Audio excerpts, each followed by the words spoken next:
Chapter 1 The beautiful school beauty is actually a nine-tailed fox.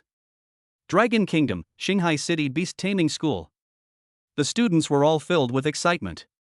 Because they are about to experience the most important moment of their lives, standing on the awakening platform, awakening their beast taming talents, and going to conquer the vast sky that belongs to them.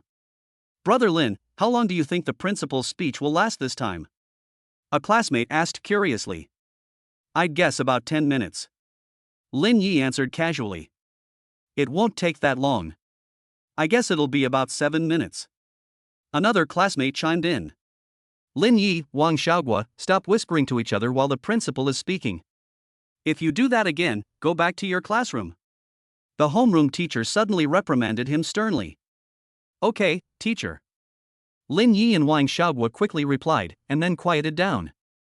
The principal stood on the stage, passionately recounting the importance of beast taming and expressing the school's expectations. However, Lin Yi was lost in thought in the audience, his mind seemingly drifting far away. In fact, Lin Yi is not from this world. He is a transmigrator who has been in this world for 18 years. He struck it lucky while helping an elderly woman across the street.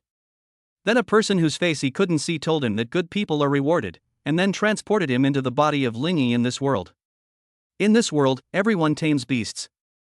Rewind to 1,000 years ago, when monsters descended like a storm. Humanity rose up to resist, but soon found itself in dire straits. Fortunately, whenever a monster descends, a mysterious dimensional rift always appears, and a special power called elemental force spreads to every corner of the world.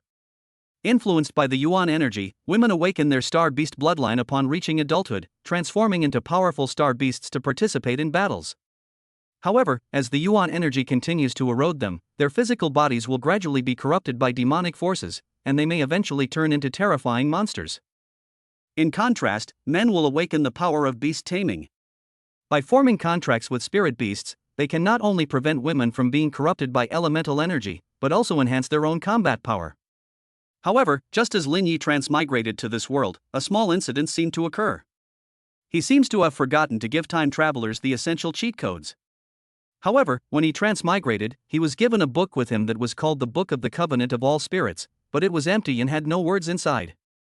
Fortunately, this world didn't have a melodramatic breakup like Emperor Ruyan's, which gave Lin Yi some comfort. The awakening process will begin next. As the principal's 10-minute speech finally came to an end, the entire playground fell silent. Immediately afterwards, the homeroom teachers of each class began to read out the students' names.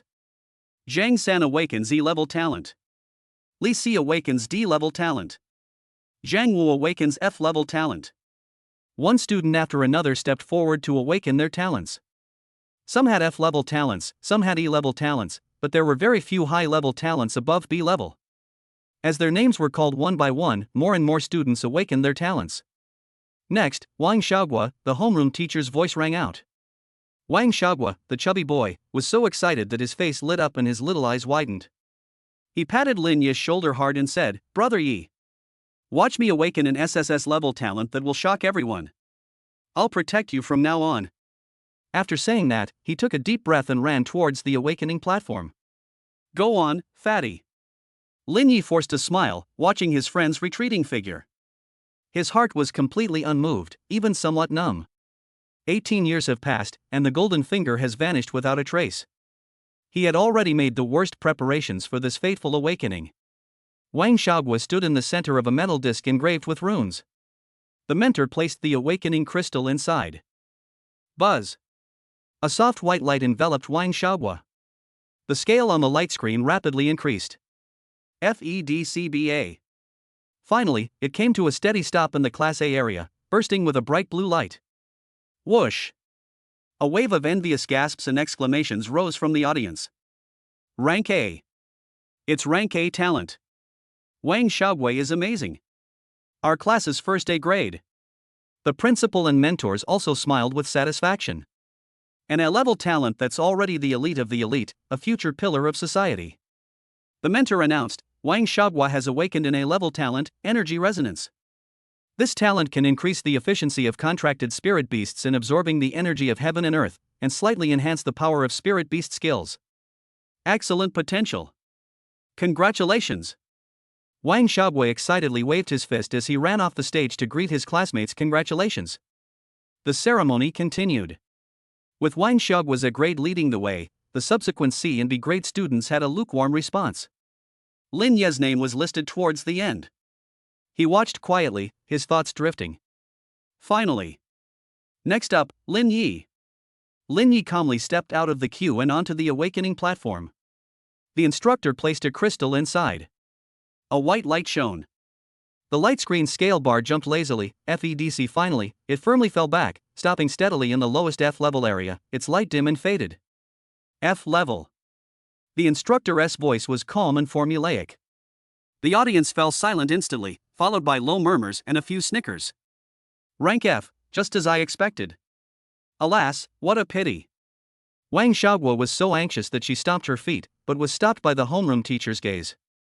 The principal and mentors shook their heads slightly. Lin Yi calmly walked off the stage and returned to his seat, ignoring the stares around him. His homeroom teacher whispered a comforting message, even an F-grade student has a way out. Lin Yi nodded without speaking. A sense of relief settled in his heart, a feeling of I knew it. The ceremony continued, but the atmosphere was slightly somber due to Lin Yi's F rank rating. Next, Bai Li. When the homeroom teacher called out the name, the entire square fell silent instantly, and all eyes were focused on that aloof and stunning figure. Bai Li, the school beauty of Shanghai City's Beast Taming School, is a recognized genius girl. Yuanli Affinity Test, A+. Her expression was indifferent, as if everything around her was irrelevant to her. She walked calmly and gracefully toward the awakening platform, each step captivating everyone's attention. Stand in the center, and the instructor places the highest quality crystal inside. Buzz. A light shone forth, pure and dazzling. The light screen scale bar soared like a rocket. FEDCBASSS unstoppable, it charged straight towards the legendary SSS level area. The entire light screen was engulfed in dazzling brilliance. SSS rank? My God, someone screamed, their voice trembling. However, just as the scale bar was infinitely close to the top of SSS level, a sudden change has occurred. At the center of the dazzling white light enveloping the white glass, a terrifying energy burst forth without warning, a chaotic, violent, scorching, and icy mix of energy. It was as if the primordial beast dormant within her had been awakened. Ugh! Bai Li let out a suppressed groan of pain, her beautiful face instantly turning ashen, her body trembling violently, and her hands clutching her chest tightly. Click! A faint yet distinct cracking sound. The ice blue pendant, ice heart pendant, around her neck was instantly covered with spiderweb-like cracks, and its light dimmed rapidly. Buzz! The light on the awakening platform flickered and distorted wildly. The scale bar on the light screen that was rushing towards SSS level was as if it had been violently pulled down by an invisible giant hand. From the peak of SSS level cloud computing, it plummeted at a desperate speed. SSS ABCDEF. Finally, to everyone's disbelief, it was firmly fixed on the lowest F level mark. The light faded, like a candle that had been extinguished. The instrument emitted a piercing, high-pitched alarm. This is impossible. The tutor gasped in shock, his eyes nearly popping out of their sockets. The dramatic contrast between striving for SSS level and falling to F level left everyone stunned. Puff! Bai Li could no longer suppress it and suddenly spat out a mouthful of blood, her body going limp and falling backward. The violet bloodline power within her, which had been forcibly suppressed by Bing Xinjue for over a decade, completely spiraled out of control under the impact of the awakened power. The shattering of the ice heart pendant was like opening Pandora's box. The chaotic energy, like a flood bursting its banks, raged wildly through Bai Li's fragile meridians, threatening to completely devour and demonize her. The raging energy turbulence spiraled out of control, exploding like an invisible hurricane. The instructor who was closest to the victim was hit hard and sent flying, spitting blood from his mouth. The students in the front row below the stage were thrown about by the blast wave, screaming and shouting in alarm. Bai Li! The principal's eyes widened in fury as he lunged towards the platform in a blur. Just when Bai Li was about to be completely destroyed by the rampaging bloodline within her. Standing on the edge of the awakening platform, Lin Yi, who had just gained attention for his F-level talent, received a voice from the system, sensed an SSS-level star beast, and successfully activated the system. What? Lin Yi's arms suddenly jolted. An indescribable burning sensation instantly penetrated his clothes, as if it were about to pierce his chest. He looked down in horror, his hand instinctively reaching into his robes. The nameless ancient book he had regarded as an ordinary old book was now burning hot, like a branding iron. The pages rustled wildly even though no one was turning them. An overwhelming and irresistible force resonated deep within his soul, like a resounding bell. Contract. Save her. Lin Yi didn't have time to think at all. His body seemed to be completely controlled by that will. He suddenly raised his head, his gaze sharp as lightning, locking onto the stunningly beautiful figure on the stage, a chaotic energy center on the verge of collapse. Ugh! Lin Yi felt his mental energy being drained instantly. My vision is going black, and my head is throbbing with pain.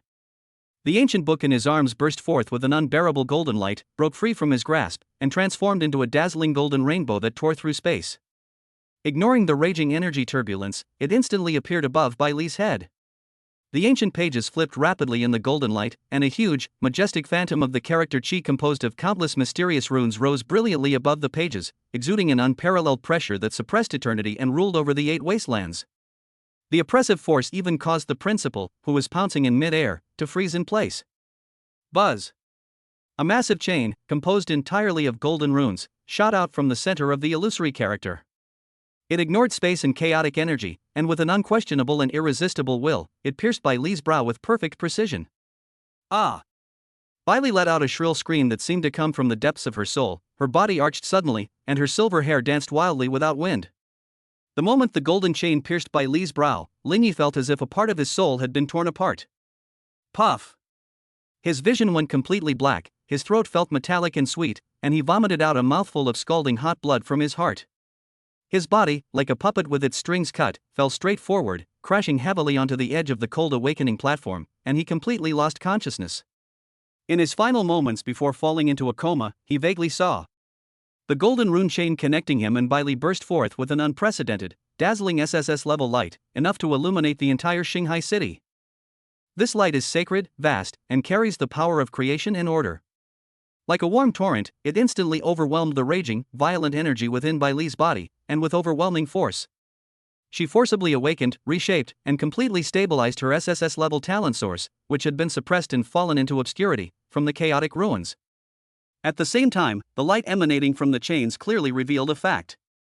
An ancient and mysterious soul contract was irreversibly concluded amidst chaos and divine light, witnessed by thousands of teachers and students in Shanghai City. The light screen representing Bai Li's talent appeared the instant the contract was completed. Like a phoenix rising from the ashes, it instantly leaped from the bleak F rank to burst forth with an even purer, more vast, and more stable SSS rank brilliance than before. This radiance, along with the golden chains connecting the unconscious Lin Yi, shone brightly. Chapter 2: Awakening and the System. The pungent smell of disinfectant was the first sign that Lin Yi had regained consciousness. He struggled to open his heavy eyelids, and what came into view was a monotonous white ceiling, while the regular beeping of medical instruments filled his ears. I'm in the hospital? Lin Yi felt as if his whole body had been run over by a heavy truck, especially his head, which felt as if it had been hit hard with a chisel, with waves of dull pain coming over him. He tried to move his fingers, but a strong feeling of weakness immediately enveloped him. Memories of the time before he fell into a coma flooded his mind like a tidal wave, the F-rank light he shone on the awakening platform, the chaotic energy erupting from Bai Li's body, the scalding hot ancient book, the soul-tearing pain, and the final SSS rank contract light that pierced the sky. Contract! Lin Yi jolted awake, struggling to sit up, but the movement aggravated his chest, causing a violent cough. You're awake? A cool voice, tinged with complex emotions, rang out beside the bed. Lin Yi looked in the direction of the sound, and his pupils suddenly contracted. In the bed next to his, Bai Li sat quietly against the headboard. Her face was still pale, but it was much better than the deathly pallor she had shown on the awakening platform. Her long, silver hair cascaded smoothly over her shoulders, and her icy blue eyes seemed to hold an indescribable, captivating depth as she gazed at him. She changed into a clean hospital gown, and the shattered ice pendant around her neck was no longer there. Whether it was a trick of the eye or not, Lin Yi seemed to see a fleeting, hazy, snow-white phantom behind her. Bai Li? Lin Yi's voice was somewhat dry and hoarse. He clearly remembered the golden rune chains that connected them. The contract was successful? What is her current situation? It's me. Bai Li's voice didn't reveal much emotion, but Lin Yi keenly caught a fleeting look of confusion and a subtle scrutiny deep in her eyes. How are you feeling? Headache, and I feel weak all over. Lin Yi answered honestly, his gaze searching her face. Are you all right? Bailey lowered her eyes slightly, her long eyelashes casting a faint shadow on her pale cheeks. It's temporarily stable. That force has been suppressed. She didn't mention the contract directly, but both of them knew exactly where that oppressive force came from. Just then, a soft buzz sounded in Linya's mind, as if some long-dormant switch had been suddenly activated. Immediately afterwards, a simple, ancient interface, radiating a faint golden light, unfolded in his consciousness without warning. The Book of All Spirits Contract Host Panel. Name, Lin Yi. Age, 18. Talent, All Spirit Contract SSS Rank, Unique. Mental Strength, 3/100 Extremely Weak, Recovering. Contract Star Beast, 1. Ability. Contract Formation Passive, can sense star beasts on the verge of bloodline collapse or demonization, and forcibly form a soul contract with them. After the contract is successfully signed, the host will bear part of the mental burden and share the life force and power of the contracted star beast. Contract Maintenance Passive, the power of the contract will continuously suppress and purify the rampaging elemental energy within the contracted star beast, preventing its demonic transformation process. Unlocked. Unlocked. Contract Star Beast 1. Name, Bailey. Race, Nine-Tailed Celestial Fox SSS Rank, Ancient Divine Beast Bloodline, Legendary. Status, initially recovering from severe injuries. Contract maintained, bloodline initially stabilized, unlimited potential. Talent. Celestial Fox Origin SSS level, contains supreme life and illusionary power. When all 9 tails appear, they can shake heaven and earth. Current state, 1 tail nascent, power not yet manifest. Bewitching Beauty SSS Rank, born with an alluring nature, her talent for mental illusion is unparalleled. She can bewitch the minds of all beings and construct realistic illusions. Insufficient contract depth, unlocked strength. Current form, human form. Due to the contractor's weakened mental strength, temporarily unable to actively switch reveal their true form characteristics. Intimacy, 1/100. Contract strength, level 1. Linya's heart pounded wildly, almost leaping out of his throat. Golden Finger. The Golden Touch, 18 years late, was finally activated in a spectacular way during his most miserable and desperate moment. SSS level talent.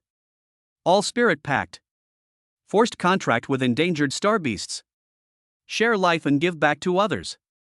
He stared intently at the words contracted star beast, Bailey in his mind, as well as the shocking 9-tailed celestial fox and pitiful intimacy, 1/100 in the race section. He actually forced the school beauty, a genius girl with the bloodline of a legendary SSS level divine beast, into his contracted star beast. Moreover, she is a 9-tailed celestial fox, renowned for her allure and illusions, and of unparalleled nobility. What are you looking at? Bailey's cool voice, tinged with a barely perceptible suspicion, interrupted Linya's shock. She keenly sensed that Linya's gaze lingered on her for a long time, his expression shifting from shock to blankness and then to something strange. It was as if he had seen through some secret she was trying so hard to hide. Linya snapped back to his senses, suppressed his turbulent emotions, and tried his best to make his expression look weak and bewildered. It's nothing, it's just, my head is still a little dizzy, and my vision is a bit blurry. He gave a vague answer to brush it off, his heart still pounding. 9-tailed celestial fox. This secret is even more astonishing than you can imagine. Bailey's icy blue eyes narrowed slightly, and a faint, almost imperceptible spiritual power, seemingly capable of penetrating the heart, swept over Lin Yi. Lin Yi suddenly felt a tingling sensation on his scalp, as if he had been scanned by the most sophisticated instrument. Fortunately, the system panel remained intact and was not compromised. Bailey didn't find anything unusual and assumed it was just a side effect of his mental exhaustion. He withdrew his probing, but the scrutiny in his eyes didn't lessen. The intimacy level is still 1. A subtle silence fell over the ward. Each had their own thoughts. One was thrilled with the enormous secret and the newly activated cheat ability, while the other was wary and curious about the unknown contract that forcibly bound him and the contractor. Just then, there was a gentle knock on the ward door, which was then pushed open. The homeroom teacher, Mr. Zhang, walked in with a solemn expression, followed by the principal, several school officials, and Dr. Wang, who was wearing a white coat. Lin Yi, Bailey, you're both awake? How are you feeling? The principal strode to the 2 beds, his tone concerned, but his eyes were filled with shock and inquiry. The earth-shattering events on the awakening platform, the fall and miraculous rebirth of an SSS-level talent, and the mysterious golden contract chains, all of this is too illogical. Old Zhang looked at Lin Yi with a complex expression, containing worry and a hint of barely perceptible guilt. principal, teachers, we are much better. Lin Yi forced himself to sit up straight. Bai Li merely nodded slightly. Dr. Wang, please examine me more thoroughly, the principal gestured. Dr. Wang conducted another thorough examination on the two individuals. A dozen minutes later, he put down the instrument, his brow furrowed. He looked at the principal and said, Principal, the situation is still strange. Bai Li's violent energy has been completely suppressed, her SSS level talent source is stable, and her potential even seems to be even more unfathomable. It's just that her body is severely overdrawn. He turned to Lin Yi, his eyes filled with even more disbelief. Lin Yi, your mental energy is completely depleted, and your body is suffering severe backlash, but your vital signs and mental energy are recovering at an abnormally fast rate. It's like a powerful external life force is nourishing him? This conclusion drew the attention of the principal and mentors back to Lin Yi, and then they couldn't help but look at Bai Li. The image of the golden chain connecting the two appeared vividly in their minds. The atmosphere in the ward was so heavy it was almost palpable. The principal took a deep breath, his gaze sharp as a knife, and stared directly at Lin Yi and Bai Li. Lin Yi, Bai Li. What exactly is that golden chain connecting you two on the awakening platform? What does it mean? You must answer truthfully. Chapter 3: The Secret of the Contract. The air in the ward seemed slightly stagnant due to the principal's arrival. The leader of the Star Sea Beast Taming Academy had a gentle yet scrutinizing gaze as he swept over Lin Yi and Bai Li on the hospital bed. The school's senior officials and mentors following behind also looked concerned and curious. Lin Yi's heart began to race uncontrollably, and a fine layer of cold sweat instantly seeped out from his back. Frank? This thought, like a venomous snake, was immediately suppressed by him as soon as it peeked out. If I told the principal that I actually came from another time and possess a system, I'd probably be sent for dissection and research in no time. I have to keep it a secret. Stay calm. You have to keep up the act. The will to survive, like a cold iron clamp, instantly extinguished the turbulent waves churning in Lin Yi's heart. He forced himself into a state of pure cognition, one utterly destroyed by the immense catastrophe. The color drained from his face instantly, leaving only the deathly pallor of severe injury and a profound sense of bewilderment. His eyes were unfocused and vacant, as if he were still immersed in the aftershocks of the immense terror and unable to recover. His voice was weak and trembling intermittently, as if he had survived a catastrophe. Principal. Principal? You've come? I. He seemed to be struggling to recall, his face showing genuine pain and extreme confusion. I only remember that Bai Li sighed. Suddenly it exploded. Like being hit hard by something. My head went buzz, and then everything went black. I don't know anything anymore. He spoke haltingly, his voice growing softer and softer, as if just recalling that moment of impact had exhausted his strength. His eyes were vacant as he stared at the ceiling, looking exactly like a wounded soldier whose consciousness had been disrupted and whose memory was completely blank by a tremendous external force. Lin Yi completely positioned himself as a pure, unfortunate victim caught in an unknown energy storm, showing utter ignorance and amnesia about everything that happened afterward. The golden light, the chains, the book. The principal nodded slightly, then turned his gaze to Bai Li in the next bed. The current state of this SSS-level genius, who has just experienced a life-or-death crisis, is what he is most concerned about. Bai Li's reaction was equally swift and natural. Her exquisite face bore a perfect hint of weariness and lingering fear. Her icy blue eyes looked at the principal, her voice soft yet weak. Principal, thank you for your concern. In the final moment, I felt the power within me completely spiral out of control. It was extremely chaotic, extremely painful. Then, it felt like a warm power enveloped me, and then I lost consciousness. Bai Li used the vague description of warm power to avoid all the key information points. The principal listened attentively to their statements, without showing any inquisitiveness. He glanced around at everyone in the ward and spoke calmly. The energy fluctuations during the awakening ceremony did indeed far exceed expectations, and it is reasonable that some incomprehensible phenomena occurred. He paused, his gaze falling on Bai Li, his tone turning to one of relief. The important thing is the result. Bai Li is safe and sound, her SSS-level talent is solid, and her potential even seems to be greater than before. This is a blessing for the academy. He then looked at Lin Yi. Unfortunately, Lin Yi was affected by the powerful energy wave and suffered serious injuries. The academy will take responsibility. He then turned to the crowd and set the tone directly. Based on the overall situation, the following is a unified explanation to the public. When belle awakened, the instrument briefly misjudged her as F level due to a rare SSS level bloodline conflict. After being stabilized by her own powerful bloodline, her talent was truly revealed and confirmed as 9 illusionary spirit heart. Lin Yi was seriously injured by the energy impact due to being too close. This matter involves belle's personal talents and characteristics, and is listed as an internal matter. All relevant personnel must maintain confidentiality and should not delve into the details. Understand? Understood, Principal. The crowd responded in unison. The principal clearly had no intention of getting bogged down in the details, so everyone naturally complied. Lin Yi, belle, the principal's gaze returned to the two of them, his tone gentle yet filled with undeniable concern. Both of you are currently suffering from severe physical and mental depletion, especially Lin Yi, whose mental foundation has been severely damaged. The most urgent thing is to rest and recuperate. He made the most important arrangement. The college will provide you with the best medical support and recovery resources. There is no need to consider returning to school until your attending physician, Dr. Wang, confirms that you have fully recovered both physically and mentally. Studies, tests, contract guidance, all subsequent matters will be postponed. Your student status and resource allocation will be properly preserved by the college.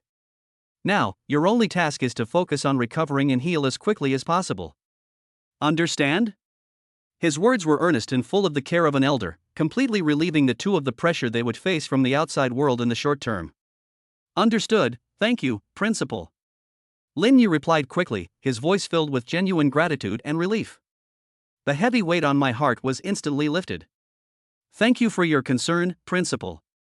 Belle responded softly, nodding slightly. The principal nodded in satisfaction, said no more, and led everyone out of the ward decisively. The door closed gently, shutting out the outside world's disturbances. A brief silence fell over the ward.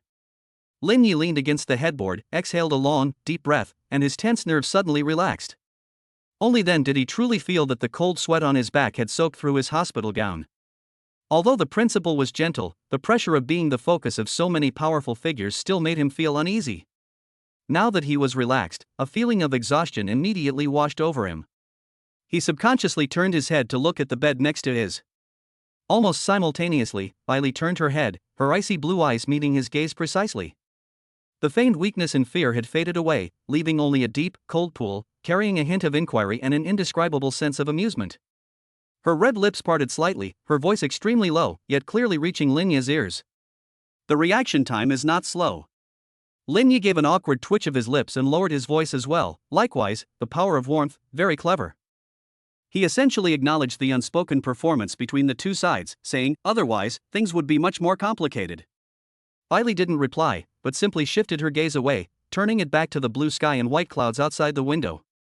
But Lin Yi keenly noticed that her originally slightly tense shoulder and neckline seemed to relax a little, and the cold resistance that permeated between the two of them also faded a little bit. It was as if a tiny crack had appeared in solid ice. Almost simultaneously, the system panel deep within Lin Yi's consciousness quietly refreshed. Contracted Star Beast belle. Intimacy, 3-100. Although it's just a change from unfamiliar to acquaintance, and the value only increased from 1 to 3, it is undoubtedly a positive sign. This means that Belle at least acknowledged the temporary tacit understanding formed when dealing with the principal's question, and her pure malice towards him as the contractor was slightly reduced. Another weight lifted from Lin Yi's heart.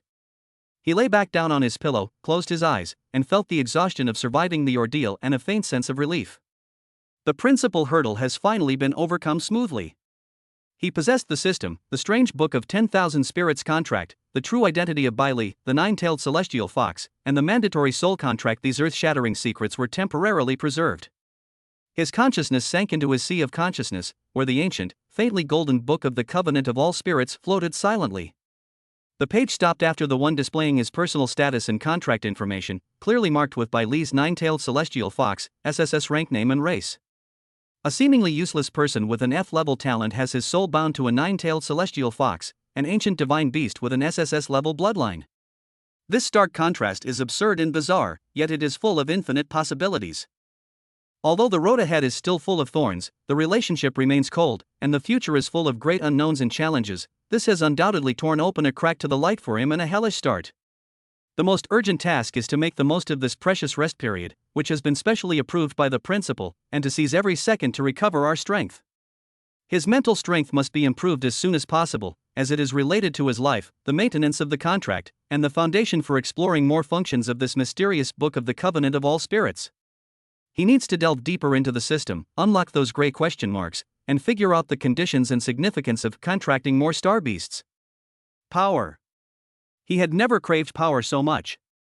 Only by possessing sufficient power can one truly control their own destiny and protect everything in this vast world where beast taming is revered. Hey, are you there? Seeing that the system did not respond, Lin Yi called again, but the system seemed to have disappeared. Seeing that the system did not respond, Lin Yi stopped looking for the system and instead looked out the window at the scenery. Sunlight streamed through the clear glass of the window, generously filling the ward and casting warm, bright spots of light on the floor. The smell of medicine in the air seemed to have faded a little.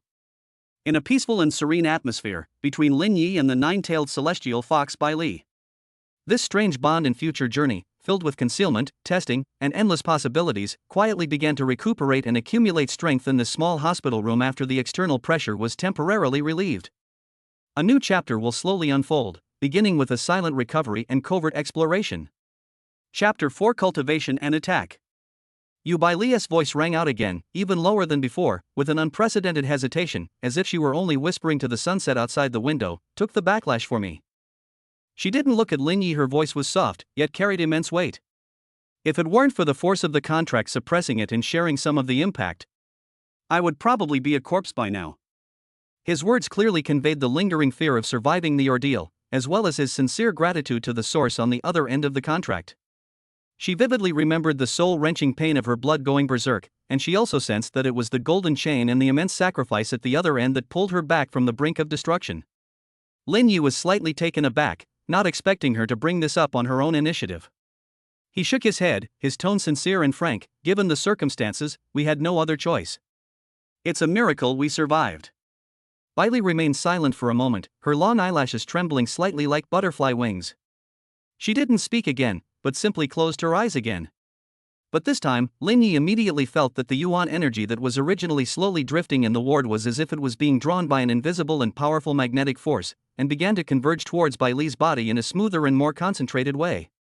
At the same time, a clearer and gentler flow of energy, like a gurgling spring, continuously nourished his depleted spiritual essence through that invisible contract link. Mental strength, 3-100 for 100. Mental strength, for 105 100. The recovery speed has increased significantly.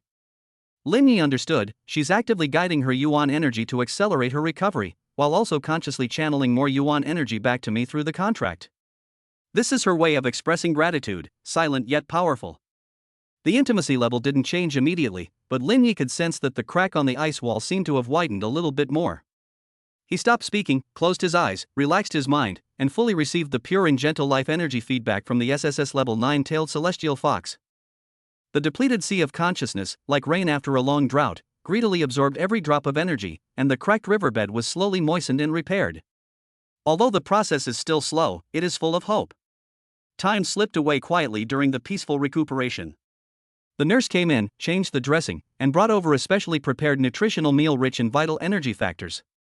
Lin Yi ate silently, feeling his body slowly recover under the combined effects of the food and the contractual feedback.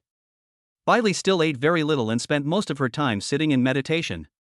Her body was surrounded by pure and stable yuan energy fluctuations, like a perfect jade sculpture, exuding a tranquil yet powerful aura. Night falls. The noise outside the window gradually subsided, and the city fell asleep. Lin Yi's mental strength steadily increased to 8-100 under the continuous passive feedback. His headache had lessened considerably, and his mind was much clearer. He once again immersed his consciousness into his sea of awareness. The ancient phantom of the Book of All Spirits contract floated silently, radiating a warm golden glow. He tried to focus his mind on the grayed out, unlocked areas. This time, the feedback was clearer than before. Ability unlock conditions partial. Status sharing basic, allows you to roughly sense the emotions and general physical condition of your contracted star beast. Unlocking requires, hosts mental strength greater than 10 or intimacy level greater than 10. Yuanli resonance passive, slightly increases the efficiency of contracted star beasts in absorbing Yuanli. Unlocking requires, contract strength increased to level 2. Unlocked. Mental strength 10 or intimacy 10. Lin Yi looked at the first ability. Mental strength should reach 10 soon. Fighting together can increase the strength of the contract. He grasped the key information, which meant that he and Bailey would have to fight side by side sooner or later.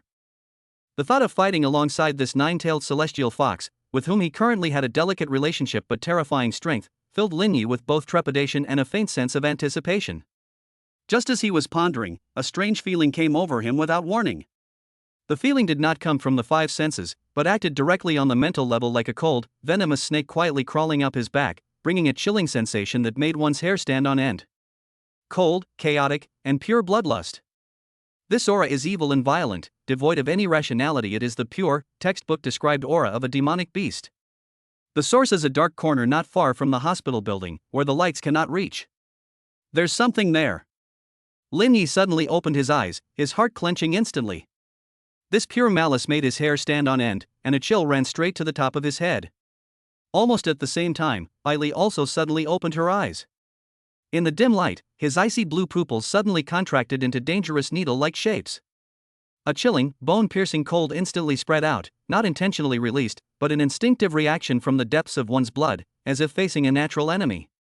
She suddenly looked at Lin Yi, her eyes no longer scrutinizing or complicated as before, but filled with deep concern and a subconscious, almost instinctive, protective stance. He leaned forward slightly, and one hand unconsciously rose to his chest, as if ready to shield him at any moment. Through that invisible contract link, Lin Yi clearly sensed a strong, almost tangible, high level of vigilance. You sensed it too? It's a magical beast. Lin Yi lowered his voice, his tone urgent and certain. This was not a question. Bailey's voice was like an ice bead falling onto a jade plate, carrying the innate cold disgust of a nine-tailed celestial fox for chaos and evil, pure demonic aura, around F+ level, not strong, but the target is extremely clear. It's moving, and it's moving very fast. The direction is the entrance to the underground parking garage.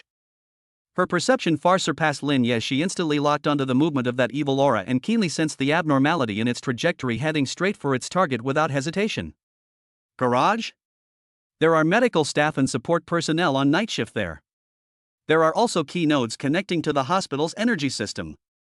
Lin Yi's heart tightened suddenly. An ominous premonition arose within him. Just then. Ding. Urgent mission issued, eliminate the intrusion threat. A crisp yet unmistakable system notification suddenly rang out deep within Lin Yi's consciousness. The phantom of the Book of All Spirits suddenly trembled, its pages moving without wind, and lines of clear golden text rapidly appeared above it. Mission objective: an F+ level mutated monster codename, Rotclaw Beast, has been detected moving at high speed around the hospital. Its behavior is abnormal and it is attempting to forcibly infiltrate the underground parking garage area. This action has seriously threatened the safety of medical staff, patients, and hospital facilities. Host and contract star Beast Bailey are requested to immediately cooperate in combat to eliminate this target. Task rewards: experience points significantly increases maximum mental strength. Unlock the status sharing basic ability ahead of time. Intimacy increased by 5. System task: clear goals, generous rewards. Lin Yi's spirits lifted. This is not only a crucial opportunity to test his ability to fight alongside Bailey, but also an excellent chance to gain power and unlock new functions. The system's early unlocking of status sharing is a godsend. The garage entrance. It's trying to force its way in. There are people working the night shift inside. We've just been injured and haven't fully recovered yet. Don't push yourself, Bailey. Clear. Bailey's voice was resolute, like a sharp, unsheathed icy blade, carrying a chilling killing intent. Without the slightest hesitation, she raised her right hand, which was resting on the blanket, with lightning speed. Her 5 fingers spread out like orchids, and an invisible, extremely sharp spiritual power was highly concentrated at her fingertips, ready to be unleashed. The temperature in the entire ward seemed to drop a few degrees. However, an unexpected turn of events occurred. It was completely beyond their expectations. Roar. A beastly roar, filled with pain, rage, and a strange excitement, suddenly erupted from the direction of the garage entrance below. Immediately following was a tooth-grinding metallic twisting sound, a deafening crash, and the ear-piercing sound of large pieces of reinforced glass shattering. That Rotclaw beast didn't choose to sneak in. It seemed to be wildly stimulated by the richer life force inside the hospital, or more accurately, it was completely attracted and enraged by the powerful aura of the SSS level 9-tailed celestial fox that Bailey inadvertently revealed when she was on guard. It violently smashed a window on the first floor of the inpatient department that faced a dark back alley, completely disregarding its own damage. Carrying a strong, putrid stench, it crashed into the hospital corridor like a runaway battering ram. What's even more chilling is that its chaotic, scarlet single eye, upon entering, only briefly scanned the empty corridor before, as if guided by precision, instantly and violently locking onto the ward upstairs where Lin Yi, whose aura was relatively weakest, was located. Boom! A deafening bang was heard, and the sturdy alloy doorframe of the ward emitted a heart-stopping groan. The heavy hospital room door was violently slammed open from the outside by an extremely brute force. The door lock twisted and flew off, and the door slammed heavily against the wall. A twisted and ferocious figure of a wrought claw beast appeared at the doorway. Its entire body was covered with grayish, rough skin covered with black veins, its limbs were bent and deformed, its black claws gleamed with a metallic cold light, and it emitted a strong, nauseating stench of rotting flesh and blood. Like a demon crawling out from the filthiest corner of hell, its single, scarlet eye instantly caught sight of Lin Yi on the hospital bed, and it let out a deafening roar filled with murderous intent. Without the slightest hesitation, without the slightest doubt, it slammed its hind legs into the ground, and the hard floor tiles shattered instantly. His entire body transformed into a deathly black shadow carrying a stench of blood, rushing straight at Lin Yi on the hospital bed with a speed surpassing that of an ordinary F+ level magical beast. The jet black claws tore through the air with a sharp whistling sound, aiming straight for Lin Yi's vulnerable throat. The shadow of death, accompanied by a strong stench and chilling despair, instantly enveloped the entire ward. The tranquility of rest was shattered, and a thunderous attack suddenly descended. Chapter 5: Deathmatch in the Ward and the Deadly Strike of Ice and Flame. Roar!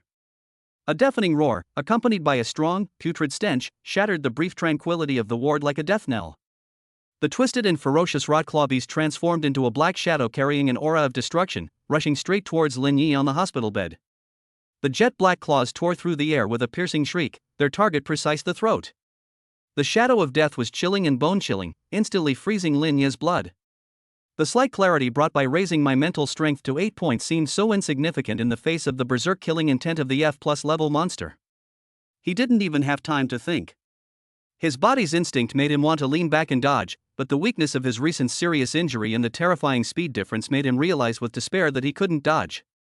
A close call. Presumptuous. Bai Li's command was like ice from the heavens falling to earth. The coldness contained a determination to protect the contractor, which had been thoroughly enraged. This resolute decision stemmed from the maintenance of the soul contract, and even more so from the budding deep gratitude she felt for the person who gave her a new life. Buzz. Just as the deadly claws were less than half a foot from Lin Yi's throat, a barrier composed of countless fine, invisible prisms shimmering with icy blue light, the phantom spirit barrier, instantly solidified in front of Lin Yi. The moment the barrier appeared, the light in the ward seemed to undergo a subtle refraction. Sizzle! A piercing, teeth-grinding metallic scraping sound erupted. The corrupted claw beast's gleaming, jet-black claws slammed fiercely into the flowing barrier. Sparks flew out like fireworks, particularly glaring in the dimly lit hospital room. The phantom barrier fluctuated and trembled violently, as if it would shatter at any moment, but it was ultimately incredibly tough, managing to block the deadly attack in mid-air. Well! Bai Li groaned, her already pale face instantly draining of all color, turning as white as a sheet of paper. The hasty effort to assemble and maintain such a strong mental barrier to withstand this violent attack placed a tremendous burden on her body, which was still recovering from serious injuries and whose strength was not yet stable. She felt a sharp pain in her mind, and her vision even went black. But her icy blue eyes remained fixed on the raging monster, showing no sign of retreat. The other hand, placed under the blanket, moved its 5 fingers rapidly in a mysterious trajectory, with a more refined, dangerous, and seemingly soul-freezing icy blue halo swirling around its fingertips.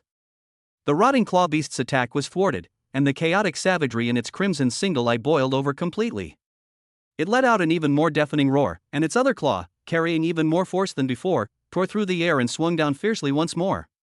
At the same time, its gaping maw suddenly expanded, and a nauseating, filthy demonic energy surged from the depths of its throat. A thick, inky black gas, exuding a strong corrosive stench, gushed out like a high-pressure water jet, rushing straight towards the violently fluctuating barrier. Double blow. Physical tearing and energy corrosion. Click, click. The phantom barrier, finally shattered under the strain. Fine cracks spread out instantly like a spider web. With the barrier on the verge of collapse, Lin Yi is in grave danger. A cold glint flashed in by Li's eyes. Her left hand, which had been forming hand seals and gathering power, suddenly flicked outwards towards the raging corrosive claw beast. Silently. There was no light, no ripples. But the corrupted claw beast, which had been ferocious and attacking wildly just moments before, suddenly froze. Its single, chaotic, and violent crimson eye was instantly replaced by a blank and empty look, as if it had lost all consciousness in an instant. The claws that had been raised high fell limply to the ground, and the corrosive black gas it spewed out abruptly stopped. Its entire body stood frozen in place, like a puppet whose pause button had been pressed, even maintaining its attack posture. Talent bewitching charm active release bewitching confusion perfect crowd control. In the instant before the barrier shattered, the monster's movements were forcibly frozen. Attack its heart. Demonize its core. Bai Li's urgent and clear voice exploded in Lin Yi's mind. Telepathic communication is triggered naturally during life or death crises.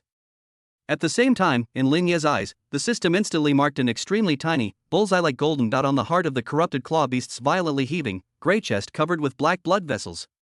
Weakness mark. Chance. Fleeting. Driven by the rewards of the system tasks, the instinct for survival, and the return of trust in Bai Li, fear instantly overwhelmed them.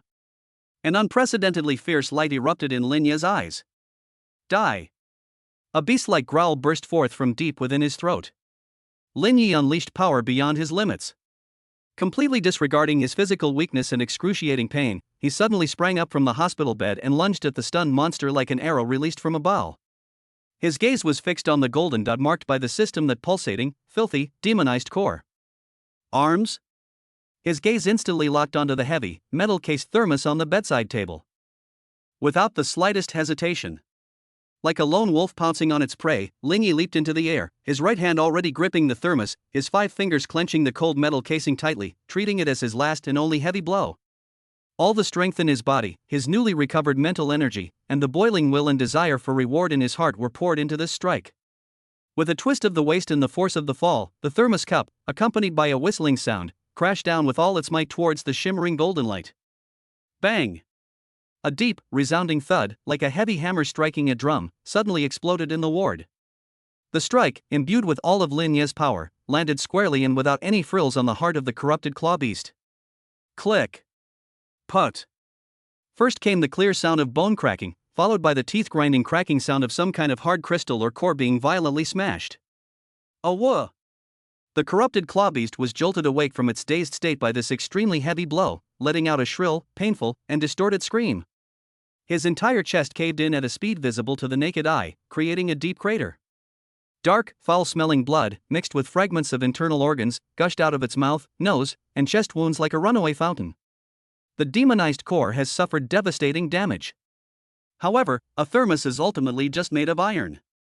Although this desperate strike accurately hit the core and caused severe damage, it failed to completely shatter it. The cup twisted and deformed instantly under the enormous reaction force.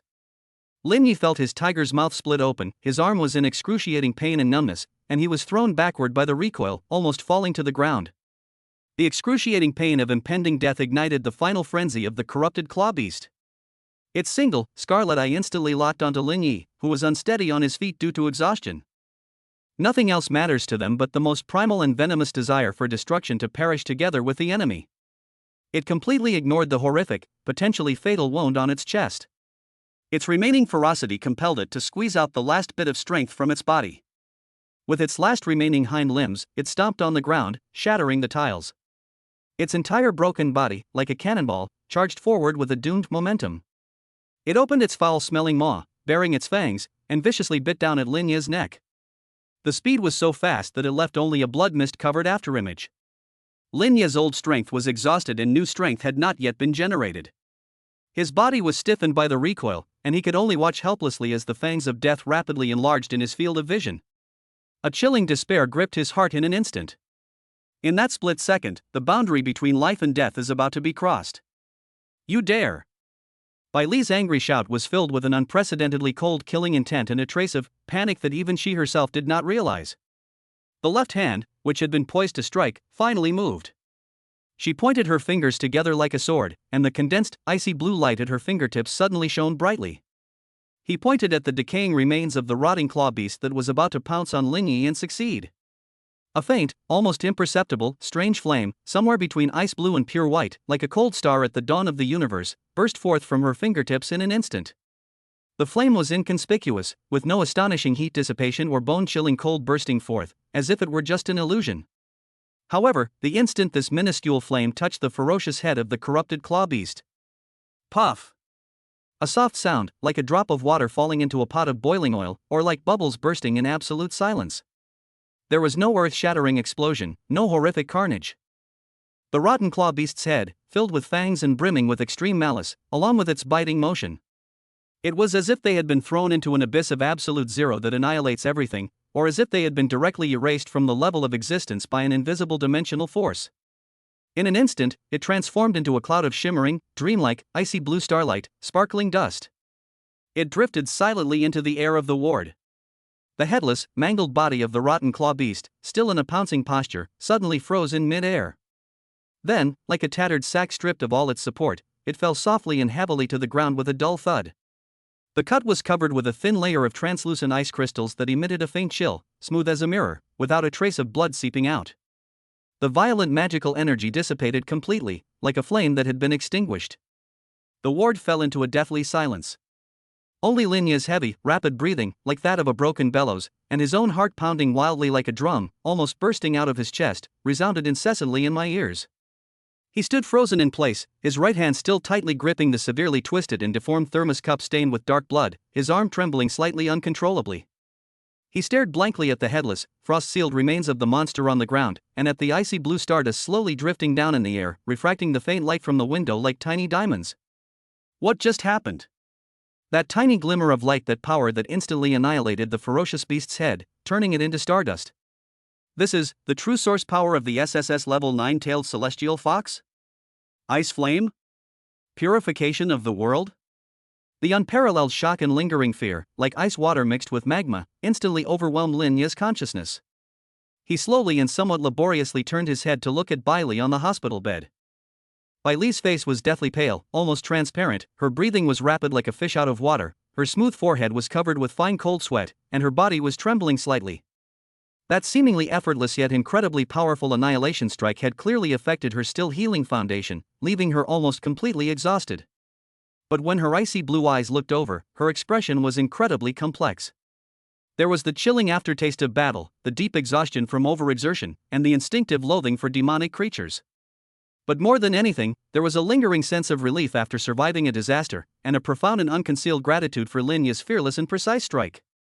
If Lin Yi hadn't delivered that crucial, precise blow to the demonized core, she might not have been able to finish the final blow so easily, and the cost would have been much higher, potentially even triggering a relapse of her old injuries. More importantly, the moment the death fangs attacked Lin Yi, what surged in her heart was a near suffocating panic that far exceeded the instinct to protect her contract. She can't let him die. Not only because the backlash from the contract would bring her to the brink of collapse again, but also because it was he who, at the cost of his own near-death experience on the awakening platform, gave her the chance to live and a solid foundation.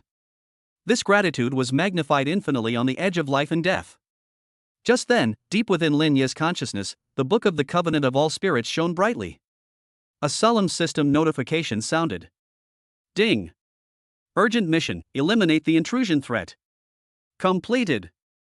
Mission evaluation, good coordinated operations, target successfully eliminated. Task reward distribution. Increase mental strength by 5 points. Mental strength, 8 113 100. Early unlock, status sharing basic, ability. Intimacy increased by 5 points. Intimacy level, 3 108 100. Status sharing basic activated, Lin Yi immediately and clearly sensed Bai Li's state. Emotions, deep exhaustion, intense overexertion, tense nerves, and a deep, burning gratitude, like the warm sun. Physical condition, exhausted, core strength unstable and injured. Lin Yi looked at Bai Li, and a warm feeling and a sense of tacit understanding welled up in his heart. Bai Li was also looking at him. Sensing the concern in Lin Yi's gaze and the perception of her weakened state transmitted through his new ability, a faint blush returned to her pale cheeks. She turned her head slightly, feeling a little uneasy, but her heartfelt gratitude and initial recognition were clearly discernible. She raised her slightly trembling hand, her fingertips once again swirling with the gentle, clear energy of the nine-tailed celestial fox, and gently brushed it towards Linya's direction. A warm current, even purer and gentler than before, traveled through the air, quickly soothing Linya's sore muscles and cracked hand, and dispelling the palpitations caused by shock. This is a silent form of care and a sharing of strength. Intimacy level 8. Linya looked down at the nearly ruined thermos cup in his hand, then at the headless demon corpse on the ground, perfectly frozen. The chilling death intertwines with the dreamlike stardust. A powerful sense of accomplishment and the bond of fighting side by side surges within me. However, this brief moment of relief froze the moment his gaze swept over the demonic corpse again. Something's really wrong. From the moment this rotting claw beast smashed through the window and broke into the building, its behavior was marked by a chilling precision. It rushed in from a spot that was clearly closer to the brightly lit duty room on the first floor, where there were clearly people, but instead of going there, it charged straight at itself. But it didn't hesitate for a moment. Its crimson single eye only briefly swept across the empty corridor. Like a hunting dog that has caught the scent of its only target, it pounced straight upstairs towards their relatively secluded intensive care unit, where its presence should have been even more difficult to detect. This is not a chaotic hunt driven by the instincts of low-level magical beasts at all. It is more like a long-planned operation. What chilled Lin Yi to the bone was its complete disregard for the environment. Even the most basic elemental energy protective barrier in the hospital building is like an invisible electric net to low-level magical beasts. Their instincts will make them fearful, tentative, and even willing to pay a price to force their way through. But what about this rotclaw beast? Like a suicide bomber injected with a berserk drug, it completely ignored the natural deterrent of the human nest and smashed through the window in a near-suicidal, unreserved manner, rushing in. Its objective was terrifyingly clear, as if the hospital itself was meaningless to it. It only had the target that had to be destroyed in its sights. What was most deadly and sent a chill down Linya's spine was its final frenzy after breaking free from Baile's control. Linya clearly remembered the feeling of that heavy thermos cup shattering its core, and heard the crisp sound of the crystal breaking. That was absolutely a fatal wound. When any living being is on the verge of death, the instinct to survive will overwhelm everything else. But it didn't. It completely ignored the gushing blood from its chest and the loss of life. It unleashed its last remaining strength and ferocity without reservation, in a hysterical frenzy, with only one goal: to tear apart Linya's throat, which was now within reach and posed no fatal threat to it. That pure, extreme will, existing solely to fulfill the killing command, is as cold as a machine and cannot be explained by chaotic bestiality. This magical beast. Linya's voice was dry and low, carrying a chill that he himself was unaware of, echoing in the silent ward. It didn't come by itself. He suddenly looked up at Baile, his eyes sharp as knives. Its target was too accurate, terrifyingly accurate. It wasn't afraid of the hospital at all. In that last move, it only wanted to kill you. He pieced together the unsettling fragments of truth in his heart, pointing to the only conclusion: this was an assassination attempt against Baile. Baile's icy blue eyes now flashed with an all-knowing cold light and an unprecedented solemnity. The eeriness that Lin Yi sensed was as striking as a lighthouse in the darkness, thanks to her heightened perception. The beast's targeted, pure, and relentless will to destroy before its death was like a glaring oil stain in sewage in her powerful mental perception. A chilling coldness instantly dispelled the warmth of victory, rising rapidly up Linya's spine. Lin Yi abruptly looked up at Baile. Baile's icy blue eyes also flashed with a chilling, all-knowing light and a solemn expression. She had clearly also noticed the many suspicious points involved. As an SSS level 9-tailed celestial fox, her perception of malice and anomalies far surpasses that of ordinary people. The targeted, pure destructive will of the monster before its death was, in her perception, like a torch in the darkness. This magical beast, Linya's voice lowered, carrying an uncontrollable chill, is definitely not an accident. It was lured here, and the target is you. He bluntly revealed the disturbing truth. Baile nodded slightly, her exquisite face covered with a layer of frost. She didn't speak, but raised her hand again, her fingertips swirling with even purer and colder strands of spiritual energy, like the most precise probe, gently touching the frozen torso of the monster corpse on the ground where faint but not yet dissipated magical energy fluctuations remained. Her fingertips hovered over the frost, and threads of her mental energy probed into the magical power. A moment later, her icy blue eyes, sharp as knives, locked onto Lin Yi. There are marks: artificially implanted psychological manipulation, very subtle. Her voice was colder than frost. The extreme freezing that annihilated the head has temporarily solidified the remnants of this mark in the torso core command, prioritize the destruction of me. Lin Yi gasped. Deliberate guidance. Mental imprint. Target locked, assassinate by Li. Really? This is by no means an accident. This was a meticulously planned assassination. Using Warcraft as a consumable weapon, their target is none other than SSS-level geniuses. The night wind howled in through the window, carrying a deep chill. Inside the ward, the strong stench of blood and decay mingled with the chill of icy dust. However, what was even colder was the murderous intent and solemnity that filled Lin Yi and Bai Li's hearts.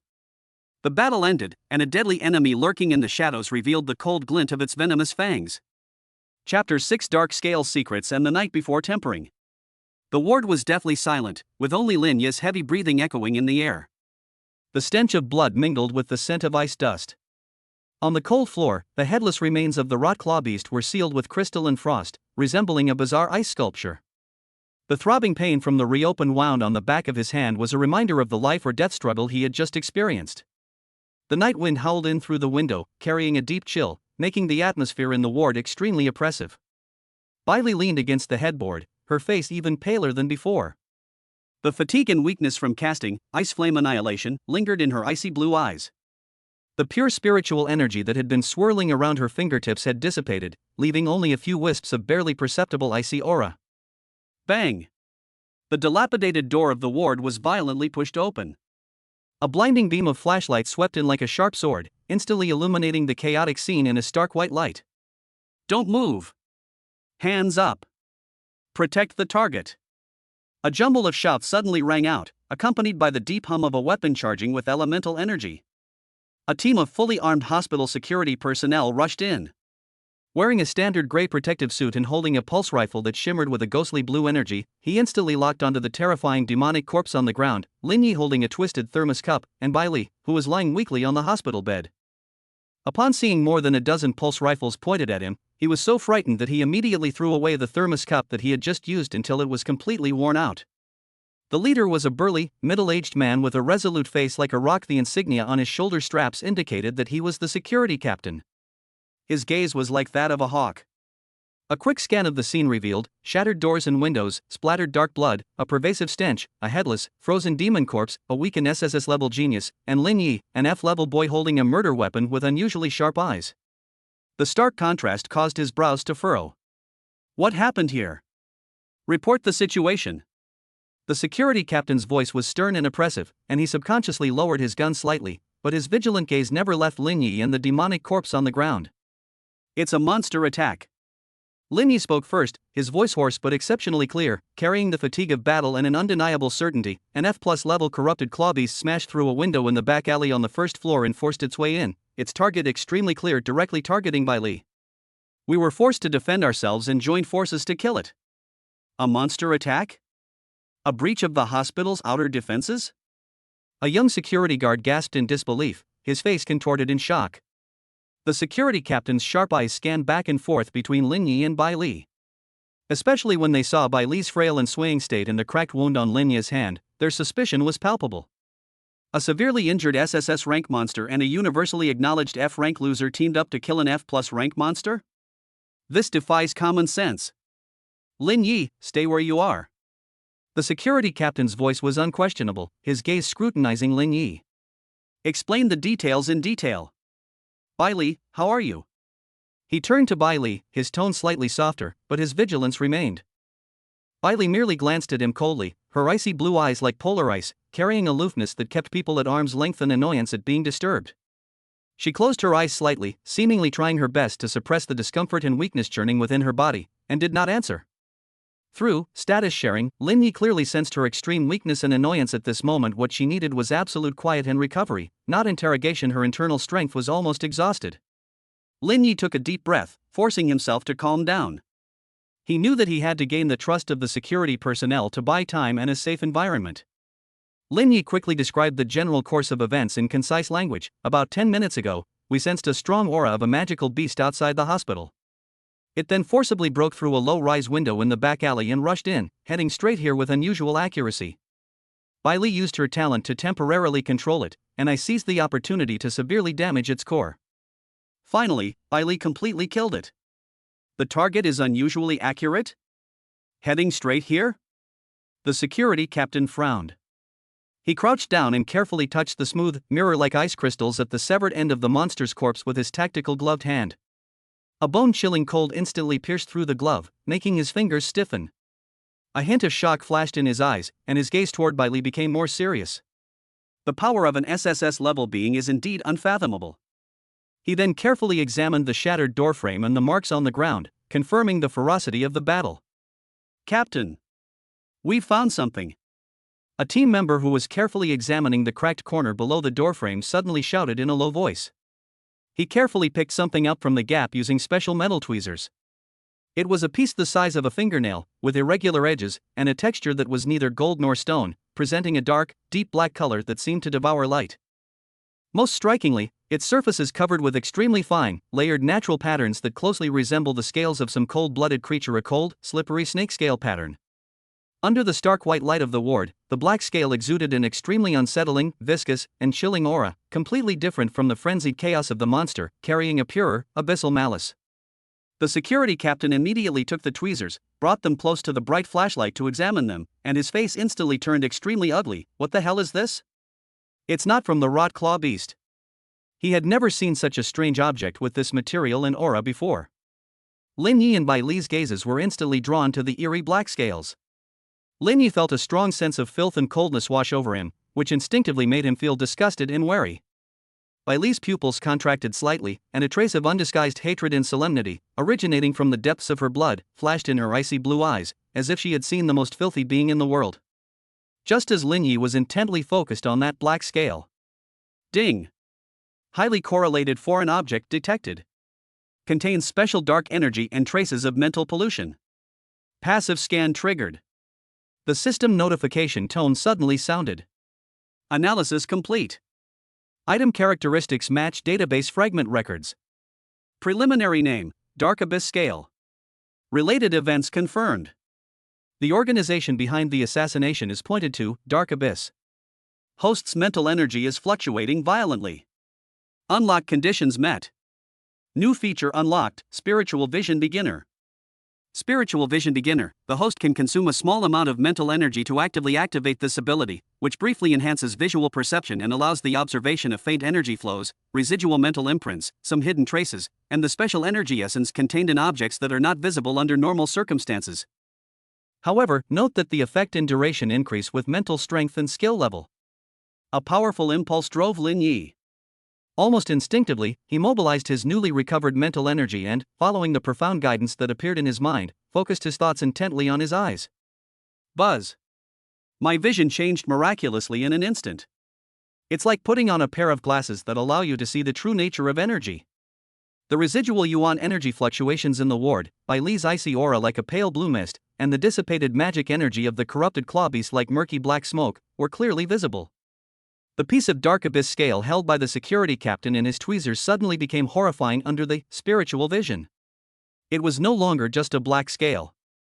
Lin Yi saw that the fine snake scale patterns on its surface were slowly, like the breathing of a living creature, releasing a viscous, ink-like stream of dark energy filled with an aura of decadence and death.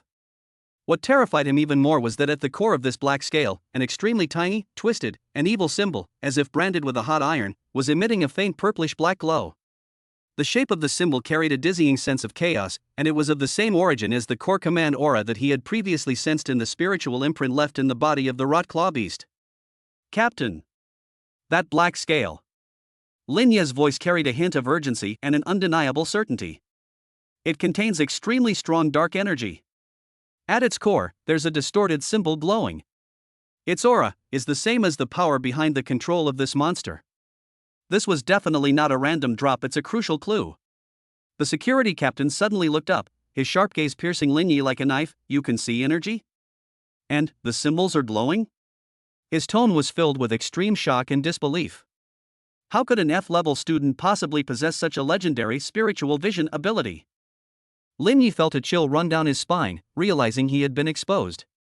He forced himself to calm down, his mind racing, and explained in a half-truthful tone, I don't know. Just now, in that life or death moment, I was highly focused, and under such serious injury, I might have activated some potential in my senses? Or, is it a reciprocal benefit from the contract? That feeling is so clear. That symbol is full of malice. This thing is definitely related to the mastermind. Belle, is the filthy and depraved aura you sensed also originating from it? Belle opened her eyes at the opportune moment, her icy blue pupils coldly locking onto the black scale. Her voice was weak but resolute, the source of filth, the breath of corruption, the stench of human intervention. She did not directly admit that Lin Yi saw the symbol, but affirmed the evil nature, human attributes, an enormous threat of black scales in stronger terms, even hinting at its direct connection with the mastermind behind it. The security captain looked at Lin Yi's pale face and his unusually bright eyes, which held a strange insight. He then looked at Belle, who was weak but spoke with absolute certainty. Finally, he looked down at the black scale in his hand, which exuded a cold aura like an abyss and had strange patterns. The shock and doubt on his face were replaced by an unprecedented solemnity. The perception of an SSS-level genius combined with this strange object of unknown origin and malevolent aura. And Lin Yi's special perception related to the contract that he might awaken under a life-or-death crisis, all of this points to an unconventional and enormous conspiracy. Highest level lockdown. Activate Level A contingency plan. The security captain acted decisively, issuing stern orders to his subordinates. Notify the hospital director and the highest command of the City Defense Special Operations Unit. Conduct the highest level energy, material, and mental pollution analysis on this dark abyss scale. Retrieve all surveillance footage from the hospital and surrounding areas, especially the back alleys and lower level areas, and examine it frame by frame. Isolate and investigate all personnel who have been in contact with this area. He carefully placed the black scale into a specially made lead alloy energy insulating box engraved with complex runes, sealing it layer by layer. He turned to Lin Yi and Belle, his tone more serious than ever before. Lin Yi, Belle, your discovery is crucial. But this place is extremely unsafe. We will immediately arrange for you to be transferred to the Silent Fortress Special Care Isolation Ward on the 3rd basement level, where there is the strongest elemental energy protection and guard force. Until the threat is eliminated, please remain in the designated area and accept our protection. Regarding your discovery and abilities. He gave Lin Yi a deep look. We will prepare a top-secret report and have it assessed by professionals. Now, please cooperate with the medical staff for the transfer. The ward instantly sprang into action. Security personnel quickly set up a complex elemental isolation array to seal off the scene. Medical staff in sterile gowns hurriedly pushed a stretcher inside. Lin Yi looked at the lead box containing the dark abyss scales in the security captain's hand, and sensed Baile's extreme weakness as she was forcibly holding on through status sharing. He felt no relief whatsoever. A mysterious organization known as the Dark Abyss has revealed its cold and deadly fangs. The battle just now, whether it was Baile's weakness or the powerlessness of his own F-rank power, resonated in his mind like a warning bell. The enemy will not give them a chance to breathe. The next attack will only be more deadly. Ding! New mission issued, Spark Tempering. Mission objective, the fangs of the Dark Abyss have been revealed. With the host's current F-rank strength and the severely injured and weakened state of the contracted star beast Baile, they are like a candle flickering in the wind in the face of this deadly threat. The only way to survive is to achieve a leap in strength within the safe period of the Silent Fortress, at all costs. The host must fully utilize the basic Yuan power guidance technique to efficiently absorb Yuan crystal energy and achieve a Yuan power breakthrough within 3 days, advancing to F+ level. Healing injuries is a prerequisite for the breakthrough. He attempted to actively guide some of his recovered elemental or spiritual energy to Baile through a contract link, thereby accelerating the healing process of her core injuries. A strong contract is the common foundation for your survival and counterattack. If your mental strength allows, actively practice the Spiritual Vision Beginner ability. One can try to analyze the flow of basic protective energy or the microscopic trajectory of one's own elemental power within the Silent Fortress to improve control and proficiency in this ability. The shadow of the Dark Abyss still lingers. Improving our strength is of utmost urgency. Task rewards: maximum Yuan power +5, maximum mental power +3 depending on breakthrough level. Basic elemental energy guidance technique, proficiency improved to beginner level entry level.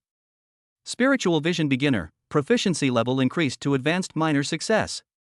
Intimacy +2. Special rewards: depending on the breakthrough speed and recovery level, you may receive additional attribute points or skill fragments.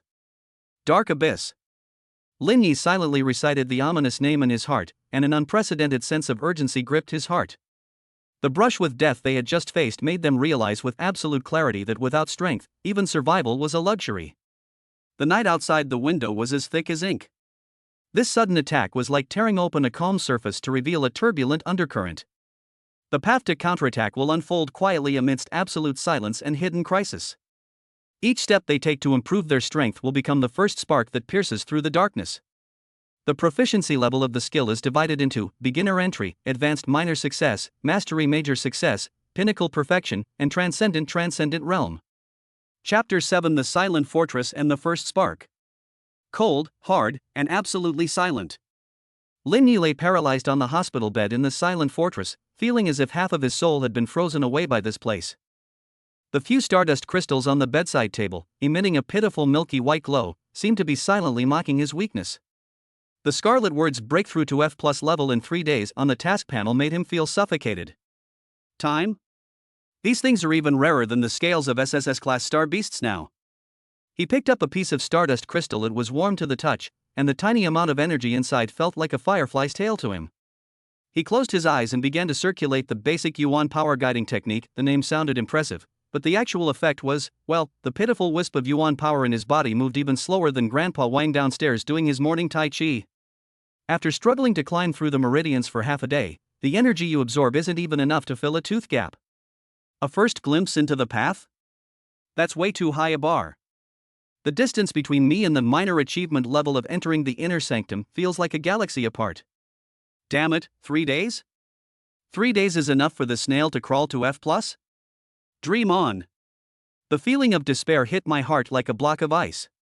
He suddenly remembered the system's suggestion of contractual feedback. Contract? What secrets are hidden in this unequal treaty that forcibly binds him and Bailey together? Can it really save lives? Lin Yi hurled all his resentment and questions at the system in his mind. System bro. Stop playing dead. Come out and chat for $5. A cold, yet strangely, disturbing electronic voice rang out directly in his mind. Host, Lin Yi. Status, almost ruined F rank, but mentally sound, mental strength recovering. Contract, decent strength, weak. Environment, quite safe, silent fortress, advanced shielding. Hey. System bro. You finally said something? Lin Yi's spirits lifted, and he almost jumped up in his mind. You wouldn't even bother with me if it weren't an emergency, would you? Fine. Let's get serious. He poured out all his pent-up frustration. I just don't understand.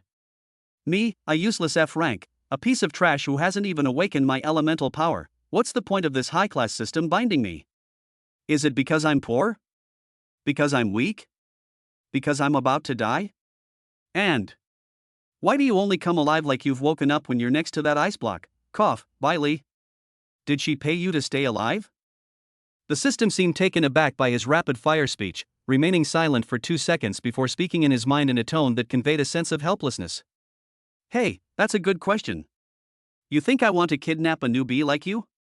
It was all because you were lying in that lousy hospital, practically dying, and you just happened to fit my lowest tier potential stock standard. Your willpower was passable. The key issue was your elemental talent. F rank was bad enough, but it was practically frozen, like a wall blocking my program from starting. When you were on the verge of death, my emergency protocol was triggered, forcibly initiating the binding. At the same time, I detected an extremely large and unstable SSS-level energy fluctuation emanating from the severely injured Bailee's body.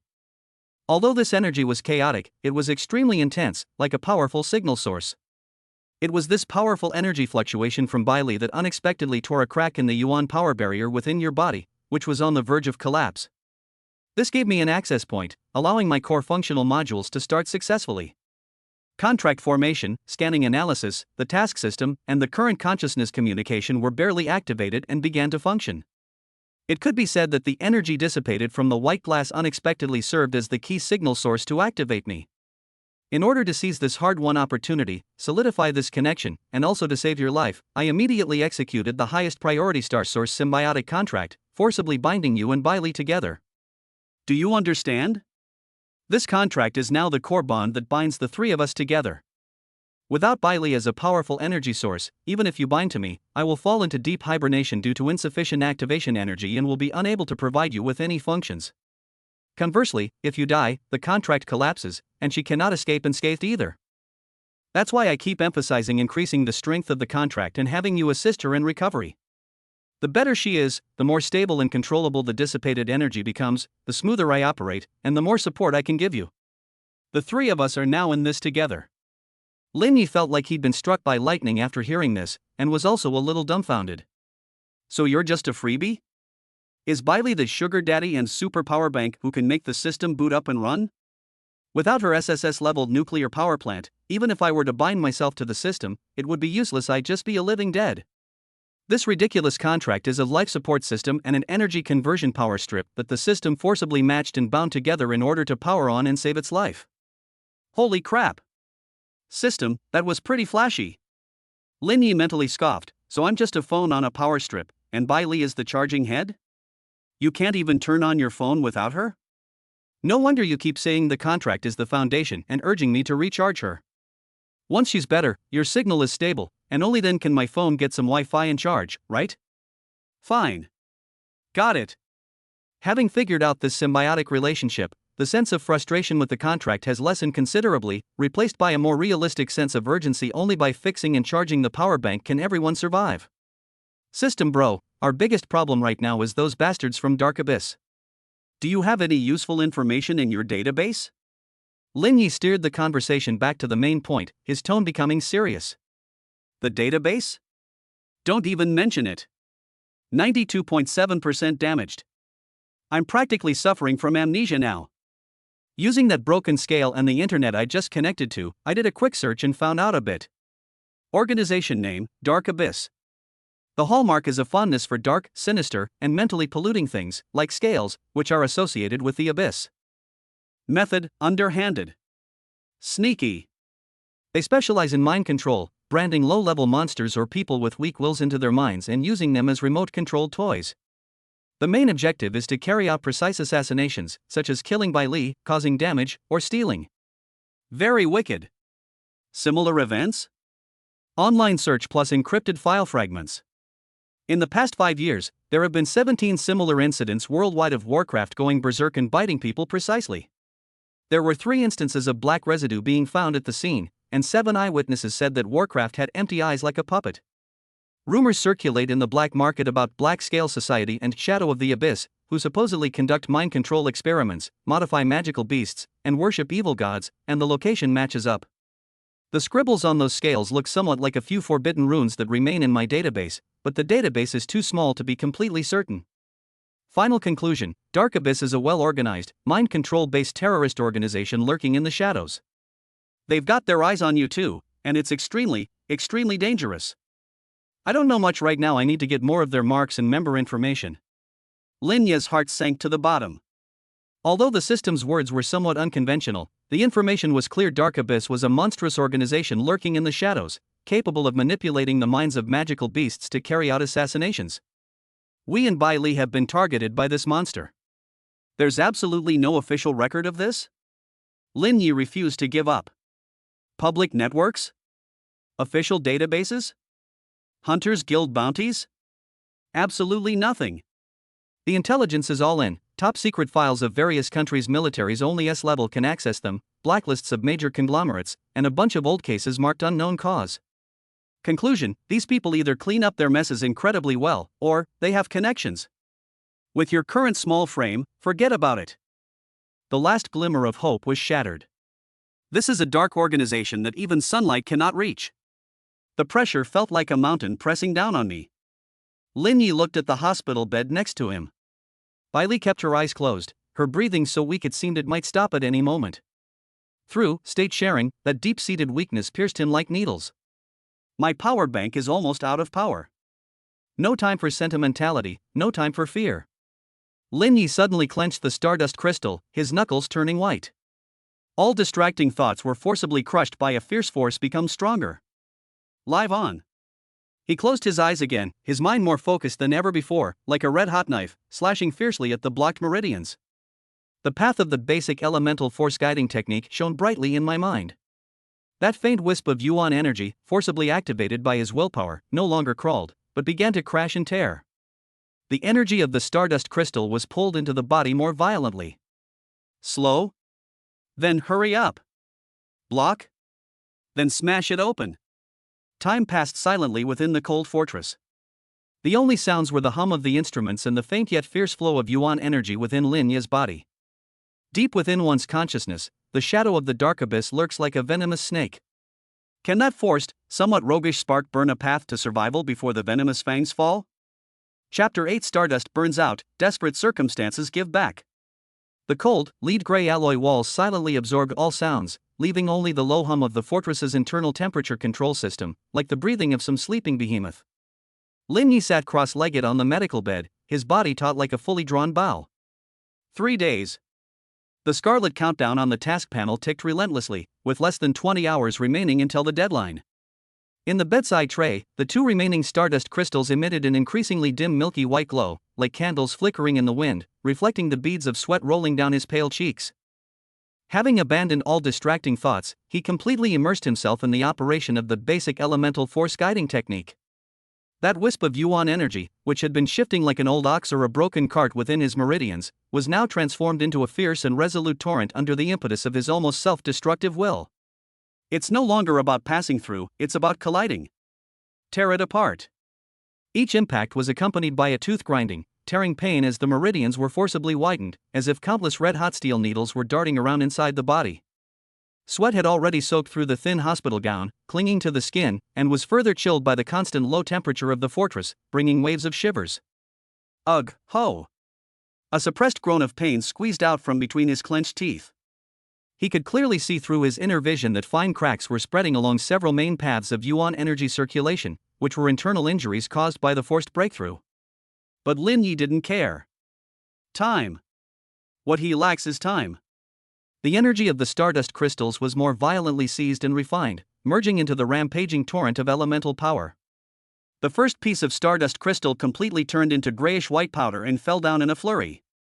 The second stardust crystal also visibly dimmed, and its surface was covered with spiderweb-like cracks.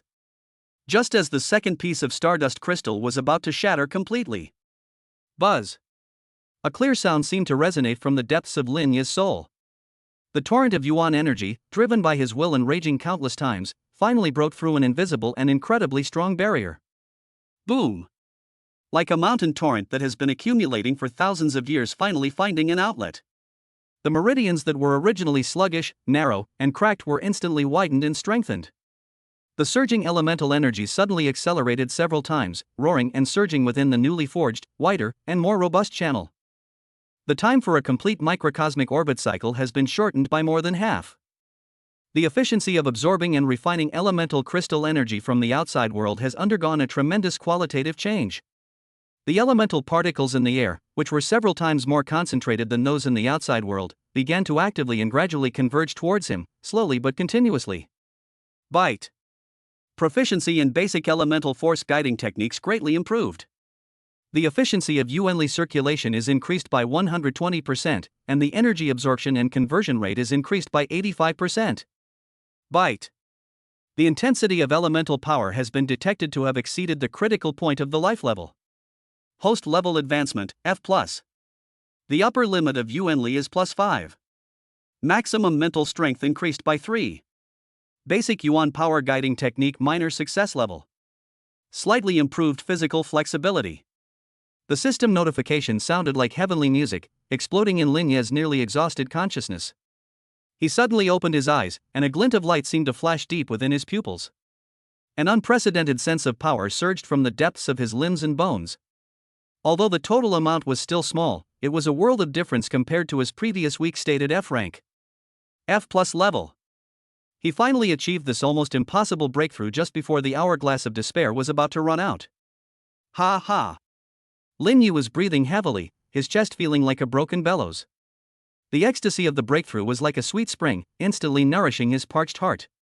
He clenched his fists instinctively, feeling a surge of power between his knuckles that was far greater than before. However, this joy, like a summer downpour, comes quickly and goes even faster. The initial surge of power from the breakthrough quickly receded, leaving behind a deeper sense of exhaustion and emptiness. The internal injuries caused by forcibly impacting the meridians felt like countless tiny embers burning, and every breath brought a sharp pain. His mental energy was severely depleted due to prolonged extreme concentration, his temples throbbed, and his vision blurred intermittently. Even worse resources are exhausted. In the bedside tray, only a small clump of grayish-white crystal powder remained, the last remnants of the two energy-depleted stardust crystals. All the yuan crystals left behind by the security captain were burned up in this frantic sprint. System bro. It's done. F+ is up. Lin Yi roared in his mind, his voice filled with the excitement of a breakthrough, but also with the panic of depleted resources. The crystals are gone. All used up. By Li, Shi. The first phase's core objective was to achieve an F+ level breakthrough. Efficiency assessment, extremely low reliance on willpower to force the breakthrough, moderate damage to meridian, slight internal organ tremors, requires significant time and energy for rest and stabilization. The system's voice remained cold, but Lin Yi seemed to detect an extremely subtle data fluctuation. It's as if some hidden computing module has been triggered. External energy source stardust crystals is depleted. Environmental passive elemental particle absorption efficiency, 0.7 units hour. Unable to meet the host's current recovery needs, estimated needs, 15 units hour. Warn. Contract link target, SSS level star beast by Li, whose core injury is deteriorating at an increasingly rapid rate.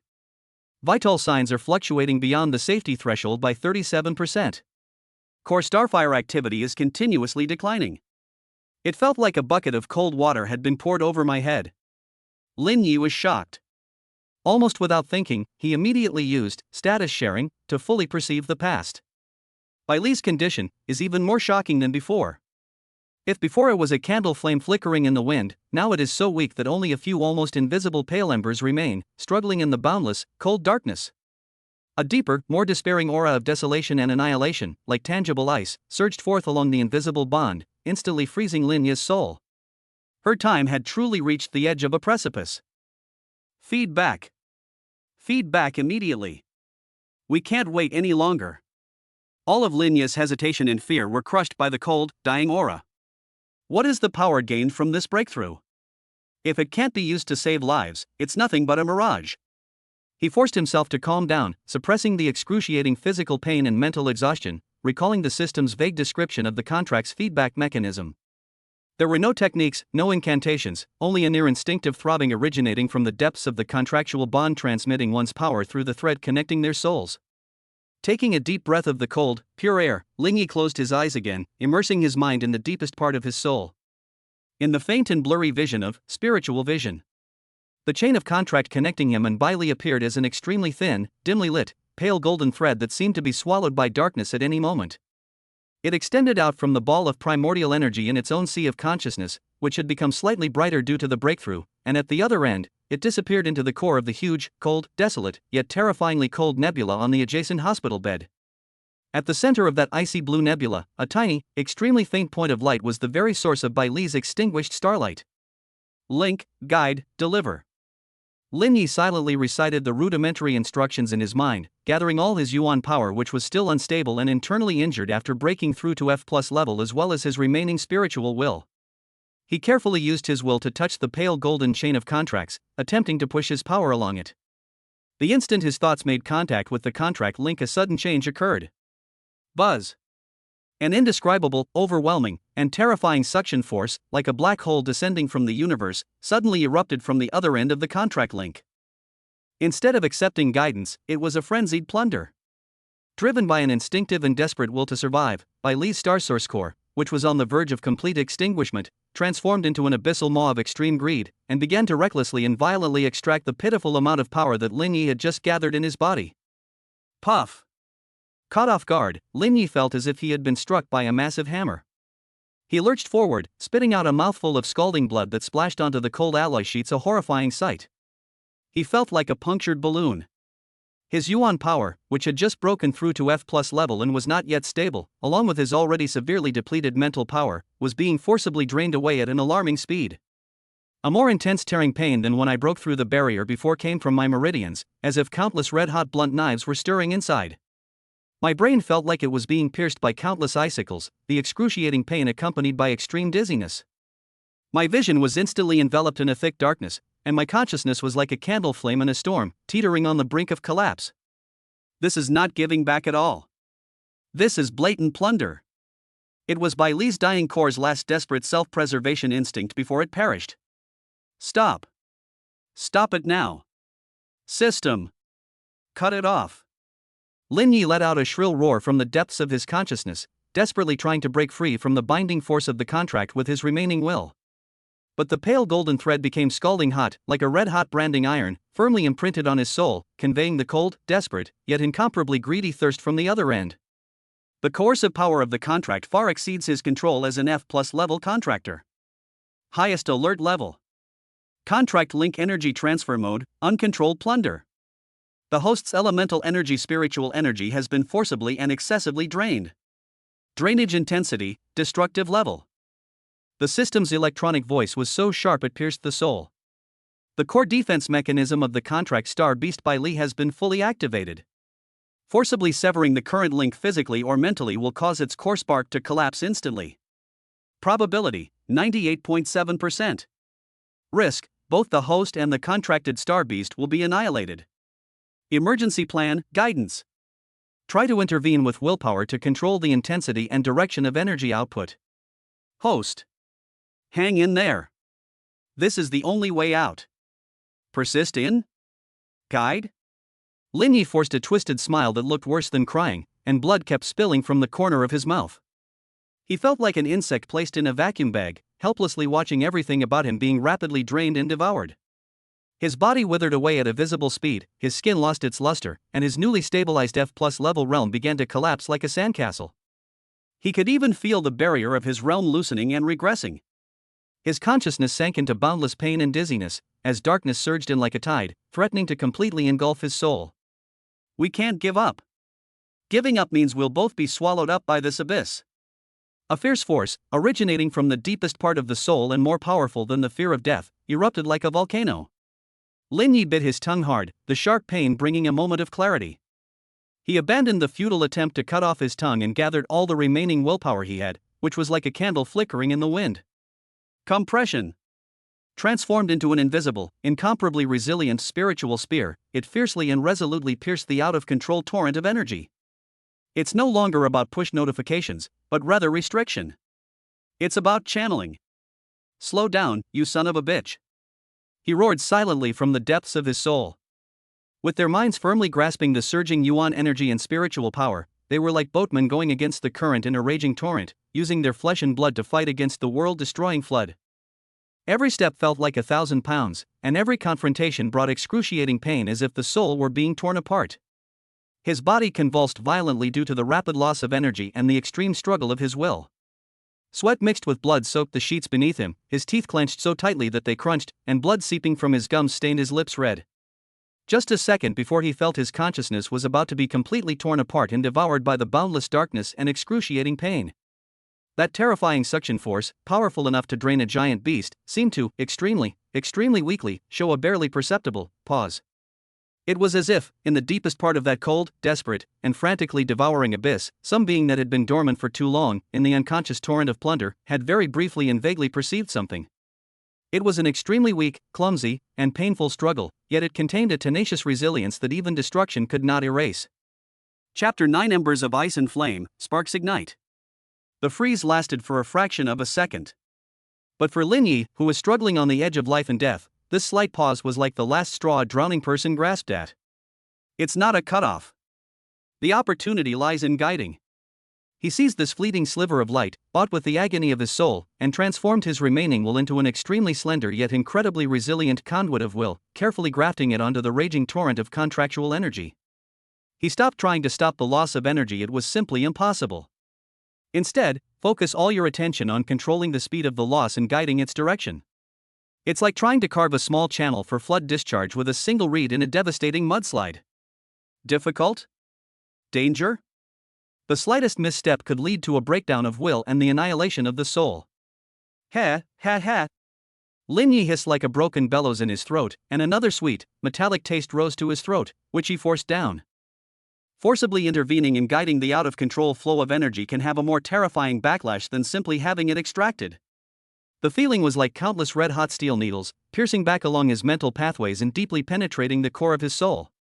10 times more intense than before, the excruciating pain and dizziness instantly overwhelmed him. What lay before me was no longer darkness, but a burst of countless distorted and rotating light spots and colors. My consciousness felt as if it had been thrown into a high-speed centrifuge, on the verge of falling apart completely. But he held on.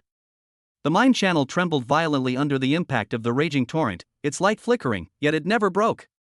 Lin Yi channeled all his energy and will to survive into the adhesive that held this fragile conduit together. He guided the slightly tamed torrent of energy, no longer letting it rush chaotically into the abyss of the white glass core, but clumsily and laboriously leading it to the deepest part of the core. That cold, desolate, icy blue starlight source that seemed about to completely dissipate in the next second, that was the foundation of her existence as an SSS-level star beast, and also the core mark that was most severely injured and on the verge of being completely extinguished. Buzz. The moment the first wisp of energy belonging to Lin Yi, mixed with his weak F+ level Yuan power and his tempered, indomitable spirit, finally clumsily and tremblingly touched that point of icy blue starfire, an anomaly, like a supernova explosion, suddenly descended. That silent, cold, and lifeless icy blue starlight, as if a 10,000-year-old ice crystal from Mars had been thrown into it, suddenly burst forth with an unimaginable, dazzling light. A terrifying aura, vast, ancient, and icy enough to freeze time and space, yet containing the destructive will to burn the stars, roared back along the contract link like an ancient ferocious beast awakening. Puff! Lin Yi's body was struck head-on by an invisible battering ram, and he was sent flying backward uncontrollably, crashing heavily into the cold, hard alloy wall with a dull thud. A large mouthful of dark red blood mixed with fragments of internal organs gushed out, splattering into a gruesome blood flower on the pale white wall. His consciousness was instantly and completely overwhelmed by the primordial will of this reversed SSS-level being. It's so cold. Absolutely cold. It was as if my soul had been frozen into cosmic dust. Destroy. Pure destruction. It's as if everything in the world is destined to return to nothingness under this will. Highest priority alert. An SSS-level star beast's primordial imprint has been detected, triggering a reactive counterattack. Energy attribute, Ice Flame Annihilation. Intensity, devastating.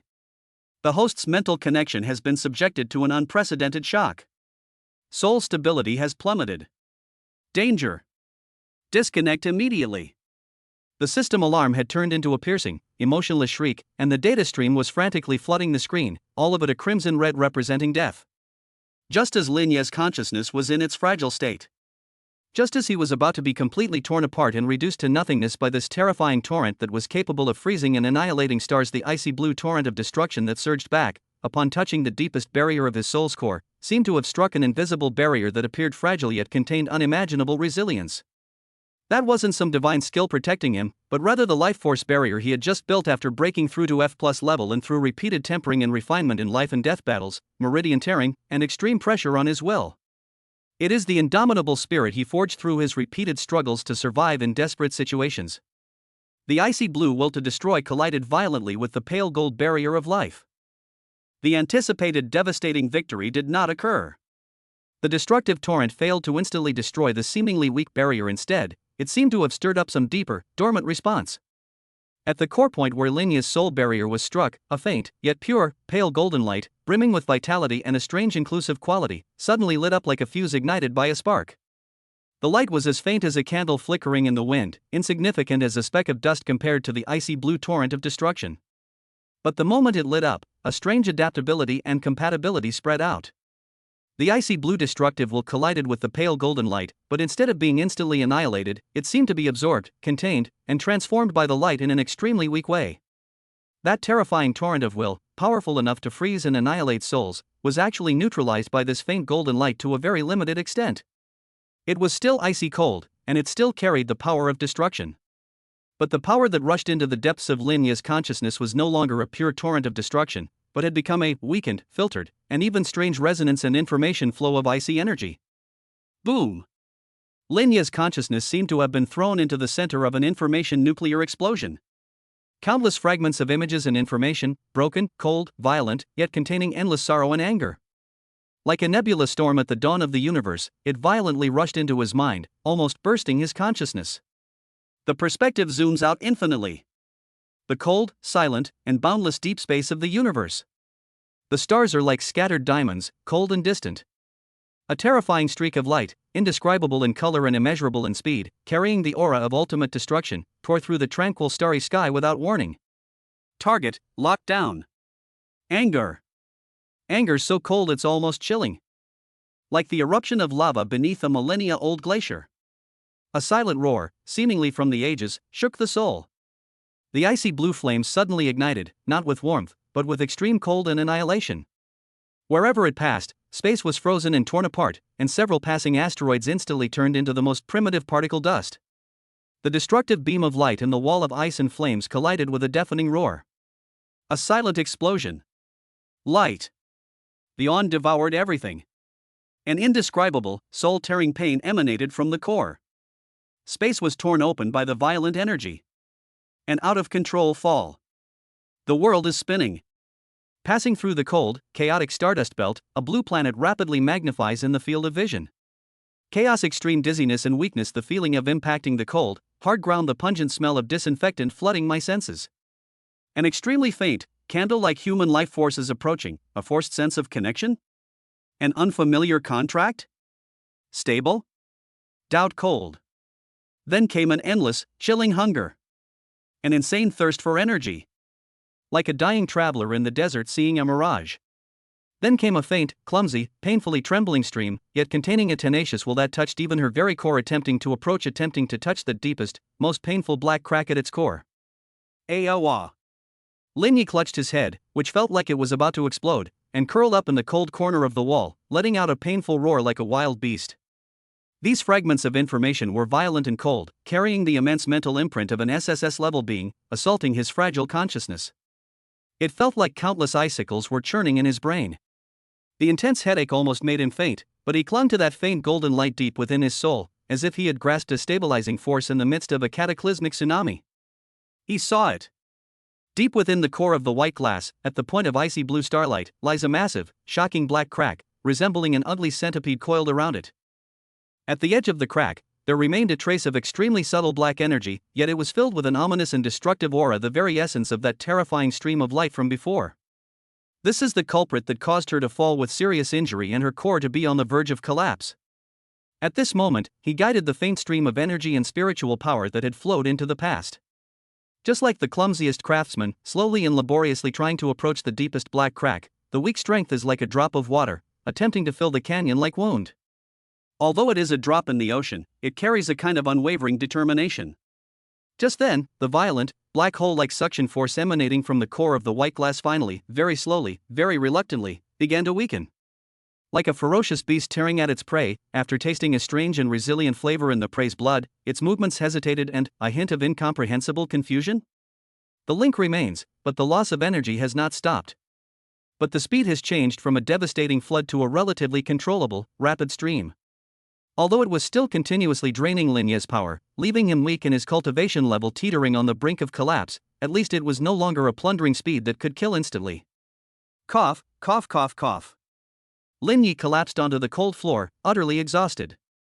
He curled up like a shrimp out of water, gasping for breath. Each breath was accompanied by a strong smell of blood and a stinging pain in his lungs. His face was as pale as paper, and his mouth and chest were covered with dark red blood. His newly broken F+ level was like a candle flickering in a storm, its light dim and ready to be extinguished at any moment. His mental energy was completely depleted, his consciousness was hazy, and his vision was blurred. But deep within his bloodshot eyes shone a gleam of near madness, born of a near-death experience, and an indescribable shock and enlightenment. He saw her fall, her anger, her coldness, and that hunger that went to her very bones. He even touched the terrifying, enemy-owned black crack at the very core of her being. The feedback from this contract is less a success than a reward. Rather, it's more like that on the tightrope of death, through willpower, that mysterious compatibility of pale golden light, and a trace of indescribable touch, a fragile and dangerous balance was forcibly established. This was a huge gamble, he staked everything on it, only to gain a slim chance of survival. Just as his consciousness was fading, almost succumbing to the edge of complete darkness. On the hospital bed next to her, which was as silent as ancient ice, Bailey, who had been lifeless like a perfect ice sculpture, had her long eyelashes covered with tiny ice crystals tremble very slightly, almost imperceptibly. A faint, almost imperceptible, yet undeniably real, chilling aura. Like a tiny crack quietly appearing deep within a glacier that has slumbered for millennia, a faint yet incredibly pure and vibrant aura of ice energy emerges. Like the first drop of snow melting in early spring, it quietly spread, dispelling a trace of that despairing desolation and annihilation. Deep within the cold, silent fortress, that wisp of icy blue starlight struggling on the edge of absolute zero seems to have been infused with a tiny, yet infinitely potential, spark. Chapter 10 Returning Home and the First Melt of Ice. The lead gray alloy door slid open silently, and the pungent smell of disinfectant was replaced by a cool breeze mixed with soil, rainwater, and the dust unique to the city. Lin Yi stood at the fortress exit, took a deep breath, and the lingering pain in his chest seemed to be somewhat relieved by the long-lost feeling of freedom. 3 days. The 3 days spent in the silent fortress, absolutely silent, rich in elemental energy yet filled with invisible pressure, felt like walking a tightrope between life and death. The ecstasy of breaking through to F+ level and the subsequent near-death experience completely exhausted all his strength and the elemental crystal resources left behind by the security captain. But the outcome was good, he survived, and the terrifying crack at the core of the white glass was finally stabilized temporarily, pulling him back from the brink of death. The city's defense commander, Lei Lai, personally led a group to escort them. His sharp gaze swept over Lin Yi, lingering for a moment on Lin Yi's face, which was still pale but whose breathing had become much more stable, before landing on belle, who was wrapped in a large hooded coat. She concealed her breathing very well. Like ancient jade in a deep pool, only a sliver of icy blue light occasionally peeks out from under the brim of his hat. It carried a cold, aloof air, but it also lacked some of the previous desolation and lifelessness. Lin Yi, belle.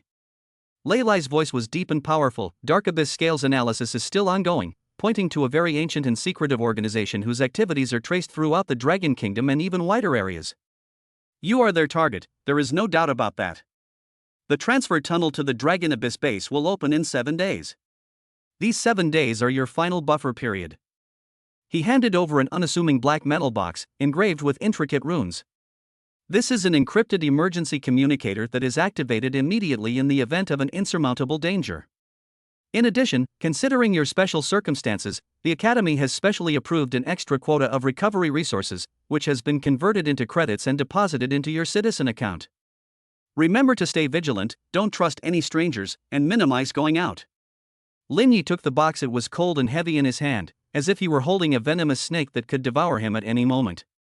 He nodded, his voice a little hoarse. Understood, thank you, Commander. The word home seemed unfamiliar and distant to both Lin Yi and belle. Lin Yi's parents in this world disappeared when he was young during a battle to defend the perimeter of a beast tide, leaving behind only this dilapidated but relatively clean one-bedroom apartment on the edge of Shanghai City's old town. As for belle, her background has always been a mystery at Shanghai Beast Taming School. All that is known is that she was sent there by a mysterious old man and has no other relatives. The taxi weaved through narrow, slightly dirty streets, the scenery outside the window familiar to Lin Yi. The walls were peeling and mottled, brightly colored clothes were drying on the balcony, children were chasing and playing, and the air was filled with the smell of cheap food mixed with engine oil. This is completely out of step with the absolute order of the silent fortress, the special care wards of the hospital, and even the elite atmosphere of the beast taming school. Belle sat quietly on the other side of the back seat, her hat brim pulled low, revealing only her beautifully shaped chin.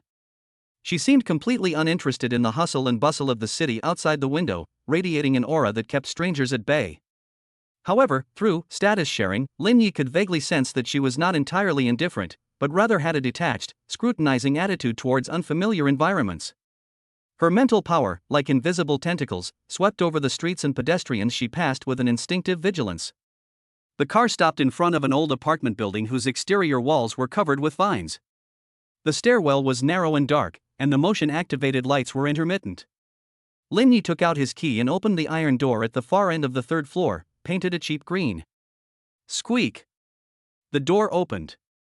A faint smell of dust and the scent of sun-dried old furniture wafted over. The room was very small, you could see the whole thing at a glance.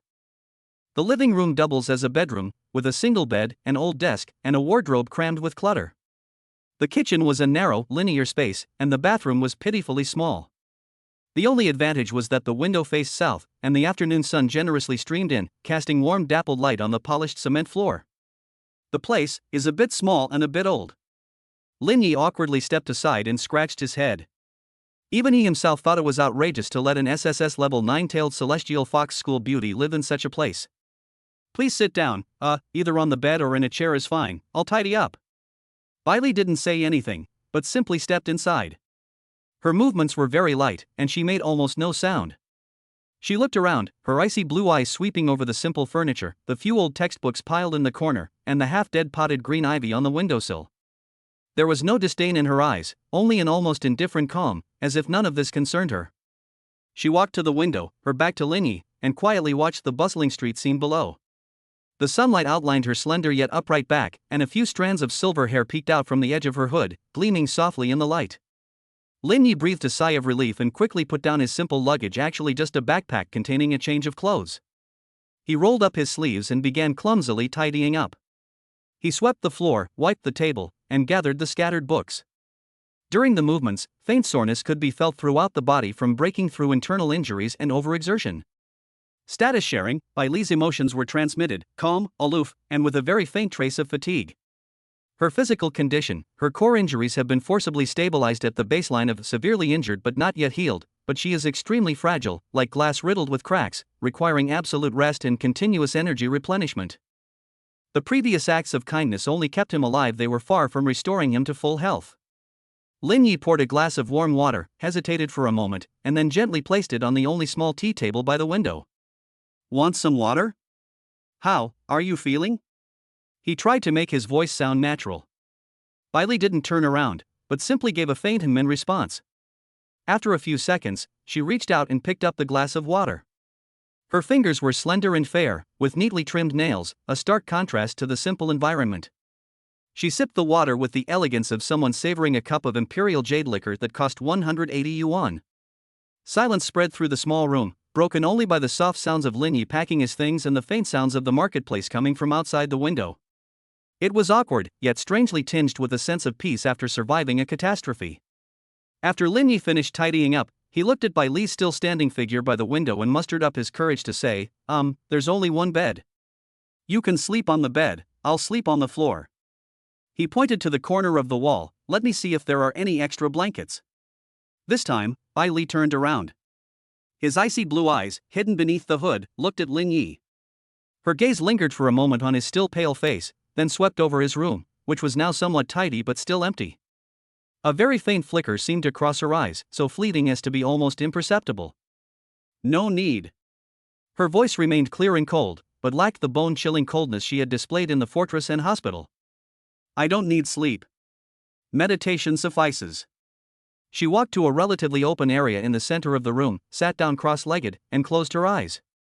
A faint yet pure icy aura began to linger around her, slowly absorbing the sparse elemental particles in the air. Linyi was stunned for a moment, then understood. For someone of her caliber, deep meditation is indeed more restorative than sleep. He said no more, and silently pulled out a set of relatively clean old bedding from the bottom of the wardrobe, spreading it on the cold cement floor beside the bed. As he lay down, the chill from the ground seeped through the thin mattress, causing him to involuntarily gasp. He turned to the side and looked at Baile, who was meditating with her eyes closed not far away. Moonlight streamed through the window, bathing her in a soft, hazy glow. Her long eyelashes cast faint shadows on her pale cheeks, making her as serene as a snow lotus under the moonlight. Intimacy level, 18-100.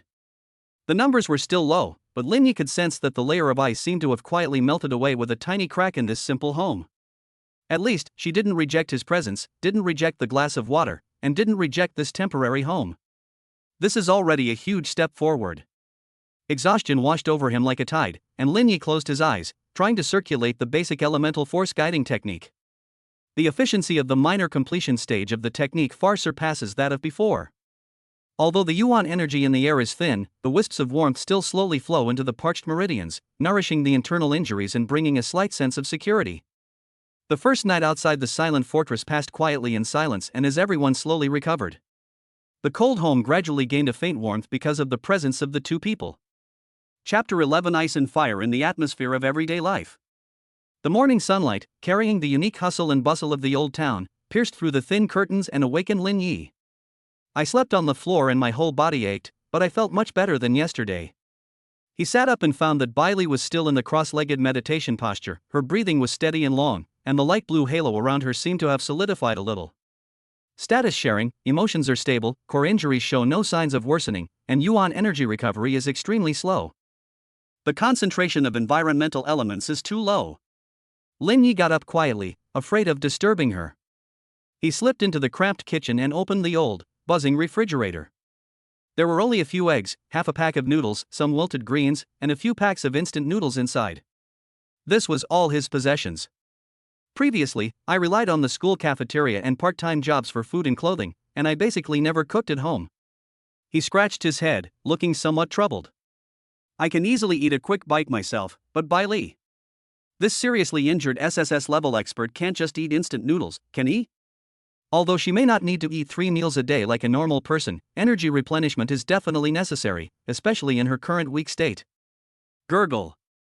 My stomach growled at an inopportune moment, the sound particularly clear in the quiet little kitchen. Lin Yi blushed and quickly covered his stomach. Just then, he felt a cold gaze fall on his back.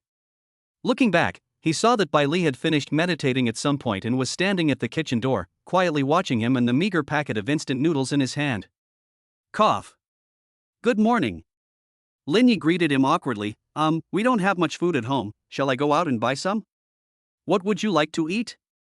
Or is there anything I might be able to buy for you? He asked cautiously.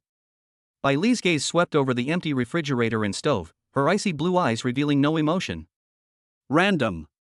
She said casually, paused, and then added, a light diet is fine. Okay, light.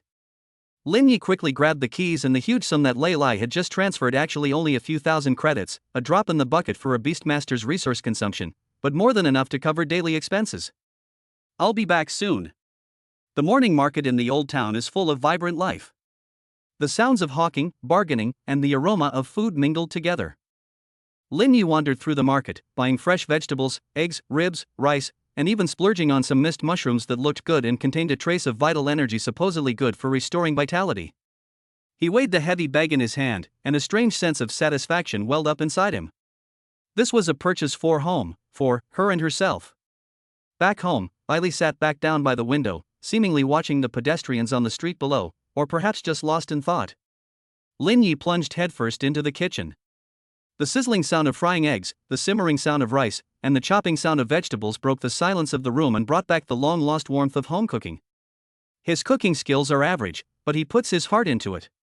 Soon, 2 steaming bowls of vegetable and egg noodles, a plate of stir-fried mushrooms, and a small dish of braised pork ribs were placed on the small coffee table. Dinner's ready. Lin Yi greeted him, his voice carrying a hint of barely perceptible anticipation. Bai Li walked over, looking at the simple yet steaming food on the table, a hint of curiosity in her eyes. She imitated Lin Yi and picked up her chopsticks. The movements were still elegant, but clearly showed signs of unfamiliarity. I picked up a piece of green vegetable, hesitated for a moment, and then took a small bite. Lin Yi looked at her nervously. She chewed slowly and deliberately, her face showing little change in expression, but a very faint fluctuation was detected in the status sharing, not rejection, but more like a calm acceptance of the unfamiliar taste. How about it? Lin Yi couldn't help but ask. Not bad. Bai Li put down her chopsticks, her evaluation concise and to the point, revealing no emotion. But she picked up a spoon, scooped up a small spoonful of soup, and slowly drank it down. Lin Yi smiled, her initial unease vanishing. At least, she didn't dislike it. He picked up his bowl and began to eat heartily. The warm food dispelled the chill from the floor mat and made him feel like he had regained some strength. After the meal, Lin Yi took the initiative to clear the dishes. Bai Li returned to the center of the room, seemingly preparing to continue meditating. But when she saw Lin Yi carrying a basin of water and a rag, starting to carefully wipe the tables and chairs and mop the floor, a clear look of confusion appeared in her icy blue eyes for the first time. In her long bloodline heritage, power, cultivation, and battle are the eternal themes. Cleaning a room, such a trivial and ordinary activity, seems to have never occurred to me. She watched Lin Yi's slightly clumsy yet unusually earnest movements, the fine beads of sweat on his forehead, and his slightly hunched back as he mopped the floor. A completely unfamiliar feeling, like a pebble thrown into a deep pool, rippled slightly in the cold lake of her heart. Intimacy level, 18-100-2100. After wiping the last floor tile, Lin Yi straightened up, let out a long sigh, and turned around to meet Bai Li's eyes, which were filled with inquiry and a hint of inexplicable emotion. What's wrong? Lin Yi felt a little uneasy under her gaze. Why do all this? Bai Li's voice was still cold, but less distant, and more genuinely puzzled. A waste of time. Lin Yi was stunned for a moment, then understood. In her understanding of existence, power is everything, and these daily trifles are meaningless. He smiled, a smile tinged with weariness, yet also with genuine composure, because this is home. A home needs to be clean and comfortable to function properly. And he paused, looking at Bailey. It's already unfair to let you live in a place like this. If you can tidy it up a bit, I'll feel more at ease. Home. Bailey repeated the word softly, a faint trace of confusion flashing across her icy blue eyes before returning to calm. She didn't say anything more and closed her eyes again, but the yuan energy fluctuations surrounding her seemed to be a little gentler than before. In the afternoon, Lin Yi tried cultivating. He sat cross-legged on his floor mat and began practicing the basic elemental force guiding technique. At the lesser completion stage, the flow of yuan energy became much smoother, and the sparse yuan energy in the air was slowly absorbed. At the same time, he spared a sliver of his attention to carefully maintain the contract link. He no longer dared to forcefully guide the feedback as he had done in the fortress. Instead, he used the link to slowly and gently transmit the purest elemental energy he had refined, like a trickle, continuously and proactively. Active feedback is in progress. Contracted Star Beast by Lee is receiving. Core injury repair efficiency plus 0.01%. Weak effect, but stable over time. Bailey silently received this meager power. Like a dried-up riverbed, it receives only insignificant raindrops. But Lin Yi could sense that the icy blue starlight at her core seemed to have gained an indescribable sense of peace because of this continuous and gentle nourishment. Intimacy level, 2122-100. The afterglow of the setting sun once again painted the window panes red. Lin Yi finished his cultivation and felt much better. He got up to prepare dinner. I walked to the window to check the sky, and my gaze inadvertently swept across the street below. A man wearing gray overalls and a baseball cap was leaning against a telephone pole on the opposite street corner, holding a newspaper in his hand, seemingly reading it, but the brim of his cap was pulled low. When Lin Ye's gaze swept over him, spiritual vision, subconsciously activated for a moment. Buzz. The field of vision changed instantly. From the microscopic perspective of spiritual vision, the man was shrouded in an extremely thin, yet strangely familiar, viscous, and chilling aura of darkness. It shares the same origin as that dark abyss scale. Although it was as faint as a candle flickering in the wind, disappearing in an instant, seemingly being concealed by some secret technique, Lin Yi would never mistake it. A chill instantly shot up my spine from the soles of my feet. Lin Yi's pupils contracted sharply, and he took a step back, his heart pounding wildly. What's wrong? Bai Li's cold voice rang out from behind him. She had opened her eyes sometime earlier, her icy blue pupils sharp as knives, instantly locking onto the direction Lin Yi was looking. A chilling, bone-piercing cold spread silently. Chapter 12. Shadowy Vision and the Warmth of the Poem.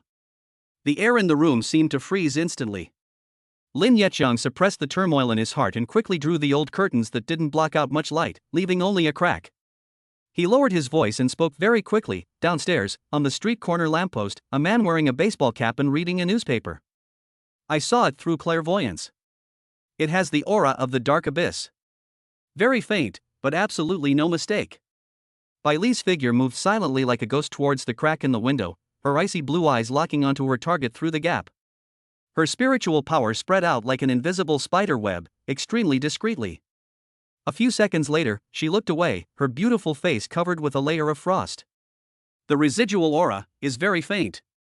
The target's energy level is below F level, so it might be an external informant, or an ordinary person who was briefly marked with a tracking mark. Her voice was icy. He noticed you? Probably not. Lin Yi recalled that fleeting glance. I just glanced at him casually. My spiritual vision was activated for less than a second. He was looking down at the newspaper. Even so, a strong sense of lingering fear gripped him. The tentacles of the dark abyss have extended to this remote old town so quickly. Their safe house is probably as transparent as the other side. This place is not safe to stay for long. Bai Li said decisively, her body radiating even more chill. Immediately notify the city defense forces. Lin Yi immediately took out the black metal box given to him by Lei Lai and quickly entered the emergency code to activate it as instructed. The box emitted a very faint buzzing sound, and an invisible encrypted message was instantly sent out.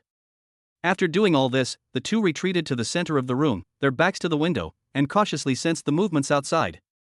The atmosphere in the small room became heavy and oppressive again, and the previous moment of peace was gone. Status sharing, Bai Li's emotions were transmitted, cold, wary, and murderous. Her physical condition also fluctuated slightly due to the mental probe and momentary vigilance just now, and the icy blue starlight at the core swayed slightly. Looking at Bai Li's tightly pursed lips and the lingering coldness between her brows, Lin Yi felt even more tense. The enemy was downstairs, and one of them was still seriously injured, while the other was only a beginner F+ level. Their only real combat power was Bai Li's primordial power, which needed to be used with extreme caution. Time passed second by second, each second feeling like torture. The faint sounds of passing cars and the noise of the crowd could be heard downstairs, but the man in the baseball cap did not seem to have left. About 10 minutes later, a deep and rapid engine sound came from afar and stopped in front of the apartment building. This was followed by the sound of car doors opening and closing, and then quick, forceful footsteps. Through the gap in the curtains, Lin Yi saw two men dressed in plain clothes, but with a sharp and capable demeanor like unsheathed blades, striding towards the street corner, their target the man in the baseball cap. The man in the baseball cap seemed to sense the danger, abruptly dropped his newspaper, and turned to try and blend into the crowd to escape. But the two plainclothes officers were faster, pouncing like cheetahs and swiftly subduing him, stuffing him into an inconspicuous black sedan. The whole process was as fast as lightning, attracting almost no attention from passers-by. The black sedan sped away. Lin Yi and Bai Li's tense nerves finally relaxed a little. Ding! Side quest triggered, Nest alert. Mission objective: successfully identify and report the threat posed by informants on the outskirts of the Dark Abyss, and assist the city defense forces in eliminating the threat. This demonstrates basic crisis awareness and response capabilities. Task rewards: mental strength +1. Spiritual vision beginner, proficiency slightly increased. Intimacy +2. Mental strength, 15 100 16 100. Intimacy level, 22 100 24 100. The system notification relieved Lin Yi, but the gloom in his heart did not dissipate. This was just an external informant, the real threat still lurked in the shadows. The journey to the Longyuan base in 7 days is unlikely to be peaceful. The atmosphere at dinner was much more subdued than at lunchtime. Lin Yi prepared a simple meal, and the two ate in silence. Bai Li ate very little, seemingly deep in thought. Commander Lei Lai said that the Longyuan base will open its passage in 7 days. Lin Yi broke the silence, trying to change the subject. Before that, we need to recover as much as possible. The yuan energy at home is too scarce. I'll go to the Academy's resource office tomorrow and exchange some yuan crystals using my quota. Bai Li put down her chopsticks and looked at Lin Yi with her icy blue eyes. Yuan Jing, it's just a drop in the ocean. Her voice was calm, yet it pointed out the cruel reality. With her SSS level source energy consumption, ordinary elemental crystals would have negligible effects, and Lin Ye's quota wouldn't even be enough to fill a gap between his teeth. Lin Ye's eyes dimmed. This was his greatest sense of powerlessness. Contractual link, Bai Li suddenly spoke, her gaze falling on Lin Ye's hand. Your previous method of giving back was extremely inefficient and risky. Lin Yi blushed, still shaken as she recalled the terrifying experience of almost being drained dry. Try to guide. Bai Li's voice carried a hint of barely perceptible hesitation, as if she were carefully choosing her words. It's not a one-way transmission. It's resonance. Lin Yi was taken aback. Resonance? You mean, like during cultivation, let our yuan power circulate within the contract link? He recalled the brief burst of power he had forced to simulate her frequency of energy at the last moment in the fortress. Bai Li nodded slightly. Your yuan power is very weak. But it's very clean. This was the first time she had commented on Lin Ye's power, though it was still brief and aloof. What needs to be done? Lin Ye's spirits lifted. If a safer and more efficient method could be found, it would be fantastic news. Control. Precision. Bai Li extended her fair and slender right hand, palm up, and placed it flat on the small coffee table. Try to gather your elemental power in your palm. Release it slowly. Guide it. Is this considered teaching step by step? Lin Yi looked at the hand so close to him, so perfect it was like a work of art, and his heart skipped a beat for no reason. He took a deep breath, suppressed his distracting thoughts, and extended his right hand, palm down, hovering about an inch above Bai Li's palm. He could feel the faint chill emanating from her palm. He closed his eyes, focused all his energy on the guiding technique, and carefully mobilized the newly formed, pale golden yuan energy with F+ grade aura in his dantian, guiding it extremely slowly and steadily towards the Laogong acupoint on his right palm. This process requires complete concentration, like walking on the edge of a cliff. A faint yet refined pale golden light slowly emanated from his palm. The instant this ray of light appeared, a thin, almost transparent, icy blue halo also quietly emerged in Bai Li's palm. Instead of actively absorbing it, she controlled the icy blue halo, like the most precise magnetic field, gently enveloping and guiding the wisp of pale golden energy released from Lin Yi's palm. Two forces clashed within a tiny space. There was no violent suction, no intense conflict. Lin Yi's pale golden yuan power, like a gentle stream, was softly enveloped and entwined by the icy blue halo. He could clearly sense Bai Li's power, cold, vast, and carrying the essence of annihilation, yet at this moment it displayed an incredible capacity for inclusion and guidance. Her power, like the finest filter in the gentlest riverbed, guided his meager strength, guiding it along a mysterious path, flowing and circulating slowly above her palm. A strange sense of resonance was clearly transmitted to the depths of Lin Yi's soul through the contract link and the connection in his palm. Under this resonance, the speed of his yuan qi circulation spontaneously increased slightly. His efficiency in refining external yuan qi also improved. What surprised him even more was that he could feel that the wisp of yuan energy he had guided out, after being guided and circulated by Bai Li's power, seemed to have some minor impurities removed, becoming more refined and condensed. Furthermore, during the cycle, an extremely small portion, as if assimilated or transformed in attributes, carrying a faint trace of icy coldness, slowly and continuously feeds back into his body through the contract link. Contract link, weak elemental resonance established. Host's yuan power condensation level slightly increased. Yuan power recovery speed plus 5%. Contracted star beast Bai Li receives pure elemental energy, core injury repair efficiency plus 0.05%. Contract strength 1.5-1.6. Intimacy level 24-126-100. It was a success. Although it's not a groundbreaking improvement, the subtle resonance of safety, controllability, and mutual benefit is of great significance. This has provided them with a new path for joint recovery in the face of resource scarcity. Lin Yi opened his eyes, his gaze filled with excitement, and looked at Bai Li. Bai Li happened to look up at him at the same time. In those icy blue eyes, deep within the unyielding ice that had remained frozen for millennia, a faint trace of approval seemed to have melted away because of this successful attempt. The corners of her lips seemed to twitch upwards very, very slightly, so quickly as to be almost an illusion. Their palms remained a mere inch apart, light swirling and their auras mingling. In this humble room, amidst the still lurking dangers of the night outside the window, a tacit understanding beyond words and a subtle warmth quietly blossomed between the cold energy and the warm palms. Chapter 13: An old friend's visit and the icefox's subtle ripples.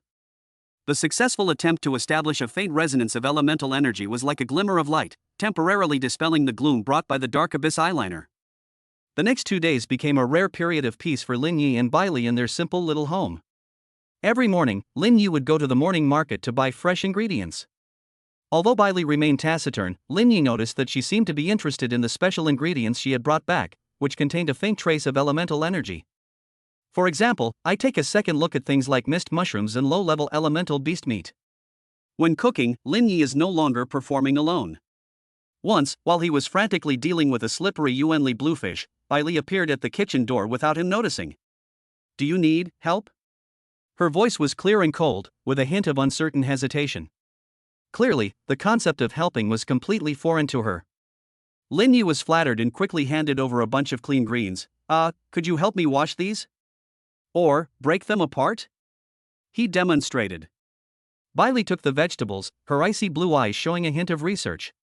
She washed the vegetables with extreme care, controlling the water flow perfectly, and each leaf was washed until it was bright green and translucent, as if she were conducting some kind of precise experiment. The action of breaking the vegetables was slightly clumsy, with a cautious sense of control over the force, as if afraid of crushing the fragile plant into powder if too much force was used.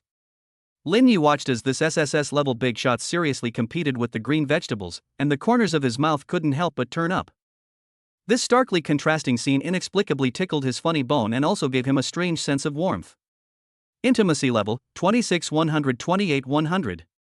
After the meal, the two's main task was to cultivate and try to resonate with Yuan energy.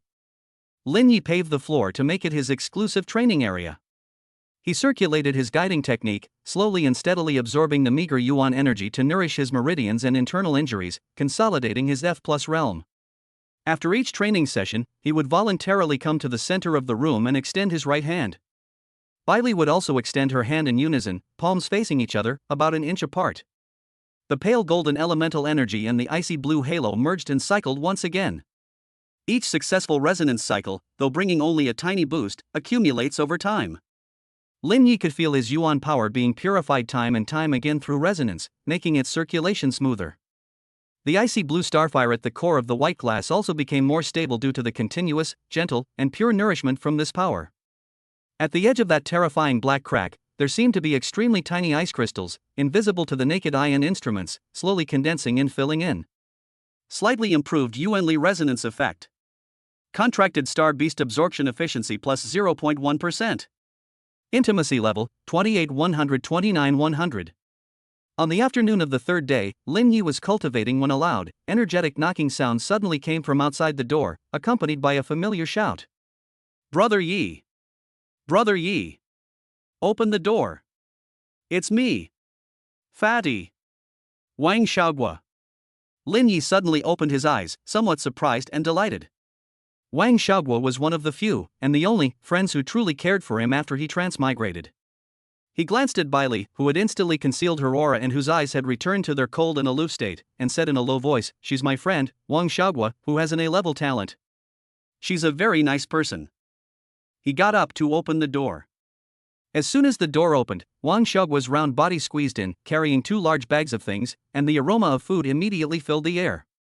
Holy crap! Brother Yi! You didn't even tell me you were being discharged. I went to the hospital only to find it was empty. I had to ask the doctor to find out you went home. Wang Xiaogua, making a ruckus, put the things on the ground and glanced around the room. When he saw belle standing by the window with a cool and beautiful demeanor, he instantly felt as if he had been choked. His eyes widened and his mouth opened wide enough to fit an egg. Belle. Wang Xiaogua's voice changed, filled with disbelief. The school's undisputed ice queen and SSS-level genius actually appeared in Lin Yi's dilapidated shack, AF-level good for nothing? This shocked him even more than knowing that Lin Yi and belle had been attacked together in the hospital room. Fatty, stop yelling. Lin Yi felt a little embarrassed and quickly pulled him aside. Belle, well, her situation is special, and she also needs to rest for the time being.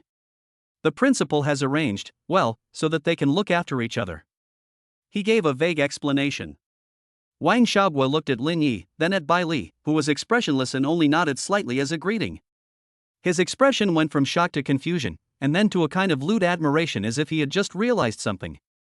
He grabbed Lin Yi's neck, lowered his voice, and winked. Wow, Brother Yi! You've been hiding your true abilities. So what if you're an F rank? You still managed to win over an SSS rank goddess. And you even looked out for each other? You're living together? Awesome. I admire you, bro. From now on, you're my brother. Teach me. He kept his voice very low, but how could he hide it from belle's senses in this small room? Lin Yi blushed deeply, wishing he could disappear into the ground, get lost.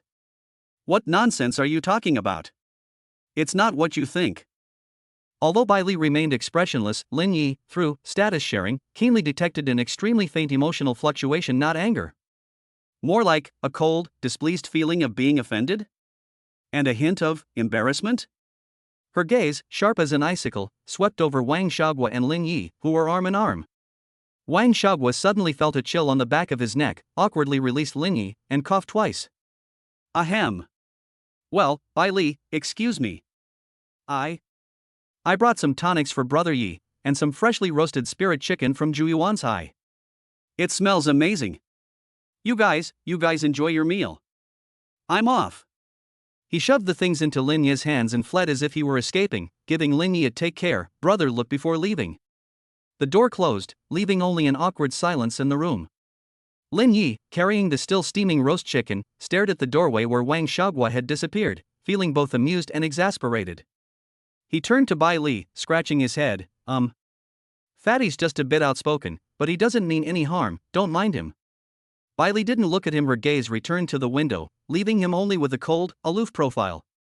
But Lin Yi clearly felt that the cold, offended displeasure was slowly dissipating, replaced by a more complex emotion, tinged with a strange scrutiny, that settled upon him. Intimacy level, 29-130-100. Lin Yi's heart skipped a beat. This increase in intimacy level, something feels off. Juyuan's High. Roasted spirit chicken? Belle's cool voice suddenly rang out, carrying a hint of question. She turned her head slightly, her icy blue eyes falling on the oil paper package in Linya's hand. A tempting aroma, a blend of spices and the distinctive, caramelized scent of some low-level fire elemental beast meat, wafted out in wisps. Linya was stunned for a moment, then suddenly had a flash of inspiration and quickly opened the oil paper package. A roasted chicken, golden brown and crispy, glistening with oil, exuding a rich, vibrant aroma, is presented before you. Yes, the Juiwansai brand, that fat guy certainly knows how to buy it.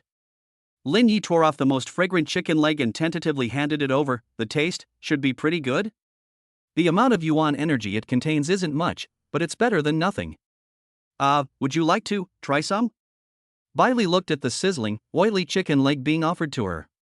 The complex scrutiny in her icy blue eyes seemed to be replaced by a purer curiosity about unfamiliar food. She hesitated for a full 3 seconds before extending her slender fingers and gracefully accepting the chicken leg that seemed completely out of place with her demeanor. Under Linya's tense yet expectant gaze, she gently parted her cherry lips and took a small, very elegant bite. Chew slowly and carefully. Then, through state sharing, Lin Yi clearly captured an extremely subtle yet incredibly clear fluctuation. Pleasure. A pure and simple pleasure from the deliciousness of food. Although it was fleeting and quickly covered by the coldness again, Linya's heart felt as if it had been gently bumped by something, and instantly brightened up. The tip of the iceberg seems to have been quietly melted away by the aroma of everyday life. Chapter 14 Whispers in the Rain and the Sealed Past. Night fell, and heavy, leaden gray clouds pressed down over Shanghai City. Thunder rumbled deep in the clouds, and the air was so humid you could wring water out of it. A long-awaited downpour is about to begin. The cabin was lit by warm yellow energy-saving lights. After Lin Yi finished cleaning up the remains of the roasted chicken that Wang Xiaogua had brought, most of it ended up in his stomach, and Bai Li only took a few small bites, but Lin Yi was sure she tasted it and didn't dislike it. He wiped the table clean and tidied up the bedding on the floor.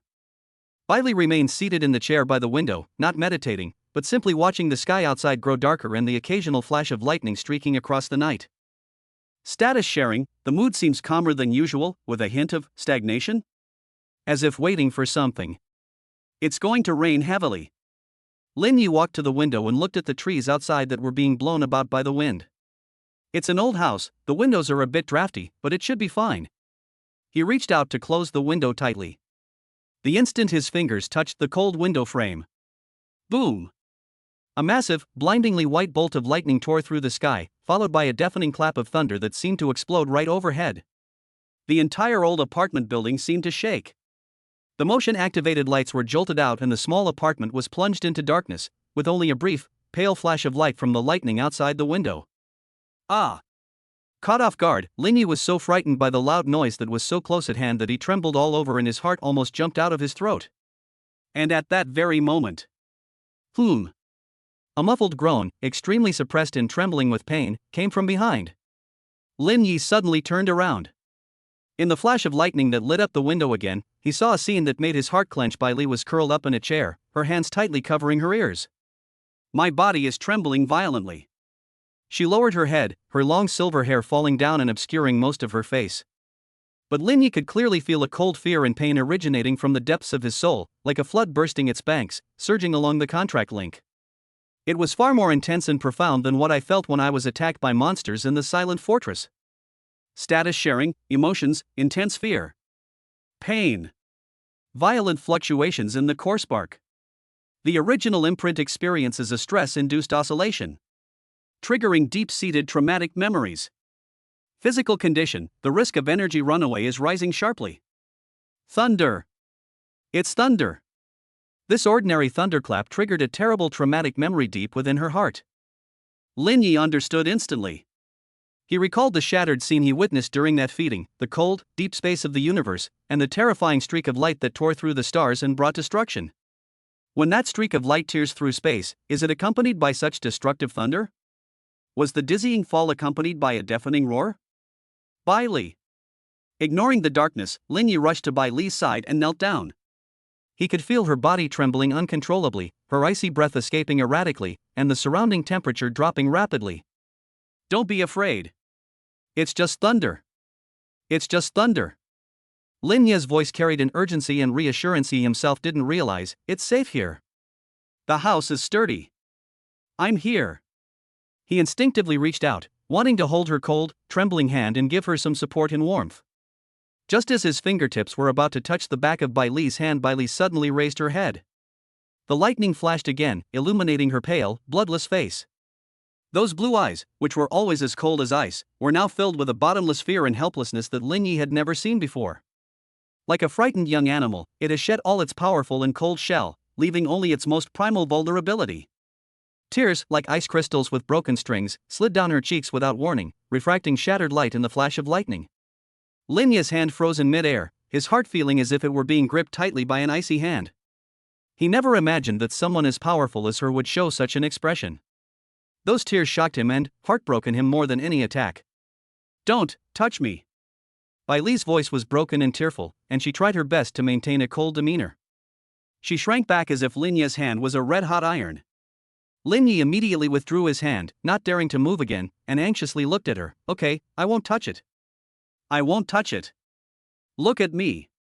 Look at me. It's just thunder. It's a natural phenomenon. It won't hurt us. It's okay. Take a deep breath. Try to control your strength." The thunder outside the window roared like war drums, each boom causing Bailee's body to tremble violently, and the fear in her eyes to deepen. She bit her lower lip so hard that it bled, trying to suppress the tremor that came from the depths of her soul with pain. A chaotic, icy aura rippled violently around her, and a layer of white frost instantly condensed on the surface of the water glass in the room. Lin Yi was extremely anxious. This can't go on. Her power could spiral out of control at any moment. He forced himself to calm down, his mind racing. Contract link. Resonance. This is the only way now. Without further hesitation, he closed his eyes, fully activated the guiding technique, and immersed his mind into the deepest part of the contract link. He no longer tried to transfer power, but instead used his spiritual energy, like the softest feather, to carefully probe into the icy blue nebula that was violently churning with fear. There is no guidance, no control, only the purest transmission of intention. Look at me. Bailee. Look at me. There is no light of destruction here. No falling stars. Only rain. Only thunder. I'm here. I'm right here. Look at me. His thoughts repeated themselves over and over, with unwavering determination and an almost pleading reassurance. He conveyed his feelings at that moment, the lingering fear of the thunder, his worry for her, and his strong desire to protect her, however weak he was, without reservation and clearly through the link. At the same time, he reached out again, this time not for her hand, but hovering a few inches above her shoulders, which were trembling slightly with fear. His palm was down, releasing his most stable and gentle pale golden energy. The light was soft, like a small lamp in the darkness. "Don't be afraid, look at me." Lin Yi's voice sounded exceptionally clear and gentle amidst the pauses in the thunder. Time seemed to stand still. The thunder outside the window was still there, but it no longer seemed so terrifying. Bailee's icy blue eyes, brimming with tears of fear, stared intently at Lin Yi's hand, which hovered over her shoulder and radiated a warm light. Another flash of lightning illuminated his face, revealing his undisguised anxiety, worry, and a warmth that made even the cold fear deep within her soul tremble slightly. Within the contract link, the torrent of fear, like a raging storm, seemed to have crashed into an island radiating a warm light. The message that was conveyed was clumsy and weak, yet it carried a rock-solid stability and unreserved concern. "Look at me. I'm here." The sound seemed to pierce through endless cold and the echo of destruction. Bailee's violently trembling body calmed down very, very slowly. Her tightly clenched lips loosened, leaving a trace of bright red blood on her pale lips. The tears that had been welling up in her eyes stopped falling. She just stared blankly at Lin Yi, at the light in his palm, and at the pure, protective intent in his eyes. The chaotic, icy aura, as if gently smoothed by an invisible hand, began to regain its order and subside. The frost flowers in the room stopped spreading. Contractual link deepened. Spiritual resonance established weak. Successfully intervened in the contracted star beast's severe mental fluctuations, effectively alleviating the primal traumatic stress response. Intimacy level, 3145-100. Contract strength, 1.6-1.8. The thunder outside the window gradually faded away, leaving only the sound of rain pattering against the glass. The fear in Bailee's eyes receded slowly like the tide, and she regained her cool demeanor. But beneath that layer of ice, something seemed to have been completely changed. She looked at Lin Yi, who was still kneeling before her, his palms shimmering with light, her voice hoarse and weary from the storm, but no longer cold and piercing. That light tore through the starry sky as it fell. There was only thunder and endless darkness. For the first time, she brought up that nightmarish fragment of the past, willingly and in a broken voice. Lin Yi's heart clenched painfully. He slowly lowered his hand, his voice as soft as if afraid of disturbing something. It's all over. You're safe now. This is home. Bailey didn't speak again, but turned her head and looked at the continuous rain outside the window. But her body was no longer taut like a bow. A kind of exhaustion, like surviving a disaster, mixed with an indescribable, faint but real sense of security, permeated the small room. Lin Yi did not get up, but remained kneeling beside her, silently guarding the rare tranquility in this rainy night. He knew that within the core of that solid ice, a crack had opened, leading to true temperature. And between them, a bond called trust had finally been formed, transcending any contract. On the eve of heading to the Longyuan base, this unexpected thunderstorm unexpectedly became a catalyst for the deepening of their feelings. Chapter 15: Dawn and Unhealed Wounds. On a clear morning after the rain, sunlight streamed through the rain-drenched glass windows, casting dappled, warm shadows on the simple cement floor. The air was filled with the fresh scent of earth and a touch of coolness. Last night's torrential rain and wind seemed like a distant dream. Lin Yi woke up on the floor, his muscles still aching from the excessive tension, and the mental fatigue lingered. He subconsciously looked towards the window. Bailey remained seated in that chair, her posture seemingly unchanged. Her long, silver hair cascaded down her shoulders like a waterfall, shimmering softly in the morning light. She tilted her head, gazing at the streets outside the window, washed clean by the rain. The fear and vulnerability of last night had vanished from her icy blue eyes, replaced by their usual coolness. But beneath that layer of ice, there seemed to be an indescribable calm and tranquility. Status sharing, emotions are stable, core injuries are stable, slight fluctuations, feeling tired. Hearing Lin Yi get up, she turned her head slightly, her gaze falling on him. She didn't say anything, but simply nodded very slightly as a greeting. A silent understanding flowed in the morning light. Lin Yi nodded, not asking any further questions about the previous night. Some wounds need time to heal. Pressing for answers is like reopening old wounds. He got up, quietly began tidying up the bedding on the floor, and then went into the small kitchen. Soon, the aroma of a simple breakfast filled the air. White porridge, fried eggs, and a few slices of toast that Wang Xiaogua had brought yesterday, toasted in a frying pan until crispy. The two sat facing each other at the small coffee table, quietly eating breakfast. Sunlight shone on the food and also on Bailey's slightly lowered eyelashes, casting soft shadows. Her eating movements remained refined and elegant, taking small bites as if she were not eating, but performing some kind of ritual. Today Lin Yi put down his spoon, breaking the silence. Commander Lei Lai should be coming to pick us up. Bailey responded with a sound that betrayed no emotion. She put down her chopsticks, picked up the warm water Lin Yi had poured for her, and sipped it. She seemed to have little expectation or resistance towards the Dragon Abyss base, a place representing greater power and a more dangerous vortex. It was more of an indifferent acceptance. After breakfast, Lin Yi began a final check of his luggage. There wasn't much to bring, just a few changes of clothes, and...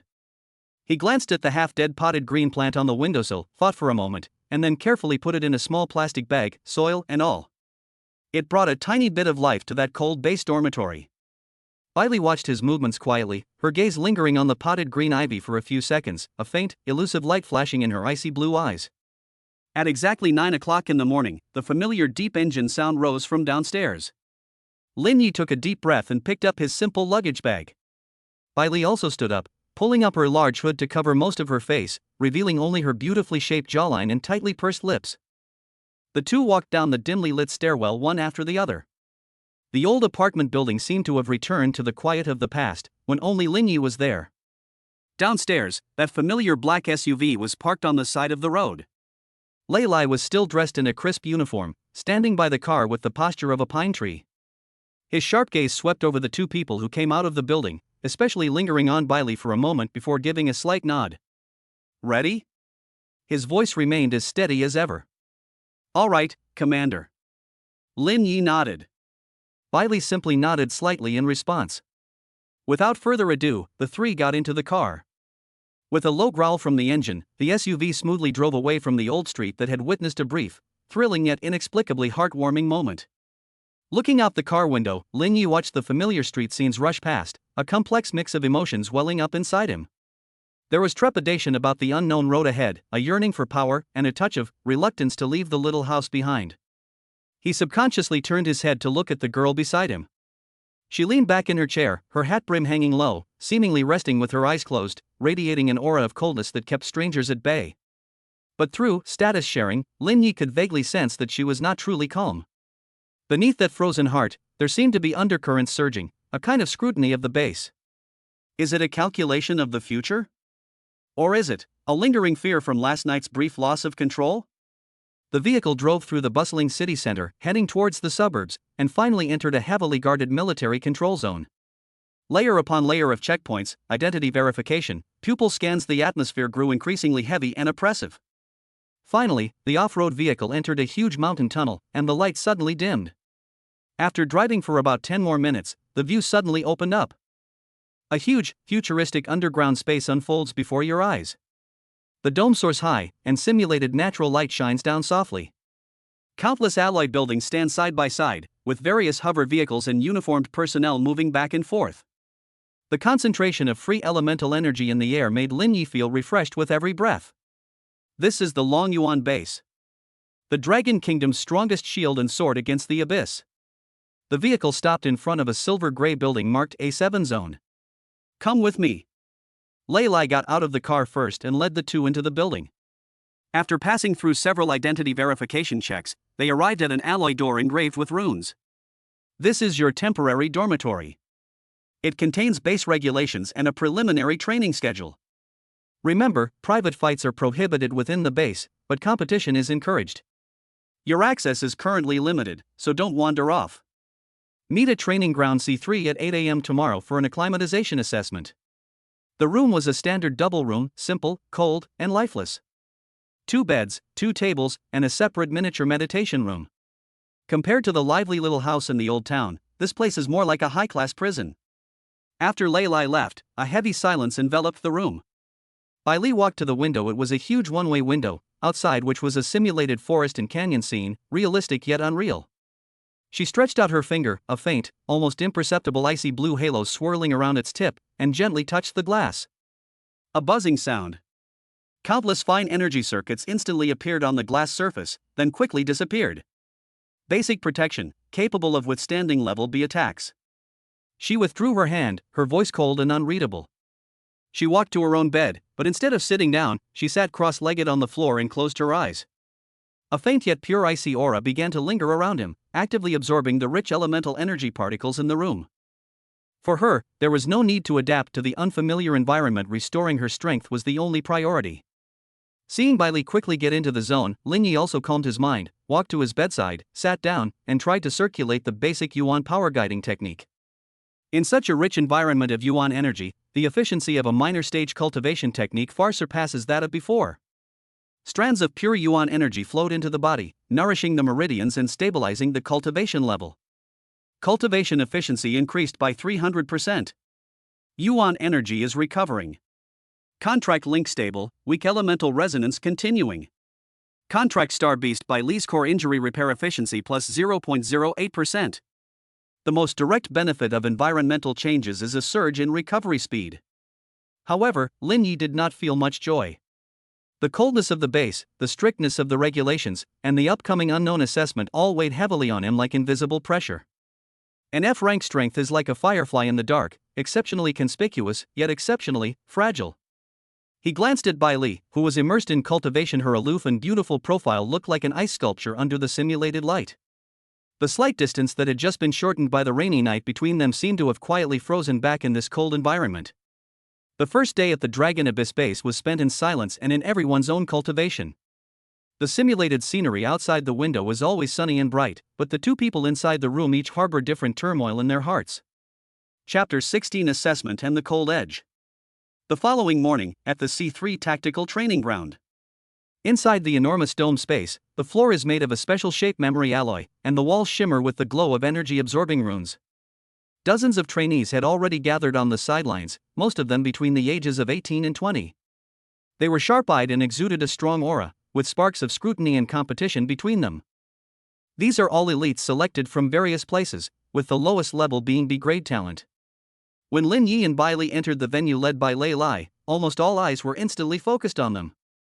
Especially when Bailey slightly raised her head, revealing her stunningly beautiful face and icy blue eyes. A suppressed gasp rang out in the audience. SSS rank. Bailey. It really is her. The one from Shanghai City. The guy next to her, an F rank? Lin Yi?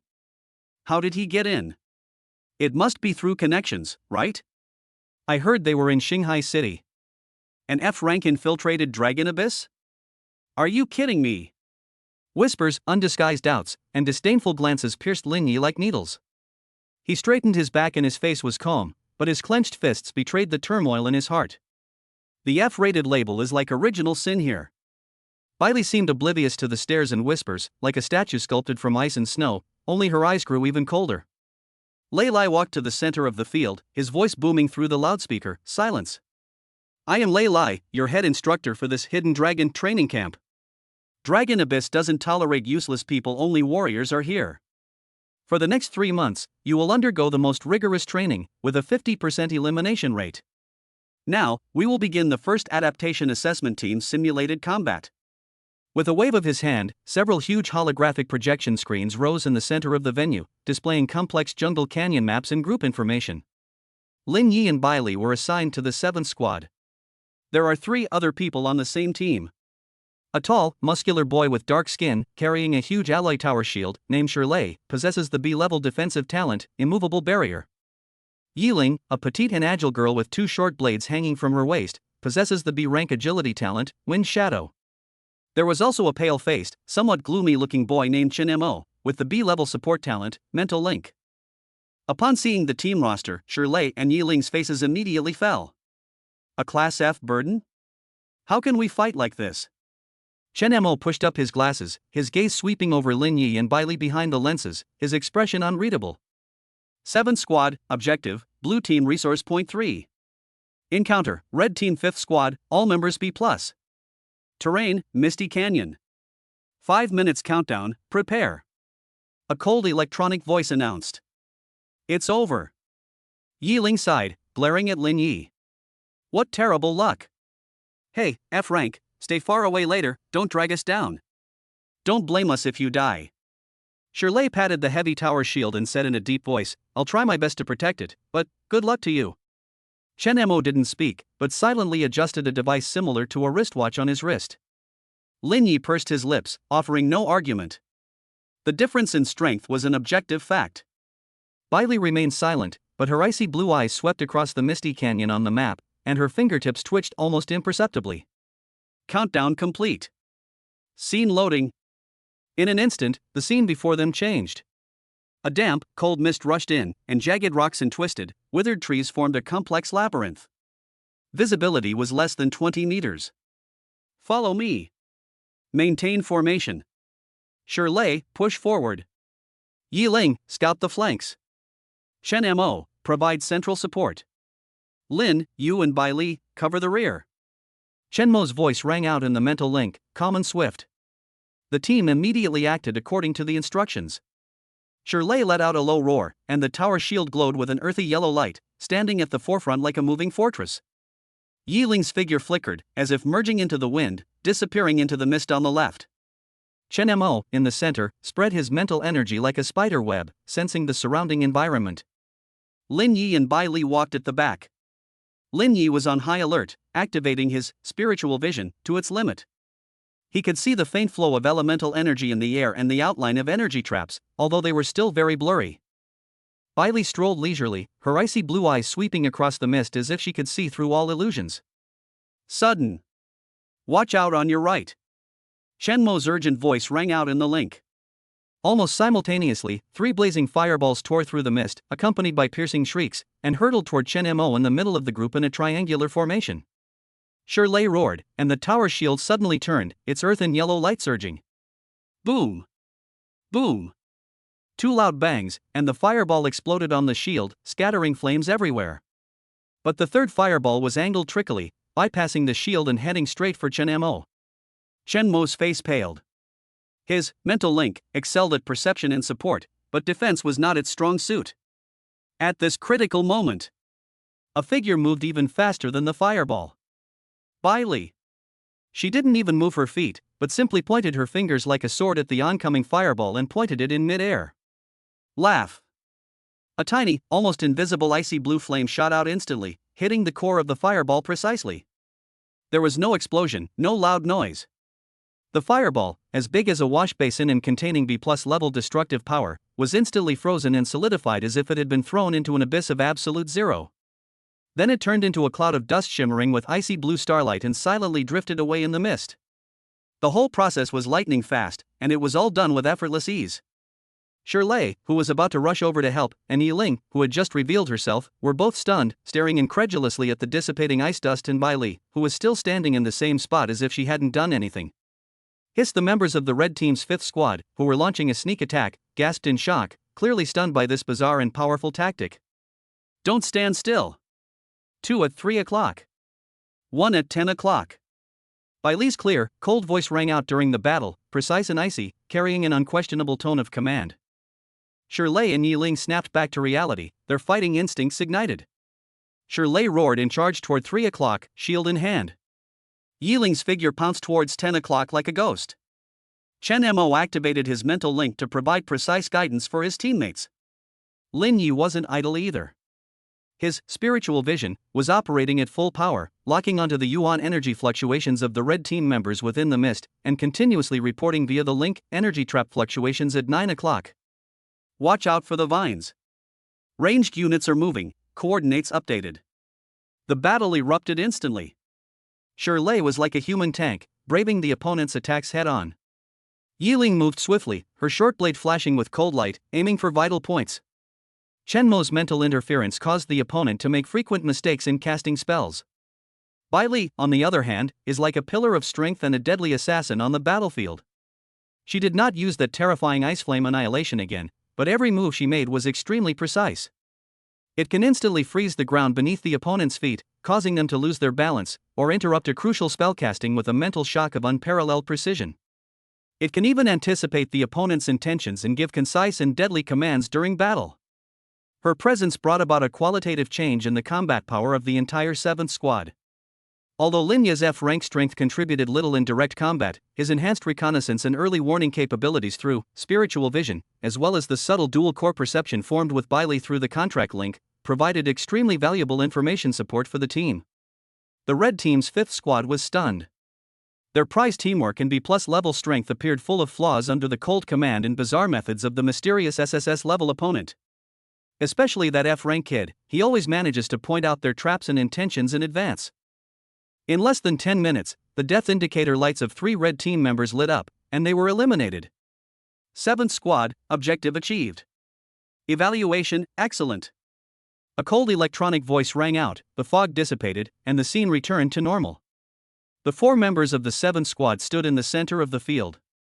Except for belle, who remained as aloof as ever, Shirley, Yiling, and Chen Mo were all slightly out of breath, their faces filled with unbelievable excitement and shock. They had won. And they had won so efficiently. The other students watching from the sidelines erupted in an uproar. The way they looked at the 7th squad completely changed. Especially when they looked at belle and Lin Yi, their gazes were filled with awe and curiosity. That SSS rank is ridiculously strong. And that F rank doesn't seem to be completely useless after all? Shirley put away the tower shield, walked up to Lin Yi, extended his large, fan-like hand, and wore a simple, honest smile with a hint of apology. Brother. I'm sorry about earlier. You have a really sharp eye. Amazing. Yiling also came over, her eyes sparkling, all her previous disdain gone. Hey, Lin Yi, right? How did you train your perception ability? It's amazing. We'll be counting on you for the next mission. Chen Mo pushed up his glasses, looking at Lin Yi and belle, his gaze behind the lenses thoughtful. Dual core perception, contract link, interesting. Looking at his teammates' outstretched hands and sincere eyes, Lin Yi felt a surge of warmth and an unprecedented sense of accomplishment. He extended his hand and shook hands firmly with Shirley. Teamwork. Belle's gaze swept over the team members who had gathered around her. Her icy blue eyes remained cold, but the aura of iciness emanating from her seemed to have subtly diminished. Intimacy level, 45 155 100. Contract strength, 1.82.0. In the first battle at the Dragon Abyss base, F-rank Lin Yi earned the first respect for himself and the nine-tailed celestial fox beside him in his own way. Chapter 17: The Pain of Tempering and the Gifts of the Icefield. The victory in the first team simulation battle did not give the 7th squad much time to catch their breath. The training intensity at Longyuan Base is as ruthless and efficient as its name suggests. Gravity chamber, elemental turbulence impact field, extreme reaction training chamber, all kinds of unheard of facilities are put into use one after another, each designed to squeeze out every bit of the trainees' potential and break through their limits. Lin Yi became the most eye-catching presence on the training field not because he was strong, but because he was weak. In the tenfold gravity chamber, Shirley was able to swing the giant shield under pressure, Yiling was able to barely maintain her movements, and Chen Mo relied on his mental strength to endure it. Lin Yi, on the other hand, felt as if he were being pressed hard to the ground by an invisible giant hand. Every breath he took was accompanied by a burning pain in his lungs, his bones groaned from the unbearable burden, and sweat poured down like a stream, soaking through his training uniform. He gritted his teeth, activated his guiding technique, and desperately mobilized every bit of his yuan energy to resist the terrifying pressure, his face as pale as paper. In the turbulent energy field, the violent and chaotic energy struck him like countless steel whips. Others can rely on their own elemental energy to protect themselves or their natural talents to endure. Lin Yi could only rely on his F+ level yuan power and the slight prediction of energy trajectories enhanced by spiritual vision to dodge and block in a sorry state. His body was soon covered with purplish-blue bruises, and blood trickled from the corner of his mouth. Each impact felt like a hammer blow to the soul. Inside the extreme reaction training chamber, a barrage of simulated attack beams rained down like a storm. Lin Yi pushed his spiritual vision to its limit, his eyes bloodshot, his brain working at high speed, and his body making all sorts of twisting and extreme evasive maneuvers, yet he was still frequently hit, his virtual pain nerves twitching in waves. Pain. Endless suffering. But Lin Yi did not give up. Every time he was on the verge of collapse, he would think of the dilapidated apartment in the old town, the life or death struggle in the silent fortress, and the shadow of the dark abyss. What is this little bit of pain? He gritted his teeth, squeezing out the last bit of willpower, getting up again and again, rushing forward time and time again. His F+ level yuan power, under repeated extreme pressure and the abundant yuan power replenishment from the base, became increasingly condensed and resilient, like refined iron that had been repeatedly forged. Bai Li's training presents a different picture. Her training pods are often set to the highest difficulty level, where she faces simulated A-level or even S-level threats. But her performance can only be described as effortless. The icy blue figure weaved through the hail of bullets and torrents of energy, like an elegant dancer. Frost forms a barrier, illusions confuse perception, and an occasional precise beam of icy blue light can dismantle even the strongest simulated attack. Her very existence serves as a benchmark, inspiring other trainees to look up to her while also creating immense pressure. However, Lin Yi noticed that after each high-intensity training session, Bai Li's aura of coldness would be stronger than usual, and her face would be paler. Through status sharing, he could clearly perceive that the black crack at her core would become exceptionally active after intense energy circulation, like a lurking venomous snake, faintly exuding an ominous aura. Her recovery seems to be slower than expected. Your injury isn't healed yet? During a training break, when no one was around, Lin Yi asked in a low voice, his eyes filled with worry. Bai Li was meditating with her eyes closed when she heard this. She opened her eyes and her icy blue eyes swept over Lin Yi's new bruises and tired face. It's all right. Her voice remained cool, but Lin Yi caught a faint hint of impatience. She seemed unwilling to talk further.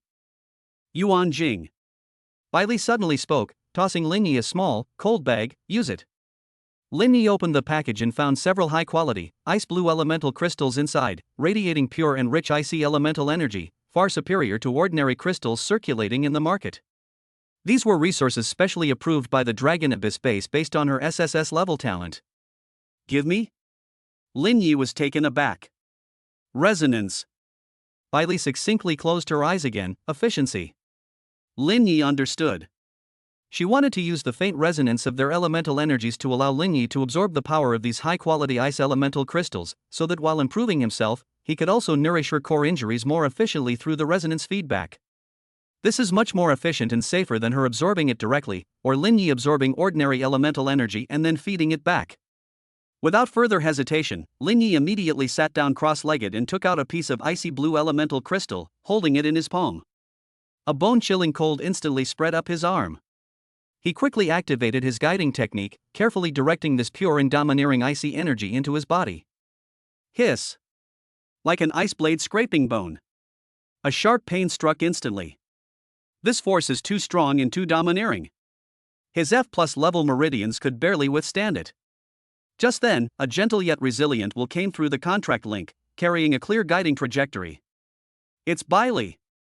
She diverted a wisp of her spiritual power to guide the raging, icy energy within Linya's body, guiding it through a mysterious path of circulation and refinement. At the same time, Linya also actively activated the faint resonance of Yuan energy. Pale golden elemental energy and icy blue torrents converge and circulate within the link. Linya painfully discovered that the pale golden Yuan power he had refined appeared so fragile and impure in the face of the power of this high-quality ice Yuan crystal, as if it were being washed away, purified, and even forcibly transformed like impurities. His elemental power is being slowly permeated and assimilated by this pure, icy power. The process was extremely painful, like immersing your body inch by inch in ice water, and then breaking it down and rebuilding it inch by inch. But the effects were astonishing. He could feel his Yuan power becoming condensed and purer at a visible speed, even acquiring a faint trace of icy coldness.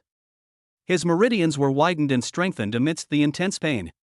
His mental power was also tempered through extreme control and resonance. Absorbed high-quality ice attribute elemental crystals. Elemental power refinement greatly increased. Elemental power cap +1. Contract link, deep elemental resonance. The host's elemental attribute has slightly shifted to ice. Contracted star beast belle received pure resonance feedback, core injury repair efficiency increased by 0.15%. Contract strength, level 2.0 level 2.2. Unlock ability, elemental resonance, effect enhanced. Slightly increases the efficiency of contracted star beasts absorbing elemental energy. Slightly increases the efficiency of contracted star beasts absorbing elemental energy. Intimacy level, 55 160 100. As the last trace of icy Yuan energy was refined and absorbed, Linya's body was covered with a thin layer of white frost, his face was pale, his lips were purple, but his eyes shone with an astonishing brightness. F+ level peak. He could sense that he was only one step away from the threshold of E level. Moreover, the nature of the elemental energy has undergone a subtle change, carrying a hint of icy sharpness as it is circulated. Belle also finished her meditation. The chill around her seemed to have subsided somewhat. Her icy blue eyes looked at Linya with a hint of scrutiny, barely qualified. Linya grinned, revealing his teeth, which were white from the cold. Thanks. Just then, a piercing alarm suddenly blared throughout the entire A7 living area. Warning! An abnormally high energy reaction and spread of mental contamination have been detected in the B3 energy pipeline area. Threat level, B+. All non-combat personnel in the vicinity must evacuate immediately. Combat Teams 7 and 11. Proceed to the entrance of B3 area immediately to conduct an emergency clearing mission. Repeat. Linya and Belle suddenly stood up. They exchanged a glance and both saw the seriousness in each other's eyes. Has the Dark Abyss's claws reached inside the Dragon Abyss base? Chapter 18. The Shadow of Corruption deep within the pipes. The red alarm light flashed wildly in the cold alloy corridor, like flowing blood. Linya and Belle reunited with the other members of the 7th Squad and, led by the base guards, sprinted towards the entrance of the B3 energy pipeline area. Shirley, carrying his signature tower shield, looked grave. A B+ level threat? Mental pollution? Damn, they're going all out right from the start? Yiling followed nimbly beside her, a short blade already in her hand, her eyes sharp. Stop talking nonsense. Be careful. The contaminated zone is the most disgusting. Chen Mo adjusted his glasses, and the data stream on the instrument screen on his wrist rapidly scrolled across. The pollution concentration is rising rapidly, the source is deep within the pipeline area, there is a strong life distortion reaction. Linya was completely focused, and his spiritual vision was already activated to its limit. In their field of vision, wisps of murky, black, oily energy flowed through the air, carrying a nauseating, decadent aura, the very spiritual pollution unique to the Dark Abyss. The closer you get to the entrance of Zone B3, the higher the pollution concentration becomes. You can even hear a tooth-grinding rustling sound, like countless arthropods crawling, and a low, painful roar coming from deep inside the pipes. The 11th Squad has also arrived. The captain is a young man with a cold face and a long sword on his back, exuding a sharp aura. The two sides did not exchange words, but simply nodded to each other. The atmosphere was heavy. The heavy alloy isolation door slowly rose, and a strong stench, a mixture of blood, decay, and metallic corrosion, rushed out. Behind the door lies a complex network of giant energy pipes, resembling a steel forest. The pipe walls, which should have been flowing with pure primordial energy, were now covered with a layer of viscous, wriggling, dark red fungal carpet-like substance. On the fungal carpet, countless twisted sarcomas, resembling blood vessels and tumors, pulsate rhythmically, emitting a strong polluting odor and a chilling, eerie vitality. On the ground, there were some torn base maintenance uniforms and, dark red, still wet bloodstains. Ugh! Yiling couldn't help but gag. Warning! The source of the pollution is inside. The guard captain shouted sternly, his pulse rifle fully charged. 7th Squad. Advance on the left flank. 11th Squad. Right flank. Clear out all corrupted nodes. Find the source and destroy it. The 11th Squad leader, carrying a long sword, coldly ordered and charged in first. The battle erupted instantly.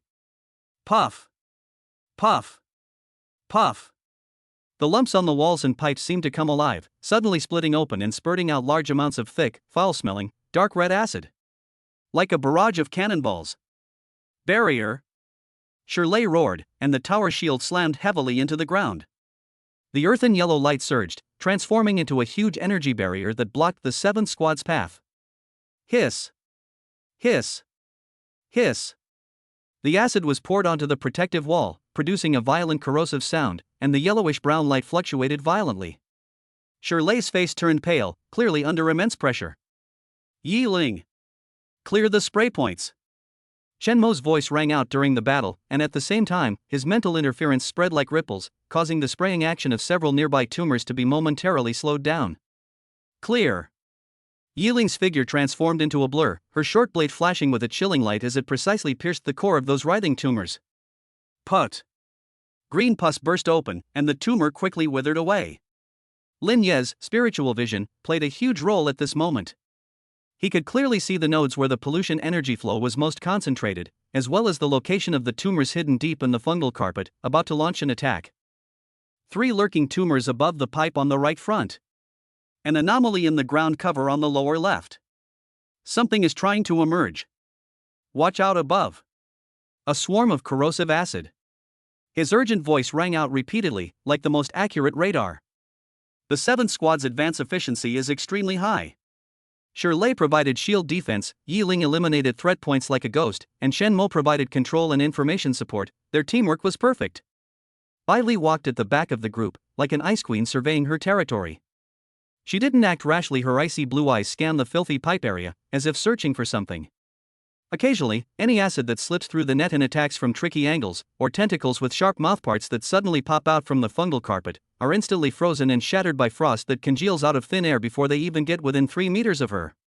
Her presence provided absolute logistical support for the 7th Squad. The 11th Squad also advanced rapidly, their swords flashing with deadly speed. Soon, the two teams met up in front of a huge energy conversion hub deep inside the pipeline area. The pollution is most severe here. The entire hub was covered by a thick, dark red fungal carpet, like a giant, beating heart. At the center of the fungal carpet, a huge tumor with a diameter of over 3 meters was throbbing wildly.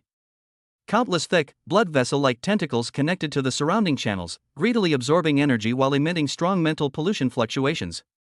A sinister aura of B+ grade emanated from the air. That's it. The corruption core. The 11th Squad leader's eyes sharpened. Attack together. Destroy it. Shirley roared. The 2 squads immediately launched an attack.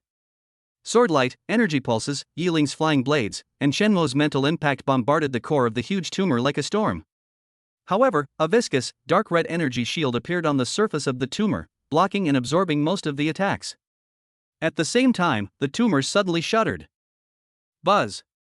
A shockwave of mental pollution, visible to the naked eye and like a black tide, suddenly erupted and swept across the entire scene. Beware of mental attack. Shenmo's expression changed drastically as he fully activated his mental power to build a defense. Thump! Thump! Shirley and 2 members of the 11th Squad were the first to be hit. They groaned, clutched their heads, and squatted down in pain, their eyes unfocused, clearly affected by the pollution. Yiling dodged the frontal attack with her agility, but her face turned pale and her movements became sluggish. Shenmo's mental barrier fluctuated violently, and blood trickled from the corner of his mouth. Only Bai Li and Lin Yi. A thin layer of icy blue light instantly rose around Bai Li. The terrifying pollution shockwave crashed into it and was frozen and purified silently, like a mudox entering the sea. She didn't even take a step back. At the moment the shockwave erupted, the ancient phantom of the Book of the Covenant of 10,000 Spirits in Linya's sea of consciousness suddenly shone with golden light. A gentle yet resilient force automatically protected his spiritual core. At the same time, the trajectory and core weakness of the shockwave were instantly marked in the spirit vision field of vision. Below the core, the weakest point is the energy node. Attack there. Lin Yi roared hoarsely during the battle. A cold glint flashed in Bai Li's eyes. This was the moment she had been waiting for. Just as Lin Yi finished speaking, she pointed her fingers like a sword at an inconspicuous connection point covered by fungal carpet beneath the huge tumor, and pointed it in midair. A point of icy blue flame, even more refined and restrained than the previous frozen fireball, shot out silently. Its speed was extreme.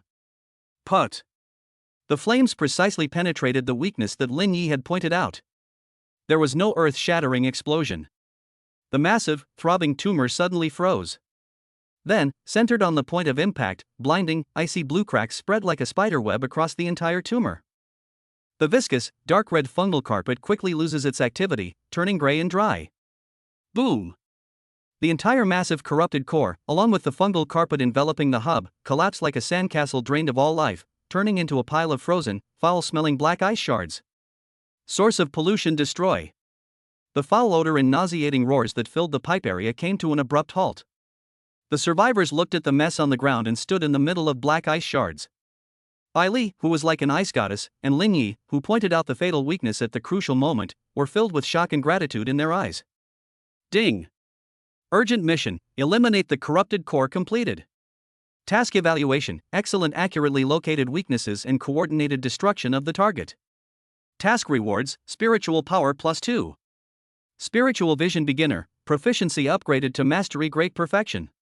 Intimacy +5. Obtain a special item, purified ice core fragment. One contains a faint aura of purifying ice flame, which can slowly purify low-level mental pollution. Mental strength, 18-100-20-100. Intimacy level, 60-100-65-100. Contract strength, level 2.2 level 2.3. Lin Yi was panting heavily. He looked at the small crystal fragment, about the size of a fingernail, that had appeared in his system space. It emitted a faint icy blue purifying aura. Then he looked at Bai Li, who remained as aloof as ever, beside him. This time, they truly fought side by side, won the victory, and earned the unwavering trust of their teammates. The tempering process at the Dragon Abyss base has only just begun. Meanwhile, the shadow of the Dark Abyss is already clearly visible. Chapter 19, Soul Tempering by Ice and Flame and the Sealed Scroll. The mission to eliminate the corruption core was like a stone thrown into a deep pool, creating quite a ripple within the Dragon Abyss base. How could a newly enrolled F-level student remain clear-headed and accurately pinpoint the core weakness under the impact of B+ level mental pollution? This completely defies common sense.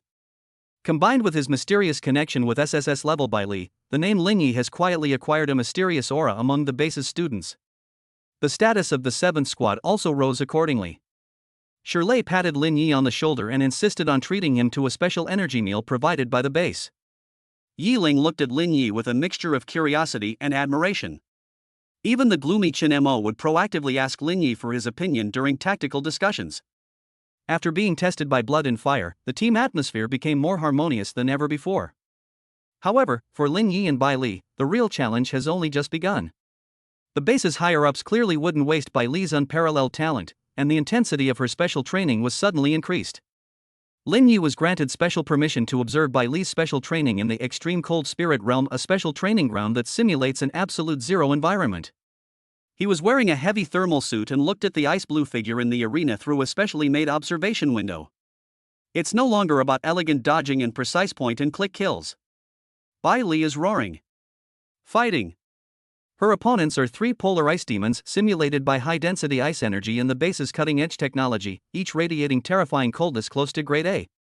The ice demon swung its massive body with claws condensed into ice crystals, each strike shaking the entire training ground and unleashing a terrifying icy storm. The frozen air hissed sharply. Bai Li's figure weaved and dodged through the crowd, moving so fast that only afterimages remained. She no longer confined herself to the icy flames at her fingertips, but instead pushed the power of ice and cold to its extreme.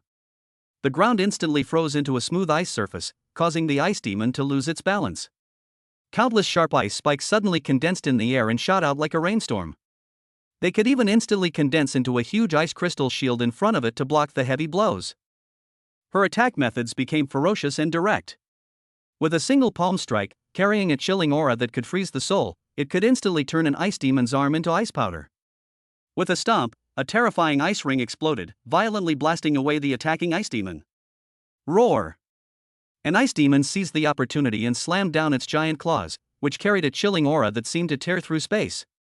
Bailey neither dodged nor avoided. She suddenly looked up, her icy blue eyes seeming to burn with flames. A far more terrifying and primal ferocity erupted from her body. Behind her, a huge and hazy phantom, seemingly composed of millennia-old ice and dazzling starlight, flashed by 9 enormous, fluffy foxtail phantoms. Although it was only a fleeting moment, the oppressive aura emanating from the bloodline of the ancient divine beast caused Lin Yi, who was behind the observation window, to feel a tremor in his soul. Annihilation. Bai Li's cold and authoritative voice carried supreme authority. She pointed her fingers like a sword, and pointed them in mid-air at the descending giant claw. A point of light, somewhere between ice blue and pure white, seemingly capable of freezing the very essence of time and space, shot out instantly. Puff! There was no loud noise, no explosion. The giant ice demon claw, powerful enough to withstand the bombardment of energy cannons, along with half of its body, was thrown into the singularity that annihilates everything, instantly turning into a cloud of icy blue dust shimmering with dreamlike starlight, and silently dissipating. Sold out instantly. The remaining 2 ice demons let out terrified roars and actually retreated. Lin Yi watched, his heart filled with longing and his blood boiling. This was the true power of the SSS level 9-tailed celestial fox. Ferocious. Elegant. Destroying everything. But then, his heart clenched again. When the training ended and the simulated enemy disappeared, the violent aura surrounding Bai Li receded like a tide. She stood still, her body swaying slightly, before she steadied herself by holding onto the icicles that had solidified beside her. Her face was so pale it was almost transparent, her breathing was rapid, and her smooth forehead was covered with a fine layer of cold sweat. A strand of silver hair clung to her cheek with sweat, making her look somewhat fragile. What alarmed Lin Yi even more was that, through status sharing, he could clearly perceive the black crack at the core of the white glass. Because of the extreme exertion of its primal power just now, it has become unusually active, like a venomous snake awakening, emitting wisps of black aura that corrode the surrounding icy blue starlight. Her body was trembling slightly, the pain of exhaustion and the backlash from her injuries. Lin Yi immediately rushed into the training field and supported her swaying body. It was ice cold to the touch. "How are you?" he asked anxiously. Bailey didn't push him away, she just closed her eyes, her long eyelashes trembling, as if she was trying her best to suppress something. After a long while, she slowly opened her eyes, her icy blue eyes filled with deep weariness and a trace of pain that had been forcibly suppressed. "It's nothing. I just overexerted myself." Her voice was a little hoarse. Seeing her trying so hard to stay strong, Lin Yi was deeply moved. He helped her sit down on a bench by the field and handed her a water bottle. Bailey sipped her water, her cold fingertips trembling slightly. Looking at Bailey like this, Lin Yi asked, almost as if possessed, in a very soft voice, "Did you train like this before? Alone?" Bailey paused in her drinking motion. She raised her head, her icy blue eyes looking at Lin Yi. They were no longer cold or weary, but rather a deep loneliness and bewilderment that Lin Yi had never seen before. A long silence followed. Just when Lin Yi thought she wouldn't answer, Bai Li's voice rang out softly, like a breeze piercing through millennia of ice. The starship, when it crashed, was huge, very cold, only thunder, and endless debris. Her gaze seemed to lose focus, looking into the void as if she were seeing the distant past. "The ice heart pendant is the last barrier my teacher left me. Power is the only thing that allows me to survive." Her voice was broken and intermittent, carrying a deep-seated weariness and sorrow. This was the first time she had proactively mentioned such specific moments from the past. Lin Yi listened quietly without interrupting. He could picture the scene, a cold universe, a colossal starship disintegrating amidst streaks of destructive light and lightning, a silver-haired girl falling through the shattered debris. Only a single ice-blue pendant around her neck emitted a faint light, protecting her as she fell into this strange world. For her, strength was never an honor, but a necessity for survival, an instinct etched into her very bones. He reached out, and this time, without hesitation, gently and carefully covered her cold, trembling hand. Bai Li's body stiffened abruptly, but she did not immediately pull back. Lin Yi's hands were warm, with a roughness and strength unique to young men. This warmth, like a faint electric current, traveled along her cold skin to her heart, which was filled with pain and loneliness. Under the cold lights of the training ground, the boy's warm palm covered the girl's cold hand. There were no words, only the heavy past and silent understanding flowing through the air. The scroll, sealed beneath millennia of ice, seemed to have been gently lifted by the warmth of this palm. Chapter 20: Undercurrents and Silent Protection. The aftershocks of the core corruption incident did not subside with time. Instead, like a boulder thrown into a still lake, the ripples continued to spread. The internal vetting at the base has become increasingly stringent, and an invisible tension is constantly permeating the air. Although the official conclusion points to a single corrupted insider, the fact that a B+ level corruption core silently appeared in the Dragon Abyss is itself a cold mockery, hinting at deeper vulnerabilities and threats. The 7th Squad was given a 3-day rest period and a generous resource reward. However, the proposal to hold a celebration banquet did not go as Shirley had hoped. It wasn't because of the bad atmosphere, but because of Bai Li's condition. Since returning from the mission in Area B3, she has fallen into an unusual silence. It is no longer a daily practice or a cold vigilance, but a deeper, almost exhaustive introspection. She spent most of her time in the meditation room of her dormitory, with the door tightly closed. Even when he occasionally came out, his face was so pale it was almost transparent. The cold aura surrounding him was weak but extremely unstable, and deep in his icy blue eyes was a trace of weariness that was hard to hide, even pain. Through status sharing, Lin Yi could clearly sense that the black crack at her core seemed to have been further aggravated during the previous battle. At this moment, it was like a greedy black hole, frantically devouring her power, which had not yet fully recovered, and emitting wisps of cold, stinging pain, making it difficult for her to concentrate, and even maintaining a basic circulation of yuan energy became extremely difficult. Status sharing, core injury tends to worsen, energy loss accelerates, persistent low-intensity pain, and mental fatigue. Your injury. Lin Yi looked at Bai Li, who had come out of the quiet room again, leaning against the wall and breathing slightly, and couldn't help but ask, his voice full of worry. He handed over a glass of warm water, in which a small piece of the base-issued soothing medicine had dissolved. Bai Li did not take it immediately. Her icy blue eyes swept over him, but her gaze was no longer as sharp and penetrating as before. Instead, it carried a trace of disorientation after being tormented by pain and an imperceptible vulnerability. She remained silent for a few seconds before slowly taking the water glass. Her fingertips were icy cold and even trembling slightly. It's all right.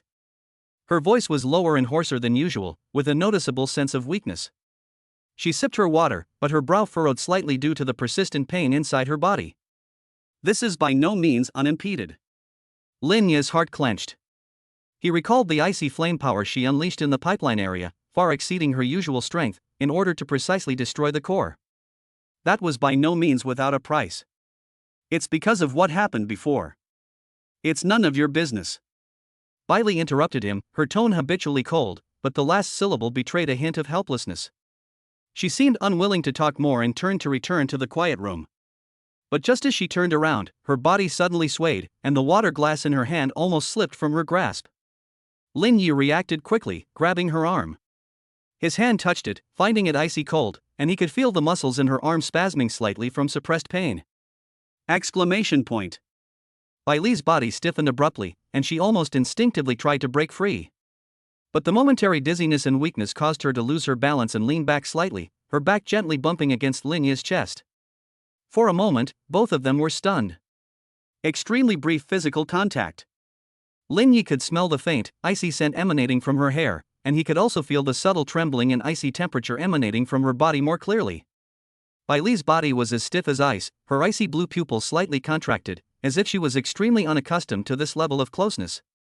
Intimacy level, 65-166-100. Lin Yi immediately released his grip, took a half step back, and said somewhat awkwardly, "I'm sorry, I." Bai Li didn't look at him, but took a deep breath and forced herself to stand up straight.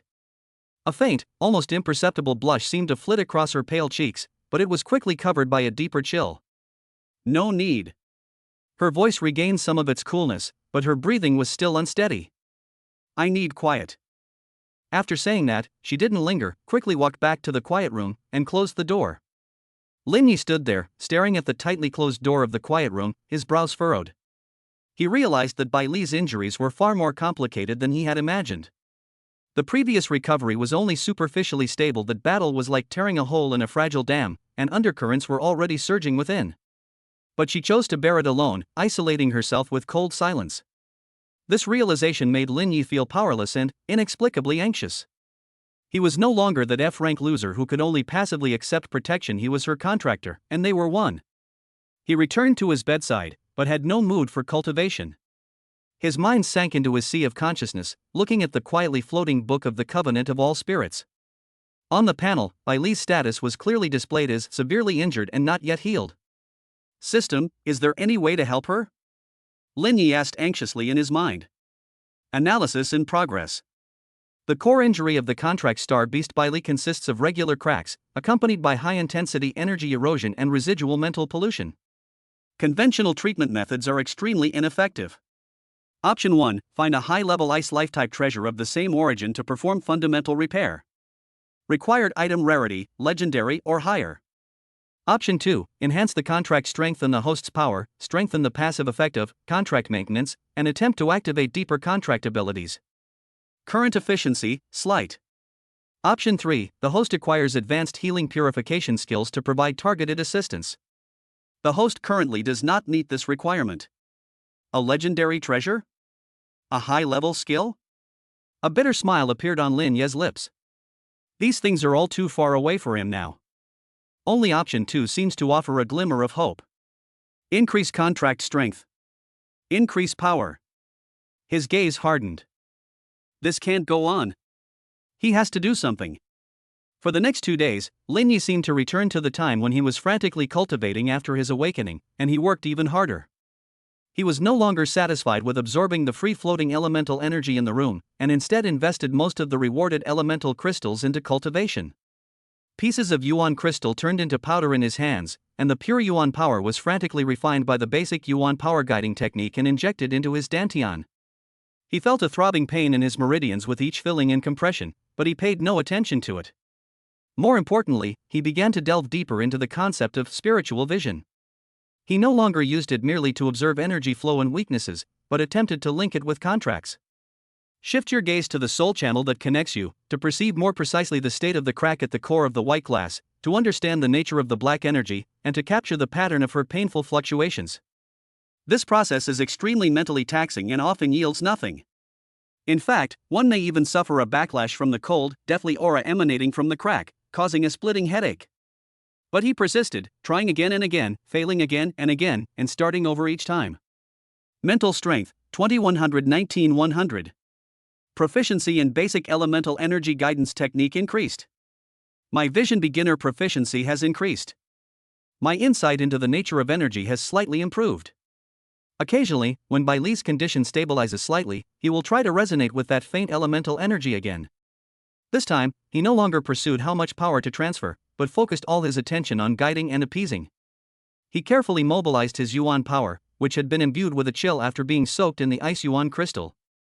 It was like using the finest thread to stitch up the most delicate wound, trying to calm the chaotic energy flow around her core, even if it could only alleviate 1/10,000th of her pain. This process is equally difficult, yields little result, and is extremely mentally taxing. But through state sharing, he could vaguely sense that when he succeeded, her persistent, cold pain would seem to lessen by a tiny, extremely brief moment. Although Bai Li remained silent and spent most of her time in the quiet room, she no longer seemed to completely reject his attempts as she had at the beginning. Sometimes, when she senses that clumsy yet incredibly focused guiding intention, her tense body will relax slightly. Sometimes, the warm water Lin Yi left outside her door, mixed with a soothing potion, would be quietly taken away. Intimacy level, 66-167-100.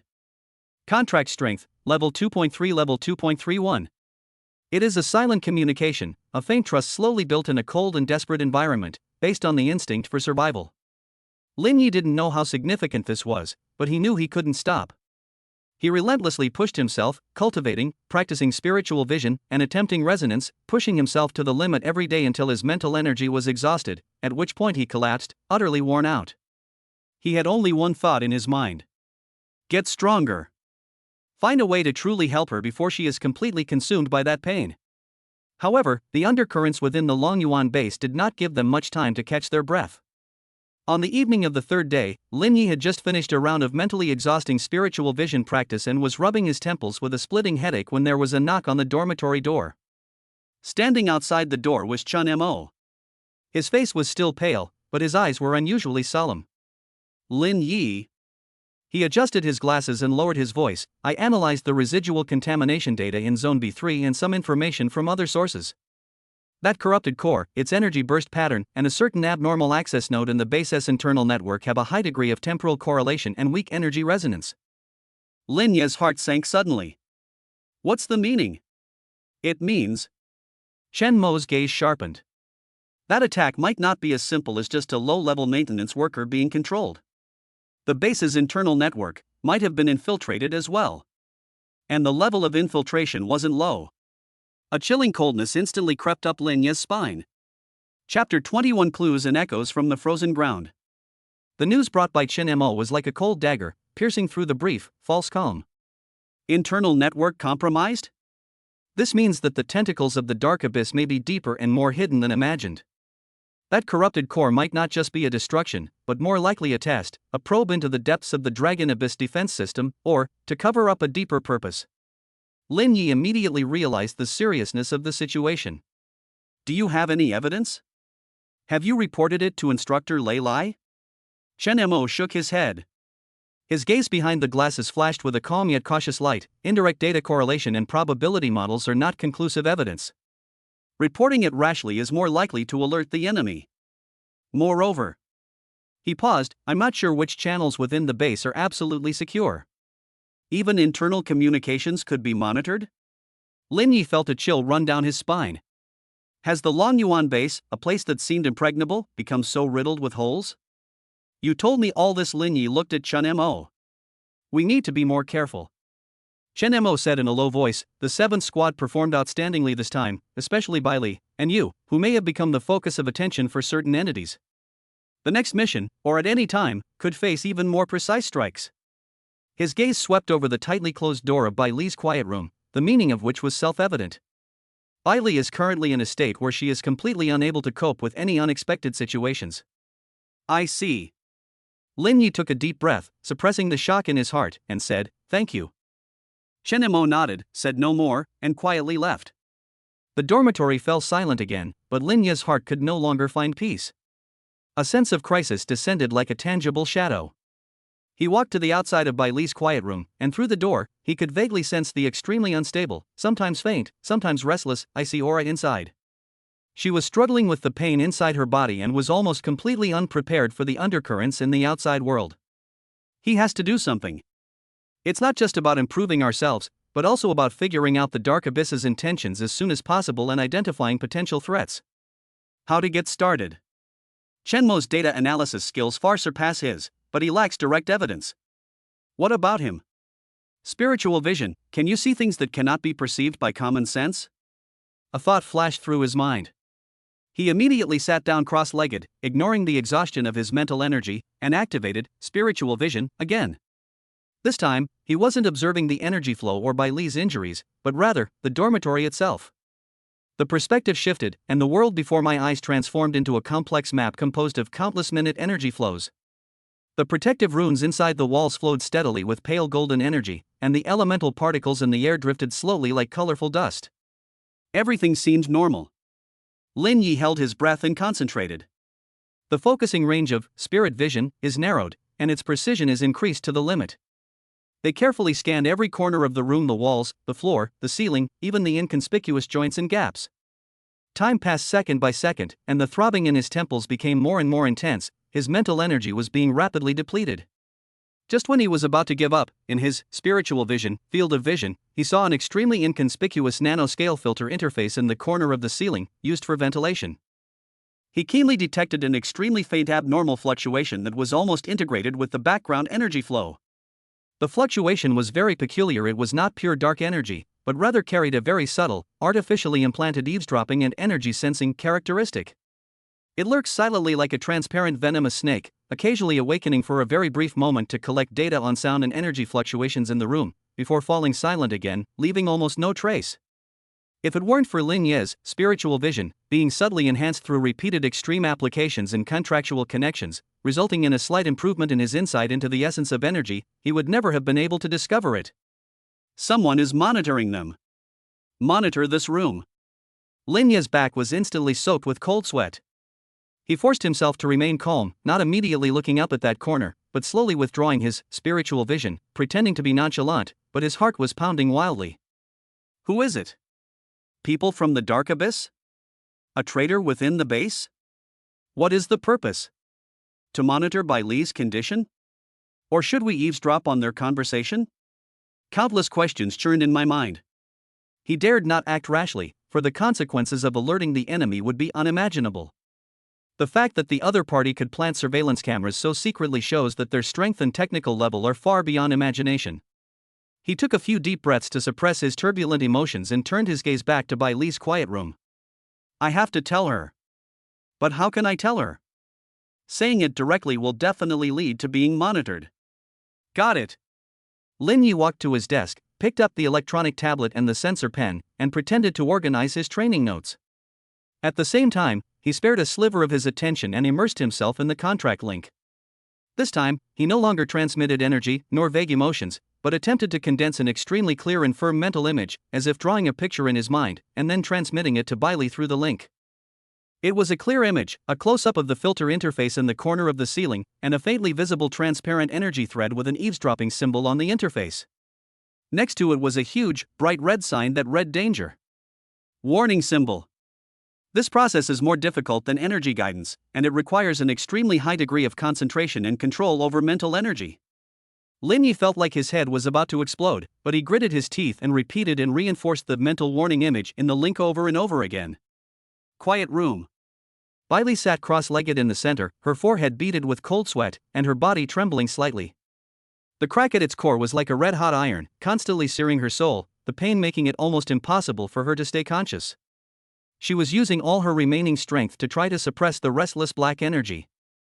Just then, a faint yet exceptionally clear mental image, carrying an anxious and warning tone, forcefully pierced through the fog of pain and entered her sea of consciousness. That was sent by Lin Yi. The content of the image made her icy blue eyes snap open. Although it was only a fleeting thought exchange, she clearly understood its meaning. She was being monitored. Danger. Almost simultaneously with understanding, her powerful instincts were instantly triggered. The cold energy that had been disordered by pain suddenly receded inward. Like a precision instrument switching modes in an instant, all leaked energy fluctuations, even the mental ripples caused by pain, were forcibly suppressed and contained by a deeper, hidden instinct originating from the SSS level source. She seemed to have turned into a block of ice that had stood for millennia, with no trace of life or energy emanating from her. Even the intense pain seemed to be temporarily frozen by this extreme, icy will. Outside the room, Lin Yi clearly sensed Bai Li's sudden change in aura through status sharing, from painful agitation to extreme coldness and deathly stillness. She understood. And she reacted perfectly. Intimacy level, 67 169 100. Contract strength, level 2.31 level 2.33. Mental strength, 19 118 100. Success. Lin Yi breathed a sigh of relief, followed by a strong feeling of exhaustion. But he dared not relax. If the other party could monitor him, then what about the previous conversation? Chen Mo's arrival. He immediately attempted to transmit an even shorter thought through the contract link. Chen Mo. Is he safe? A moment later, a very faint feedback signal, like the gentle touch of ice crystals, came from the other end of the link, indicating approval. Bai Li had clearly also determined that Chen Mo was not the monitor. They felt slightly relieved, but the crisis was far from over. Surveillance hung like a sword of Damocles, and their every move could be exposed to the enemy. What to do? Pretend not to know? Or? A bold idea rose in Lin Ye's mind. Since they're lurking in the shadows, why not turn the tables on them? He once again gathered his mental strength, endured the excruciating pain, and transmitted the next mental image to Bai Li in the quiet room. In the image, he simulated himself pacing anxiously in the room, and then finally couldn't resist turning towards the door of the quiet room. He spoke with concern in a deliberately low but still detectable voice. Bai Li, your injuries, this can't go on. I have to go to the medical center to ask if there are any more potent stabilizing agents. At the same time, the image was accompanied by a plan symbol. Inside the quiet room, Bailey immediately understood his intention. A few seconds later, Linyi sensed through status sharing that she had deliberately simulated a slight loss of control over energy fluctuations, an even more disordered and weak aura, and was even accompanied by a painful groan that she tried to suppress but could still be detected. The acting was incredibly realistic. Linyi secretly praised him, while his face showed an even more anxious expression. He suddenly stood up, as if he had made up his mind, strode towards the dormitory door, deliberately made some noise, and then opened the door and went out. He was going to the medical center, but his real purpose was to pass on the false signal that Bailey's injuries are deteriorating rapidly and Linyi is in a state of panic to the monitors. At the same time, he also needs to take this opportunity to get some fresh air, calm down, and think about his next steps. Walking down the cold alloy corridor, Linyi could feel as if invisible gazes were casting their cold scrutiny from some corner. The roles of hunter and prey are quietly shifting. And he and she, in this den of dragons and tigers, began to dance a dangerous duet, bound by a fragile contract. Chapter 22: A Cunning Plan in Trapping a Turtle in a Jar. The corridors of the Longyuan base were filled with an inorganic chill and silence. Each footstep was like a lone pebble thrown into a deep pool, echoing in the emptiness and striking one's nerves clearly. Linya's face perfectly blended anxiety and bewilderment, his brows furrowed slightly, and his eyes flickered with unease. His hurried steps carried a subtle hint of unsteadiness. He seemed to be suffocating under an invisible burden, perfectly portraying a young man who was thrown into chaos by the sudden misfortune of his contracted partner. That ever-present feeling of being watched, like a venomous snake lurking in the shadows, was cold and sticky, constantly clinging to him. His ability to see through things was becoming increasingly difficult to maintain due to his near exhaustion of mental energy, but the intuition of being locked onto by a malicious gaze was becoming sharper and more painful to his senses. He stumbled into the base's medical center. She practically lunged at the front desk, her breath catching in her throat, and urgently told the nurse on duty, Bailey is in very bad shape. Her energy is completely out of control, she's extremely weak, and she seems to be in a lot of pain. His voice was low but clear enough, each keyword like a bait unintentionally thrown at the lurking eavesdropper. The nurse on duty was startled by his appearance and, without delay, quickly registered the information on the screen and pressed the emergency call button. Linyi was asked to wait aside. He was restless, staring blankly at the wall, as if he were exhausted. In the shadows, he was trying his best to sense the energy fluctuations around him. Sure enough, a very subtle thread of spiritual energy, carrying a faint aura of darkness, appeared. Like tentacles, it quietly reached out, circled around him, seemingly confirming his condition and the truthfulness of what he said, before silently retracting. The fish has taken the bait. Linyi sneered inwardly, but his face betrayed a deeper weariness and despair. A moment later, a doctor arrived. Linyi repeated the description of the illness and pleaded for the possibility of using some more potent energy-stabilizing medicine or asking a more experienced healing-type beast tamer to take a look. The doctor said he needed to apply and told him to go home and wait for news. Linyi left the medical center looking disoriented, each step incredibly heavy, putting on a convincing act. On the way back to A7, the feeling of being watched was still there, but it seemed to have less of a probing tone and more of a cold anticipation. Back in the dormitory, the door was still tightly closed. Through the contract link, Linyi could sense that Bailey was still maintaining that extreme state of being frozen and hidden. The injuries to her core inside were still terrible, but the chaos was forcibly suppressed. He returned to his bed, slumped down, as if all his strength had been drained away. Consciousness, however, sank into the link, attempting to transmit a message: signal has been sent. Wait.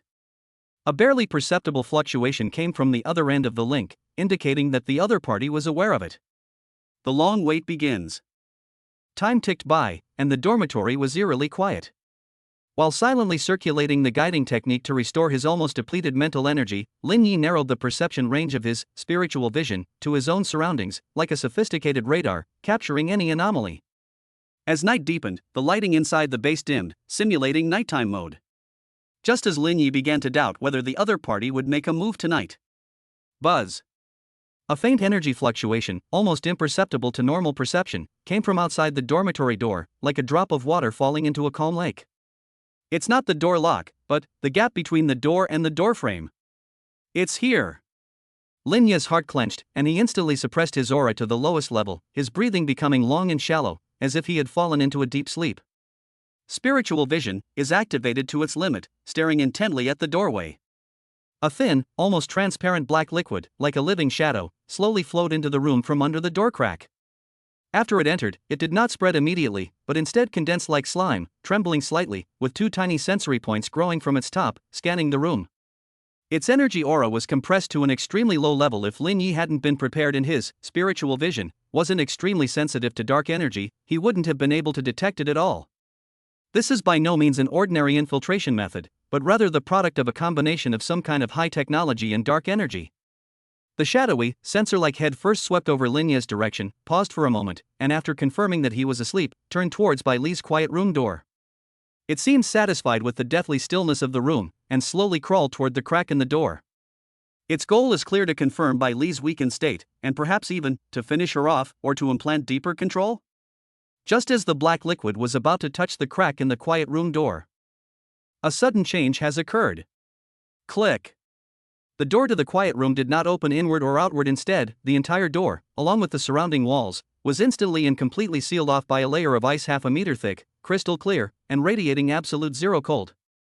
At the same time, countless sharp ice spikes burst forth from the ground and sealing like an ice crystal forest blooming in an instant, forming a huge ice cage that trapped the black liquid in the center. The entire trap was activated without warning, as fast as lightning. The black liquid trembled violently, clearly not expecting this sudden change. It reacted instantly and tried to turn into a black shadow and escape. But it was too late. The extreme cold not only froze the physical space, but it also seemed to freeze the flow of energy. Its atomization speed suddenly slowed down, and fine ice crystals condensed on the surface. That's exactly what I'd been waiting for. Lin Yi had already jumped out of bed, his eyes gleaming with excitement, showing no sign of sleepiness whatsoever. He pressed his hands lightly against the ground, and his mental power erupted with unprecedented intensity. Spiritual Vision Lock Source. He pushed his spiritual vision ability to its limit, transforming it from mere observation into an invisible mental chain that, in conjunction with the icy cage, locked onto a wisp of dark energy core at the center of the fluid mass, which was constantly jumping and attempting to change its frequency. That is its true form. Locked in two ways, the black liquid emitted a sharp yet silent mental shriek, struggling frantically and crashing against the ice cage, sending ice shards flying, but it was unable to break through the cage constructed by SSS-level primal power for the time being. The door to the quiet room slid open silently. Bai Li came out. Her face was still pale, but her icy blue eyes burned with a cold flame, and she exuded a chilling, killing intent. She stretched out her slender fingers and grasped the trapped black liquid in mid-air. Soul Search. It wasn't a true soul-searching technique, but rather the nine-tailed celestial fox's powerful mental force forcibly invading the opponent's core consciousness and plundering information. The black liquid trembled violently, and the dark energy at its core flickered wildly, attempting to self-destruct. But Bai Li's power is faster and more domineering.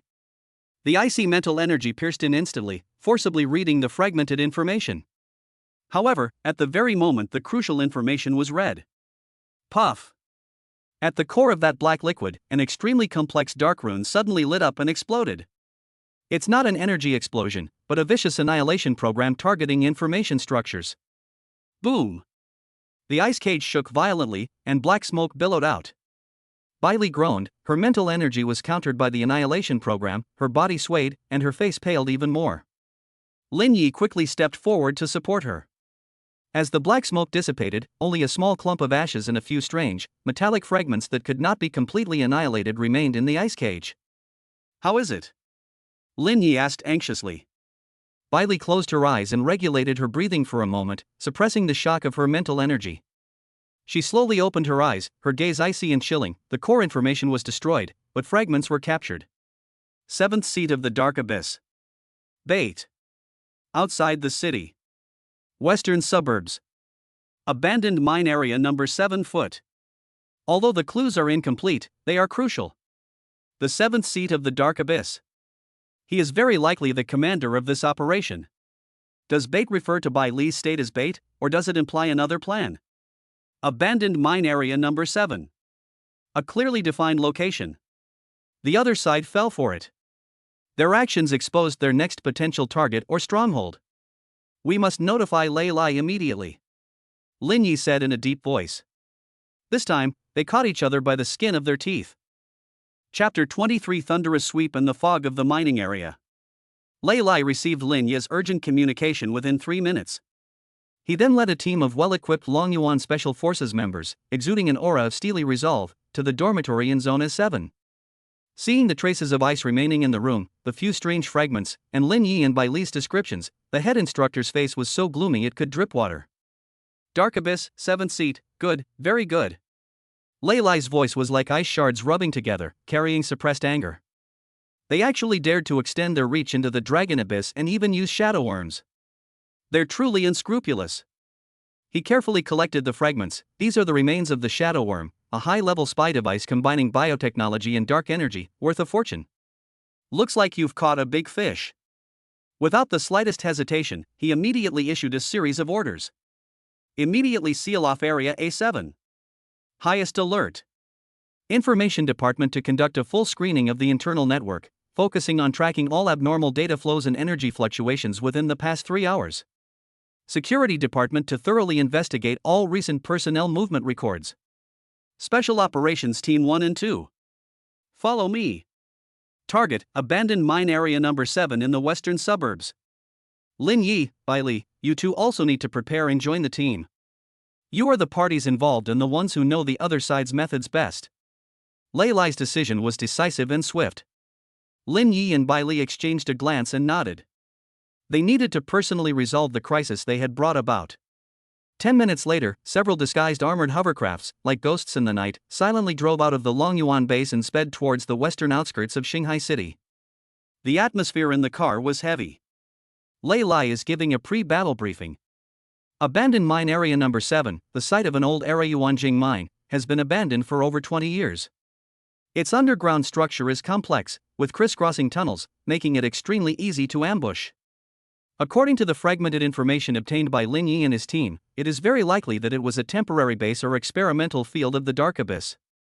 Our mission is to eliminate all discovered Dark Abyss members, gather intelligence, and use lethal force if necessary. Prioritize your own safety. Lin Yi, Bai Li, you two will stay in the middle of the group, responsible for sensing and providing support. Avoid direct confrontation unless absolutely necessary. Understand? Clear. Lin Yi responded in a deep voice. Bai Li nodded slightly. The vehicle stopped and remained silent several kilometers away from the mine entrance. The team members got out of the vehicle without a sound and, under the cover of darkness and rugged terrain, pounced on the mine entrance like ghosts. The desolate mining area was deathly silent, with only the mournful sound of the wind blowing through the rusted metal frames. The enormous mine shaft, like the gaping maw of a monster, was bottomless and exuded a chilling and ominous aura. Spiritual vision, activated. In Lin Yi's vision, the entrance to the mining area was filled with faint, not yet completely dissipated, remnants of dark energy, like foul-smelling footprints pointing into the depths. There's residual energy, and the direction is correct, Lin Yi said in a low voice. Lei Lai waved his hand, and two team members stealthily slipped into the cave entrance like cheetahs, quickly giving a safety signal. The line entered in turn. The mine was dark and damp, filled with a strong smell of rust and a faint smell of blood. On the ground, you can occasionally see some messy footprints and drag marks. The deeper you go, the stronger the aura of dark energy becomes, and it even carries a familiar, corruption smell. Lin Yi's heart skipped a beat. Could there be a corrupted core here as well? The group stopped at a fork in the road. 3 alleyways leading in different directions appeared ahead. The energy traces are scattered. Lin Yi frowned. In his spiritual vision, dark energy was flowing in all 3 alleyways, making it difficult to determine the primary and secondary sources. Lei Lai's gaze sharpened as he looked at Chen Mo. Chen Mo immediately crouched down, his wrist device close to the ground, the data on the screen scrolling rapidly. The energy fluctuations in the left lane are the most stable, with a continuous low-frequency signal, which is suspected to be a command or energy center. The middle alleyway has the most chaotic life reactions, and may contain controlled organisms or experimental subjects. The energy fluctuations in the right-hand alley are the most bizarre, with a strong sense of spatial distortion and a reaction from the source of corruption. Chen Mo quickly reported. Divide the troops into 3 groups? That's too risky. Lei Lai hesitated for a moment, then decisively said, Team 1, follow me to the left and strike at the heart of the enemy. Team 2, go to the middle, clear out the remaining enemies, and take control of the experimental subjects. Lin Yi, Bai Li, you take 2 people to the right. Investigate the source of corruption if you can control it, do so if not, destroy it immediately. Maintain communication at all times. Yes. The team immediately split up and took action. Lin Yi and Bai Li, along with 2 Special Forces members, cautiously made their way to the right alleyway. The alleyway grew narrower and more rugged, and those familiar, nauseating dark red fungal carpets began to appear on the walls.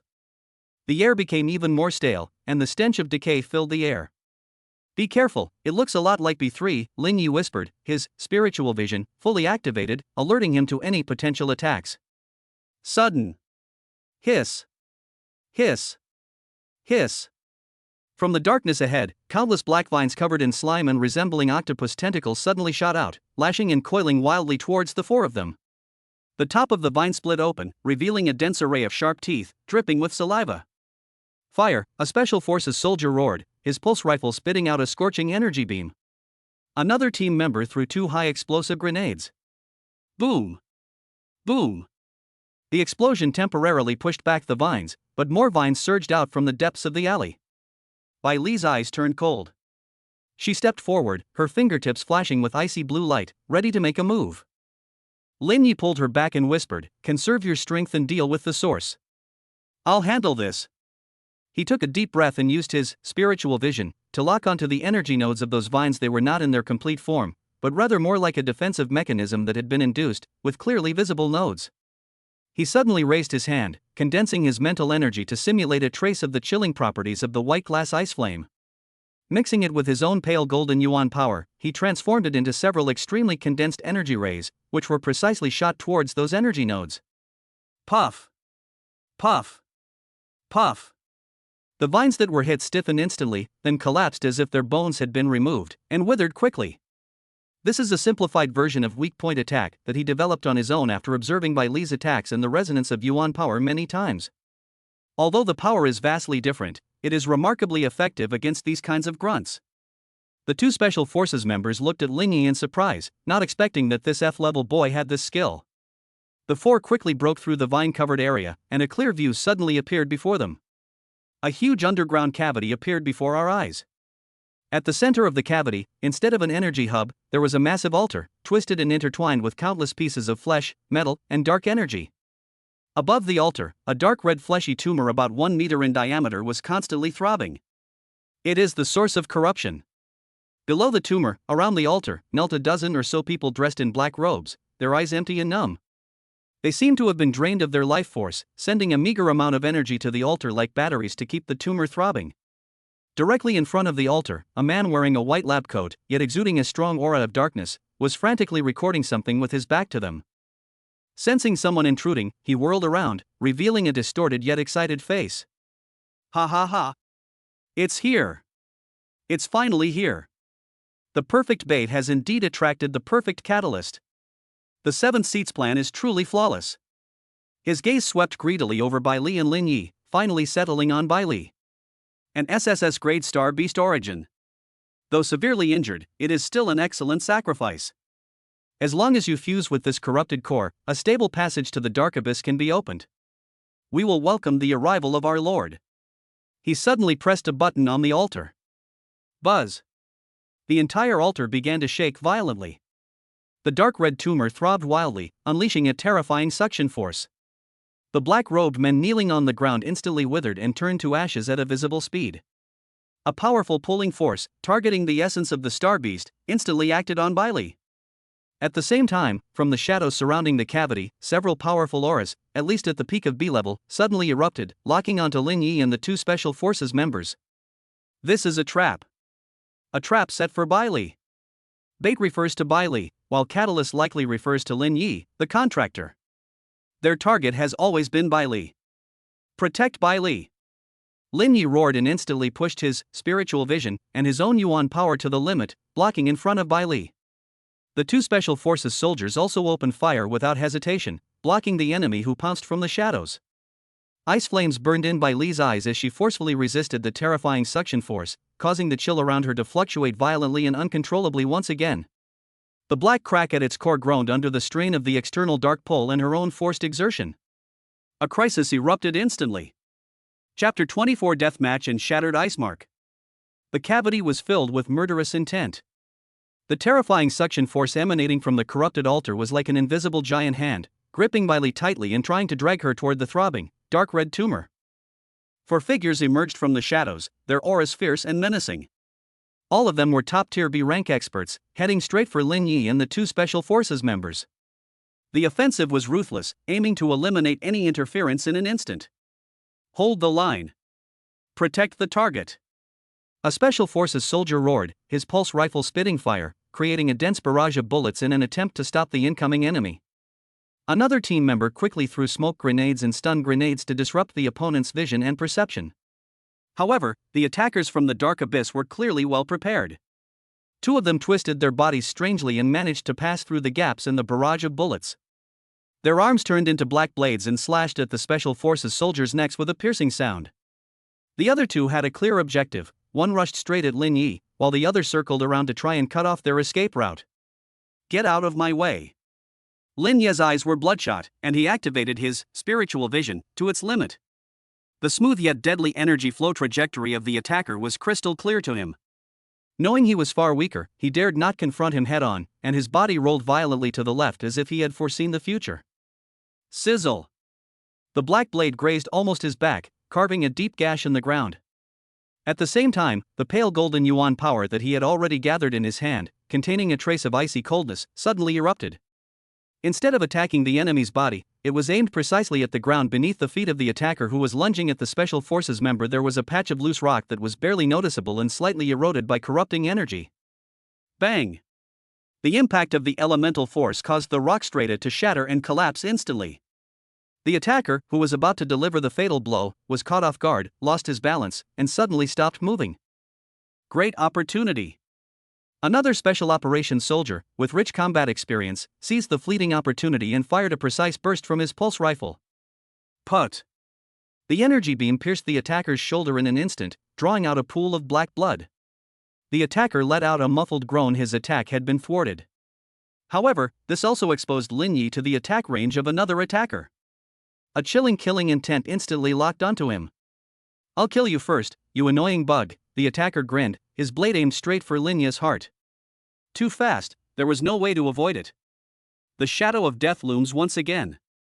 At this critical moment. Condense! Bai Li's icy voice was like the chanting of the heavens, carrying suppressed pain and unquestionable majesty. She forcefully resisted the terrifying suction of the altar, pointed one finger at the attacker rushing towards Lin Yi, and pointed it in mid-air. It wasn't the powerful ice flames that annihilated them, but rather an extremely condensed ice blue halo that shot out instantly, arriving first and accurately ensnaring the attacker. Talent, bewitching allure, active release, extreme cold imprisonment. The attacker froze instantly, his body covered in a thick layer of frost, like a mosquito trapped in amber, frozen in his lunging, stabbing posture, unable to move. His eyes were filled with horror. Although it was only a temporary confinement, it was a lifeline for Lin Yi. Thanks! Lin Yi let out a low roar and, without the slightest hesitation, sprang up like a cheetah, not retreating, but charging forward. He gathered his energy once more, aiming directly at the black blade in the hand of the imprisoned attacker. He snatched the blade cold and heavy in his hand, exuding a dark aura, and then hurled it with all his might at the crazed researcher in the white coat on the altar. To catch the thief, first catch the king. The sharp blade transformed into a black lightning bolt, aiming straight for the researcher's back. The researcher was frantically maintaining the altar's operation when he was caught off guard by the sudden attack. He let out a startled scream and instinctively activated a talisman on his body. Buzz! A layer of dark energy shield instantly appeared. Clang! The black blade struck the shield, sparks flying, but it failed to penetrate. However, the enormous impact knocked the researcher off balance, interrupting his work on the altar. Now! The suction force of the altar experienced a very brief moment of disruption. A cold glint flashed in Bai Li's eyes. Seizing this fleeting opportunity, she stopped resisting the suction and instead took a step forward. At the same time, deep within those icy blue eyes, the phantom of the nine-tailed celestial fox flashed and disappeared once more. She forcibly drew upon an even more ancient and vast power, seemingly originating from the depths of the starry sky. She formed a mysterious and complex hand seal, and her body erupted with an unprecedentedly dazzling ice blue light. Ice tracing, the origin. Her clear, cool voice carried an ancient, chanting-like rhythm. Boom! Centered on her, a terrifying cold wave surged outwards like a tsunami. The ground was instantly covered by a thick layer of solid ice. Countless huge ice spikes formed on the walls of the cavity. The 4 attackers, including the one who was imprisoned, were the first to be hit and instantly frozen solid, turning into 4 terrified ice sculptures.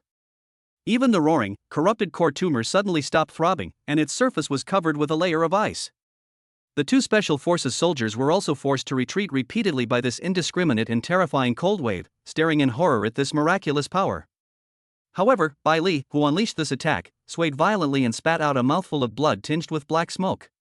His face instantly turned ashen, and his life force rapidly declined, like a candle flickering in the wind. Status sharing: the core rift is rapidly worsening. The source energy is being overdrawn. Life force is rapidly depleting. Danger! Bai Li. Lin Yi's heart stopped, and he rushed over without thinking, supporting her limp body. It was icy cold to the touch, and I could feel her life rapidly slipping away. Although the altar's suction force was temporarily suppressed, it did not stop. On the contrary, due to the severe consumption of Bai Li's essence and the worsening of the cracks, it became even more deadly. It even began to actively drain her life force. The core must be destroyed. Bai Li leaned against him, her breath faint, her icy blue eyes dimmed, yet she still stared intently at the frozen tumor. Lin Yi looked up at the corrupted core that was still struggling to break free from the ice, and then looked at Bai Li in his arms, who was on the verge of disappearing. An unprecedented rage and determination surged into his heart. He gently put Bai Li down and stood up. His gaze swept over the ice sculptures, over the panicked researcher, and finally locked onto the corrupted core. Under the spiritual vision, the core energy structure, especially the minute cracks that appeared after being eroded by the extreme cold of the white glass, was presented with unparalleled clarity. The weakness. It's right there. He picked up a dark weapon resembling a military dagger dropped by another attacker and poured the last bit of Yuan power within his body, which had been assimilated and tainted by the ice Yuan crystal, into it without reservation. A faint blue-gold light shimmered on the surface of the bayonet. Then, like a moth drawn to a flame, he launched his final charge toward the enormous, corrupt core that exuded an aura of ominousness and destruction. "Stop him," the researcher cried out in terror, trying to manipulate the altar again. But the 2 Special Forces soldiers who regained their senses immediately opened fire and suppressed him completely. "Smash it, you son of a bitch!" Lin Yi roared, pouring all his will, all his strength, and all his worries for Bai Li into this one stab. Body levitates, man and dagger become one. With unwavering determination, it pierced with pinpoint accuracy the weakest point of the corrupted core that, spiritual vision, had detected the place where Bai Li's chilling energy had penetrated the deepest. Put! A strange, extremely muffled sound, as if tearing apart some kind of living tissue, rang out. The bayonet was driven in all the way to the hilt. Time seemed to freeze at that moment. Immediately afterwards. A whoa! A sharp howl, filled with endless pain and resentment, erupted from the depths of the corrupt core, not through the air but directly affecting the soul. That enormous tumor twisted and swelled wildly. The surface ice shell shattered instantly. Dark red filthy blood and thick black energy gushed out of the wound like a geyser. A terrifying shockwave of dark energy exploded as if it were a tangible object. Boom! Lin Yi was the first to be hit, as if he had been struck head-on by a high-speed starship. He was sent flying backward, spitting out blood, and crashed heavily into the ice wall in the distance. Countless bones were broken, and his vision went black as he instantly lost consciousness. The entire cavity shook violently, the altar flashed brightly, and then dimmed completely. The corrupted core, which had expanded to its limit, finally exploded with a deafening roar after a violent, unwilling convulsion. Countless pieces of flesh and dark energy splattered out, turning the entire cavity into a filthy place. In the aftershocks of the explosion, the researcher let out a desperate scream, was devoured by the dark energy, and turned to ashes. Inside the cavity, only the deathly silence after the explosion, the pervasive stench, and the scattered ice sculptures and ruins remained. The 2 Special Forces soldiers managed to protect themselves from the explosion thanks to their equipment and experience, but they were also seriously injured. They looked at the devastated cavity, at the unconscious Lin Yi, and at Bai Li, whose breath was barely perceptible, their faces filled with shock and lingering fear. Just then, hurried footsteps came from inside the passage. Lei Lai and his team of Special Forces members finally arrived. His pupils constricted when he saw the scene before him, especially the state of Bai Li and Lin Yi. Immediate emergency care. Highest level. Notify base to prepare the highest level medical pod. Quickly. Chapter 25 Sparks in the Depths of Dragon Abyss. Longyuan Base, 7 underground floors, a cutting-edge medical center. Pure white, soft light bathed the sterile isolation chamber, and a faint, refreshing fragrance of life force filled the air, a stark contrast to the lingering stench of blood and decay outside. Lin Yi lay inside the medical pod, his body connected to dozens of sophisticated energy conduits and life-monitoring probes. The advanced repair fluid enveloped his body, gently and continuously repairing his broken bones, torn meridians, and trembling internal organs. His consciousness floated in the dark abyss. Sometimes you can feel a slight tingling and warm energy flow through your body, and sometimes you are pulled back into a nightmare by the terrifying explosions and howls in the mind cavity. Bai Li's situation was worse than his. She was placed in the highest-level medical pod next door. The entire cabin was enveloped in a faint ice-blue energy barrier. This was a life-sustaining force field made up of rare ice-type elemental crystals with similar attributes that the base had stored, in order to stabilize her collapsing essence. Her face was deathly pale, her breathing so weak it was almost imperceptible, like a delicate yet fragile ice sculpture. The vital signs curves displayed on the medical instruments were alarmingly low, the energy fluctuations at the core were chaotic and weak, and the black crack, like a ferocious centipede, continued to emit an ominous aura. Lei Lai stood outside the observation window, his face as solemn as water. Several senior physicians and elementalists at the base are working intensively to analyze data and discuss treatment plans. The regular Dao injury is a mixture of extremely high concentrations of abyssal corrosive energy and mental pollution, making it extremely difficult to deal with. Bai Li forcefully unleashed her primal power far exceeding her body's capacity, causing her injuries to erupt fully, almost reaching the core of her soul. The chief physician's voice was filled with helplessness. Our repair fluid and life force can barely keep her alive, but for that crack, the effect is negligible. The life-sustaining force field of the ice elemental crystal can only slow down the rate of deterioration, but cannot reverse it. One psychic added, unless we can find legendary treasures like the eternal ice marrow or the fountain of life, there might be a glimmer of hope, but those things are rare and hard to come by. They can't quench immediate thirst with distant water. Lei Lai remained silent, his fists clenched. Was an SSS-level genius, the future hope of the Dragon Kingdom, destined to perish in his own base? Just then, Lin Yi, inside the medical pod, trembled a few times and slowly opened his eyes. The glaring medical lights made him feel uncomfortable, and waves of pain and weakness washed over him. It took him a while to focus his vision and make out his surroundings.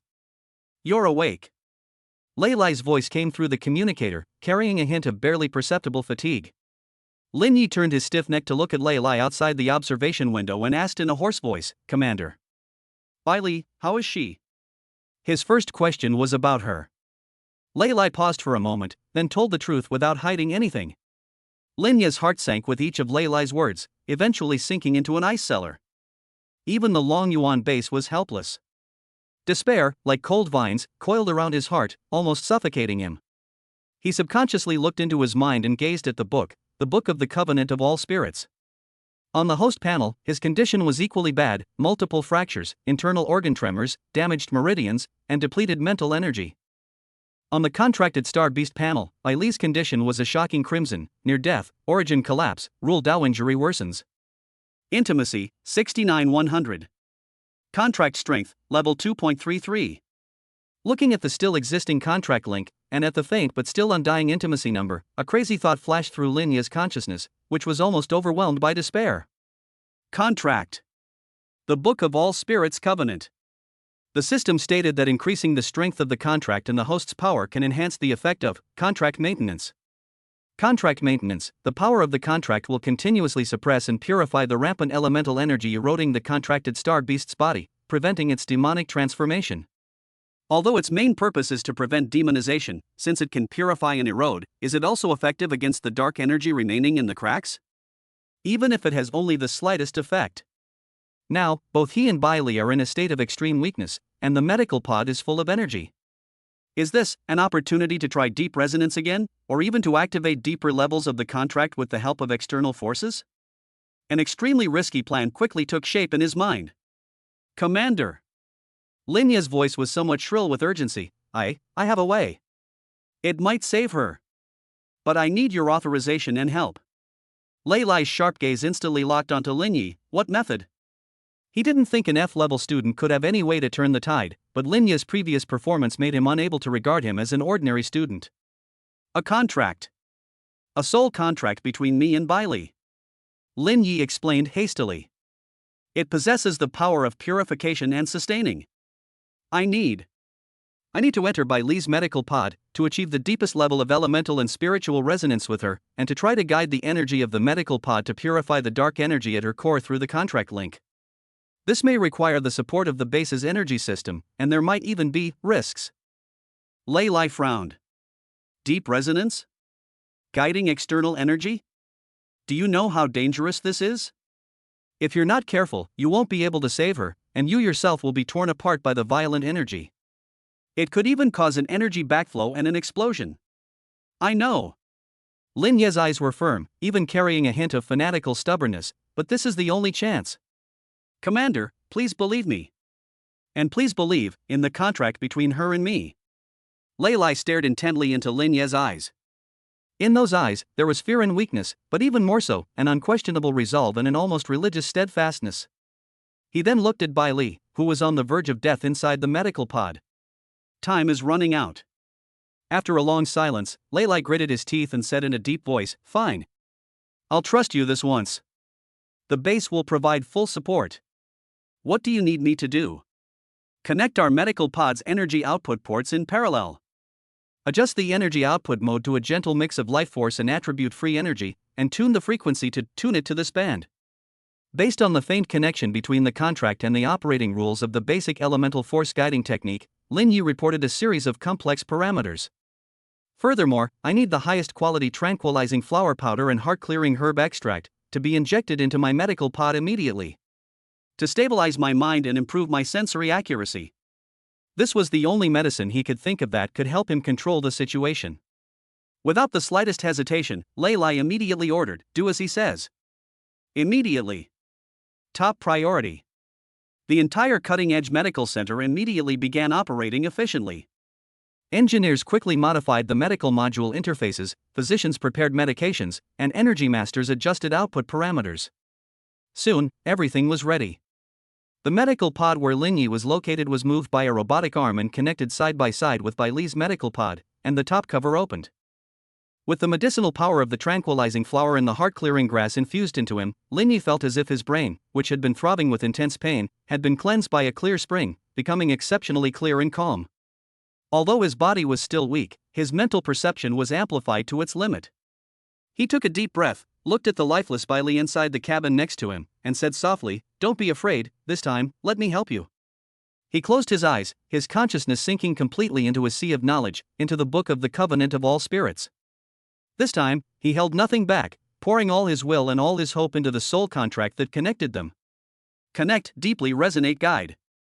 He proceeded with utmost care, as if wielding the finest scalpel, carefully probing his spiritual threads through the contract link into Bai Li's nearly lifeless core of consciousness, ravaged by dark cracks. Pain. It's so cold. Dead silence. Despair. Negative emotions and energy assaulted his consciousness like an ice storm, but he held fast to his mind and, relying on the effects of the drug and his strong willpower, struggled forward. At the same time, he guided the gentle yet abundant life force and attribute-less energy transmitted from the medical pod, following the contract link, like opening a small river channel, slowly flowing towards Bai Li. This process was 100 times more difficult than ever before. Bai Li's source was almost depleted, and she instinctively rejected external forces.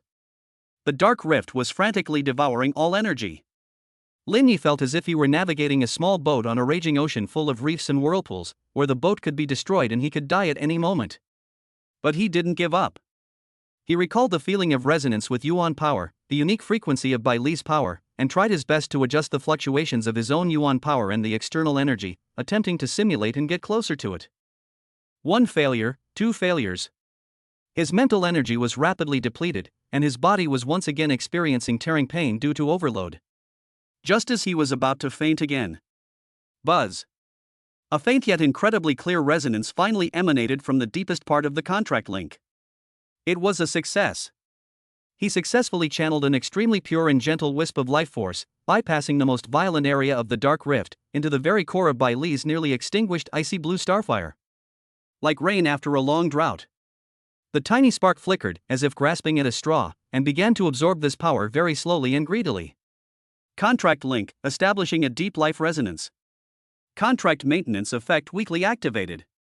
Beginning purification of residual corrosive energy from the Tao of Rules. Efficiency, 0.001%. The system's notification sounds were like heavenly music. Although it was incredibly inefficient, it worked. It really works. What surprised Lin Yi even more was that with the injection of this trace of life energy and the slight activation of the contract maintenance, he sensed that deep within Bai Li's core, the vast and ancient origin belonging to the nine-tailed celestial fox seemed to have been touched, and began to awaken extremely slowly, attempting to cooperate with his guidance to repair itself. There is hope. Lin Yi was overjoyed and focused even more intently on maintaining this fragile resonance and guidance. Outside, the energy readings of the medical module began to show subtle changes. Although Bai Li's vital signs were still weak, her heartbeat curve, which was almost a straight line, showed extremely subtle and regular fluctuations. "It works," the chief physician exclaimed in disbelief from the observation window. Lei Lai loosened his clenched fist slightly, his eyes flashing with a sharp light. "Increase energy output. Stabilize the frequency. Give him full support." A powerful yet gentle energy continued to flow in. Lin Yi, acting as a transit point, meticulously controlled everything. His body was under immense pressure, and blood trickled from the corner of his mouth again, but his eyes grew brighter and brighter. Contract strength, level 2.33, level 2.35. Intimacy level, 69 171 100. A spark, finally, was rekindled in the endless darkness and cold winter, a faint glimmer of hope. Chapter 26: Silent Transformation and the Name of the Undercurrent. Time slips away quietly amidst the precise flow of energy and silent perseverance. Inside the advanced medical center of the Longyuan base, the atmosphere remained tense, yet a faint glimmer of hope lingered. Lin Yi was like a sophisticated human energy regulator, completely immersed in guidance and resonance. His mental energy was highly concentrated, and every slight adjustment of his energy required a great deal of mental effort. His body was under increasing burden, and his meridians were constantly throbbing and tearing as they transmitted energy far exceeding their own level, but he forcibly suppressed them. Bai Li's condition is still not optimistic, but the most dangerous trend of collapse has been stopped. That wisp of life energy, painstakingly injected by Lin Yi and amplified and purified through the contractual bond. Like the most resilient seed, it took root in the core of her almost barren sea of consciousness. Stimulated by this seed, the vast primal power of the nine-tailed celestial fox finally began to repair itself very slowly and instinctively. The icy blue sparks no longer flickered, but maintained a weak yet steady burn, stubbornly resisting the erosion of the black cracks. Efficiency of purifying residual erosion from rule-based damage, 0.001%, 0.003%, slowly increasing. The numbers may be small, but they represent a true reversal. Lei Lai and his medical team outside the medical ward dared not relax for a moment, closely monitoring all the data and adjusting energy supplies and auxiliary drugs as needed to provide Lin Yi with the greatest possible support. This process lasted for a full day and night. When Lin Yi finally fell into a coma again due to complete exhaustion of his mental energy, his face was as pale as paper, his breath was weak, but there was a tired but gratified smile on his lips.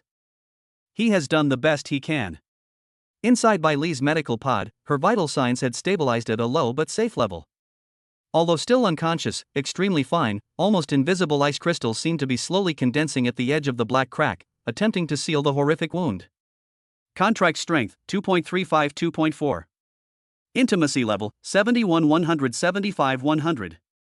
When Lin Yi woke up again, he found himself still in the medical pod, but the number of tubes connected to him had been reduced by more than half. The intense physical pain lessened considerably, replaced by a profound sense of weakness and emptiness, as if everything had been hollowed out. He immediately looked to the side. Bai Li's medical pod was still shrouded in an ice-blue force field, but the data displayed on the instruments had stabilized considerably. "She is out of danger for now." Lei Lai's voice came through, carrying a hint of relief. "Kid, you've created a miracle." Lin Yi breathed a sigh of relief, only then feeling an indescribable fatigue wash over him. "Thank you, Commander, and everyone who has supported me. You earned it yourself." Lei Lai looked at him with a complicated expression. "Get some rest. The base will spare no effort to help you recover." The following days saw a relatively stable recovery period. Lin Yi's body slowly recovered under the help of the advanced repair fluid and his own cultivation. Having experienced this profound resonance on the brink of life and death, he turned misfortune into blessing. The operation of the basic Yuan power guiding technique became smoother and more natural, and the control over Yuan power was improved to a higher level, with the icy cold characteristic becoming more and more obvious. More importantly, his mental energy limit seems to have been expanded under extreme pressure. Although the total amount is still depleted, it will surely be better than before after recovery. Although he couldn't use his spiritual vision ability due to mental limitations, he felt he had gained a deeper understanding of it. Bai Li's recovery was much slower. Several days later, she transitioned from a deep coma to a light coma, occasionally experiencing slight eyelash twitching, but she never woke up. The base mobilized all its high-level ice-type resources to continuously stabilize her condition. They attempted to further purify the dark energy, but with little effect. The injury to the Tao of Rules was ultimately beyond the reach of ordinary methods. During this time, Shirlei, Yi Ling, and Shen Mo came to visit them. Shirlei, that simpleton, gave Lin Yi a bear hug as soon as he saw him, but was sternly stopped by the nurse. His eyes reddened as he said, "Brother Yi, you're awesome. I heard you guys pulled off something big. You scared us to death." Yi Ling brought some high-grade energy fruits that she was reluctant to eat. Looking at the two medical pods side by side, her eyes were complicated. In the end, she simply said to Lin Yi in a soft voice, "Get well soon." Chen Mo remained taciturn, but left behind a data chip. "This is all the information I've compiled about the seventh seat of the Dark Abyss and the abandoned mining area, including several suspicious nodes identified through the base's intranet. It might be useful to you." Lin Yi solemnly accepted it. Lei Lai also brought the investigation results. The trap in the western suburbs mining area was confirmed to be a conspiracy against Bai Li. The researcher was an insider who had been recruited years ago. The identities of the attackers have been confirmed. They are assassins trained by the Dark Abyss. The seventh seat of the Dark Abyss remains elusive and has not been captured. The internal investigation of the base continues, uncovering a few small fry, but whether the core threat has been eliminated remains unknown. Dark Abyss. Lin Yi pondered the name, feeling a heavy pressure. 10 days later, Lin Yi was basically recovered and discharged from the hospital, but his strength still needed to be consolidated. Bai Li was also transferred to a special care ward to continue receiving treatment. Although she has not yet woken up, her condition is stable. Lin Yi spent almost every day in her hospital room, cultivating himself while trying to perform a weak, passive resonance that didn't consume too much of his energy, continuously nourishing her essence. Intimacy level 75 176 100. This kind of companionship is silent yet persistent. Sometimes he would talk to her while she was unconscious, talking about the training at the base, about the embarrassing things Shirlei and the others did, and about his own cultivation insights, as if she could hear him. He didn't know if doing this would work, but he just wanted her to know that he wasn't alone. 5 days later, when Lin Yi finished a round of cultivation and opened his eyes, he met a pair of slightly open, icy blue eyes that looked blank and weak. Bai Li is awake. Her eyes remained dim, lacking their usual cool sharpness, and appeared somewhat fragile. She stared blankly at the ceiling, seemingly not yet fully understanding the situation. "You're awake?" Lin Yi's voice carried a hint of surprise and a barely perceptible cautiousness, as if afraid of disturbing her. Bai Li's eyes slowly moved, her gaze focusing on his face. She remained silent for a few seconds, as if she were finally connecting the person in front of her with her memories. She moved her lips very slightly, uttering an almost breathy syllable, "Water." Lin Yi immediately and carefully used a cotton swab dipped in warm water to moisten her chapped lips. After drinking a little water, Bai Li seemed to regain some strength, and her eyes became much clearer. She checked her internal condition, her brows furrowing slightly, clearly aware of her poor state and the still stubborn crack. "I'm not dead." Her voice was hoarse, carrying a calmness born of relief, as if she were stating something unrelated to herself. "Yes, they're not dead." Lin Yi nodded, a huge weight lifted from his heart. "We've all survived." Bai Li fell silent again, her icy blue eyes shifting slightly as she looked at Lin Yi. Through that invisible contractual link, she could clearly feel the other person's relieved joy and still deep concern. And, a bond stronger than before, a bond forged through shared life and death experiences. During her coma, she was not entirely unaware of the faint, continuous, gentle energy that nourished her core, or the clumsy yet persistent will that accompanied her. All of this was too unfamiliar to her. She was used to the coldness, used to bearing it all alone. After a long silence, she spoke again, her voice still weak but much clearer. "Thank you." Intimacy level 76 178 100. Lin Yi smiled and said, "Likewise. If it weren't for you, I would have died long ago in the mining area." Just then, the ward door was pushed open, and Lei Lai walked in with the doctor. Seeing Bai Li awaken, Lei Lai's serious face broke into a smile. It's good that you're awake. How are you feeling? Bai Li nodded slightly as a greeting and said succinctly, it's all right. The doctor stepped forward to conduct a detailed examination. After a moment, he said to Lei Lai, his vital signs are stable, and the trend of his fundamental collapse has stopped, but he needs long-term rest and to find a cure. It is not recommended to use any power at this time. Lei Lai nodded, then looked at Lin Yi and Bai Li, his expression turning serious. This incident is extremely serious. Dark Abyss has openly targeted the Dragon Abyss base and SSS-level geniuses. Headquarters is taking this very seriously. He paused, then continued, the base will continue to provide you with the best medical care and resources. However, you do not need to participate in the investigation and follow-up operations regarding the Dark Abyss for the time being. Your primary task is recovery, especially Bai Li. But Lin Yi couldn't help but speak. No buts. Lei Lai interrupted him, his tone leaving no room for argument. This is an order. Surviving and becoming stronger is the best response to the enemy. And he looked at the two of them with a deep gaze. The contract between you may be the key to dealing with future crises. It is equally important to fully grasp it and develop its potential. Before leaving, Lei Lai left behind an encrypted file. This contains known intelligence about the Dark Abyss at a very high level. You can take a look. Know your enemy and know yourself. The two people were left in the ward again. Lin Yi opened the file and browsed it with Bai Li. The more I read, the heavier my heart became.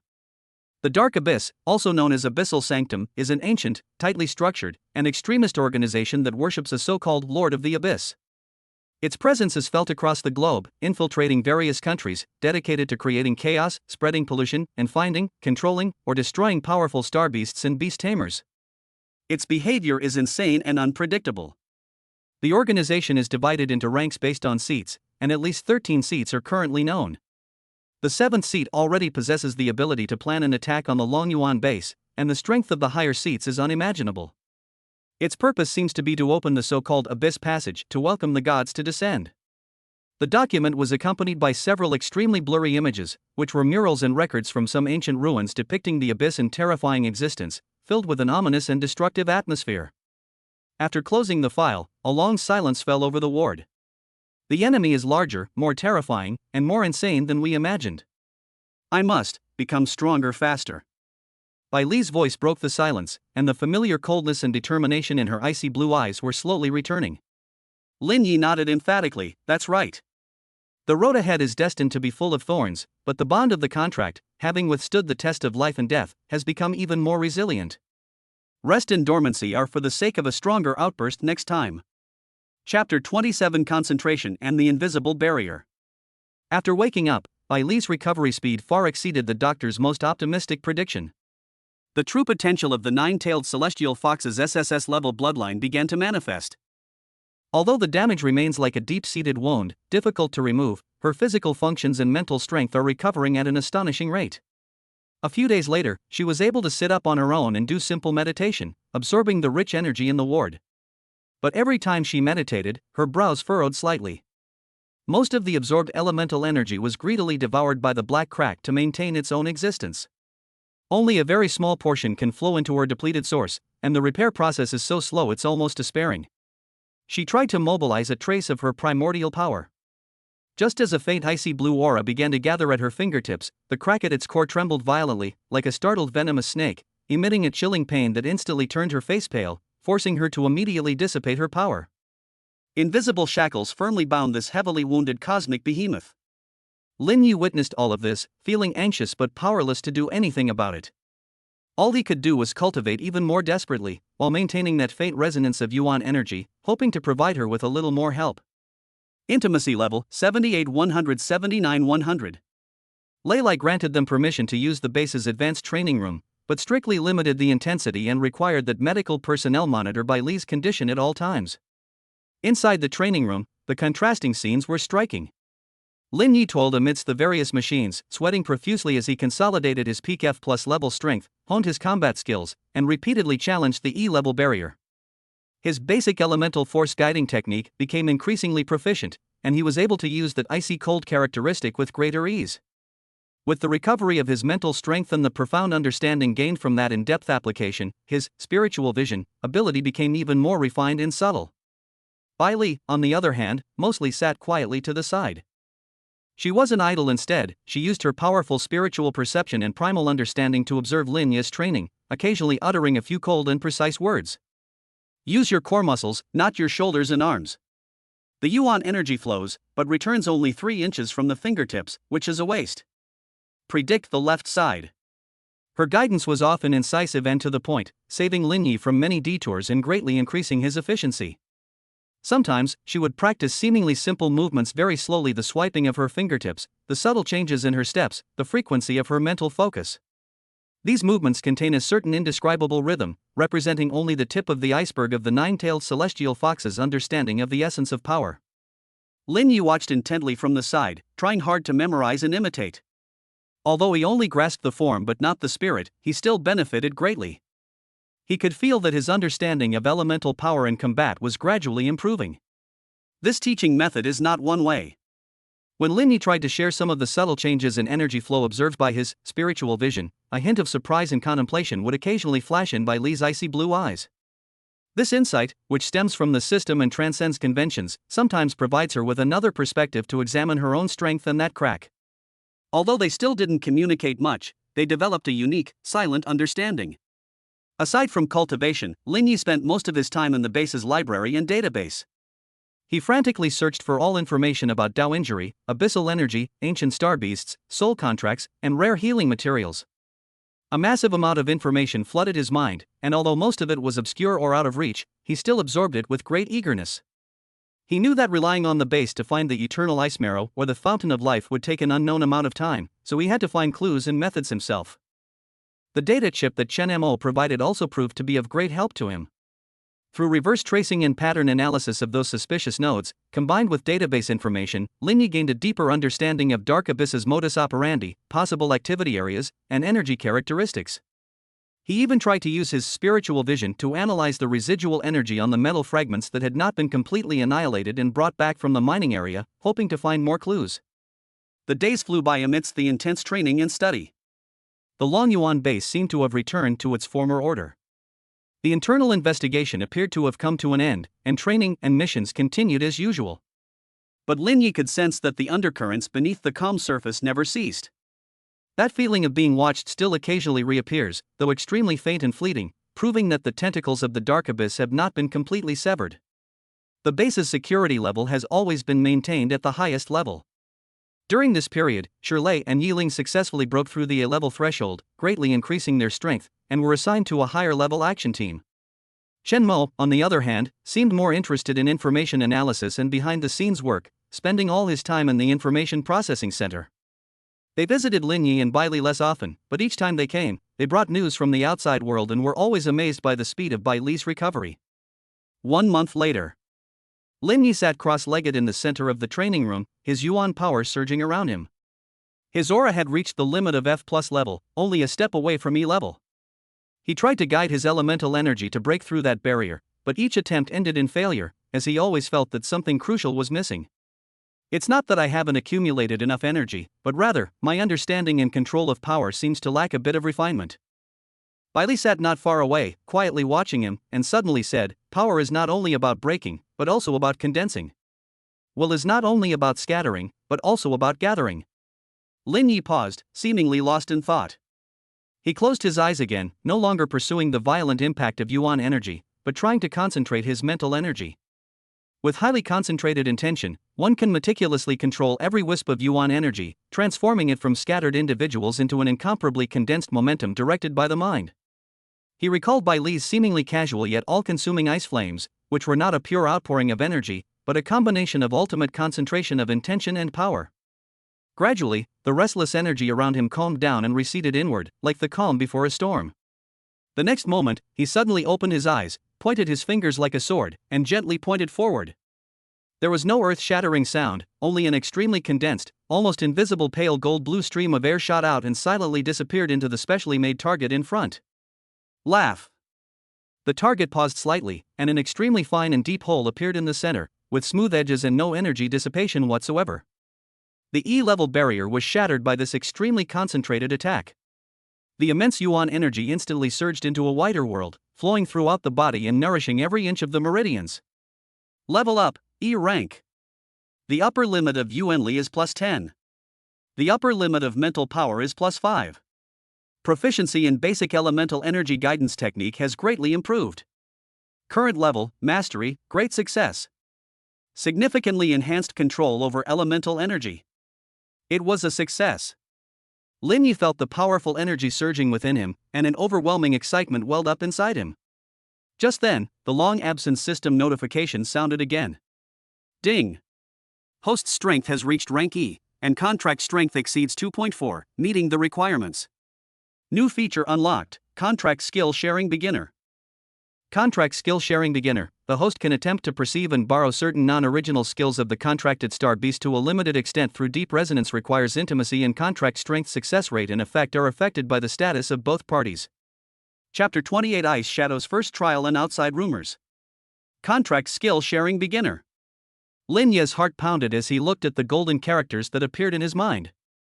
What does that mean? Does this mean he might be able to borrow Bai Li's unpredictable abilities? Even just a little bit of it is enough to drastically change his combat power. He immediately looked at Bai Li, his eyes gleaming with excitement. Bai Li. The contract seems to have unlocked a new ability. Can I try sharing your skills? A hint of surprise flashed across Bai Li's icy blue eyes. She sensed the contract link briefly and nodded. You can give it a try. But my power is extremely domineering, and your body might not be able to withstand it. Her meaning was clear, her power level was too high, and Lin Yi's body, which was only at the E level, might not be able to withstand it, and might even suffer a backlash. I see. Lin Yi suppressed his excitement and said cautiously. Shall we start with the basics? Like, the subtle manipulation of ice energy? Or, that kind of extreme cold confinement? He remembered clearly that in the mine cavity, Bai Li had easily imprisoned a peak B-level attacker with an ice ring. Bai Li pondered for a moment and said, imprisonment requires the support of primordial coldness, which you may find difficult to control. You can try Ice Shadow Step, which requires extremely high control over yuan power, but has less backlash. It is a low-level illusionary body technique. Ice Shadow Step? Does that sound like a movement skill? Lin Yi immediately nodded. Okay. Let's try this one. The two sat down cross-legged facing each other. Lin Yi took a deep breath and entered a deep meditative state again, completely immersing his mind in the contract link. This time, he was no longer simply transmitting or guiding energy, but rather channeling his own will. Like the finest probe, it cautiously probed into the depths of Bai Li's vast, icy blue nebula. Actively perceive and capture the skill runes or energy flow trajectory belonging to Ice Shadow Step. This process is more difficult than deep resonance. Like the blind men and the elephant, it requires extremely high mental precision and subtle control over the contractual links. Bai Li also voluntarily released part of the original shielding of this skill, slowly and vaguely transmitting the operating secrets and energy frequency of Ice Shadow Step through the contract link. Cold, mysterious fragments of information, imbued with illusion and speed, flooded into Lin Yi's consciousness. He tried his best to understand, memorize, and imitate. 1 failure, 2 failures. My mental energy was being rapidly depleted once again. But he did not give up. His E-level mental strength and stronger control over elemental energy gave him more opportunities to try. He recalled Bai Li's ghostly figure during the battle, and the rhythmic movements of her fingertips. He didn't know how much time had passed, but just when he felt his mental energy was about to run out. Buzz. A wonderful sense of connection has been established. He successfully captured that unique energy frequency belonging to the Ice Shadow Step. Now! Lin Yi mentally shouted, and following the trajectory he sensed, he suddenly activated his yuan power, which had a trace of icy coldness. At the same time, he highly concentrated his mind and simulated the essence of the illusionary body technique. Whoosh! His body trembled slightly, and a faint, almost transparent, ice-blue phantom seemed to remain on the spot, which dissipated in less than 0.1 seconds. His real body, however, staggered to the left and moved less than half a meter away. His speed wasn't even as fast as when he ran at full speed. And just like that, it almost drained the little energy he had just recovered, leaving him feeling dizzy. Contract Skill Sharing Beginner successfully used. Temporary skill acquired, Ice Shadow Step Fragment. Proficiency, beginner entry level. Skill effect, instantly consumes a large amount of elemental energy to create a very short-lived, deceptive illusion, while the real body performs a short, minor displacement. Current effect is affected by the host's elemental energy attribute, strength, and proficiency. Lin Yi. This effect, isn't it a bit too touching? It was worlds apart from Bai Li's movement technique, which was like teleportation and left a clear afterimage. Bai Li watched his clumsy and unsuccessful first attempt, and a very faint smile seemed to flash in her icy blue eyes. It was as fleeting as an illusion. It's acceptable. She commented calmly, for a first attempt, it's enough to just make it look similar.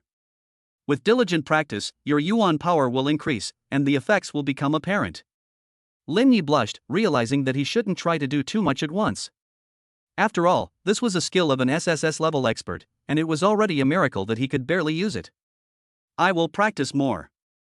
With a goal in mind, Lin Yi's training became even more intense. During the day, he hones his fundamentals, and at night he immerses himself in practicing the Ice Shadow Step and exploring the depths of spirit vision. Although the initial effect of Ice Shadow Step is not very useful, it requires a high degree of precision in controlling one's elemental power. Each use of it is an excellent exercise in mastering one's control. With the support of E-level mental power, the range and accuracy of spiritual vision have also improved significantly. He can even begin to vaguely observe the more subtle properties and flow patterns of elemental particles in the world. Bai Li's body is also slowly recovering. She can now walk slowly in the ward. Although she still cannot use her source power, her complexion has improved a lot. She would occasionally watch Lin Yi practice the Ice Shadow Step, and when he made obvious mistakes, she would offer some pointers. Their relationship seemed to become more natural through this daily, mundane interaction and shared teaching.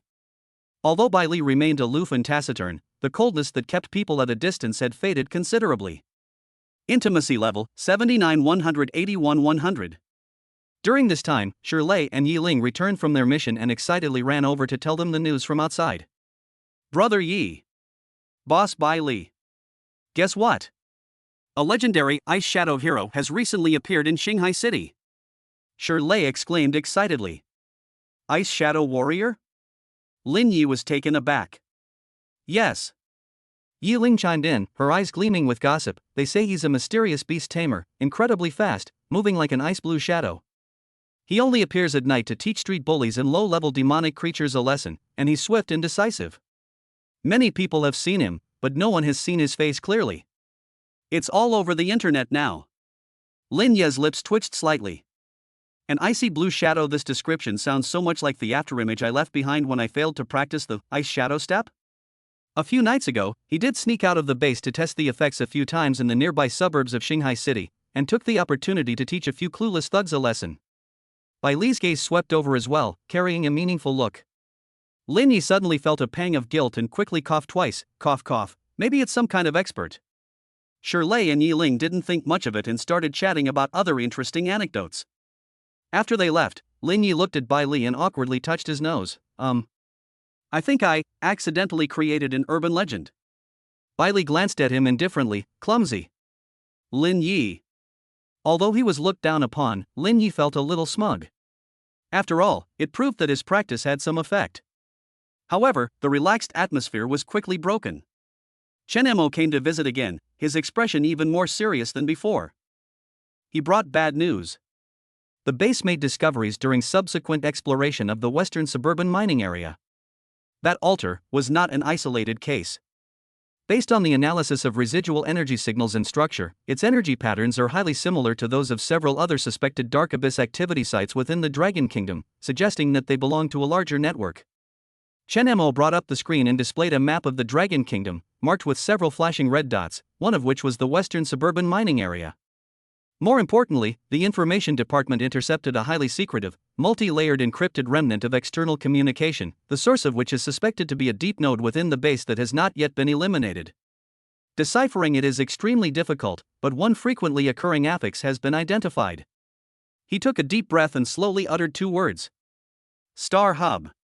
Chapter 29: The Mystery of Star Pivot and the Thoughts of Movement in Stillness. Star Hub? Lin Yi and Bai Li's gazes instantly focused on the word Chen Mo had shown. This word exudes an ancient and mysterious aura, which seems different from the style of Dark Abyss, but its appearance in encrypted communication makes it seem particularly abrupt and crucial. Can you decipher more content? Lin Yi asked anxiously. Chen Mo shook his head. The lenses reflected a cold light. The encryption level is extremely high, using some kind of ancient cryptography mixed with spiritual imprints. Forcibly deciphering it could very likely trigger a self-destruct program, or even reverse tracing. At present, all we know is that this word appears very frequently, and it seems to be a place name, or the core of some plan. He pointed to the red dots on the map. Based on these locations with similar energy patterns, we speculate that Star Hub is likely a key transit point, energy center, or even the execution site of an important plan of the Dark Abyss. The altar in the western mining area may just be a branch node of this vast network. A Dark Abyss stronghold that is larger and more crucial than the western suburbs mining area? Lin Yi's heart sank. The enemy's size and secrecy far exceeded his imagination. Bailey stared at the map with her icy blue eyes, then suddenly spoke, her voice cold and clear. The flow of energy, can it be traced? Chen Mo glanced at Bai Li with some surprise. We tried. But after the signal went through multiple jumps and disguises, the area it finally pointed to was very vague, roughly in the southwestern border of the Dragon Kingdom, in that primeval area where the Kangmang Mountains meet the Dark Forest.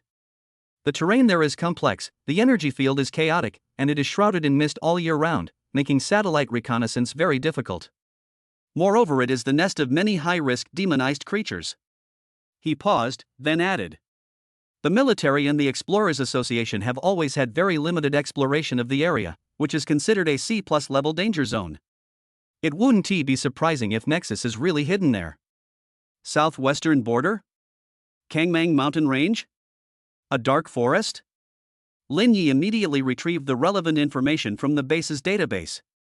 The scene depicts a vast, pristine land, seemingly forgotten by time. Towering ancient trees block out the sun, the terrain is rugged and treacherous, swamps are filled with miasma, and energy turbulence occurs frequently. There are many types of dangerous mutated creatures on record, and there are even unclear eyewitness reports of terrifying beings of rank A or higher. It is indeed an excellent place to hide secrets. What operational plans does the base have? Lin Yi looked at Chen Mo. Chen Mo pushed up his glasses. The intelligence level is too high, the risk is too great. Command is still assessing the situation and is unlikely to organize a large-scale operation in the short term. They may first send elite reconnaissance teams to conduct preliminary reconnaissance. But he didn't finish his sentence, but the meaning was clear. Given Lin Yi and Bai Li's current state and strength, even if they had the opportunity, it would definitely not be their turn to participate. Bai Li is a key protected individual, and Lin Yi's E-level strength is simply insufficient in that kind of place. Silence fell over the ward. The enemy is lurking behind the fog, while they are trapped in the base. The sense of helplessness is suffocating. Lin Yi subconsciously looked at Bai Li. Bai Li was also looking at him. The coldness and sharpness in her icy blue eyes, which had subsided due to rest, were slowly gathering again. She needs to recover, she needs strength, she needs to completely heal her Dao injuries. And all of this cannot be obtained by simply sitting in the base and waiting. Those ancient books. Bai Li suddenly said something softly. Lin Yi was taken aback, then realized what was happening. Yes. He had seen some tattered records in the ancient books section of the base library, which seemed to mention ancient legends from the southwestern border, involving some lost civilization relics and special wonders of nature. I didn't pay much attention at the time, but now that I think about it, there might be clues hidden in it that are related to Star Pivot or healing Dao injuries. I need to go to the library again. Lin Yi suddenly stood up. For the next few days, Lin Yi practically lived in the ancient book section of the base library. He frantically flipped through the bamboo slips, animal skin scrolls, and stone rubbings recorded in ancient script about the southwestern border of the Dragon Kingdom. The ability of spiritual vision is used to help decipher those blurry handwritings and ancient patterns containing faint spiritual fluctuations. Although Bai Li could not be there in person, Lin Yi shared the key information he saw through the contract link. With her ancient bloodline and knowledge as an SSS-class star beast, she often provides unexpected perspectives. Intimacy level, 81 182 100. Hard work pays off. They found a clue on an extremely damaged rubbing of a sacrificial mural, supposedly from a long-extinct jungle tribe. Part of the mural depicts the ancestors worshipping a huge, star-like crystal object deep in the mountains. In another part, a lotus-shaped plant, resembling ice crystals, grows deep in extremely cold springs. The ancients called it the cold ice lotus and revered it as a sacred object, believing it to have the miraculous effect of purifying impurities and nourishing the soul. The frosty ice lotus. Lin Yi muttered to himself, his heart pounding. This name matches the record he found earlier about a rare spiritual plant that might have a slight alleviating effect on injuries to the Tao of Rules. What drew their attention even more was the area of murals depicting the frosty ice lotus and the starry crystal. The faint outline of the mountains in the background is strikingly similar to the blurry area that the energy signal ultimately points to, as given by Chen Mo. Star pivot. Starlight crystal. Ghostly ice lotus. The light in Lin Ye's eyes grew brighter and brighter. Could the core of that star hub be the star crystal? And the nether frost lotus grows nearby? Bailey stared at the rubbing of the mural, especially the star crystal, a very subtle ripple flashing in her icy blue eyes, as if the thing had caused her some kind of resonance. The possibility is very high. She spoke slowly. An extremely keen and cold substance, born from the embers of a star's core. Its power may temporarily slow down the erosion of the cracks. Although it's only a temporary suspension, it's already fantastic news for them who are currently at a loss. Moreover, if the star pivot is indeed related to the star crystal, then finding the cold ice lotus might lead to tracing back to this important stronghold of the dark abyss. A plan gradually took shape in Lin Ye's mind. After leaving the library, he went straight to Lei Lai. You wish to apply to travel to the southwestern border in search of the nether frost lotus? Lei Lai frowned as he looked at the report and mural rubbings Lin Yi had submitted. Do you know what kind of place that is? A C+ level danger zone. Even without the dark abyss, it's not a place an E-level person like you can venture into alone. I understand the risks, Commander. Lin Ye's eyes were resolute. But Bai Li's injury can't be delayed. The cold ice lotus is our only hope right now. Moreover, it might be related to clues about Star Hub. I'm willing to bear all the consequences. No. That's too risky. Lei Lai flatly refused. The base will find ways to locate medical resources, but not to send you to your death. When will the base's solution be available? Lin Yi argued his case based on reason. Will the Dark Abyss give us that time? Commander, this is what I, as her contractor, must do. I'm not going to my death. I will be fully prepared. And... He paused, then lowered his voice. I don't think the base is entirely clean. A large-scale operation could easily alert them. I'd be safer going alone, or with a small group of absolutely trustworthy companions, making me a smaller target. Lei Lai fell silent. He knew that what Lin Yi said was true. Although the internal investigation of the base has uncovered some individuals, no one can guarantee that there aren't deeper spies among them. Moreover, headquarters attaches great importance to intelligence on Star Hub and indeed needs preliminary reconnaissance. Looking into Lin Ye's eyes, which were filled with determination and conviction, and then thinking of the equally stubborn SSS-level girl in the ward, he finally let out a long sigh. Fine. You've convinced me. Lei Lai rubbed his temples. But you can't go alone. Sure, Lei and Yiling have just finished their rest period. Their team is strong enough and absolutely trustworthy. I will have them escort you to the edge of the target area under the cover of a regular border patrol mission.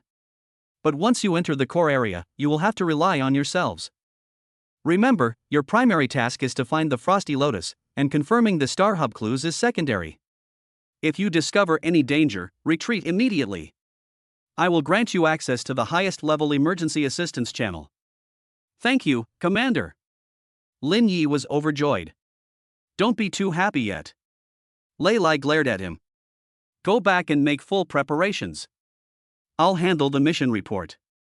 We're leaving in 3 days. Chapter 30 Squad assembles and departure to the southwest. 3 days passed in the blink of an eye. For the past 3 days, Lin Yi has spent almost all his time on the base's equipment depot and supply points. The items that can be redeemed with E-level privileges are limited, but he still calculated carefully and used the quota approved by Ret to exchange for a basic protective suit, a high-frequency dagger, several bottles of high-efficiency energy supplements and wound medicine, and an advanced environmental detector. Most importantly, he exchanged for a small piece of warm sun jade, which is said to have a slight ability to resist the cold and dampness, and might come in handy when searching for the cold lotus. On Bai Li's side, the base's medical department prepared a special inhibitor for her, which could mask the fluctuations of her star beast origin aura to the greatest extent and avoid attracting unnecessary trouble or aggravating her own injuries. She also changed into a gray combat uniform that was easy to move in. Her silver hair was tied back, and she looked less sickly and delicate and more sharp and clear. However, her face was still pale. On the morning of the departure day, at the base's small aircraft takeoff and landing pad, Shirley and Yi Ling were already waiting there. Shirley put on a thicker-looking tower shield and grinned. "Brother Yi. Boss Bai Li. This time, let's work together as brothers. We guarantee it'll be a success." Yi Ling examined the twin blades at her waist and the light armor on her body, her eyes gleaming with excitement. "The southwestern border, I've heard there are a lot of strange and mutated creatures there, perfect for practicing." Chen Mo also arrived, but he wasn't wearing his combat uniform, he was still dressed as a technician. He handed Lin Yi a miniature data terminal. "This is a map of the target area, markers of energy anomalies, and information on possible mutated creatures, compiled by me. It's an offline version. Keep communications silent, but every 12 hours, if conditions permit, try to send a secure signal using this encrypted frequency band." "Thanks, Brother Mo." Lin Yi took the terminal and carefully put it away. Lei Lai appeared last, his gaze sweeping over the four people. "The mission details are clear. Arrive at Outpost 7 under the guise of Border Patrol. From here on out, you're on your own. Remember, safety first, intelligence second. If you encounter any danger you can't handle, retreat immediately. Sending distress signals is the highest priority. Understand?" "Clear." The four responded in unison. The small transport aircraft's engine emitted a deep roar as it carried four people into the air, speeding towards the southwest of the Dragon Kingdom.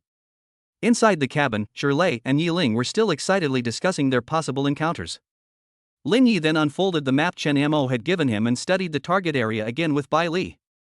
It was a vast area marked Misty Hills, located on the outskirts of the Kangmang Mountains. Further in was the core area of the Dark Forest, where energy fields were chaotic and data was scarce. Based on the rubbings of the murals and the energy flow of Chen Mo, the area where the suspected star pivot signal and the ghostly ice lotus might exist is near a valley marked abnormally low temperature deep in the Misty Hills. "This place doesn't look like it's going to be messed with." Shirley leaned over to take a look at the map and clicked his tongue. The Misty Hills area on the map is marked with symbols representing danger and the unknown. Yi Ling, on the other hand, was eager to try. The more difficult they are to mess with, the more interesting it is. Bai Li's gaze fell on the marker for the abnormally low temperature valley, her icy blue eyes flickering slightly, as if she had sensed something. The aircraft flew for several hours, and the scenery outside the window gradually changed from the hustle and bustle of the city to the desolate wilderness, and finally to the rolling mountains shrouded in a light mist. "Prepare for landing, outpost number 7 has been reached," the pilot's voice came through. The aircraft landed smoothly on a small outpost platform built on a cliff. The outpost commander, a dark-skinned veteran, received the order but didn't ask many questions. He simply replenished their water and standard rations, then pointed to the hills shrouded in thick fog below. "The Misty Hills are below. The signal is intermittent, so be careful. The energy fluctuations below have been unusual lately, and the mutated creatures are more active than usual." After leaving the outpost, the four of them descended along the steep path and officially entered the territory of the Misty Hills. The air instantly became damp and cold, visibility dropped sharply, and the surroundings were so quiet that only the sound of the wind and each other's breathing could be heard. The dense fog not only obscured vision but also seemed to interfere with perception. Lin Yi felt that the range of his spiritual vision had been significantly compressed.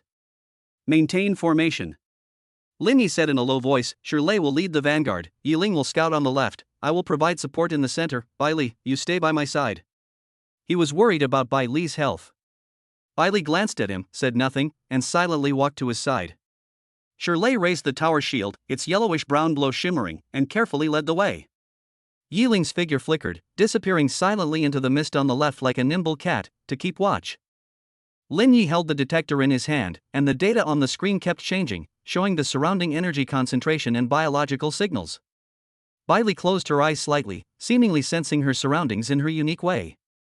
The hilly area has a complex terrain with jagged rocks, twisted dead trees, and slippery moss and thick layers of decaying leaves underfoot. "We walked for about half a day, and apart from the oppressive environment, we didn't encounter any danger." "It doesn't seem that scary." Shirley relaxed his guard a little. Just then, Yi Ling's urgent voice came through the team's encrypted communication. "Something is rapidly approaching from the right. At 3 o'clock. Energy reaction. Level C. Quantity 3. They're moving very fast. Almost simultaneously, the detector in Lin Ye's hand also emitted a sharp alarm. Shirley immediately let out a low roar, and the tower shield slammed heavily to the ground, assuming a defensive stance.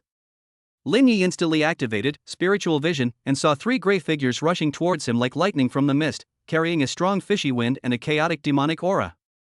Those were 3 mutated creatures that looked like cheetahs, but whose bodies were covered with bone spurs and whose eyes were scarlet, the spiny leopards.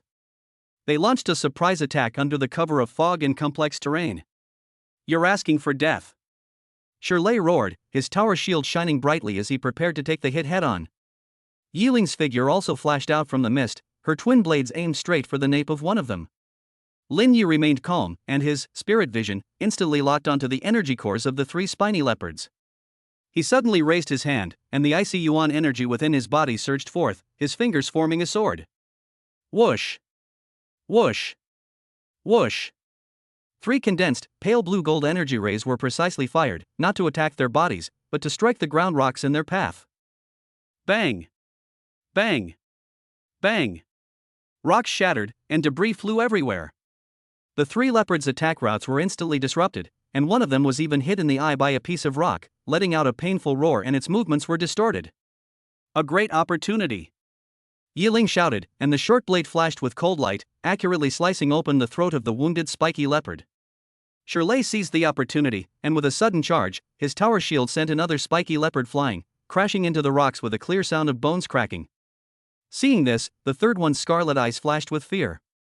It let out a low growl and turned to try to escape into the thick fog. Ice freeze! Bai Li's cool voice rang out. She didn't even make a big movement, just waved her hand lightly in the direction of the fleeing spiky leopard. A chilling aura swept past in an instant, and the mist around the spiky leopard suddenly condensed into fine ice crystals. Its limbs were also covered with a thin layer of ice, and its speed abruptly stopped. Although the freezing effect only lasted for less than a second before the spiny leopard broke free, this brief slowdown was enough. Lin Ye's second wave of energy rays, which he had prepared in advance, arrived in an instant and accurately hit its hind leg joint. The spiky leopard let out a miserable howl and rolled on the ground. Yiling followed closely, delivering the final blow. The battle began in an instant and ended in an instant. The 3 sea-level mutated creatures posed almost no threat with the cooperation of the 4. Shirley chuckled, good teamwork. Yiling flicked the blood droplets off her short blade. Brother Yi, you have a sharp eye. You interrupted just in time. Sister Bai Li, you're amazing at controlling the situation. Lin Yi breathed a sigh of relief and looked at Bai Li. Seeing that her breathing was steady, he felt at ease. Bai Li simply nodded, but her gaze drifted into the depths of the hills, her brows furrowing almost imperceptibly. The monsters here are more restless than I expected. Lin Yi also noticed that the detector showed the surrounding energy field seemed to be more unstable. He crouched down and examined the carcasses of the spiny leopards, discovering what appeared to be a tiny, deactivated mark of dark energy beneath the skin of their necks. It seems, the influence of the dark abyss has penetrated deeper than we thought, Lin Yi said in a deep voice. After cleaning up the battlefield, the 4 became even more vigilant and continued their journey towards their target valley. The thick fog seemed endless, and the perilous journey along the southwestern border had only just begun. Chapter 31: The Mysterious Shadow and the Traces of the Ice Lotus in the Depths of the Mist. The deeper they ventured into the misty hills, the more airy the environment became. The dense fog not only obstructs vision, but also seems to carry a subtle mental disturbance, making people prone to fatigue and auditory hallucinations. The road beneath their feet had long since disappeared. They relied entirely on Shenmo's map and Lin Ye's detector for guidance. The frequency of energy turbulence is increasing, and sometimes it even causes small-scale elemental storms, forcing them to seek cover. During this time, they encountered several more waves of attacks from mutated creatures. There are giant, corrupting toads that can spit corrosive slime from their mouths, thorny vine demons that lurk underground and launch sudden attacks, and swarms of demon bats with sharp teeth. These mutated creatures are generally more ferocious and aggressive than their counterparts in the outside world, and most of them bear tiny dark marks on their bodies, as if driven by some kind of force. Fortunately, the 4 of them are getting along better and better. Shirley's defense was rock solid, Yiling's attacks were unpredictable and hard to defend against. Lin Ye's spiritual vision could always detect danger and weaknesses in advance, and although Bai Li could not use large-scale destructive abilities, her precise instantaneous control often had a decisive effect. Lin Yi also tried using Ice Shadow Step many times. Although the displacement distance was still pitifully short and the phantom was so faint that it was almost invisible, it was surprisingly effective in avoiding fatal attacks or creating momentary confusion at crucial moments. This can't go on. After repelling a swarm of ghost-faced bats, Shirley said breathlessly, "These ghostly things are endless, and we've exhausted ourselves." Yiling wiped the sweat from her forehead, "And the fog is getting thicker and thicker, it's almost impossible to tell which way to go." Lin Yi frowned as he looked at the almost off-the-charts energy interference readings on the detector and then at the offline map Chen Mo had given him. They should be close to their target valley, but the environment is just too harsh. Bailey suddenly squatted down and gently touched a small, inconspicuous moss on the ground that emitted a faint blue light. "The cold is getting worse." She looked up in a certain direction. "The source is over there." Lin Ye's spirits lifted. The detector's detection of the energy source was severely interfered with, but Bai Li's perception of the icy energy seemed unaffected. "Adjust the direction and follow Bai Li's instincts," Lin Yi immediately ordered. Sure enough, following Bai Li's guidance, the surrounding temperature began to drop noticeably. Fine ice crystals began to appear in the mist, and the ground beneath our feet gradually changed from mud to frozen soil. After another difficult journey of more than an hour, a huge canyon entrance appeared ahead, as if it had been cleaved open by a giant axe. A chilling, almost tangible aura emanated from the canyon, and thick icicles hung from the rock walls on both sides of the canyon. "This is it." Lin Yi compared the map with the surroundings and confirmed that this was the valley marked abnormally low temperature. The detector had almost completely malfunctioned by this point, and the screen was filled with static. "It's so cold." Yi Ling rubbed her hands together, and her breath instantly condensed. Shirley also shivered and circulated his yuan power to resist the cold. Lin Yi took out the warm sun jade he had exchanged and held it in his hand. A faint warm current spread out, making him feel a little better. He looked at Bai Li and found that she didn't seem to be averse to this extremely cold environment. On the contrary, her complexion seemed to have become slightly rosier. The crack in her core seemed to have stabilized a little in this environment. "Be careful, there's something inside," Bai Li suddenly warned in a low voice, her icy blue eyes sharply looking into the depths of the canyon. Lin Yi immediately focused his mind, and with difficulty, his spiritual vision penetrated the thick, cold fog, vaguely seeing a huge, slowly moving shadow deep in the canyon, emitting powerful energy fluctuations, at least at the B level. "And there's more than one. A B-grade demonic creature, number unknown," Lin Yi said in a deep voice. "It seems this netherfrost lotus won't be so easy to obtain." "What are you afraid of? Just do it," Shirley said in a deep voice, patting his shield. Yi Ling licked her lips. "It's just AB rank, it's not like we haven't fought before. We can't force our way in." Lin Yi shook his head. "Our goal is the Ice Lotus, not to clear out the monsters." "Bai Li, can you sense the exact location of the Ice Lotus?" Bai Li closed her eyes and concentrated for a moment, then pointed to a steep ice wall on the left side of the canyon. "Over there, the cold is the strongest, and there are pure life force fluctuations." "Good." Lin Yi surveyed the terrain. "Shirley, Yi Ling, you two make some noise here to attract the attention of those big guys. Bai Li and I will go around to the side and try to pick the Ice Lotus. Once we succeed, send a signal immediately, and then we'll retreat according to the planned route." "Clear." Shirley and Yi Ling nodded. Once the plan was agreed upon, Shirley and Yi Ling immediately began to take action. Shirley roared, and the tower shield slammed into the ground with a loud boom. The earth-yellow yuan power halo was particularly conspicuous in the cold mist. Yi Ling darted about like a butterfly, her short blade slicing across the ice wall, creating a screeching sound and shattering ice. The shadows deep in the canyon were immediately startled, letting out a low roar and causing the ground to tremble as they rushed towards Shirley and Yi Ling. "Now!" Lin Yi gave a low shout, and he and Bai Li shot off like two arrows, quickly meandering along the shadowy area at the edge of the canyon towards the left ice wall. The closer you get to the ice wall, the colder it gets. Even while holding the warm sun jade, Lin Yi felt as if his blood was about to freeze. Bai Li, however, was in her element, and her speed was even a few points faster than his. Soon, they arrived at the foot of the ice wall that Bai Li had pointed out. Looking up, one can see a lotus flower, as if sculpted from ice and jade, quietly blooming in a crevice of the ice wall dozens of meters above the ground. Its entire body is crystal clear, its petals emit a soft blue halo, and the stamens in the center are like twinkling stars, exuding a pure and cold vitality. It is the frosty ice lotus. However, next to the ice lotus, there was a giant python with a snow-white body and a single horn on its head. It didn't seem to be attracted by Shirley and the others. Its cold snake eyes were scanning the area below warily, radiating a powerful aura of a peak B level. Frost-horned python. Lin Yi recognized this ice-type demonized creature, which clearly regarded the frost lotus as its own. "I'll distract it," belle suddenly said. "Too dangerous." Lin Yi immediately objected, saying she couldn't use her power. "It's all right," belle said calmly, "it's just attraction. Its energy is similar to mine, so we won't immediately engage in a life or death battle." After speaking, without waiting for Lin Yi's response, she moved and appeared in the line of sight of the frost-horned python, while releasing an extremely faint trace of the nine-tailed celestial fox's original aura. The frost-horned python was indeed attracted. A hint of doubt and greed flashed in its cold snake eyes, as if it were very interested in that trace of primordial aura. It hesitated for a moment, but eventually swam slowly down the ice wall and chased after belle. Belle immediately fled in another direction, her figure appearing and disappearing in the cold mist. Chance.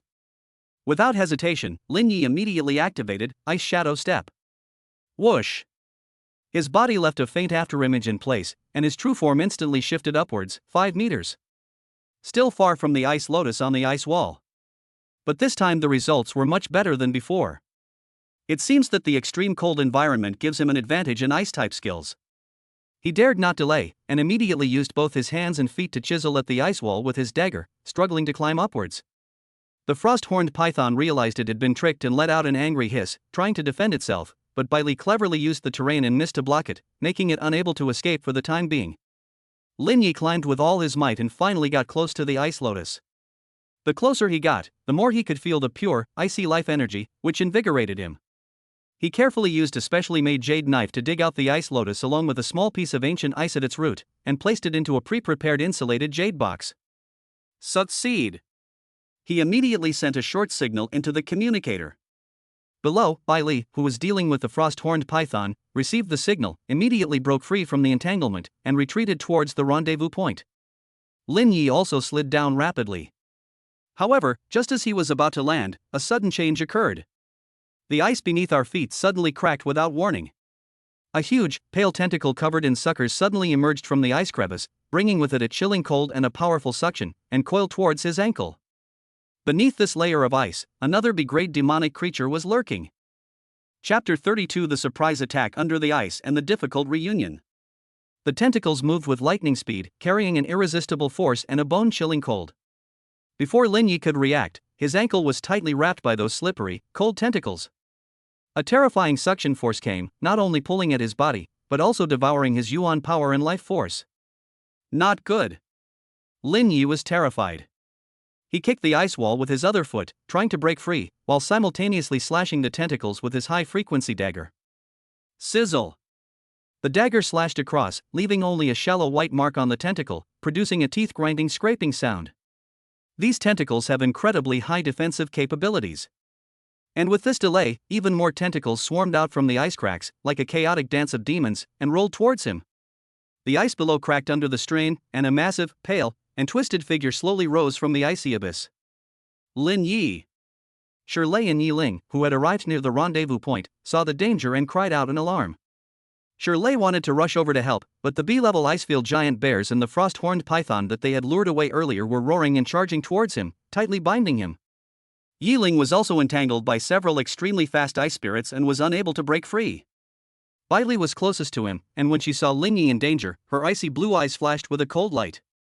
Without any hesitation, she forcefully squeezed out the source that had just stabilized slightly due to the environment, and pointed her fingers like a sword, pointing them in mid-air at the tentacle that was grabbing Lin Yi. A single, extremely concentrated, icy blue flame, seemingly capable of freezing the soul, shot out instantly. Puff! The flame struck the tentacle precisely. The incredibly tough tentacles were instantly frozen and brittle, then shattered like fragile glass.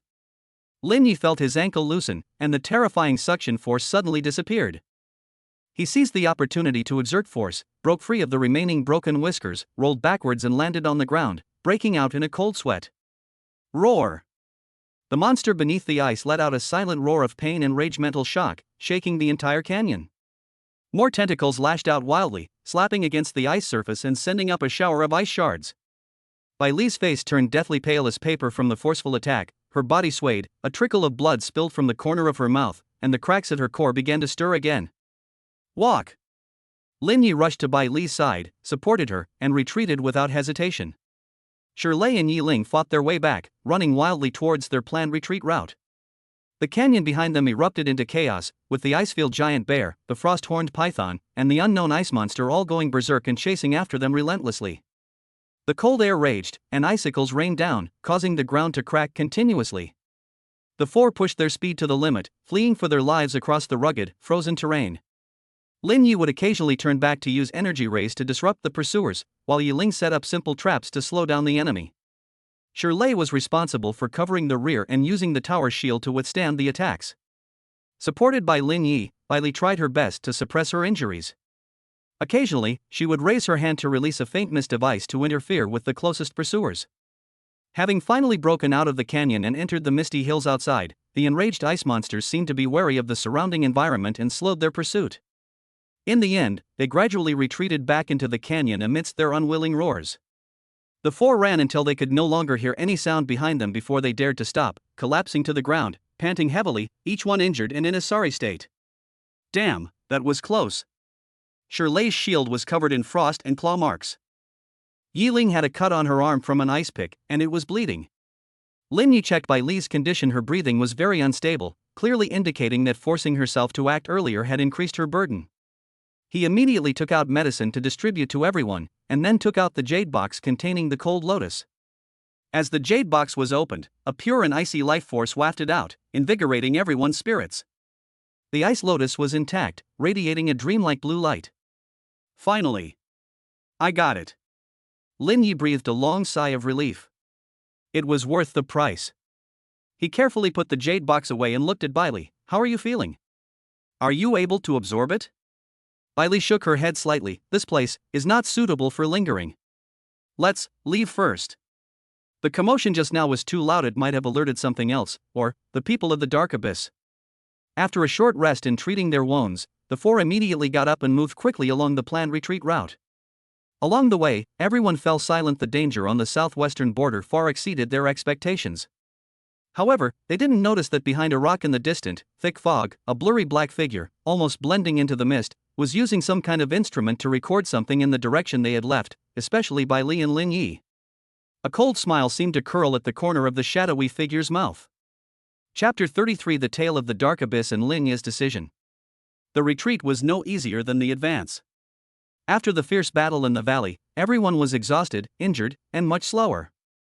The dense fog and turbulent energy currents persist, and we must remain constantly on guard against any possible mutated creatures. The detector in Lin Yi's hand would occasionally capture fleeting energy signals from non-magical creatures. They were very weak, but they set off alarm bells in his mind. It seems like we're being watched. Lin Yi lowered his voice and spoke to his teammates. Shirley immediately looked around nervously. Where? Have those ice lumps come out again? Yi Ling also gripped the twin blades tightly, activating her full senses. Bai Li's icy blue eyes swept over the surrounding mist, and she frowned slightly. Very well hidden. Energy fluctuations, different from those of demonic creatures. Lin Yi recalled Chen Mo's warning and the dark marks he had discovered earlier. They might be from the dark abyss. He said in a deep voice, we may have been discovered by them after we obtained the ice lotus. Then what do we do? Take them down? Shirley stared wide-eyed. No. Lin Yi shook his head. The other side is in the shadows, while we are in the open, and we're not in good condition. Let's get rid of them first and get to the evacuation point as soon as possible. The four quickened their pace, trying to use the complex terrain and dense fog to shake off their pursuers. Lin Yi activated his spiritual vision to its maximum, trying his best to catch the faint tail. The other party was very cunning, always keeping their distance, hanging behind like a ghost, neither getting close nor far away. After traveling a distance, as they passed an area filled with eerie black stone forests, Lin Yi suddenly felt a very faint, familiar mental fluctuation coming from his side. This fluctuation is very similar to the dark energy aura he sensed in Bai Li's cracks when he tried to examine her injuries before. But it's becoming more active, like sending signals? There.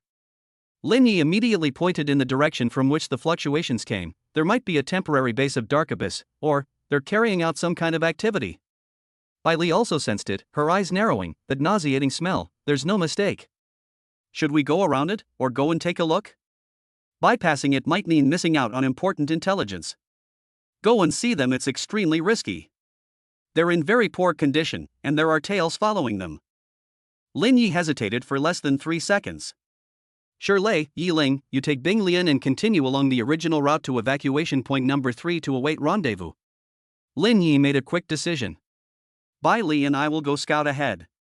If we don't reach the evacuation point within an hour, or send out a distress signal, you all evacuate immediately and bring back the Ice Lotus and the intelligence. No. It's too dangerous. Yi Ling immediately objected, we should go together. Shirley also stuck out his neck. That's right. Brother Yi, do you look down on us? That's an order. Lin Yi's tone turned stern, the Ice Lotus is the most important. We must make sure it's delivered. Besides, more people will make us a bigger target. We're just scouting, not fighting. Don't worry, with Bai Li here, even if we can't beat them, we can still run away. Shirley and Yi Ling looked at Lin Yi's determined eyes, then at Bai Li's pale face, and finally gritted their teeth. Okay. You all have to be careful. 1 hour. Just 1 hour. Yi Ling handed a small signal transmitter to Lin Yi. Shirley patted Lin Yi's shoulder heavily. Come back alive. With their roles defined, Shirley and Yi Ling, carrying the jade box containing the Ice Lotus, quickly disappeared into the mist. Lin Yi and Bai Li concealed their auras and cautiously moved towards the direction from which the mental fluctuations came. The closer you get to that black stone forest, the stronger the unsettling dark aura becomes. The arrangement of the stone forest seems to follow a certain pattern, as if it were a formation. Lin Yi's spiritual vision saw wisps of black energy flowing through the air, converging towards the center of the stone forest. Using the shadows of the stone forest as cover, the two silently approached the center. Finally, they witnessed an astonishing scene. In a clearing in the center of the stone forest, stands a simple altar made of black stones. The altar is somewhat similar in style to the one in the western suburbs mining area, but much smaller. Several figures dressed in black robes were busy around the altar, seemingly performing some kind of ritual. In the center of the altar, a fist-sized, constantly pulsating dark crystal floats. It is precisely this strange spiritual fluctuation and suction that is drawing energy from the surrounding stone forest. Beside the altar lay the corpses of several demonic creatures that had just been killed, their life force being greedily absorbed by the altar. What made Lin Yi's pupils shrink even more was that he saw an extremely subtle interface mark on the sleeve of one of the black-robed men, similar to the standard equipment of the Long Yuan base. A mole within the base. He's actually meeting with people from the Dark Abyss here? Or rather, this person is a Dark Abyss infiltrator himself. They're using these small altars to draw energy from the Earth's veins and lifeforms, as if offering something? Or transferring energy? Lin Yi instantly understood the energy flow problem that Chun Mo had discovered. It turned out that there was not only one large stronghold, but also so many small energy nodes. Just then, the black-robed man with the unusual cuffs seemed to have finished his work. He nodded to his companion, then walked alone out of the stone forest, seemingly heading back to the base. Chance. If we can catch this mole, we can follow the clues and uncover even deeper rats within the base. Lin Yi and Bai Li exchanged a glance and instantly understood each other's thoughts. Follow him. The two immediately and silently followed the departing man in black robes. The man in black robes was very vigilant, deliberately choosing difficult paths and stopping from time to time to observe what was behind him. However, under Lin Yi's spiritual vision and Bai Li's powerful perception, his whereabouts were nowhere to be hidden. After following him for about 10 minutes, we arrived at a relatively remote rift valley. Just as Lin Yi was preparing to find an opportunity to subdue him, another unexpected change occurred. A dark shadow suddenly shot out from the fog on the side like a ghost, with astonishing speed. The target is that man in black. Put. A dull thud as a sharp blade pierced flesh. Before the man in black could react, a dark dagger pierced his heart. He looked down in disbelief at the knife tip in his chest, made a hoarse sound in his throat, and slowly fell to the ground. Having landed a successful blow, the shadowy figure immediately drew his short blade and turned to disappear into the mist. Leave. Lin Yi was both shocked and furious, never expecting that someone else was lurking in the shadows.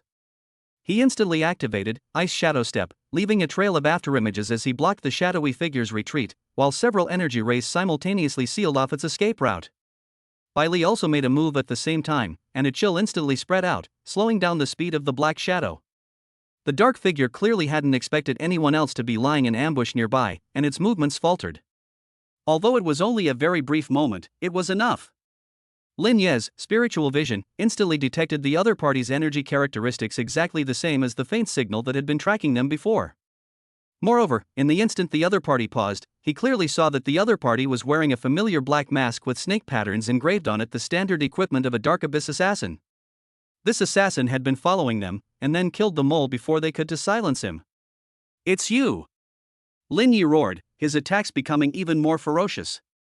The masked assassin had icy eyes and extremely unpredictable movements, dodging Lin Yi's attacks like an eel, and then slashing at Lin Yi's throat with a ruthless backhand. The blade was wreathed in dark energy, exuding an aura of corrosion and death. Lin Yi dared not take the attack head-on and used Ice Shadow Step again to narrowly dodge it. Bai Li's chilling aura continuously restricted the assassin's movement. The assassin seemed to realize that he couldn't deal with Lin Yi and Bai Li in a short time, and that delaying would be detrimental to him.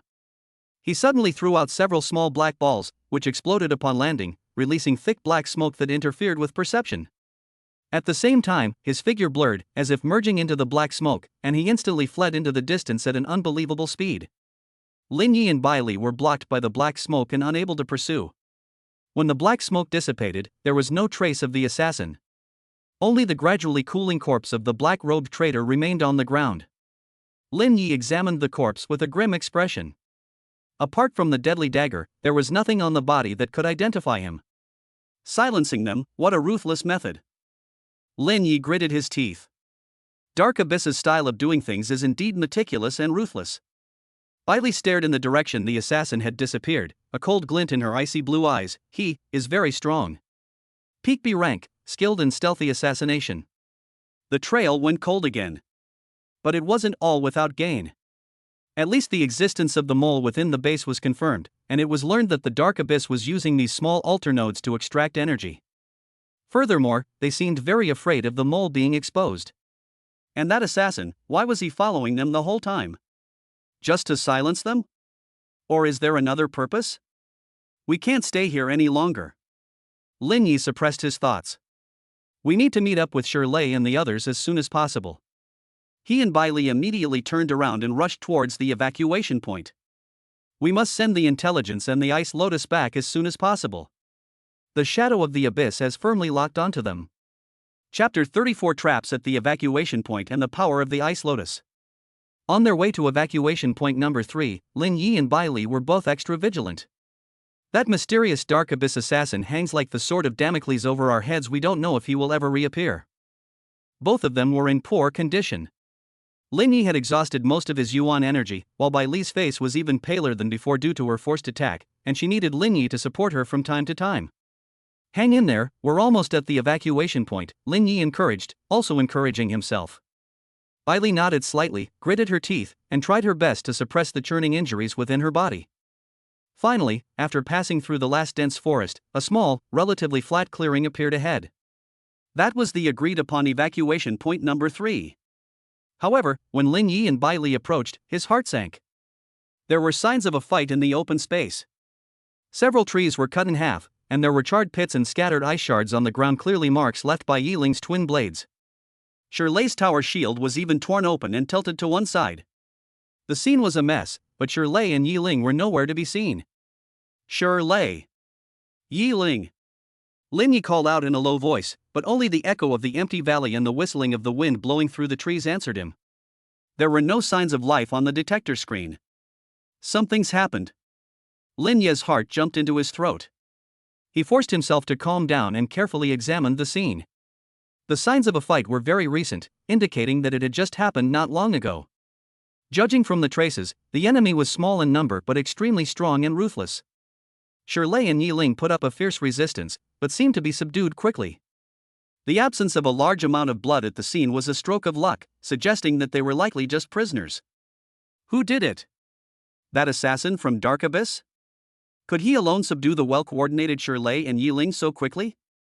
Or is it someone else? Lin Yi's spiritual vision carefully scanned the remaining energy traces at the scene. Besides Shirley's earth elemental power, Yiling's wind elemental power, and the aura of ice blades, there were two other unfamiliar residual energies. It was intensely hot and violent, like fire, but with an eerie burning sensation. The other type is cold and sticky, making people extremely uncomfortable, which matches the energy characteristics of the dark abyss. There are at least two enemies. One is fire type, and the other is dark type. Their strength is probably both above B rank. They lay in ambush here, waiting for their prey to come to them. The target, is it the ice lotus? Or all of them? Just then, Lin Ye's gaze was drawn to a small, inconspicuous piece of debris on the ground. That's part of Yiling's signal transmitter. There seems to be a small arrow pointing forward, and a blurry 3 mark carved on it. These are clues left by Yiling. They were taken deeper into evacuation point 3? Is the enemy using them as bait? There's a clue. Lin Yi picked up the fragment and showed it to Bai Li. Bai Li glanced at the direction of the arrow. It pointed deeper into the hills, where the fog was even thicker. A trap, she said coldly. Knowing it's a trap, should you go or not? If they don't go, Shirley and Yiling are likely to be in grave danger. Going there would likely be like walking into a trap. Lin Yi acted almost without hesitation. We must go, he said firmly. We can't abandon them. Bai Li looked at him, her icy blue eyes showing no surprise, and simply said, then, recover as soon as possible. She took the jade box from Lin Ye's hand and opened it. The icy lotus emitted a soft and pure light. Bai Li stretched out her slender fingers and gently touched the petals of the ice lotus. A stream of extremely pure, icy life energy flowed into her body through her fingertips. She let out a very soft, almost comfortable sigh. His pale cheeks regained a sliver of color at a visible speed, and the faint, disordered energy around him quickly stabilized. The restless black crack at the core seemed to be soothed after coming into contact with the same vital energy, and the stinging sensation it emitted was significantly reduced. Although she was far from being cured, her condition improved significantly in an instant. She plucked the 2 smallest petals, swallowed one herself, and handed the other to Lin Yi. It can quickly restore your yuan energy and resist negative energy. Lin Yi took the crystal clear petal. It was cool to the touch, yet contained immense energy. He swallowed it without hesitation. The petals melt in your mouth, turning into a cool torrent that flows into your limbs and bones. The previously depleted yuan energy was instantly replenished by more than half, and even became more condensed, and the mental fatigue was swept away. Even some of the hidden injuries suffered before seemed to be repaired. It's really good stuff. Having recovered considerably, the two had sharper eyes. Go! Lin Yi gripped his dagger tightly and, following the arrow left by Yiling, plunged into the deeper fog without hesitation. Bai Li followed closely behind, her icy blue eyes gleaming with a chilling light. No matter who the enemy is, no matter what traps lie ahead, we must brave them. Rescue your comrades and thwart the conspiracy. Chapter 35 Breaking the Impasse and the Gaze from Deep Space. Following the faint clues left by Yiling, Lin Yi and Bai Li quickly traversed the thick fog. The further they went, the thicker the fog became, to the point where they could barely see their own hand in front of their face, and even spiritual vision was greatly suppressed. The surroundings were eerily quiet, with only the faint sound of their footsteps and breathing. A faint, nauseating, sweet, and pungent odor, a mixture of blood and dark energy, filled the air. Sudden. Whoosh. Whoosh. Whoosh. Several arrows, wreathed in dark energy, shot out from the fog on the left without warning, their angles treacherous, aiming straight for Lin Yi and Bai Li's vital points. At the same time, a furious roar came from the right, and a huge rock burning with black flames smashed through the thick fog, bringing an aura of destruction. An ambush. There really was a trap. Watch out. Lin Yi shouted, instantly activating Ice Shadow Step, his body leaving a blur as he narrowly avoided the deadly arrow. Bai Li's figure floated swiftly, as if weightless, easily dodging the black fire arrows. At the same time, she pointed her fingers like a sword and pointed at the flying black fire boulder in mid-air. Condense! A tiny burst of frigid flame struck first, hitting the boulder precisely. There was no explosion. The surface of the giant rock burning with black flames was instantly covered with a thick layer of blue ice. The flames went out, its forward momentum suddenly stopped, and then it crashed heavily to the ground and shattered into pieces. Ha! A slightly surprised, chilling voice came from the fog. Clearly, the opponent did not expect Bai Li to be able to defuse this violent attack so easily. Taking advantage of the gap in the opponent's attack, Lin Yi unleashed his full power with spiritual vision, instantly locking onto three figures wielding black short crossbows in the mist on the left, and a tall, burly man engulfed in black flames on the right. That's them. The energy signature is consistent with the residue at the evacuation point. 3 ranged attackers and 1 melee attacker. I'll take the fire type one. You handle the ranged one. Lin Yi spoke rapidly to Bai Li, while simultaneously pouncing on the burly man with black flames like a cheetah. He could tell that Bai Li's condition was only temporarily stable and that it was not advisable to fight for a long time. A quick victory was necessary. Court death. Seeing that Lin Yi and E rank dared to charge at him, the burly man with black flames grinned maliciously, and his fists ignited even more fierce black flames as he unleashed a punch. The air itself was distorted by the scorching heat. Lin Yi neither dodged nor evaded, but a glint of light flashed in his eyes, and his spiritual vision instantly found a tiny flaw in the opponent's energy flow the moment he threw a punch. He suddenly ducked and slid in, perfectly avoiding the punch, while simultaneously using his high-frequency dagger, imbued with a trace of icy energy, to precisely stab at the energy node at the opponent's calf joint. The burly man with black flames didn't take an E-level attack seriously at all. His protective black flames didn't even bother to defend that spot. Puff! The dagger pierced through easily. However, the expected scene of blood and flesh flying did not occur. The dagger seemed to have pierced into a hard rock, only penetrating halfway into the flesh before getting stuck. But Lin Yi has already achieved his goal. That wisp of icy energy instantly flowed into the opponent's body through the dagger. Ugh! The burly man with black fire let out a painful roar, feeling a cold energy, like a venomous snake, rush into his meridians and violently clash with his raging fire elemental power. His entire leg went numb instantly, his movements became distorted, and he almost collapsed to his knees. How is this possible? He was both shocked and furious. In the instant he froze, Lin Yi had already drawn his dagger, his body moving like a fish around behind him, the dagger once again stabbing towards another energy node in his lower back. At the same time, he shouted into the communicator, Bai Li. No more words are needed. A tacit understanding has already been formed. Bai Li, who was suppressing the 3 crossbowmen with her cold aura, instantly separated a wisp of spiritual power and pierced the black flame strongman's brain like an ice spike. The burly man with black flames was already mentally shaken by the energy conflict. When he was attacked again, his vision went black and his consciousness went blank for a moment. Put! Lin Yi's dagger pierced the energy node with pinpoint accuracy. This time, the icy elemental power erupted completely. The black flames on the body of the burly man flickered violently, then suddenly went out as if they had been doused. His massive body crashed to the ground, convulsing, temporarily incapacitated. All of this happened in the blink of an eye. Before the 3 crossbowmen could even react, their main melee fighter had already been crippled. Withdraw! Seeing that things were not going well, one of the crossbowmen let out a low growl, and the 3 of them immediately turned around and tried to disappear into the mist. Too late! Bai Li's icy voice rang out. She formed a hand seal, and a chilling aura emanated from her body. The frozen domain centered on her, the extreme cold spread out instantly like a tide. The surrounding mist froze into countless ice crystals that fell to the ground, covering it with a thick layer of ice. The 3 crossbowmen's movements instantly became incredibly slow, as if in slow motion. Lin Yi would never let this opportunity slip by. The energy beams, like precise surgical scalpels, instantly crippled their wrists and ankles, rendering them completely unable to move or resist. Lin Yi, panting, walked to the crippled, burly man with black flames and pressed a dagger against his throat. Speak! Where are my companions? The burly man with black hair gritted his teeth and glared at Lin Yi, saying nothing, his eyes filled with madness. The other 3 crossbowmen also remained silent, looking as if they were ready to die. Lin Yi's eyes turned cold, and he was about to use some methods.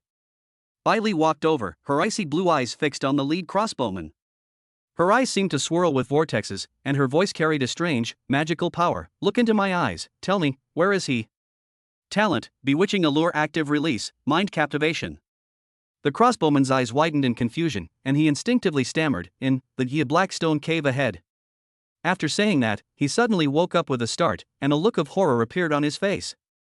Having obtained the information he wanted, Lin Yi did not hesitate and used the hilt of his knife to knock them all unconscious. Let's go!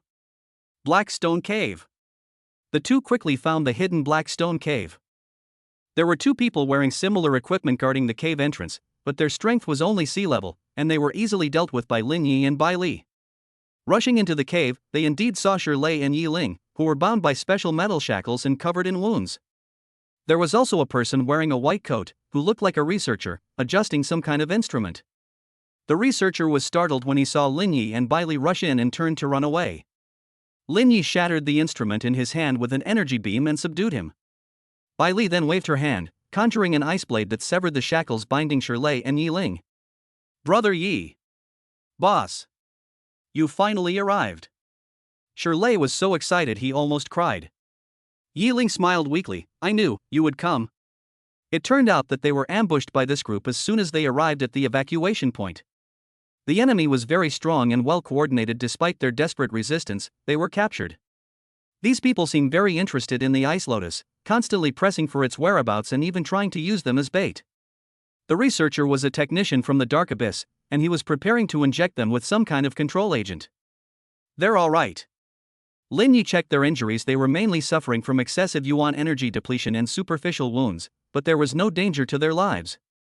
He took out the remaining energy supplements and gave them to them. These people are not ordinary members of the dark abyss. Bai Li examined the instruments and data inside the cave, her brows furrowed. They seem to be conducting some kind of experiment on extracting and converting life energy. The target appears to be a beast tamer or star beast with a special bloodline. She picked up a document containing complex energy formulas and analysis diagrams of star beast bloodlines. Lin Yi was shocked. Thinking of An Yuan's covetousness for Bai Li, could it be that they captured Shirley and Yi Ling not just to use them as bait? Just then, a strange spatial fluctuation suddenly came from outside the cave. A vast, cold, and oppressive aura descended from the sky like a tide. Everyone felt a chill run down their spines, as if they had been stared at by some extremely terrifying being. That aura far surpassed B rank, even a rank. It carried an inhuman, chilling majesty. "What is that?" Shirley asked in horror. Bai Li suddenly looked up, her icy blue eyes revealing an extremely solemn, even slightly frightened, expression for the first time. She gazed at the sky outside the cave, a gaze that seemed to pierce through the rocks and mist, her voice trembling almost imperceptibly. "A starship's reconnaissance wave." Lin Yi also felt a chill run down his spine. Starship? Could it be the side that injured Bai Li and caused her to fall to this world?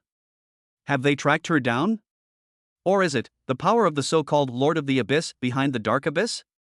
The terrifying aura came and went quickly, disappearing in a few seconds as if it had never existed. But the atmosphere inside the cave dropped to freezing point. The fear of the unknown loomed over everyone's heart. "We can't stay here any longer." Lin Yi made a decisive decision. "We must leave immediately. Contact the base right now and request help with the highest priority." He took out the signal transmitter Yi Ling had given him and pressed the red button that represented the highest danger without hesitation. The signal pierced through the fog and shot into the sky. Next, they can only hold their ground and wait for reinforcements, praying that reinforcements from the base would arrive before the next crisis. But the gaze from deep space suggests that an even greater storm may be on its way. Chapter 36 Ice Lotus enters the body and breaks through the realm. Lin Yi watched as Bai Li consumed the cold lotus, his heart leaping into his throat. The moment the ice lotus entered her mouth, it transformed into an incomparably pure stream of icy energy, rushing directly towards Bai Li's core. The energy was so strong that Lin Yi could feel the bone-chilling cold even from a distance. Bai Li groaned, her body trembling violently. Her face instantly lost all color, and even her eyebrows and hair were covered with a thin layer of white frost. She gritted her teeth, her hands clenched so tightly that her nails almost dug into her flesh. Through the contract link, Lin Yi could clearly sense a fierce battle taking place within Bai Li's body. The gentle yet powerful life energy of the ice lotus, like a clear spring, attempted to repair the black crack. But the dark energy within the crack was not to be outdone, resisting fiercely like a maggot clinging to a bone, and even trying to devour the power of the ice lotus.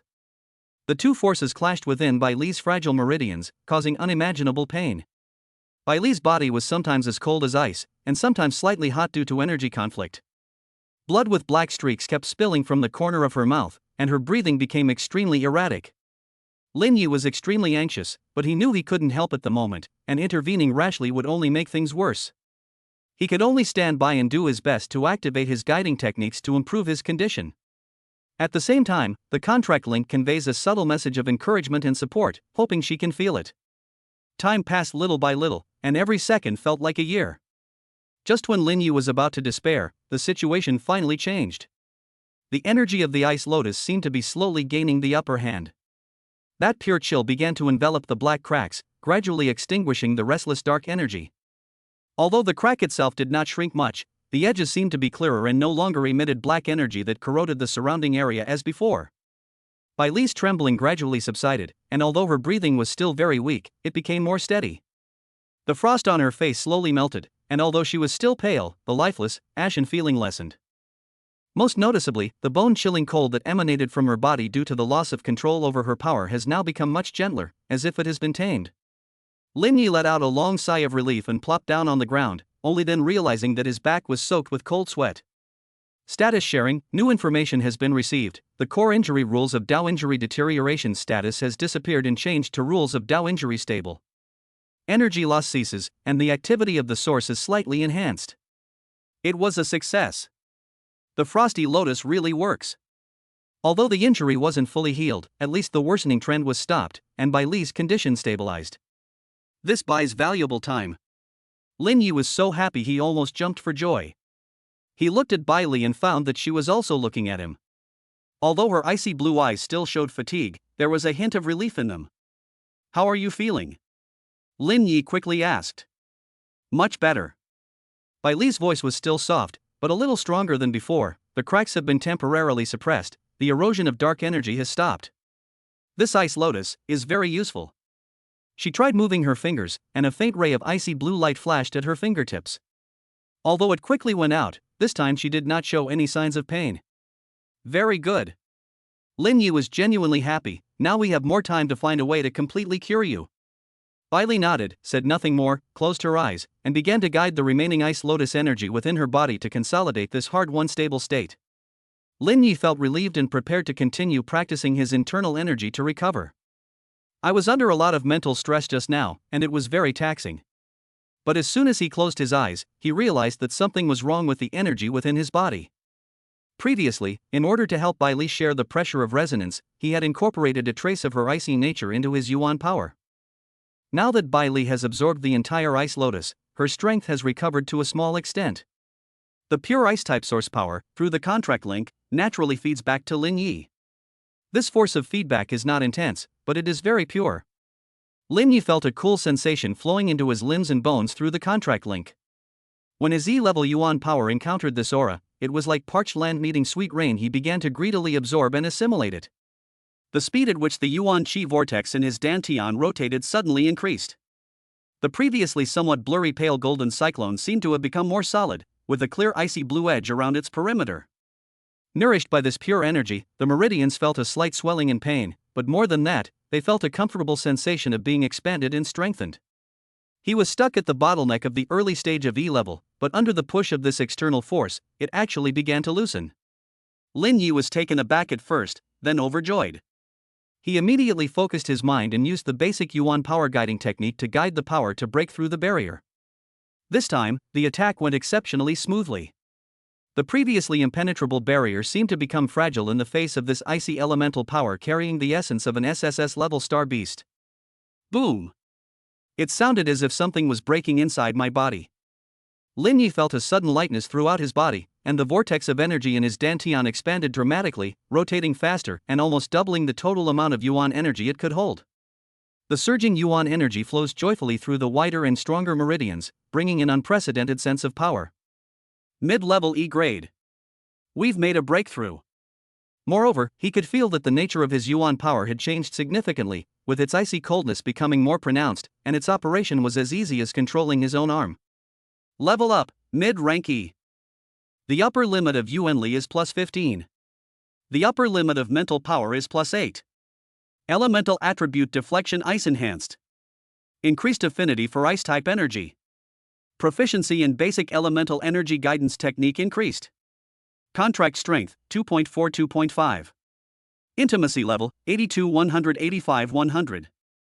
System notifications sounded one after another. Lin Yi opened his eyes, feeling the surging power within his body, and couldn't help but clench his fist tightly. Now, the chances of rescuing Shirlei and Yi Ling have increased even more. He looked at Bai Li and found that she was also looking at him, with a hint of approval in her eyes. You broke through? She asked. Lin Yi nodded vigorously, mid-level E. I feel the ice element power in my elemental energy is even stronger. The remaining energy of the ice lotus will be of great help to you. Bailey said calmly, hurry up and familiarize yourself with the new power. Saving lives cannot be delayed. Clear. Lin Yi was invigorated. Bailey's condition was stable, and his own strength had also improved. This was definitely the best news before setting off. He wasted no more time and immediately began to familiarize himself with the power he had gained after the breakthrough. Try to incorporate more icy properties into the energy beam and ice shadow step to prepare for the tough battle ahead. After resting for a few hours, as dawn broke again, both of them were back to their best condition. Although Bailey is not yet able to engage in high-intensity combat, she can already perform simple actions and use some control and support talents without any problems. Most importantly, her core injury is stable, so there's no need to worry about her collapsing at any moment. Let's go. Lin Yi stood up, his sharp gaze fixed on the direction where Shirley and Yi Ling might have been taken away. It's time to go find our teammates. Bailey nodded slightly, stood up, her silver hair fluttering gently in the morning breeze, and a cold, sharp light returned to her icy blue eyes. Without further hesitation, the two moved swiftly, like two wisps of smoke, disappearing into the misty depths of the hills. Chapter 37 Tracking in the Nest. Lin Yi and Bailey followed the trail they had discovered earlier. On the way, Lin Yi activated his spiritual vision to its maximum, not missing a single clue.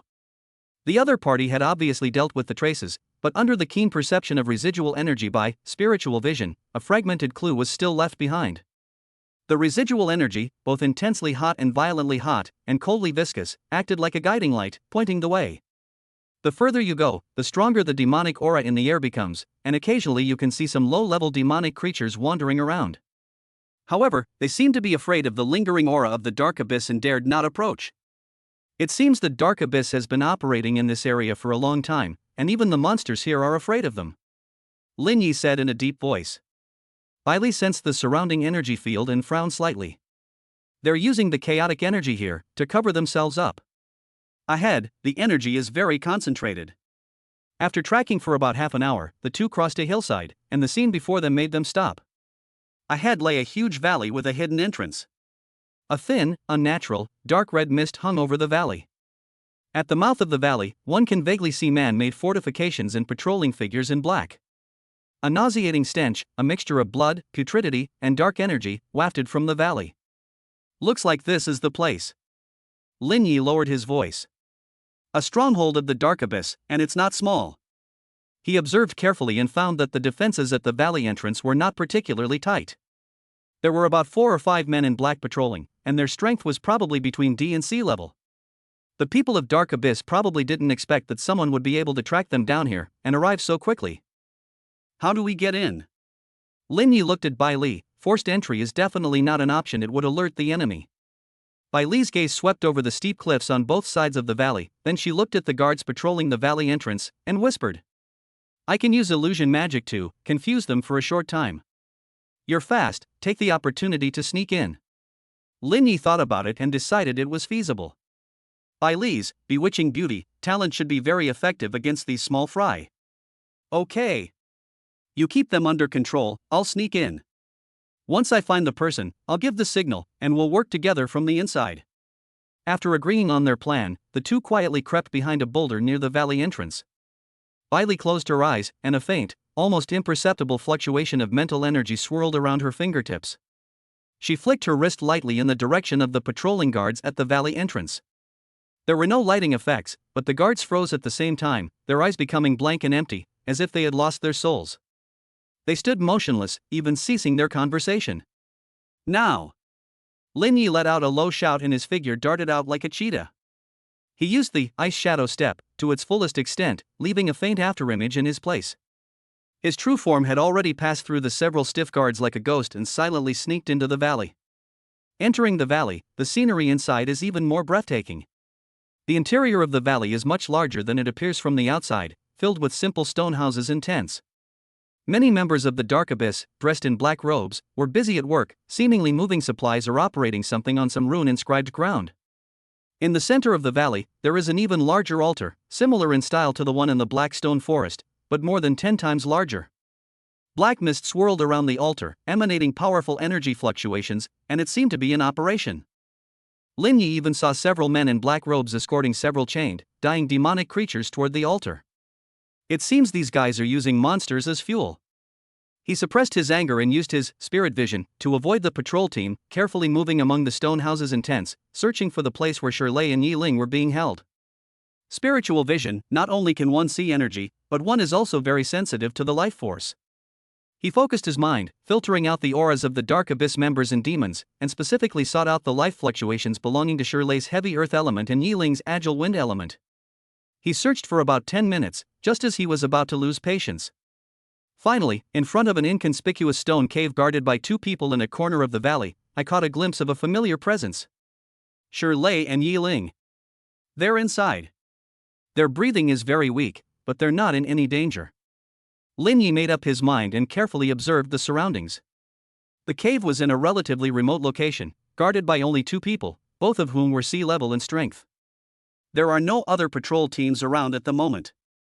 He quietly went around to the back of the cave and found that it was not completely sealed. There were some ventilation gaps at the top.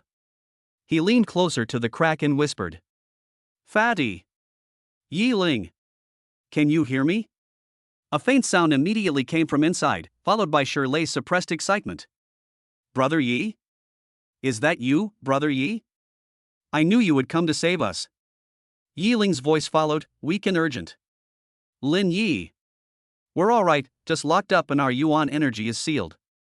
What's the situation outside? Bai Li is waiting outside. Just hang in there a little longer, I'll figure out how to unlock the door and get you out." Lin Yi said quickly. "Do you know why they arrested you?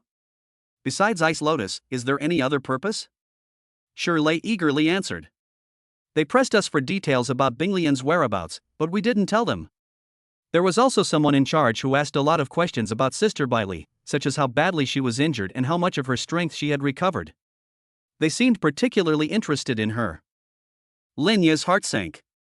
As expected, and Yuan's target was not only the Ice Lotus, but also Bai Li. Just then, footsteps and voices approached from afar. "Go check on those 2 brats from Long Yuan. Don't let them die. The 7th seat might still be of use to them." A hoarse voice said. "Yes, Captain." Another voice responded. Lin Yi knew something was wrong and immediately held his breath, shrinking back into the shadows. A minor leader, dressed more elegantly than the other men in black robes and bearing a scar on his face, led 2 of his men toward the cave. "The opportunity has arrived. If we can subdue these 3 people instantly, we can get the key and rescue Shirley and Yi Ling." Lin Yi gripped the high-frequency dagger in his hand tightly, his eyes sharpening. He sent a brief pulse signal into the communicator, indicating that he was ready to take action.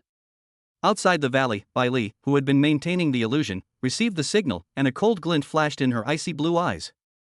The real show is about to begin. Chapter 38: Internal and External Cooperation and the 7th Seat.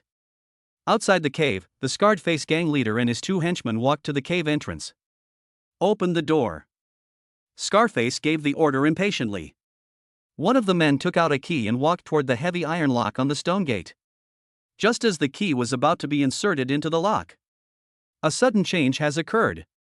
A pale blue figure shot out from the shadows like a ghost, moving so fast that it left only a blur. It was Lin Yi. He had been preparing for this for a long time, combining his mid-level E-rank elemental power with the Ice Shadow Step to its fullest extent, his target being the subordinate who had the key. The subordinate only felt a blur before his eyes, then a sharp pain shot through his wrist. The key had already been transferred to someone else. Before he could react, a high-frequency dagger in Lin Yi's other hand, gleaming coldly, was already slashing towards his neck. Meanwhile, inside the cave, although Shirley and Yi Ling's yuan power was sealed, their physical abilities remained intact. Hearing the commotion outside, knowing that Lin Yi had made his move, the 2 of them almost simultaneously used all their strength to slam into the stone door. Bang! With a muffled thud, the stone gate shook violently. This sudden attack from both inside and outside caught the 3 people at the door off guard. That moment of hesitation determined their fate. Lin Yi's dagger flashed, and the subordinate, clutching his bleeding neck, collapsed in disbelief. He snatched the key, and without even looking at it, threw it at the keyhole of the stone door, inserting it precisely. At the same time, using the slight displacement of the ice shadow step, he narrowly avoided the palm strike that Scarface was bringing down in anger. The palm strike was scorching hot, carrying a wicked fire, as it grazed Lin Ye's cheek, leaving a burning pain. "You're asking for it." Scarface was both shocked and furious. He unleashed a burst of berserk fire elemental power at the early stage of B rank, causing his body temperature to rise sharply, making him look like a small furnace. He swung his arms, his palms turning bright red and radiating a scorching heat, and slammed them down hard on Lin Yi. Another subordinate reacted, drew his curved sword from his waist, and slashed at Lin Yi from the side. Despite being surrounded by two formidable enemies, Lin Yi remained completely calm. Spiritual vision was activated at full power, and the movement trajectories and energy flow of the two people were crystal clear. He leaned back as if he had no bones, dodging Scarface's palms, and at the same time, he pushed off with his feet, sliding through Scarface's crotch. This move was extremely clumsy, but very effective. It not only dodged the frontal attack, but also instantly circled behind another henchman wielding a knife. The henchman missed his target with his sword and was about to change his move when he felt a chill down his spine. Lin Ye's high-frequency dagger had already pierced his back, precisely crushing his heart. Two people were instantly eliminated. Scarface was furious. He roared, turned around, and charged again with his palms engulfed in flames. This time he learned his lesson and used his yuan power to seal off the surrounding space, preventing Lin Yi from having another chance to dodge using that strange movement technique. "Burn me to ashes." Lin Ye's eyes turned cold as he looked at the raging flames rushing towards him. In a direct confrontation of strength, he would definitely be no match for a B-level opponent. But he's not alone now. Instead of retreating, he charged forward into the raging flames, frantically channeling the icy energy within his body, imbued with the aura of the Ice Lotus, into the dagger. Just as the flames were about to engulf Lin Yi, an extremely cold aura swept in from the direction of the valley entrance like a tide. Click! Click! The flames burning on Scarface's body dimmed instantly, as if a bucket of ice water had been poured over them, and a layer of ice even formed on the surface. His forward momentum suddenly froze, as if he had sunk into a quagmire, and his speed decreased significantly. "It's Bailey." Upon receiving Lin Ye's signal, she immediately abandoned the illusion she was maintaining at the valley entrance and rushed over, promptly casting a wide-area extreme cold confinement spell. Although the restraints were not strong enough to completely freeze the B-rank Scarface due to his injuries, they were enough to significantly slow down his movements and the flow of his elemental energy. For Lin Yi, that was enough. A look of horror flashed in Scarface's eyes as he watched the boy, whose speed was almost unaffected by the flames and who was wielding a dagger that emitted a cold, icy light, rush towards him. He tried to dodge, but his body moved as slowly as if it had rusted. "No!" Put! Lin Ye's dagger, imbued with icy energy condensed to its peak, precisely pierced the scarred man's mouth, which was slightly agape in shock, and emerged from the back of his head. The scorching fire elemental energy and the icy ice elemental energy clashed violently inside Scarface's skull, and then suddenly exploded. Scarface's head exploded like a rotten watermelon, splattering red and white matter everywhere. The headless corpse swayed and fell heavily to the ground. The battle began in the blink of an eye and ended in the same instant. Lin Yi, panting heavily, pulled out his dagger. Before he could calm his churning blood, he immediately used the key to open the door to the stone cave. "Brother Yi!" As soon as the stone gate opened, Shirley and Yiling rushed out. Although they were pale and injured, they were still in good spirits. "Quick, there's no time to talk, come with me." Lin Yi tossed them a small bottle he'd found on Scarface, saying, "See if it's a medicine to unseal your yuan power." Yiling took it, smelled it, and nodded. "It should be." She immediately poured out 2 pills, and she and Shirley each took one. The medicine worked quickly, and the sealed yuan energy in the two people's bodies began to slowly recover. Just then, a sharp, piercing alarm suddenly blared throughout the valley. Clearly, the guards at the valley entrance have broken free of the illusion, or the fighting here has been discovered. "Oh no! We've been discovered." Shirley's expression changed. "Walk." Lin Yi made a quick decision and led the two of them to rush out. However, it was too late. A massive, cold, and oppressive aura, like dark clouds covering the sky, suddenly rose from the direction of the altar in the center of the valley and instantly locked onto the 4 of them. A figure dressed in a black robe with dark gold trim and wearing a pale metal mask appeared like a ghost on the roof of a stone house not far away. He looked down at Lin Yi and the other 3, his gaze behind the mask cold and ruthless, as if he were looking at a few lambs to the slaughter. "You killed our men and you think you can just leave?" His voice was hoarse and deep, with a metallic quality that sent chills down your spine. As he appeared, the black-robed figures surged in from all directions like a tide. They surrounded them, and at a glance, there were at least 20 or 30 people, including many top-level C-rank experts. Lin Ye's heart sank to the bottom. This masked guy's aura was many times stronger than that scarred-faced man's. He was definitely at the peak of B rank, and might even have touched the threshold of A rank. Moreover, the dark energy emanating from him was pure and cold, carrying the oppressive aura of a superior. The seventh seat. Bai Li's voice rang in Lin Ye's ears, filled with unprecedented solemnity. He is very strong. Be careful. The seventh seat of the Dark Abyss. The supreme leader of this stronghold has finally appeared. The seventh seat's gaze swept over Lin Yi, finally landing on Bai Li, a hint of greed and fanaticism flashing in his cold eyes. Nine-tailed celestial fox. SSS level bloodline. Although injured, it is still a perfect vessel and key. He murmured to himself, then looked at Lin Yi. And then there's you, this variable and interesting contractor. Take them all down, alive. At his command, the surrounding men in black robes roared in response. Various dark-based attacks, corrosive black orbs, shadow arrows, and mental shocks rained down on the four people in the center like raindrops. Lei. Hold on. Lin Yi roared. Leave it to me. Lei roared, even though his Yuan power had not fully recovered. But they still managed to lift the broken tower shield, and the earthen yellow light shone again, forming a shaky protective shield that shielded the four of them in the middle. Yi Ling drew her twin blades, her figure like a whirlwind, slashing down the attacks that bypassed the protective barrier. Lin Yi then continuously fired energy beams, precisely eliminating any enemies that tried to approach. Bai Li stood in the center, her expression solemn. She could not use large-scale destructive skills, but her mental energy was highly concentrated, and her bewitching beauty, talent silently emanated.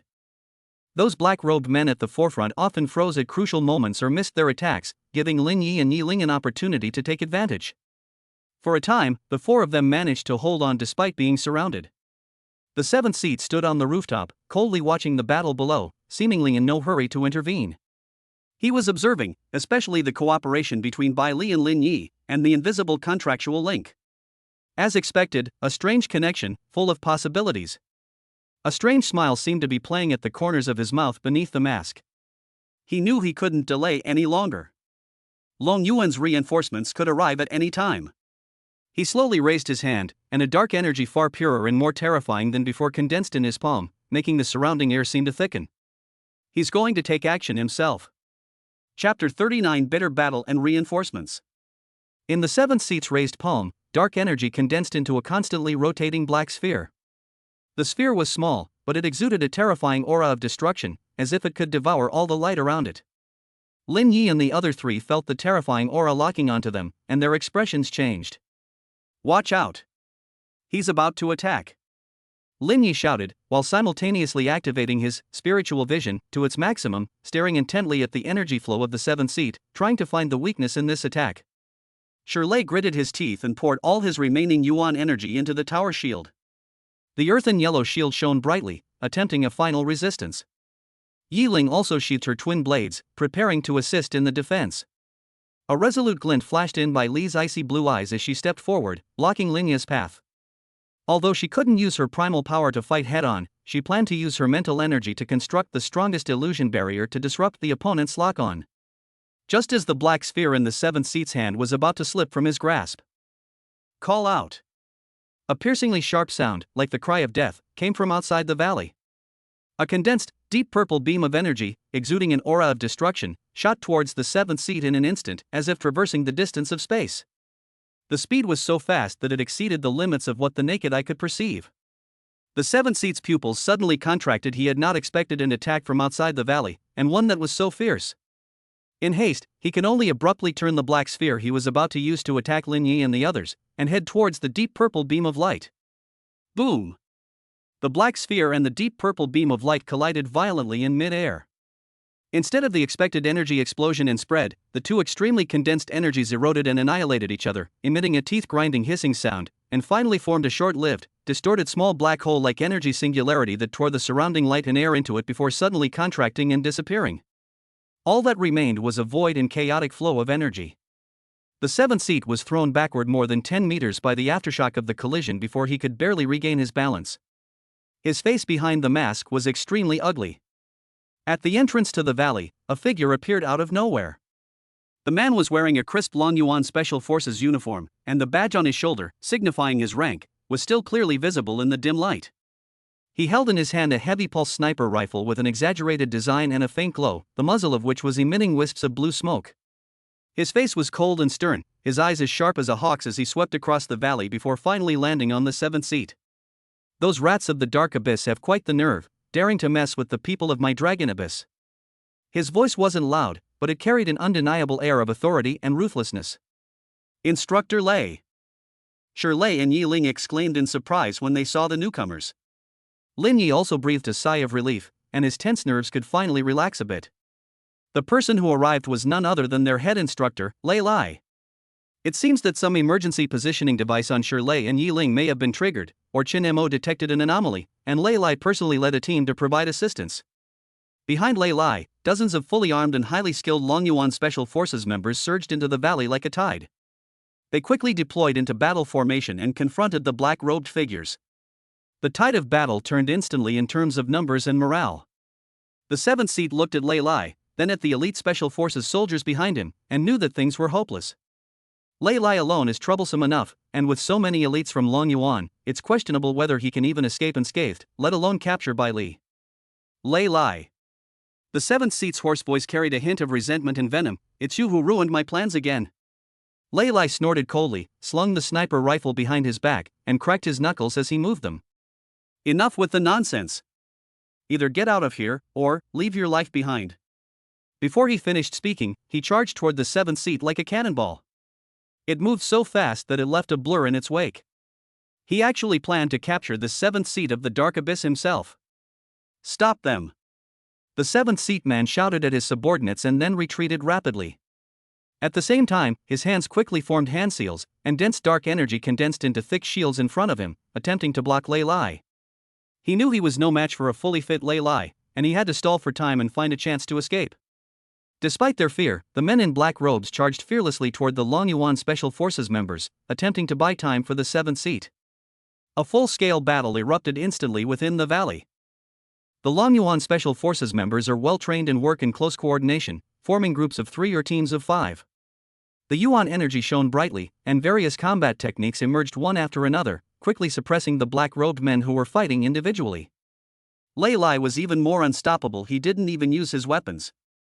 A pair of iron fists, crackling with violent lightning elemental energy, unleashed a thunderous roar with each punch, shattering the dark shield hastily erected by the seventh seat. The seventh seat was forced to retreat steadily, barely managing to hold on with his unpredictable movements and endless dark secret techniques, facing constant danger. Lin Yi and his companions weren't idle either. Shi Lei and Yi Ling, having recovered a considerable amount of their Yuan energy, immediately joined the battle, relentlessly attacking the black-robed men who were now in dire straits. An eye for an eye, a tooth for a tooth.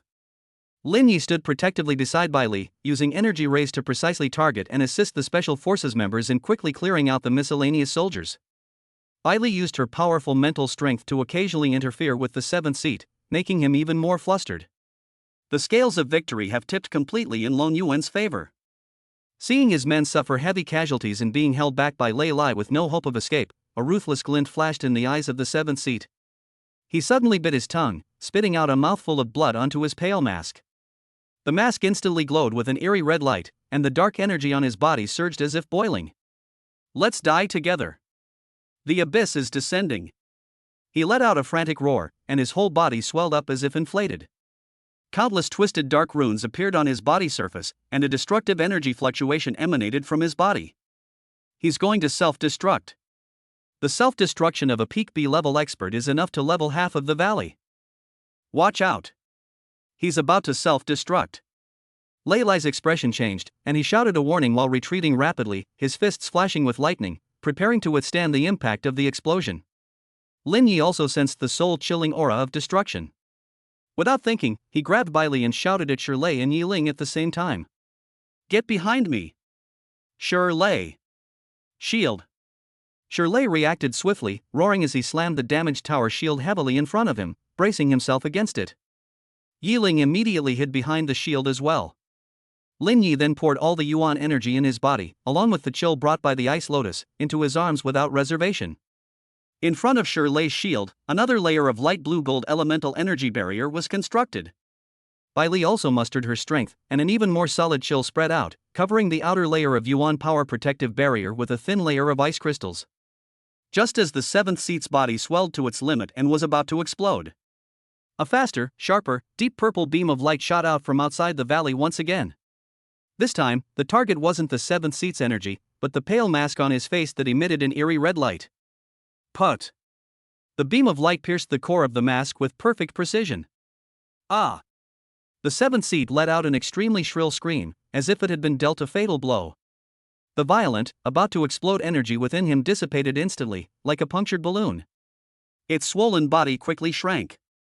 The mask on his face shattered, revealing a twisted, pale, unfamiliar face covered with black veins.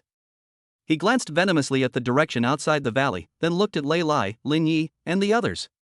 His body suddenly transformed into a cloud of black smoke, and he disappeared into the depths of the valley as if he had teleported. Trying to run?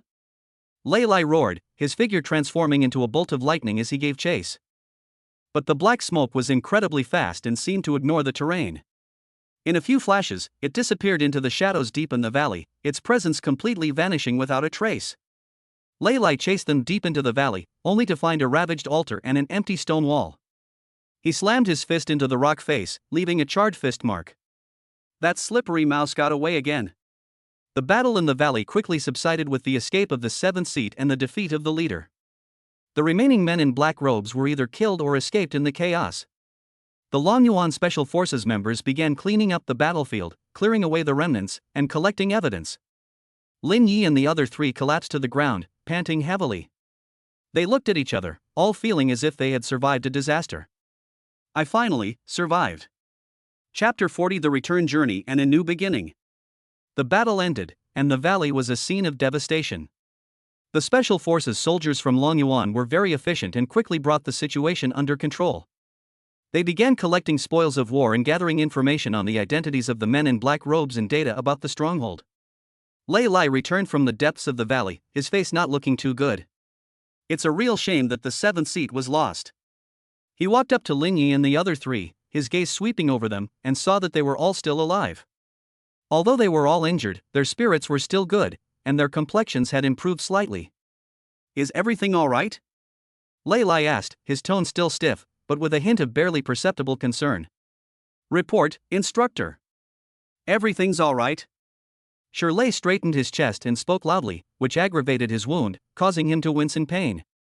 Yi Ling nodded, indicating that she was fine. Lin Yi helped Bai Li stand up. We're all right. Bai Li's injuries have stabilized for now. Lei Lai's gaze fell on Bai Li, and after carefully sensing her, a hint of surprise flashed in his eyes. He could sense that the previously restless and unstable terrifying power within Bai Li's body had indeed calmed down considerably. Although still seriously injured and not fully recovered, he is no longer in danger of collapsing at any moment as before. The effects of the cold lotus? Lei Lai looked at Lin Yi. Lin Yi nodded. Well, thankfully we made it in time. But it's only a temporary relief. A more thorough cure will require other methods. Lei Lai hummed in agreement, then, without asking any further questions, said, You did a good job this time. You discovered an important stronghold, obtained the ice lotus, and also kept the seventh seat in check. Although they escaped, your merits outweigh your faults. He paused, his tone becoming serious. However, I'll settle the score with you when we get back for acting on your own and venturing into dangerous areas. Lei and Yi Ling shrank back. Lin Yi nodded honestly. Yes, instructor. Pack up and prepare to evacuate. Lei Lai ordered, we shouldn't linger here. Dark Abyss reinforcements could arrive at any moment. The team quickly assembled. With the collected data and a small amount of valuable spoils, the Special Forces soldiers covered Lin Yi and his three companions as they quickly left the blood-soaked and dark valley. The journey back was much smoother. With Lei Lai and so many elites around, ordinary demonized creatures wouldn't dare to approach. Sitting in the aircraft returning to base, Lin Yi looked at the clouds rushing past the window, his feelings somewhat complicated. This trip to the southwestern border was a near-death experience, but the gains were immense. Bai Li's injuries have stabilized, and she has broken through to the midi rank, even facing off against the seventh seed of the Dark Abyss. Although Lei Lai was the one who mainly fought, he gained a more direct understanding of An Yuan's strength and style of doing things. More importantly, he felt that the contractual link between himself and Bai Li had become even stronger. Having gone through life and death together, protecting each other, that kind of trust and bond cannot be fully measured by intimacy scores. He looked at Bai Li, who was sitting next to him with her eyes closed, her profile appearing serene and beautiful in the light from the porthole. Seemingly sensing his gaze, Bai Li's long eyelashes trembled, and she opened her eyes. Her icy blue eyes looked at him, less cold than before, and more peaceful. "What are you looking at?" she asked softly. Lin Yi smiled. "It's nothing, I just feel it's so good that we're still alive." Bai Li paused for a moment, nodded slightly, and then closed her eyes again. But Lin Yi noticed that the corners of her mouth seemed to curve upwards very slightly. Intimacy level, 85-187-100. Several hours later, the aircraft landed smoothly at the Longyuan base. The medical team, which had already received the news, immediately stepped forward and took the injured Shirlei and Yi Ling away for detailed examination and treatment. Lin Yi and Bai Li also said that they needed to check it again. The base's information department personnel eagerly took over the large amount of data and data chips brought back from the stronghold from Lei Lai. "Hopefully, we can find more clues about Star Nexus and the Dark Abyss project from this." Chen Mo also arrived. Seeing that Lin Yi and Bai Li were safe and sound, he adjusted his glasses and revealed a rare smile. "Well done. I've received the data. Preliminary analysis shows that the outpost is indeed an important energy relay station, directly connected to the Star Hub. This is a very fruitful operation." Lin Yi breathed a sigh of relief, at least his efforts hadn't been in vain. Over the next few days, Lin Yi and Bai Li underwent a comprehensive checkup at the medical center. It was confirmed that Lin Yi had simply overexerted himself, and his post-breakthrough realm was very stable with no hidden dangers. Bai Li's condition also amazed the doctors. The injury to the Tao of the Rules still exists, but it is firmly locked in place by a powerful, icy life energy, preventing it from worsening. Even her very essence is repairing itself at an extremely slow pace. This is simply a miracle. Lei Lai kept his word. Considering their merits and demerits, he did not severely punish Lin Yi and his group for acting on their own initiative. He only gave them a verbal warning and asked them to write a detailed report on their actions. After Shirlei and Yi Ling recovered from their injuries, their strength improved as a result of the misfortune. When the team regrouped, the atmosphere was even more harmonious. Based on the intelligence brought back, the Longyuan base intensified its investigation and surveillance efforts in the internal and southwestern border areas, and for a time, the activities of the Dark Abyss seemed to have subsided considerably. But Lin Yi knew that this was just the calm before the storm. The seventh seed has fled, the secret of Star Hub has not yet been revealed, and Dark Abyss's covetousness for Bai Li will never cease. One day, Lin Yi was practicing the ice shadow step in the training room. He could now stably move about 10 meters, and the afterimage he left behind was also a little more solid. The communicator rang. It was Lei Lai. "Lin Yi, come to my office." Lin Yi arrived at Lei Lai's office and found Bai Li there as well. Lei Lai looked at them and solemnly handed them an encrypted file. "Based on the intelligence you brought back, and combined with other clues, headquarters has made new discoveries," Lei Lai said in a deep voice, "regarding Star Hub, the true purpose of Dark Abyss, and clues about a possible method to completely heal the injuries to the Tao of Rules." Lin Yi and Bai Li exchanged a glance and both saw the light in each other's eyes. "Where?" Lin Yi took a deep breath and asked. Lei Lai pointed to the document. "Top secret mission. You have two choices: rest and await further orders, or continue deeper into the lion's den." Without any hesitation, Lin Yi took the document and looked at Bai Li. There was no hesitation in Bai Li's icy blue eyes, only unwavering determination and calm. The answer is self-evident. A new journey has begun. Chapter 41: The Northern Train. 3 days later, Lin Yi, Bai Li, Shirlei, and Yi Ling stood on the special takeoff and landing pad at the Longyuan base. A medium-sized transport aircraft is ready. Its appearance was more bulky than any aircraft they had ever flown in before. The fuselage has more rugged lines and gleams with a special coating that is adapted to extreme environments. Instructor Lei Lai stood before them, giving a final mission briefing. "Our destination this time is the northern border of China, near the permafrost peak region of the polar ice caps. Based on deciphered intelligence and cross-verification of information from multiple sources, it is an important node of Star Nexus, or rather, an ancient relic closely related to Star Nexus. It is very likely hidden beneath that permafrost. He pulled up an electronic map, which marked the approximate area of his destination, a vast region covered in white, with rugged terrain and extreme climate. You are an elite academy squad that will be stationed on rotation at the northern outpost of Snowblade Fortress. This is the cover. Once you arrive at Snowblade Fortress, someone will meet you and provide you with more specific location information and the necessary polar equipment.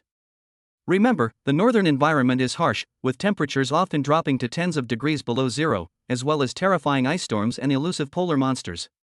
The Dark Abyss's activities there are far more covert and powerful than those on the southwestern border. They seem to have been operating there for much longer. Lei Lai's gaze swept over the four people, finally settling on Lin Yi and Bai Li. Lin Yi, Bai Li, you are the core of this mission. While searching for a cure, try your best to uncover the truth about Star Nexus. But safety is the top priority. If things become unmanageable, we must retreat immediately and preserve our strength. Clear. The four responded in unison. Boarding, please. Good luck. The transport plane's engines roared with a deep, powerful thud as it broke through the clouds and sped northward. The atmosphere inside the cabin wasn't as relaxed as it had been on the last trip to the southwest. Everyone knew that this mission was more challenging and the environment more dangerous. Shirley inspected his new shield, a heavy alloy shield with an ice-breaking spike, better suited for ice combat. Yi Ling was maintaining her twin blades, the blades gleaming coldly under the cabin lights. Lin Yi closed his eyes to rest, but in reality, he was repeatedly recalling the information Lei Lai had given him in his mind. And by using spiritual vision to introspect himself, he became familiar with the power of a mid-level E rank and the enhanced icy elemental energy. In such an extremely cold environment, this might become an advantage. Bai Li sat beside him, gazing at the desolate land rushing past the porthole, her icy blue eyes revealing no emotion. The extreme cold of the north felt more like a return to her homeland, but the hidden dangers made her instinctively wary. The flight lasted for more than 10 hours, during which several high-altitude refueling operations were carried out. When the announcement came over the loudspeaker that we were about to land at the transfer station, the world outside the window was already covered in a blanket of snow. They didn't fly directly to Snowblade Fortress, that would have made them too conspicuous. The transport plane landed at a secret military airfield located on the edge of the north. Next, they will transfer to a heavy-duty railcar, unique to the north and capable of operating in extreme cold and complex terrain, to travel to Snowblade Keep. Stepping onto the concrete floor of the transit station, a bone-chilling cold instantly penetrated the specially designed thermal combat suit, causing Lin Yi to shiver involuntarily. The white breath exhaled was clearly visible, and the moisture in the air seemed to be freezing. My goodness, it's so cold. Shirley wrapped his clothes tighter, and his chubby cheeks quickly turned red from the cold. Yi Ling also shrank her neck. It feels like the circulation of my yuan energy is a bit slow. Only Bai Li seemed unaffected by the cold. She took a deep breath of the icy air, and her pale face even appeared slightly rosy. The icy blue starlight at her core seemed to be more active and stable in this environment. The group boarded a heavy railcar that looked like a steel behemoth. The train is covered with thick antifreeze armor and has huge wheels to adapt to tracks covered with ice and snow. The interior of the carriage was warm as spring, but thick frost quickly formed on the windows, obscuring the view outside. The train slowly started moving, emitting a heavy metallic scraping sound, and headed towards the colder interior along the track that wound between snow-capped mountains and icy valleys. The journey was long and tedious. Except for occasional stops to refuel or give way, the train spends most of its time traveling across the endless snowfields. Lin Yi dared not relax, and while cultivating, he tried to extend his spiritual vision outward. However, in this extreme environment, the range of spirit vision is greatly limited. Moreover, the outside world is almost entirely monotonous ice and snow energy, making it difficult to discern anything unusual. A few days later, the train's announcement came on again. Attention passengers, we are about to pass through the Howling Canyon. This area is often subject to strong electromagnetic interference and icy wind turbulence. Please fasten your seatbelts and do not move around. No sooner had he finished speaking than the train lurched violently, and the previously calm snowstorm outside the window suddenly turned into a raging storm. The gale whipped up ice pellets that pelted the armored vehicle, creating a deafening crackling sound, as if countless vengeful ghosts were howling. The lights inside the carriage began to flicker and emit a buzzing electrical sound. What happened? Shirley gripped the handrail tightly. We must have entered a zone of strong interference. Yi Ling looked out the window at the vast expanse of white. This place is really eerie. Lin Yi frowned. In that instant, his spiritual vision seemed to have caught a very subtle glimpse. The dark energy fluctuations were different from those of natural wind and snow, but they were fleeting and impossible to pinpoint. Belle also opened her eyes and looked out the window, her expression serious. There's something in the snow. Just then, the train jolted violently again, its speed slowed down significantly, and it emitted an abnormal, screeching sound, as if the brakes were overloaded. Clang! With a loud bang, the entire carriage lurched forward, and everyone was thrown from their seats by the inertia. Emergency braking. The train came to an abrupt stop amidst the raging snowstorm. What the hell? Shirley rubbed his sore arm and cursed. The lights inside the carriage were completely turned off, with only the emergency backup power supply emitting a faint glow. A piercing alarm sounded.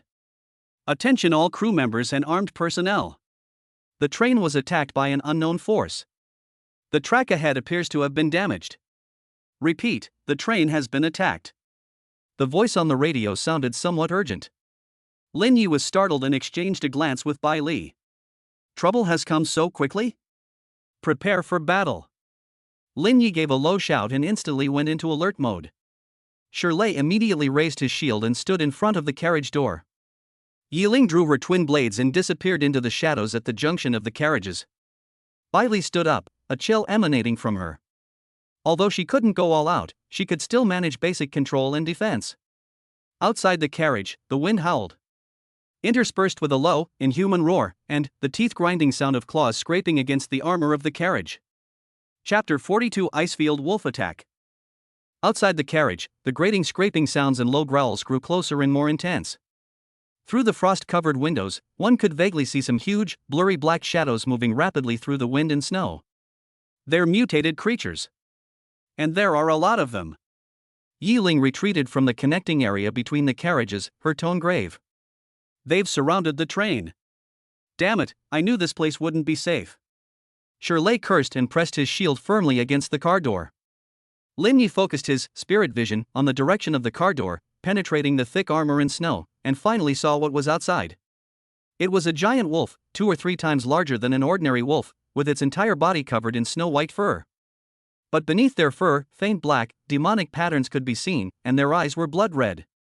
The white breath he exhaled carried a fishy, foul odor and the smell of dark energy. They are mutated dire wolves. Their general level is between D and C, but the Wolf King may reach B. They usually act in packs and are very cunning.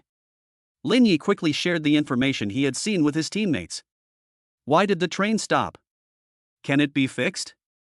Lin Yi contacted the train conductor via walkie-talkie. The train conductor's anxious voice came through. No. It's not just the tracks that are damaged. Something has interfered with the train's core energy reactor. The power system is paralyzed. The engineering team is working hard to repair it, but it will take time. Power system failure? Lin Yi's heart sank. In this icy and snowy landscape, a train that has lost power is like a giant iron coffin. Just then. Bang! Bang! Bang! Heavy thuds came from all the car doors. Those direwolves are trying to break down the car door. They want to get in. Shirley felt the force coming from the shield getting stronger and stronger, and his feet were even slipping a little. Don't let them in. There are still ordinary passengers in the carriage. Yiling said urgently. Lin Yi's eyes sharpened as he looked at Belle. Can you freeze the car doors? Seal them off temporarily. Belle nodded, walked to the car door that had been hit the hardest, and placed her hands on the cold metal door. A pure, chilling aura spread from her palm, quickly covering the entire car door and the surrounding frame. The thick layer of ice froze at a speed visible to the naked eye, freezing the car doors and the walls of the carriage firmly together. The sounds of impact outside immediately subsided, turning into dull scraping noises. It works! Shirley breathed a sigh of relief. But Lin Yi's spiritual vision showed that the ice wolves did not give up. They began to frantically gnaw at the ice with their claws and teeth, sending ice shards flying everywhere. To make matters worse, some direwolves started trying to climb onto the carriages and attack the windows. The car window can't hold up for long. Lin Yi shouted, we must take the initiative and clear them out, or at least hold out until the train is repaired. How can we launch an attack? It's tens of degrees below zero outside, and there's a storm raging. Opening the door would be suicide. Yi Ling objected. Lin Yi looked at the ventilation openings and maintenance passage on the top of the carriage. Go up from the top. The top of the train is relatively flat. We can use the carriages as cover to clear out the wolves trying to climb up and attack the doors. This is a risky plan, but under the current circumstances, it seems to be the best option. Yi Ling and I will go up. Shirley, you guard the lower car door to prevent any escapees from breaking through. Bai Li, you are responsible for providing support and controlling the situation, and be careful to conserve your strength. Lin Yi quickly assigned tasks. Bai Li nodded. Yi Ling had no objection, her agility was even more effective on the roof of the car. Although Shirley also wanted to go up, he knew that his defense would be more effective down below. Watch out! Lin Yi and Yi Ling quickly opened the maintenance hatch on the top of the carriage, and a gust of extremely cold wind rushed in, almost suffocating them. Braving the strong winds, the two climbed to the top of the train. The moment it appeared, almost simultaneously, several white figures pounced over. A foul stench filled the air. Careful! Lin Yi roared and instantly activated Ice Shadow Step, sliding to the side while several energy rays with icy properties shot out. It hit the eyes of both dire wolves precisely. Awah! The two wolves howled and tumbled off the roof of the car. Yi Ling crouched down like a nimble cat, her twin blades flashing, and she ripped open the belly of an ice wolf that was trying to bite her ankle. The condition of the roof was worse than expected. The wind was extremely strong, making it difficult to even stand, and the ice was slippery. Looking around, there were at least 20 or 30 large dire wolves roaming on the roof and sides of the vehicle. Their scarlet eyes were fixed on the two humans who had suddenly appeared. More wolves are leaping from the snow, trying to jump onto the roof of the car. Too many. We can't kill them all. Yi Ling shouted as she parried the wolf's claws with her knife. Lin Yi also felt immense pressure. His energy beams were precise, but they also consumed a lot of energy. Moreover, these wolves are very fast and have thick hides, so unless a vital spot is hit, it is difficult to kill them with one blow. If this continues, they will eventually be worn down and die here. To catch the thief, first catch the king. Lin Yi's gaze swept across the wolf pack, his spiritual vision searching with all its might for the most powerful energy source. Find the Wolf King. Soon, on a small snow slope 100 meters away from the train, he spotted a giant wolf that was exceptionally large, almost twice the size of an ordinary dire wolf. It did not participate in the attack, it simply stood there quietly, its blood-red eyes coldly watching the battlefield. He exuded a powerful aura that was close to the peak of B rank. That's it. Yi Ling. Cover me. I'm going to take down that Wolf King. Lin Yi shouted. It's too far. How are you going to get there?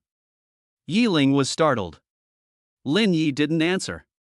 He took a deep breath, channeled his Yuan power into his legs, and activated Ice Shadow Step again. This time, he didn't use it for short distance movement, but instead used all his power for a straight line sprint and maintaining balance. His body left a pale blue afterimage on the smooth, icy roof of the car, as if skating, rushing towards the rear of the car. He was going to jump off the back of the car to get close to the Wolf King. This move is extremely risky. Leaving the shelter of the train, they faced countless demonic wolves and a B-rank Wolf King in knee-deep snow. But Lin Yi had no other choice. Madman!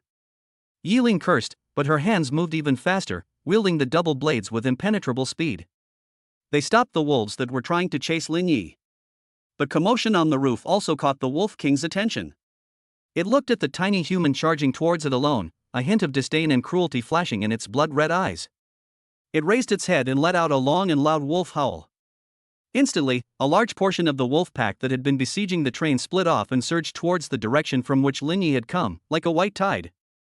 Chapter 43: Decapitation and Mystery.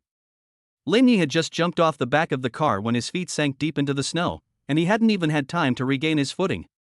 Then he saw dozens of dire wolves with blood-red eyes surging towards him like a white wave of death. A foul stench filled the air, and fangs and claws gleamed coldly in the snow. Good timing. Lin Yi let out a low growl and, instead of retreating, charged towards the wolf pack. He knew he absolutely could not get surrounded, he had to go straight for the Wolf King. With his spiritual vision fully activated, the flow of energy and the movements of all living beings around him seemed to slow down in his eyes. He moved like a slippery eel, weaving through the gaps in the wolf pack's attacks. He sidestepped a wolf's attack and retaliated with an energy ray that pierced its throat. Crouching low to dodge the sweeping claws, a high-frequency dagger slashed open the belly of another wolf. He used Ice Shadow Step to leave a deceptive afterimage in place, but his real body had already broken free from the encirclement of the three-headed wolves and continued to charge forward. His movements were fluid and graceful, showcasing his mid-level E-rank strength and the agility of the Ice Shadow Step to the fullest. His icy elemental power also showed its adaptability to the polar environment, making his movements even smoother than those of the demon wolves that lived on the ice plains year-round. Each energy beam is precise and ruthless, targeting weaknesses such as the eyes, throat, and joints. In his hands, a high-frequency dagger was like the Grim Reaper's scythe, each swing bringing forth a spray of blood. He was like a red-hot dagger, forcefully slicing through the white wolf horde. Wherever he went, wolf carcasses littered the ground, and blood stained the pristine snow. But there were just too many wolves. Moreover, they are extremely fearless. When one falls, another immediately takes its place, tearing and attacking frantically. Lin Ye's Yuan energy was being rapidly depleted, and several bloody marks appeared on his body. Fortunately, the wound was not deep and was immediately sealed by the icy energy, preventing excessive blood loss. On the snow-covered slope 100 meters away, the Wolf King watched the human steadily approaching him despite being surrounded by his own people. The disdain in his eyes gradually turned into seriousness and a hint of rage. It sensed the provocation. "Awah!" The Wolf King howled again, this time with murderous intent in its voice. The wolf pack's attack on Lin Yi became even more ferocious, and they even began to use a strategy of trading blows to try and stall him. Lin Yi felt a sudden increase in pressure, and his pace slowed down. Just then, a sharp wind blade shot out from behind him, precisely slicing off the head of an ice wolf that was about to pounce on his back. It's Yi Ling. She had jumped off the train at some point, her twin blades flashing as she swept away the wolves on Lin Yi's flanks like a whirlwind, relieving him of the pressure. Don't get distracted. You're in charge of the Wolf King. I'll handle these small fry. Yi Ling shouted, her figure weaving through the wolf pack. Although she was in great danger, she managed to regain her footing for the time being. Lin Yi felt a warmth in his heart, knowing that his teammates were risking their lives to create an opportunity for him. He ignored the disturbances around him and fixed his gaze on the Wolf King on the snow slope. He channeled most of his remaining energy into his legs and unleashed his final, and longest distance, Ice Shadow Step, dash. Whoosh! His body seemed to transform into a blue arrow flying close to the ground, instantly covering the last few dozen meters and arriving at the foot of the snow slope. The Wolf King's eyes flashed with ferocity. It hadn't expected that this human would actually rush right up to it. Without further hesitation, its massive body carried a foul stench. It leaped down the snow slope, opened its blood-red maw, revealing dagger-like fangs, and lunged straight for Lin Yi's head. Its speed was astonishing. The terrifying pressure from a peak B rank cultivator swept over us. Faced with this thunderous pounce, Lin Yi neither met it head-on nor dodged it. He knew this was his only chance. Just as the Wolf King was about to pounce on him, Lin Yi suddenly concentrated all the last of his icy yuan power, along with his spiritual power, into the high-frequency dagger in his right hand. The dagger instantly burst forth with a dazzling ice-blue light, as if the surrounding air had been frozen. He didn't look at the Wolf King's attack trajectory, but relied on his spiritual vision to have absolute insight into the energy weakness. As it pounced on the Wolf King, it threw the dagger hard at the small area on its chest that was slightly exposed due to the movement and was not protected by thick fur. This throw contained all his strength, will, and grasp of timing. Put! The dagger, enveloped in icy blue light, pierced the Wolf King's heart with unparalleled precision, as if a hot knife were cutting through butter. Awah! The Wolf King let out a mournful howl that echoed through the valley, and its attack suddenly froze. The immense inertia caused its heavy body to slam heavily onto the snow in front of Lin Yi, splashing up a cloud of snow dust. It struggled to get up, but its heart was instantly frozen and shattered by the extremely cold yuan energy, and its life force was rapidly draining away. Its blood-red eyes stared intently at Lin Yi, filled with resentment and disbelief, before finally dimming and becoming completely still. The Wolf King is dead. The ice wolves that were frantically attacking Yi Ling and the train were all around. At the same moment, all their movements froze, the bloodshot in their eyes quickly faded, revealing confusion and fear. They looked at the Wolf King's corpse, then at the human standing beside it, panting but with a cold gaze. It let out a low, uneasy howl, then receded like the tide, quickly disappearing into the vast snowstorm. The crisis has been temporarily averted. Exhausted, Lin Yi knelt on one knee in the snow, panting heavily. The icy air felt like knives cutting into his lungs. That attack just now almost drained him of all his strength. Yi Ling was also exhausted, with many bruises on her body, and came over to help him. Are you alright? It's okay. I just expended too much energy. Lin Yi shook his head, looking at the Wolf King's corpse, still feeling lingering fear. If he hadn't found the right weakness and struck with full force, he would have been the one to die. The sounds of impact and scraping from the train side also stopped. Shirley and Bai Li should be safe now. Just then, Lin Ye's spiritual vision habitually swept over the Wolf King's corpse, and suddenly, his gaze sharpened. At the location where the Wolf King's heart was pierced by the dagger, there was nothing but frozen wound and dark energy. He vaguely sensed a faint, yet strangely familiar, energy fluctuation from an artificial creation. That feeling was very similar to what I had experienced before at the corrupted core of the western suburbs mining area and the Blackstone Forest altar. It is a special energy mark belonging to the Dark Abyss, but it is somewhat different and more subtle. He forced himself to stand up, walked to the Wolf King's corpse, and carefully parted the frozen flesh and fur around the wound with his still movable hand. Deep within the shattered heart tissue, he touched a hard object. Upon digging it out, it was a thin black piece about the size of a fingernail, neither gold nor stone, with extremely complex patterns engraved on it, faintly emitting a ghostly glow. The style of the patterns is somewhat similar to the symbols of the Dark Abyss, but it is more ancient and intricate. What's this? Yi Ling saw it too and asked in confusion. Lin Yi looked at the cold, black shard in his hand, his brows furrowing tightly. Dark Abyss, has it already been able to control a peak B-ranked demonized creature using this method? Or perhaps, this thing wasn't even the work of Dark Abyss? He recalled what the train conductor had said, the core energy reactor had been interfered with. Could it be that the creatures attacking the train weren't entirely wild, mutated monsters? Is there more to this wolf attack than meets the eye? A chill, colder than the ice and snow of the north, crept silently up Lin Ye's back. Chapter 44 Snowblade Fortress. Shortly after the wolves retreated, the train's engineering team finally eliminated the interference from the power furnace, and the power system was restored. It was accompanied by a long metallic scraping sound and the hissing of steam emissions. The heavy train slowly started moving again, braving the still raging wind and snow, and continued its journey northward. Lin Yi and Yi Ling returned to the carriage. Shirley breathed a sigh of relief when he saw them return safely. Bai Li silently handed over 2 vials of high-efficiency energy supplements. Thanks. Lin Yi took it and drank it all in one gulp. A warm current spread through him, slightly dispelling the chill and emptiness in his body. He took out the thin black piece he had found in the Wolf King's heart and handed it to Bai Li to look at. Found inside the Wolf King's heart. It doesn't feel quite like the style of the Dark Abyss, but the nature of its energy is somewhat similar. Bai Li took the thin slice, her icy blue eyes carefully examining the patterns on it, while a faint trace of spiritual energy swirled around her fingertips to probe it. A moment later, she frowned slightly. Very ancient, the power contained in the patterns tends to guide and amplify wildness, rather than completely control it. The creator has a deep understanding of life and energy. Her conclusion was close to Lin Ye's guess. This thing might not be something the Dark Abyss can create at this stage. Could there be other forces hiding in the Northern Territory? Or, the legacy the Dark Abyss obtained here? It was far more astonishing than they had imagined. Keep it safe for now. We might find more clues when we get to Snowblade Fortress.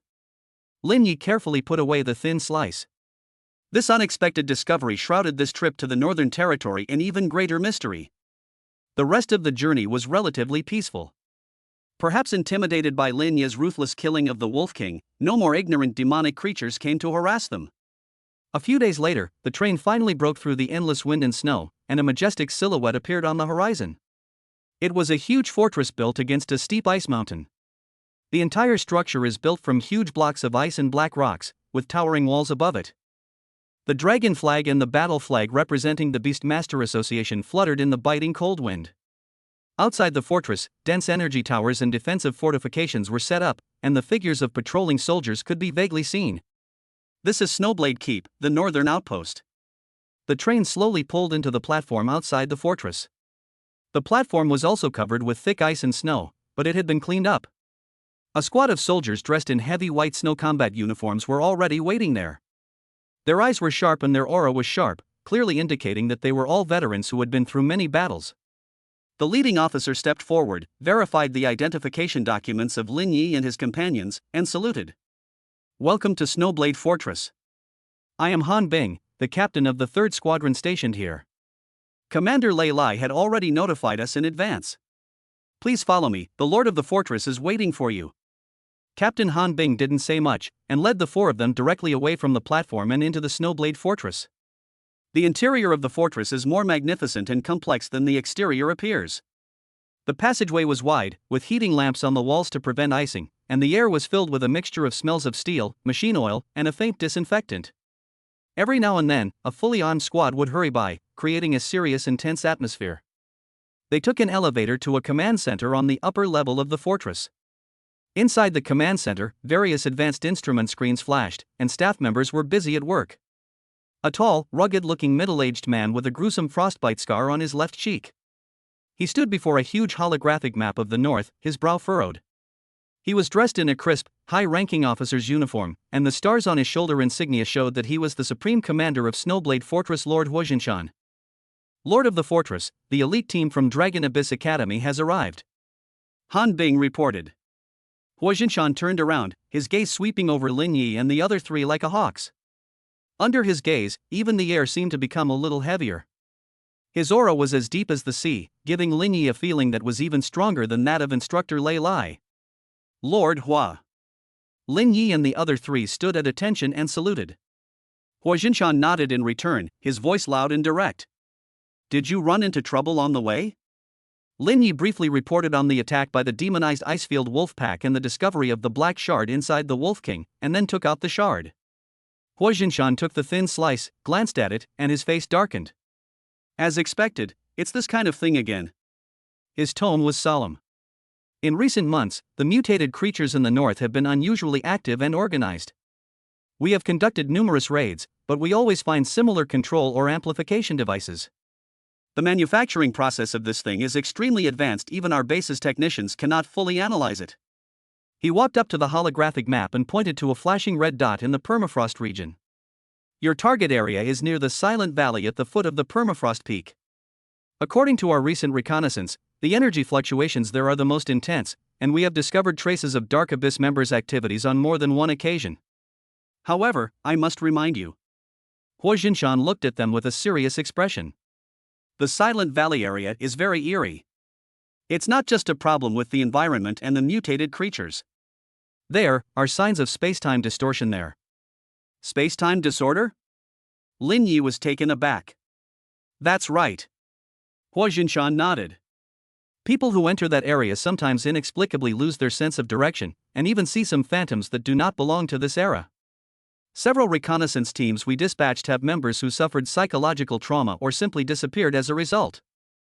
We suspect that there may be a huge, unstable entrance to an ancient ruin hidden there, or a connection to some unknown spacetime. The Dark Abyss's goal is very likely related to this. Spacetime disorder, ancient ruins, this information is even more astonishing than expected. Therefore, your mission this time is extremely dangerous. Not only do we have to face the Dark Abyss and the demonized creatures, but we also have to be wary of the strange environment itself. Huojinshan said in a deep voice. I will provide you with the best polar equipment and a guide who is familiar with the local terrain. But whether you can find what you want and come back alive depends on your own abilities and fate. He clapped his hands. A petite young female soldier, dressed in a white snow camouflage uniform, with eyes as bright and alert as a snow fox, walked in. This is a scout, Ling Shuang. She is very familiar with the periphery of the permafrost peak, including the edges of the silent valleys. She will lead you to the entrance of the valley, and from there on, you will have to walk on your own. Ling Shuang saluted the 4 people, her voice clear and crisp. Gentlemen, please give me your guidance. Lin Yi looked at Lord Huojinshan, then at Ling Shuang, and at the red dot marked as dangerous on the holographic map, and took a deep breath of the cold air. We understand, Lord Horford. We will definitely complete the mission and return alive. The real challenge has only just begun. Chapter 45. Deep into the Silent Valley.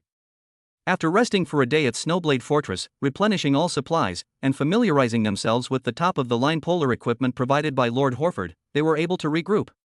The next morning, Lin Ye's team, led by Ling Shuang, rode in snow-tracked vehicles. After leaving Snowblade Fortress, we headed towards the Silent Valley at the foot of Everfrost Peak. The closer you get to the permafrost peak, the harsher the environment becomes. The wind was whipping up ice pellets, visibility was extremely low, and the temperature had dropped below -50 degrees Celsius. Even with specially designed warm clothing, body temperature can only be barely maintained. The tracked vehicle struggled through the deep snow and ice crevasses, its engine emitting a muffled roar. Ling Shuang truly deserves to be one of Snowblade Fortress's best scouts. She is a highly skilled driver and can always find relatively safe routes, avoiding hidden crevasses and avalanche zones. 20 kilometers ahead is the entrance to the Silent Valley, Ling Shuang said while steering the wheel. From there onwards, electronic devices will be severely interfered with, communications will be basically interrupted, and compasses will malfunction. Moreover, that feeling of spatial and temporal distortion will begin to appear, so everyone must stay close to me and keep their minds focused. Everyone nodded, their expressions solemn. Sure enough, as they continued deeper, Lin Yi felt the screens of the environmental detector and communicator in his hand begin to show a lot of static and garbled text, eventually going completely black. His external, spiritual vision, perception range was also compressed to less than 50 meters beyond. That was a chaotic energy turbulence. A strange sense of oppression enveloped their hearts, as if something was invisibly affecting their spirits. Can you feel it? Yi Ling rubbed her arms. I feel a little dizzy. Shirley also shook his head. It sounds like someone is banging a gong in my ear. Ling Shuang explained. This is a precursor to space-time disorder, and everyone's experience is different. Try not to dwell on those strange thoughts and auditory hallucinations, and guard your consciousness. Bailey seemed to be the least affected.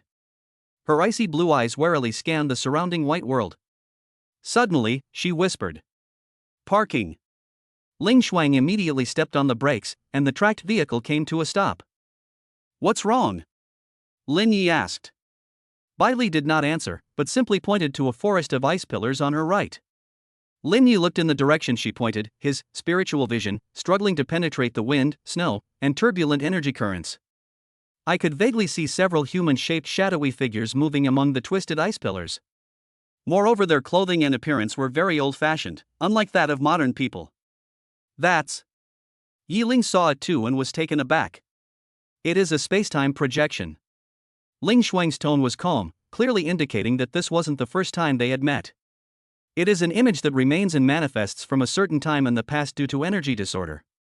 It has no physical form and cannot be touched, but it may sometimes have a slight spiritual influence. Just ignore it. Sure enough, the ancient figures seemed completely oblivious to them. They simply repeated some kind of ritualistic action among the icicles, and then slowly dissipated like smoke. Everyone breathed a sigh of relief, but their mood grew even heavier. This place was indeed eerie. After driving for less than 10 minutes, Ling Shuang stopped the car again, her expression becoming unusually serious. Ahead is the entrance to the Silent Valley. I can only take you this far. Everyone got off the car and looked ahead. It was the entrance to a narrow canyon, sandwiched between two massive ice cliffs. The valley entrance was shrouded in a thick, impenetrable gray fog, even from a distance. You could also feel the chilling cold and deathly silence emanating from the mist. It was as if another world was inside. As per Lord Horberg's orders, I will set up a temporary observation post here and wait for you for 72 hours. If you do not come out or send out a distress signal after 72 hours, I will immediately return to Snowblade Fortress for help. After Ling Shuang finished speaking, she handed Lin Yi a special signal transmitter that resembled a firework tube. This is a powerful signal flare that can rise very high even in areas with energy interference, but there is only one available, so use it with caution. Thanks. Lin Yi took the signal flare and carefully put it away. Take care of yourself. Ling Shuang looked at them, her eyes filled with a mixture of admiration and worry. Lin Yi and the other three exchanged glances and nodded. Let's go. Without hesitation, the four of them strode forward, their feet sinking into knee-deep snow, resolutely heading toward the entrance to the gray valley that seemed capable of swallowing everything. As soon as they stepped into the gray mist at the valley entrance, everyone trembled. Cold. A chill that penetrates to the bone, as if it freezes even the soul. It's several times more terrifying than the extreme cold outside. Not only that, the surrounding scenery changed instantly. It was no longer just wind and snow, but had become bizarre and fantastical. The snow underfoot sometimes turned into hard frozen soil, and sometimes into soft quicksand. The ice cliffs beside us were sometimes clear, sometimes distorted and blurry, as if they might disappear at any moment. A cacophony of sounds filled my ears, ancient roars of beasts, the clash of weapons, and the murmurs of an incomprehensible ancient language. The effect of space-time distortion has reached its peak here. Keep your mind focused. Don't let the illusions distract you. Lin Yi shouted a reminder, while simultaneously channeling his yuan power to resist the chilling and chaotic sensation that was eroding his consciousness. Shirlei and Yi Ling were pale-faced, clearly putting up a fierce resistance. A thin layer of icy blue light automatically enveloped Bai Li, isolating her from the chaotic spacetime energy. She seems to be more adaptable to this environment. Come with me. Bai Li said softly, her perception seemed to be more effective than Lin Yi's spiritual vision here. Following some kind of unseen intuition, she led the three of them, struggling to advance deeper into the valley through the distorted and ever-changing spacetime. Along the way, they witnessed even more unbelievable sights. The skeleton of a massive, long-extinct ice-type behemoth lies half buried in the snow. The ghosts of ancient warriors march in formation through the mist. On one occasion, the ground beneath their feet suddenly turned into a transparent layer of ice, beneath which was churning lava. Every step I took was filled with trepidation. After walking for about half a day, the surrounding gray fog seemed to have thinned out a bit, and a relatively open area filled with jagged rocks appeared ahead. In the center of this strange rock formation, they witnessed a shocking scene. A massive palace ruin constructed entirely of black ice, its style unlike any modern building. It stands there quietly. Most of the palace has collapsed, but the remaining parts still reveal its former grandeur and eeriness. The palace walls are carved with countless complex and twisted runes. The patterns on the black slice that Lin Yi found in the Wolf King's heart originated from the same source. Directly in front of the palace ruins, on a broken altar, a transparent crystal, about the size of a human head and radiating a soft starlight, is suspended in mid-air and slowly rotating. Star crystal. Below the crystal, around the altar, stood more than a dozen figures dressed in black robes. They're from the dark abyss. They really are here. And it seems, they're trying to collect that star crystal. The two sides met unexpectedly in this desolate valley. The air froze instantly. Chapter 46 Star Hub Activation. After a brief moment of shock, a murderous intent erupted instantly. The black-robed figures from the dark abyss also spotted Lin Yi and his companions. The leader's eyes narrowed sharply, and he hissed in order. Stop them. We can't let them disrupt the ceremony. A large portion of the dozen or so men in black robes immediately swarmed over like black vultures. Various dark-based attacks, corrosive black spheres, shadow arrows, and mental shrieks instantly enveloped Lin Yi and his companions. Shirlei. Hold on.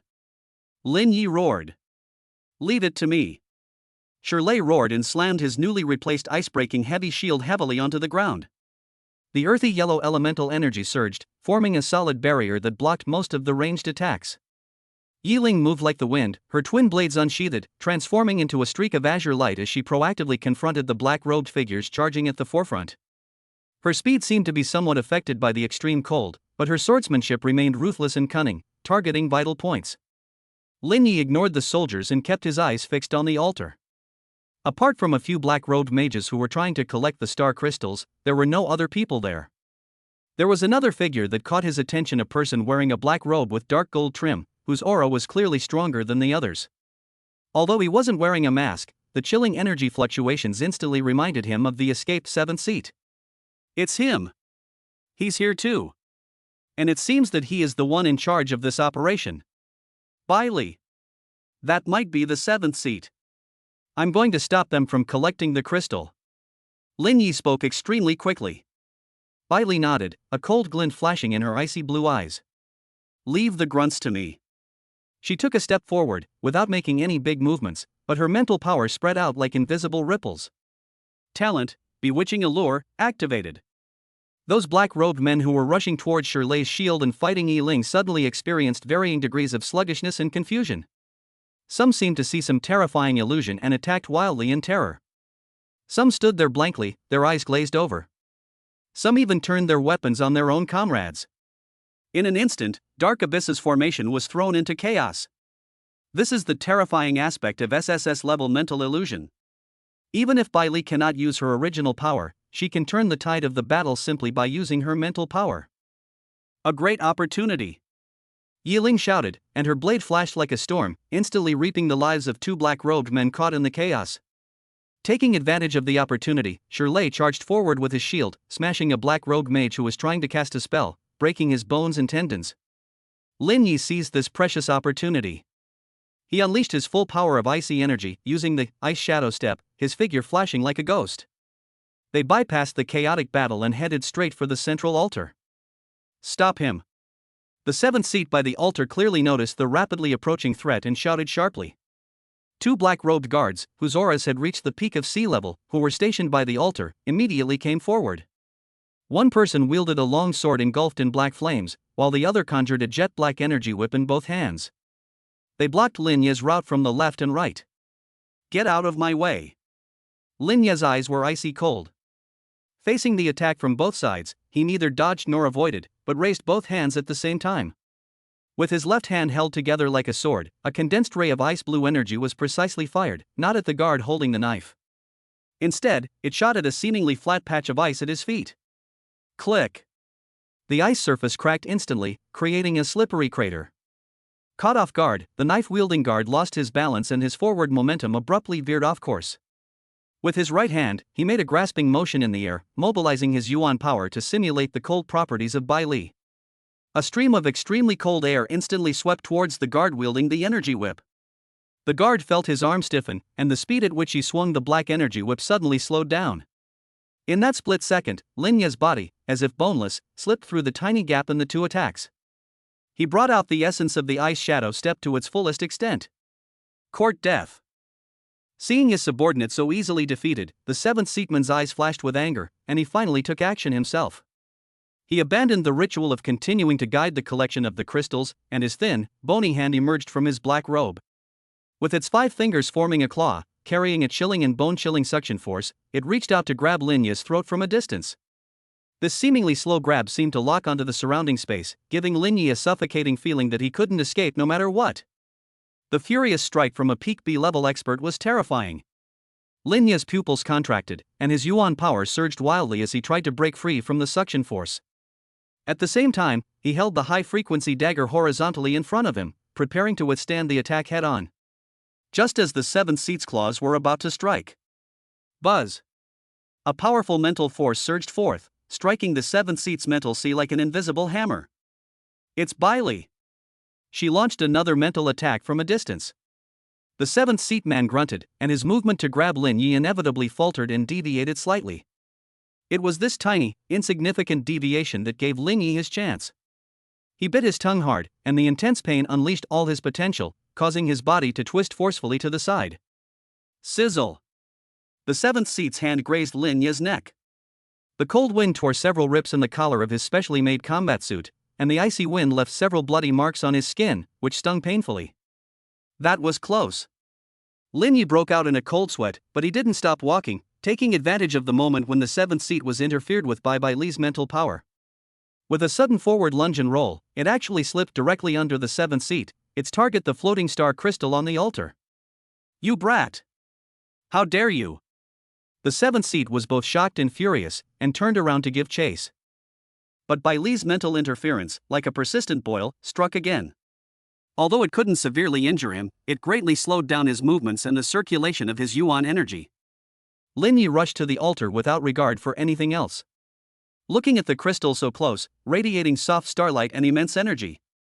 He could feel the slight vibration of the Book of 10,000 Spirits contract within his body, as well as the yearning emanating from belle's core. How do I interrupt? Directly attack the crystal? Could it trigger an energy explosion? In the instant he hesitated, another unexpected event occurred.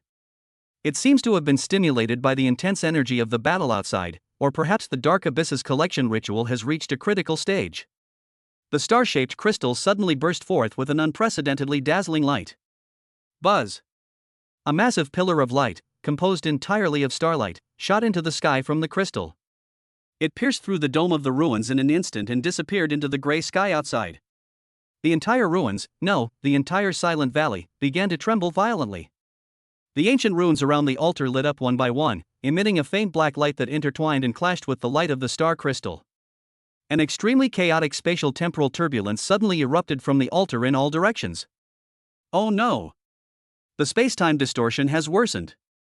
Yi Ling, who was fighting the man in black robes, exclaimed in surprise. She felt that the scenery around her was distorted even more, and she even saw multiple overlapping fragments of space. Shirley also felt the power coming from the shield become erratic, as if the attacks were coming from different directions. Lin Yi was the first to be affected. It felt like being thrown into a high-speed spinning washing machine. The world spun around, and the scene before my eyes flickered and changed wildly. One moment it's an ancient palace, the next it's an ice field, and then it's even a burning starry sky. He clung tightly to the edge of the altar to avoid being flung away by the turbulent current. He saw that the seventh seat was also affected, his body swaying, and a look of surprise and uncertainty on his face. The black-robed mages who were maintaining the ritual fared even worse. They were directly swept into the space-time turbulence, screamed and disappeared, and were thrown into some unknown corner of space-time. The star crystal's radiance grew brighter and brighter, as if it had been fully activated. Ding! High concentration and high purity of stellar primordial energy detected. It shares the same origin as the contracted star beast belle. It also exhibits potential resonance with the host's cultivation technique. The system notification sounded urgently in Lin Yi's mind. Belle! Lin Yi shouted in the chaos. This crystal, can you absorb it? Belle resisted the spatial turbulence, her gaze fixed intently on the radiant crystal. His icy blue eyes were filled with an unprecedented longing and a hint of familiarity. We can try. But we need to get close. Her voice was somewhat intermittent amidst the turbulent currents. Near? If you rush over now, you'll likely be torn apart by the space-time turbulence, or banished like those mages. Just then, Lin Yi noticed the ancient runes on the altar that were emitting a black light. It seems to be desperately suppressing and polluting the energy of the star crystal. The two forces are fiercely clashing. This is also the main reason for the exacerbation of space-time disorder. What if we could destroy these black runes? Shirley. Yi Ling. Cover me. I need to destroy those black runes on the altar. Lin Yi roared loudly, and at the same time, he frantically poured all the remaining yuan power into the high-frequency dagger in his hand. The dagger flashed with an icy blue light once more. Clear. Although Shirley and Yi Ling were in dire straits themselves, they still desperately moved closer to Lin Yi, shielding him from the sporadic attacks of darkness and fragments of spacetime. The seventh seat also realized Lin Yi's intention and roared in an attempt to stop him. Don't even think about destroying my lord's holy seal. However, he was slowed down by the combined interference of Baile's mental power and the spatial turbulence. Lin Yi took a deep breath, ignoring the bizarre and grotesque sights around him and the excruciating pain. Concentrate all your will on the black runes at the core of the energy fluctuations on the altar. He suddenly threw the dagger in his hand like a javelin. The target wasn't the star crystal, but rather the black runes beneath it that formed the core of some kind of binding array. The dagger, enveloped in icy blue light, cleaved through the chaotic spacetime and struck the center of one of the most crucial runes with unparalleled precision. Click! A crisp cracking sound, as if something had been broken.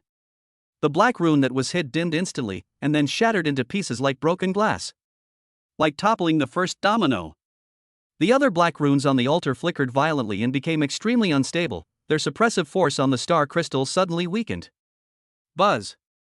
The starlight crystal seemed to break free from some kind of restraint, bursting out with a purer and more dazzling starlight. The light was warm and vast, instantly dispelling the surrounding dark energy and some of the spacetime turbulence. The pillar of light that shot into the sky became even more solid and enormous. No! The seventh seat let out a furious roar of resentment. Baile, bathed in the pure starlight, seemed to be summoned by something. She found herself walking step by step toward the altar, toward the star-shaped crystal. She automatically emitted an icy blue halo around her, which shone brightly with the starlight. Lin Yi saw that the long dormant black crack at her core, illuminated by starlight, was now visible. The edges seemed to begin to glow slightly, and wisps of black impurities were being slowly and steadily purified and peeled away. Chapter 47 Starry Sky Inheritance. The starlight crystal's radiance, like a warm ocean, enveloped the white glass. She walked step by step toward the altar, toward the suspended crystal. The movements were no longer greatly affected by the spacetime turbulence, as if they were meant to be this way. Lin Yi, Shirley, Yi Ling. Even the seventh seat was watching this scene with bated breath. The instant Baile's hand finally touched the starlight crystal, boom. It was as if the light of the beginning of the universe had burst forth. But it is incredibly gentle and not glaring. Centered around crystal and white glass. A gigantic, illusory magic circle, composed of countless stars and icy blue veins, appeared out of thin air and began to rotate slowly. A vast, ancient, and majestic aura spread out, overwhelming all the chaos and noise. Belle floated up, her silver hair moving without wind. She closed her eyes, her face showing an unprecedented peace and a sense of comfort as if returning to the womb. The purest stellar energy, like rivers flowing into the sea, continuously poured into her body. The hideous black crack at her core was being filled and repaired by starlight at a speed visible to the naked eye. Strands of black impurities were forcibly expelled, then vanished in the starlight. It's not just about repairing injuries. Lin Yi could clearly sense this through the contract link. Baile's SSS level origin, which had been dormant due to her injuries and belonged to the nine-tailed celestial fox, is being awakened, nourished, and strengthened by this stellar energy of the same origin. Her aura was rising steadily, becoming increasingly profound and terrifying. The contracted star beast Belle is absorbing the core of a star of the same origin. Repairing its Tao injury? 10%. 25%. 50%. The power of the origin is reviving. Talent abilities are being unlocked, enhanced. The system notification sounds rang out like a screen being refreshed. So, this was the real key to healing her injuries. Lin Yi murmured to himself, his heart filled with shock and joy. The cold ice lotus is nearly stable. And this star crystal is the key to completely curing her and restoring her power. The seventh seed watched this scene, his eyes filled with jealousy, greed, and a frenzied killing intent. Star Beast Inheritance. The complete Starry Sky Inheritance. It should belong to my lord. Belongs to the dark abyss. You thieves. He suddenly pulled a pitch-black, writhing, lifelike statue from his pocket. His face revealed a fanatical and ferocious expression. With my blood and soul, I respectfully welcome the arrival of a wisp of my lord's will. Destroy the thief. Reclaim the legacy. He spat a mouthful of blood onto the statue, and the statue instantly erupted with a thick, inky darkness. A terrifying will, countless times stronger than the seventh seed himself, filled with endless chaos, corruption, and destruction. Like an ancient ferocious beast awakening, it emanated from that statue. Although it was only a tiny, insignificant projection of will, its oppressive power froze the air throughout the entire ruins. The turbulent flow of time and space seemed to be suppressed by this pure darkness. Lin Yi, Shirlei, and Yiling instantly felt as if they had fallen into an ice cave, their bodies stiffening, and even moving a single finger became extremely difficult. That's an absolute crushing defeat on a life level. Insects, how dare they covet the stars? A cold, grand, and emotionless voice seemed to come from the deepest hell. It resonated directly in the depths of everyone's soul. That wisp of dark will coalesce into a blurry, gigantic claw, carrying an aura of annihilation. Slowly reaching out to grab Belle, who was receiving the inheritance and completely unprepared. No! Lin Ye's eyes were bloodshot with rage. He wanted to rush forward, but his body was frozen in place by the terrifying pressure, and he couldn't move at all. Shirlei and Yiling were in the same boat, forced to watch helplessly as the destructive claw descended. At this critical moment, Belle, who was suspended in the pillar of light receiving the inheritance, suddenly opened her eyes. Her eyes were no longer pure ice blue, but had turned into a dazzling silver that seemed to contain an endless galaxy. An aura far more ancient, vast, and majestic than before erupted from her petite body. Behind her, 9 enormous fox-tail phantoms, composed of starlight and ice crystals, appeared so clearly and completely for the first time. With a gentle sway, it seems to stir up the Milky Way.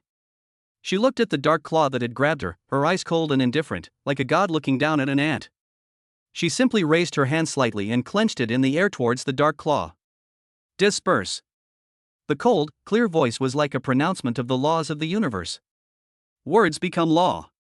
That claw, imbued with a terrifying, dark will, didn't even struggle. Just like ice and snow exposed to sunlight, they instantly melt and disintegrate, turning into the most basic energy particles and dissipating into the air. No! My lord! The seventh seed let out a desperate roar, and the black statue in his hand was covered with cracks, then with a poof it turned into a puddle of black ash.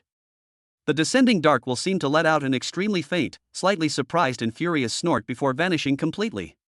Crush them! Absolute crushing victory!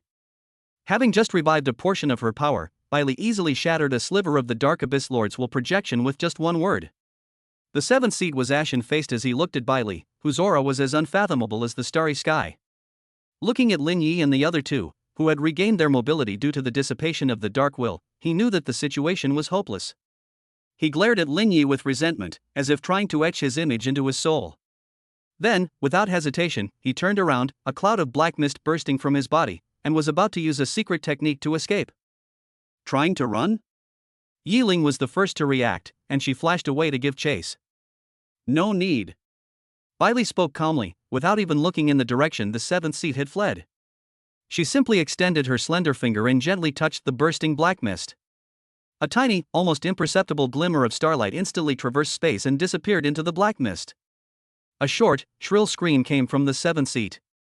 The black mist then dissipated, leaving behind only a skeleton frozen into an ice sculpture, which was then reduced to dust by the internal stellar energy. Not a single trace of blood was left. The seventh seat of the dark abyss has fallen. The entire ruins were shrouded in a deathly silence. Only the starlight crystal continued to emit a soft glow, and the vast star power surrounding Bai Li was slowly receding. Shirley and Yi Ling stared wide-eyed at Bai Li, who looked like a goddess descending to earth, speechless for a long time. Lin Yi also breathed a sigh of relief. Looking at Bai Li, whose aura had changed drastically but whose eyes were still familiar, he was filled with indescribable excitement. She has finally recovered. No, she's become stronger than before. Bai Li slowly descended from the sky. The brilliance of the star crystal gradually diminished. It eventually transformed into a fist-sized, crystal-clear gem, which fell into her hand. The towering pillar of light disappeared, and the spatial temporal disorder within the ruins significantly weakened. Although it still existed, it was no longer aggressive. She walked up to Lin Yi, her bright silver eyes looking at him. His eyes held a complex mix of gratitude, tenderness, and a hint of barely perceptible dependence. Thanks. She spoke softly, her voice ethereal and melodious. Without you, I would not have received this legacy. Intimacy level, 87 195 100. Contract strength, 2.53.0. Lin Yi scratched his head and smiled. Between us, is there any need to say this? Bai Li also slightly curved the corners of her mouth, and that moment of charm seemed to brighten up the entire cold ruins. Chapter 48. Deep within the ruins.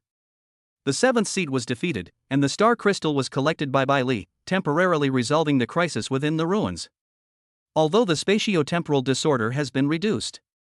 But it didn't completely disappear. The surrounding light and shadow were still somewhat distorted, as if looking at the world through a layer of frosted glass. That was terrifying. Yi Ling patted her chest, still shaken. Big sister Bai Li, that move you just made was amazing. Shirley nodded vigorously. Yeah. One word and that thing was gone. Awesome.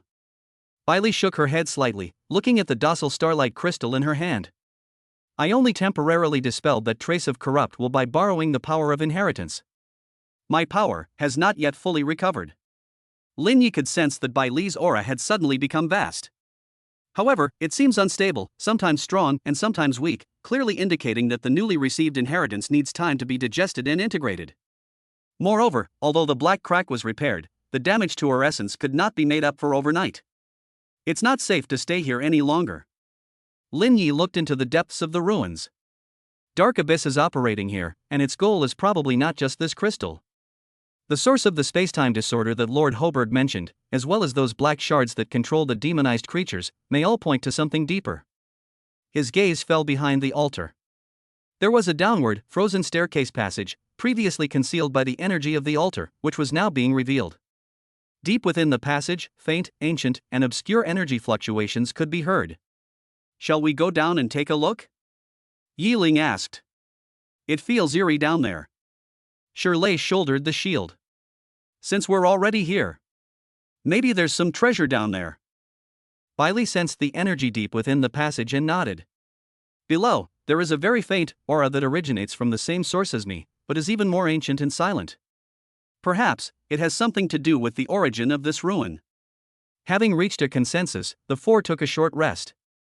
After treating their injuries, Shirley took the lead and carefully explored the lower levels of the ruins along the frozen steps. The stairs were long and spiraled downwards, with thick layers of ice covering the surrounding walls. Occasionally, one can see fossils of ancient plants or small animals that have been frozen and have strange shapes in the ice. The further down you go, the lower the temperature gets, and the feeling of spatial and temporal disarray intensifies again. However, it seems to be constrained by some force within a certain range, and is not as violent as the upper echelons. After walking for about 10 minutes, the view suddenly opened up ahead. They arrived at a huge underground space. The sight here made everyone gasp in shock. In the center of the space, instead of the treasure or other relics one might have imagined, there was a huge, slowly pulsating black tumor, like a heart. The sarcoma was over 10 meters in diameter and its surface was covered with thick, blood vessel-like veins. Those veins extend outwards, connecting the four walls of the space, as if drawing nourishment from the entire ruins, and even from this land. The tumor exuded an extremely dense aura of darkness and corruption, which was completely opposite to the pure star power of the star crystal. On the ground surrounding the tumor, an incredibly complex and massive dark magic circle covering the entire space was inscribed. At each node of the magic circle, dozens of those familiar black thin slices were clearly embedded. The thin slices shimmered with an eerie light, pulsating in sync with the tumor. Even more chilling is that directly above the tumor, at the dome of space, floats a constantly rotating, eye-like gray energy vortex. The intense power of space-time distortion emanates from this vortex. What the hell is this? Shirley's voice trembled slightly. Yiling's face also turned pale. It feels disgusting, so evil. Lin Ye's spiritual vision revealed the enormous black tumor. Essentially a highly condensed aggregate of dark energy, and it appears to be alive. It's breathing, it's growing. It is constantly combining some kind of chaotic spacetime force with dark energy. And through those black shards and ground magic arrays, it spread outwards, affecting the demonized creatures throughout the entire northern territory. And those thin black flakes were actually derivatives of this tumor. I see. Lin Ye's voice was dry. The dark abyss is here, not to search for ruins, they're cultivating this thing. This tumor is their real target.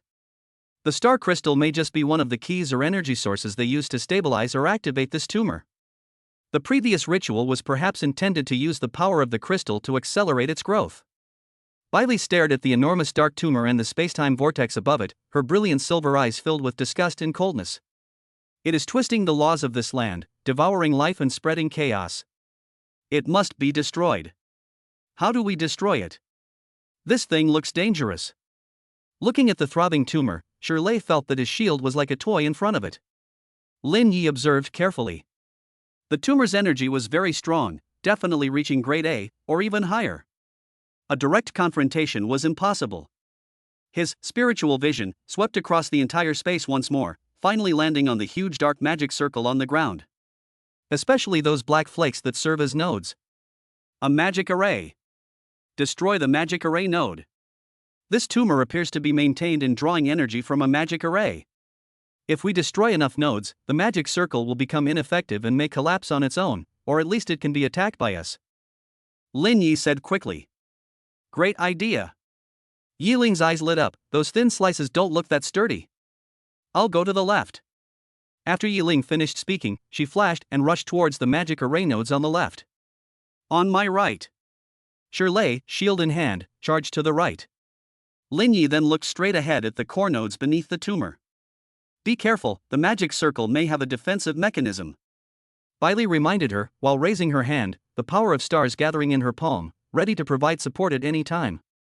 Sure enough, just as Yiling's twin blades were about to strike the first black shard, the dark energy surrounding the thin sheet suddenly condensed into several sharp tentacles, which stabbed towards her. Yiling was prepared. Her figure swayed like a willow catkin, narrowly avoiding the tentacles.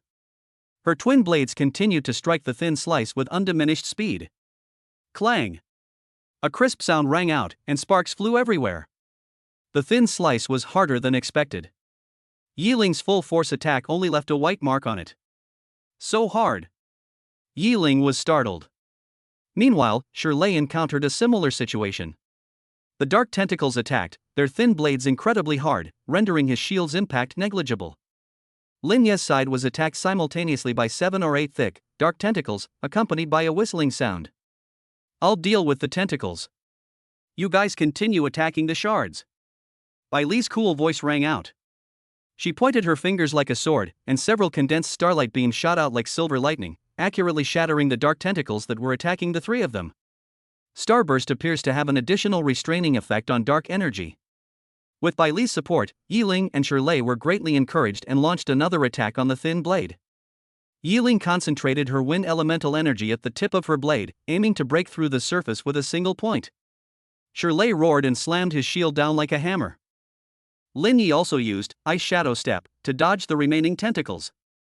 He concentrated his icy energy into the high-frequency dagger and stabbed it fiercely at the junction of the thin sheet and the ground. Click! Click!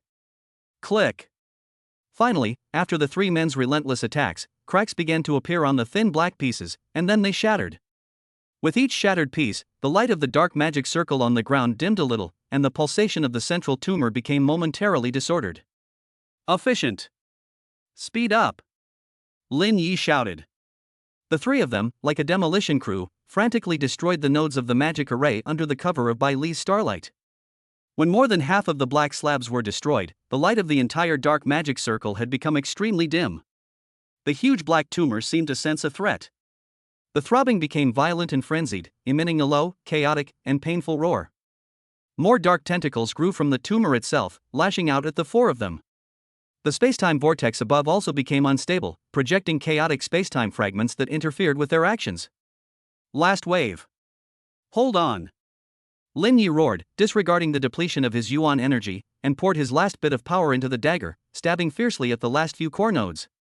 Shirley used his shield to withstand the lashes of the tentacles, blood trickling from the corner of his mouth, yet he still stood firmly in front of them.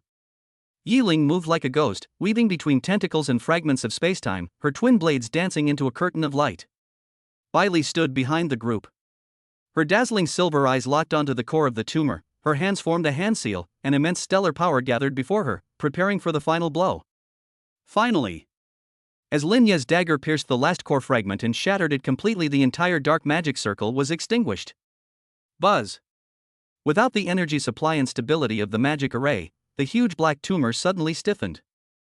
Then, like a deflated balloon, it began to contract and expand violently, with countless cracks appearing on its surface. Thick, black sap gushed out from the crack. The spacetime vortex above also began to distort and collapse. Now! Bai Li! Lin Yi shouted hoarsely. The starlight in Bai Li's eyes intensified, gathering the power of the stars for a long time, transforming into a dazzling galaxy that stretched across space. With its supreme power to purify all darkness and chaos, it fiercely swept over the violently struggling black tumor. Purify the star vortex.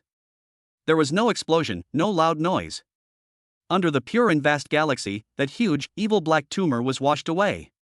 Like ice and snow thrown into the scorching sun. It melts and disintegrates at a speed visible to the naked eye, eventually turning into nothingness completely, leaving not even a speck of dust behind.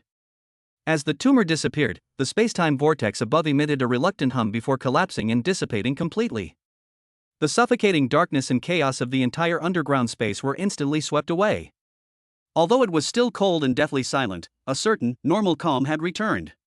It's over. Lin Yi and the other three collapsed to the ground, panting heavily. Looking at the empty center of the space, I felt a sense of exhaustion and depletion. Finally, we've eradicated this source of evil. Chapter 49: The Return Journey and the Report. They rested in the underground space for a sufficient amount of time. Only after their physical strength and energy had mostly recovered did Lin Yi and the other three return along the same route. Pass through the frozen staircase and return to the upper level of the ruins hall. The altar still stands, but without the star crystals and dark runes, it appears ordinary and dilapidated. Although the phenomenon of spacetime disorder still exists, it has been reduced to the point that it is almost negligible. It only makes distant scenery appear slightly distorted, no longer posing a threat. The corpses of Dark Abyss members were scattered everywhere, and the seventh seat was reduced to dust, leaving only some broken black robes and items. Clean up the battlefield and see if there's any valuable intelligence, Lin Yi said. The four split up and quickly collected their loot. From these men in black robes, they found some scattered parchment containing maps of the North and energy node markings. Several spare, unactivated black shards, and some encrypted communicators used inside the Dark Abyss. From the place where the seventh seat was reduced to dust, Lin Yi found a dark gold ring made of a special material that had not been completely destroyed. It has a distorted symbol engraved on it, which seems to be some kind of identity symbol. The most important find was a scroll made of special animal hide, which was discovered in a hidden compartment beneath the altar. The text on the scroll is ancient and obscure, but it is accompanied by simple illustrations.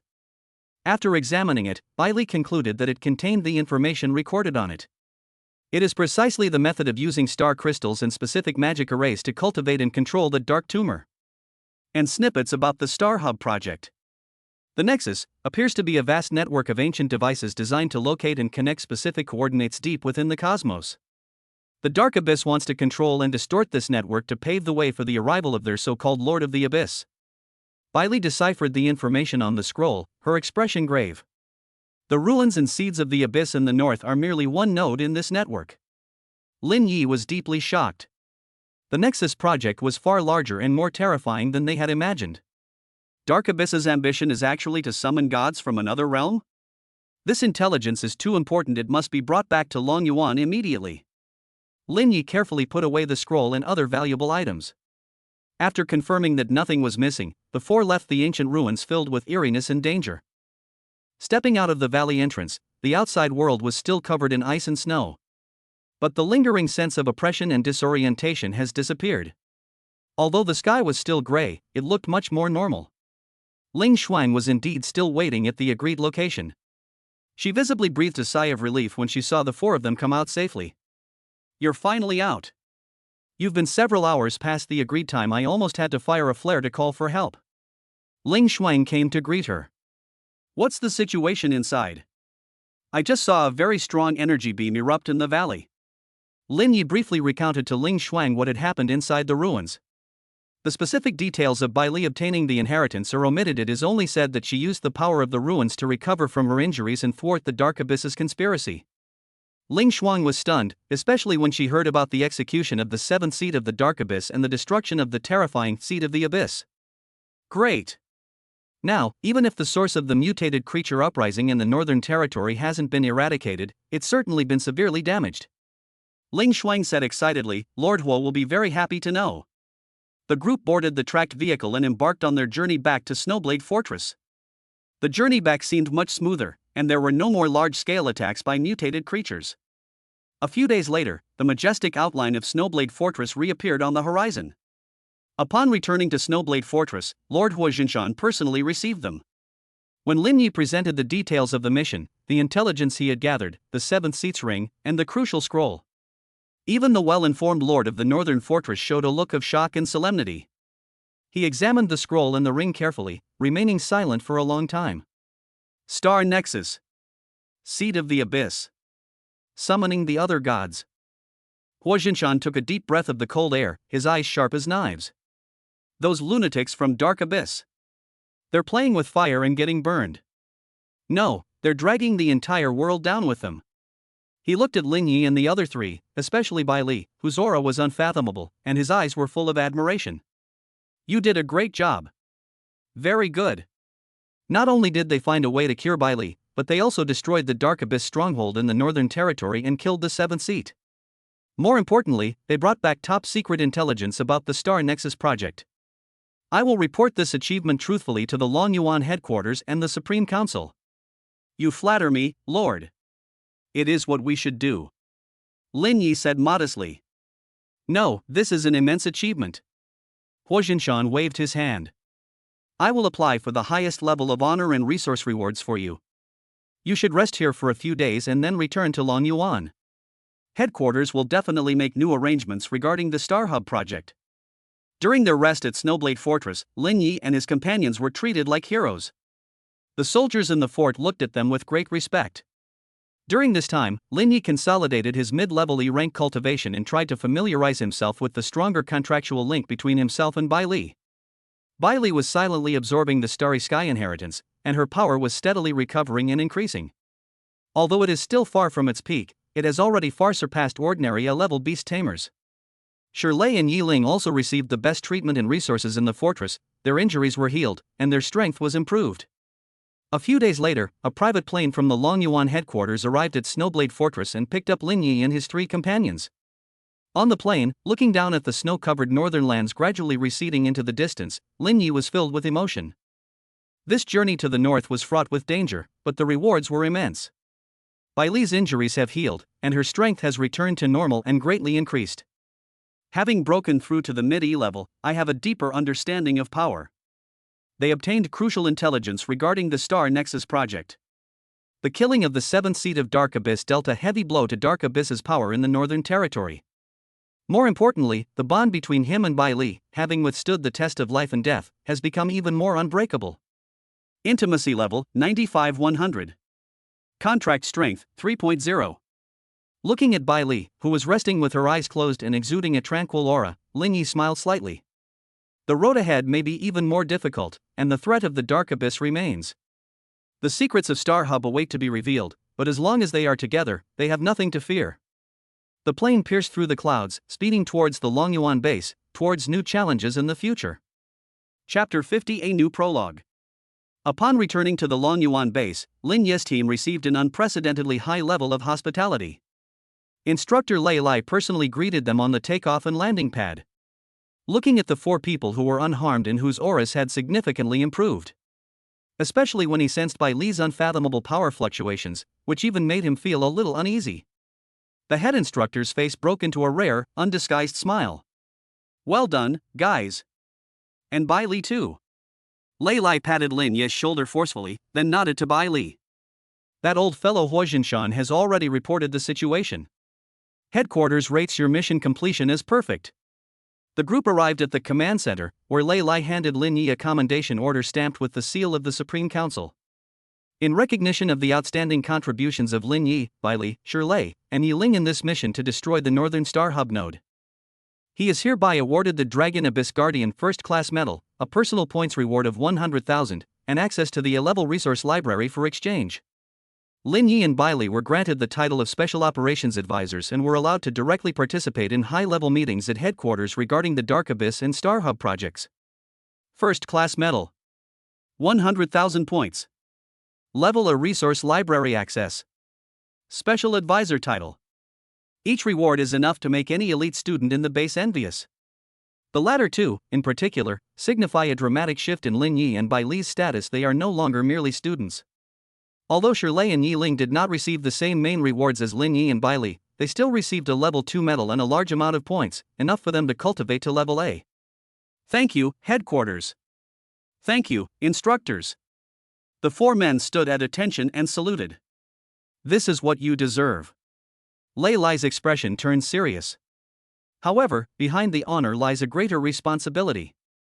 The information you brought back regarding the Star Nexus and the Seat of the Abyss has already attracted the great attention of the Supreme Council. He pulled up a huge holographic map of the Dragon Kingdom, which was marked with several flashing dots. Based on a comprehensive analysis by the Intelligence Department combining historical archives and energy monitoring, our initial assessment suggests that there are at least 3 more Star Hub nodes like the one in the Northern Territory within the Dragon Kingdom.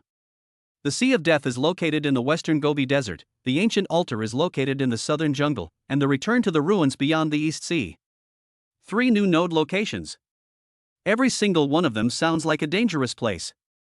As a result, the activities of the Dark Abyss have become more rampant and secretive. The Supreme Council has ordered the establishment of the Star Nexus Special Operations Group. I will serve as the Commander-in-Chief, responsible for coordinating all forces, investigating and destroying these nodes, and thwarting the Dark Abyss's conspiracy. Lei Lai's gaze fell on Lin Yi and belle. You two, as special advisors and the only team members who have personally contacted and destroyed nodes, will be core members of this task force. Of course, you have the right to refuse, after all, it means great danger. Lin Yi and belle exchanged a glance, both seeing determination in each other's eyes. We're in. Lin Yi said without hesitation. This is not only for the sake of the Dragon Kingdom, but also for their own sake. Dark Abyss will not let belle go, they must take the initiative. Good. Lei Lai nodded in satisfaction. The action team is still in the planning and intelligence gathering stage, so you will have a period of rest for now. Make good use of the rewards to improve your strength as soon as possible. What we will face next will only be more dangerous than the north. After leaving the command center, the four returned to their long-missed dormitory area. Shirlei and Yi Ling excitedly went to the resource store to exchange for the equipment and cultivation materials they had long desired. Lin Yi and belle returned to their double dormitory. Closing the door shuts out the noise from the outside world. Only the two of them remained in the room. Having shared life and death in the north, we have returned to this relatively safe and familiar environment. An indescribable calm and tacit understanding permeated the two of them. Lin Yi looked at Bai Li, who was standing by the window, gazing at the scenery of the base outside. Her profile looked soft and serene under the lamplight. After receiving the Starry Sky inheritance, her aloofness seemed to have faded somewhat, replaced by a profound and serene quality reminiscent of the starry sky.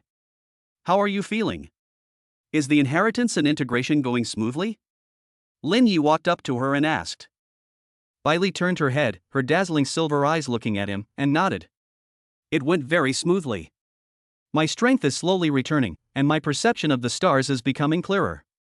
That crack has completely disappeared. She gently raised her hand, palm up, and a pure starlight danced at her fingertips, like a living sprite. This time, I really owe you a lot.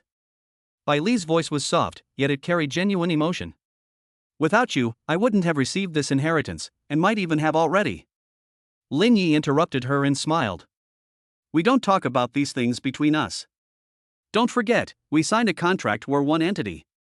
Bai Li paused for a moment, then her lips curved into a breathtaking smile, and she softly hummed in agreement. Intimacy level, 95 196 100. The atmosphere was quiet for a moment, but not awkward. Lin Yi remembered something and took out the dark gold ring he had found from the seventh seat from his storage ring. By the way, do you recognize this ring? Bai Li took the ring, carefully sensed the aura on it and the distorted symbol, then shook her head. I don't know him. But this material is very special, containing a faint spatial fluctuation, which may be more than just a symbol of status. She tried to infuse a wisp of starlight into the ring. Buzz. A faint light flashed across the surface of the ring, and the distorted symbol seemed to come alive. It twitched slightly, but there was no other reaction. It may require specific dark elemental power or incantations to activate. Bai Li handed the ring back to Lin Yi. Keep this safe, it might come in handy later. Lin Yi put away the ring, then thought of the scroll. What do you think of that Nexus project? It connects to coordinates deep within space. Bai Li's expression turned serious. Star Hub, if the scroll's description is true, it is an incredibly ancient and powerful device. Its true purpose may not be summoning, but rather, location and protection. For the Dark Abyss to distort it, it would require an unimaginable amount of energy and sacrifices. She gazed at the endless night sky outside the window, her silver eyes seemingly reflecting the stars. I have a feeling our final battle with the Dark Abyss might be related to the ultimate ownership of this nexus. Lin Yi also felt a heavy pressure.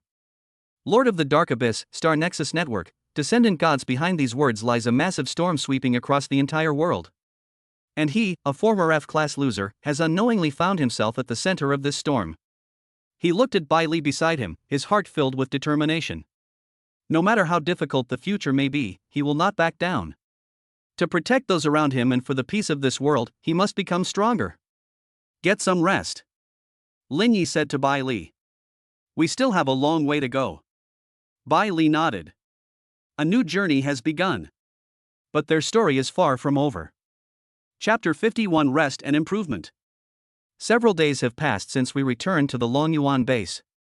The reward points and privileges have been distributed, and each member of Lin Yi's team received a huge sum of money. Shirley and Yiling spent almost every day in the resource warehouse and training ground, desperately improving themselves with the newly exchanged resources and equipment. Their experience in the north made them realize that if they were even slightly weaker, they might lose their lives. Lin Yi wasn't idle either. He first went to the resource store and used his points to exchange for some potions specifically for stabilizing his realm and improving the purity of his elemental power. He needs to master the power of a mid-level E rank as soon as possible. He even made a special trip to the technical department to ask Chen Mo for help in analyzing the dark gold ring found on the seventh seat. Chen Mo scanned Lin Yi with various instruments for a long time, and finally pushed up his glasses and told him. The ring is made of a very special material. It is an unknown alloy that combines a space attribute energy conducting metal. The symbols above are a kind of extremely ancient mental encryption lock. If we force it open, the small space inside might collapse, and everything will be gone. There is currently no safe way to open it unless the corresponding key is found, or someone with mental strength far exceeding that of the creator can forcibly erase the mark. Lin Yi had no choice but to put the ring away for now. It seemed he couldn't use it for the time being. Lin Yi spent most of her time training with Bai Li. Inside the training room, Lin Yi moved swiftly, leaving a faint afterimage with his ice shadow step. He continuously fired pale blue gold energy rays from his hands, accurately hitting the high-speed moving bullseye in the distance. Each ray carried a distinct chill, and upon impact, a layer of frost would quickly condense on the target, slowing its movements. Belle stood quietly in the center of the arena, occasionally raising her hand, and a chill spread out. The temperature in the entire training room plummeted, and a thin layer of ice covered the floor, greatly affecting the movement speed of the simulated enemies. She didn't even need to use powerful star power. Her subtle manipulation of ice energy alone was enough to create a powerful field control effect. Stop for a moment. Lin Yi took a breath and walked to Baile's side. How do you feel? Your control over your power seems much more refined. Baile nodded, a wisp of icy blue starlight swirling around her fingertips. The inheritance is gradually merging, and I am more adept at perceiving and controlling power than before. However, it will take time to fully recover. My current strength is roughly equivalent to mid-level A rank as defined by humans. Rank A, intermediate. Lin Yi clicked his tongue in amazement. This was already at the level of many instructors in the Longyuan base. However, he also noticed that Baile's face would turn slightly pale after using a slightly stronger force. Clearly, the damage to the source is not so easy to completely repair. It requires gentle nurturing. You've made rapid progress too. Baile looked at Lin Yi. The ice attribute in my elemental power is getting stronger and stronger, and its resonance with my power is becoming clearer. Lin Yi smiled. He could feel that, through the contract link, Baile's vast star power was subtly nourishing his body and yuan energy. Although the speed is slow, it is indeed making him stronger. This kind of improvement is much faster than simply practicing on your own, and it also provides a more solid foundation. He can now even borrow a tiny bit of Baile's star power, though the amount is very small. However, when attached to energy rays or daggers, their power is greatly increased. The two developed a better and better understanding of each other, often able to understand each other's intentions with just a glance. Intimacy, although the growth is slow, it has steadily reached 97-100. The contract strength has also been increased to 3.2. That day, the four of them were having dinner together, discussing their next cultivation plan. Lei's communication came through. Lin Yi, Baile, come to my office. Sure Lei, Yiling, you two come too. The four exchanged glances, realizing that a new mission might be on the horizon. Upon arriving at Lei's office, they found Chen Mo there as well. Lei got straight to the point. Have you rested enough?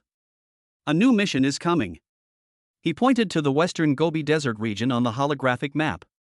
Based on the intelligence you brought back in our previous investigations, the abnormal energy fluctuations in the Western Sea of Death region have been very active recently. We suspect that the Nexus node there may be about to be activated by the Dark Abyss, or may already be in the early stages of activation. Chen Mo pulled up some data and analysis charts. The Sea of Death has a harsh environment with extreme temperature differences between day and night, scarce water resources, and a strong elemental interference field. Our satellites and long-range detection equipment are not working well there. Recently, multiple unidentified groups have also been detected entering the area. Suspected members of the Dark Abyss and some other mercenaries or explorers who have caught a whiff of something. Your mission is to go to the Sea of Death and confirm the exact location and status of the Nexus node. If possible, sabotage the Dark Abyss's operations and gather relevant intelligence. If the node is already activated, assess the risk and try to shut it down or retrieve the critical data. Lei's expression was serious. This mission is very complicated. We not only have to face the Dark Abyss, but also deal with the harsh natural environment and other forces that may covet the power of the Nexus. I will send an experienced logistics support team with you to be responsible for supplying materials and providing external support. But the exploration and action in the core area still depends on you yourselves. Clear. Lin Yi and the other three responded in unison. This is the known information about the Sea of Death and the suspected node area. Take it back and study it carefully. Chen Mo handed Lin Yi a data chip. In addition, the base has prepared some equipment suitable for the desert and Gobi environment for you, which has already been delivered to your equipment depot. Go and take a look, and adjust anything that's not suitable in time. Yes. After leaving the office, the four went directly to the equipment depot. The new equipment has been neatly arranged. Each person is given a set of high-grade desert camouflage combat uniforms, which are breathable, sun-protective, and have basic body temperature regulation functions. The helmet is equipped with an augmented reality display and a short-range laser communication module, enabling the team to maintain communication in environments with strong interference. In terms of weaponry, Lin Yi acquired a new type of high-frequency particle vibration dagger, which is said to be highly effective against energy shields and hard shells. Shirley switched to a composite armor shield that was more suitable for desert terrain. It was lighter and had a larger defensive area. Yiling's double blades also feature a desert finish, and the handles have been treated with anti-slip and sweat-absorbing materials. Belle has a specially made white robe with a hood, which can effectively protect her from sand and dust and the scorching sun. In addition to personal equipment, there are also team supplies.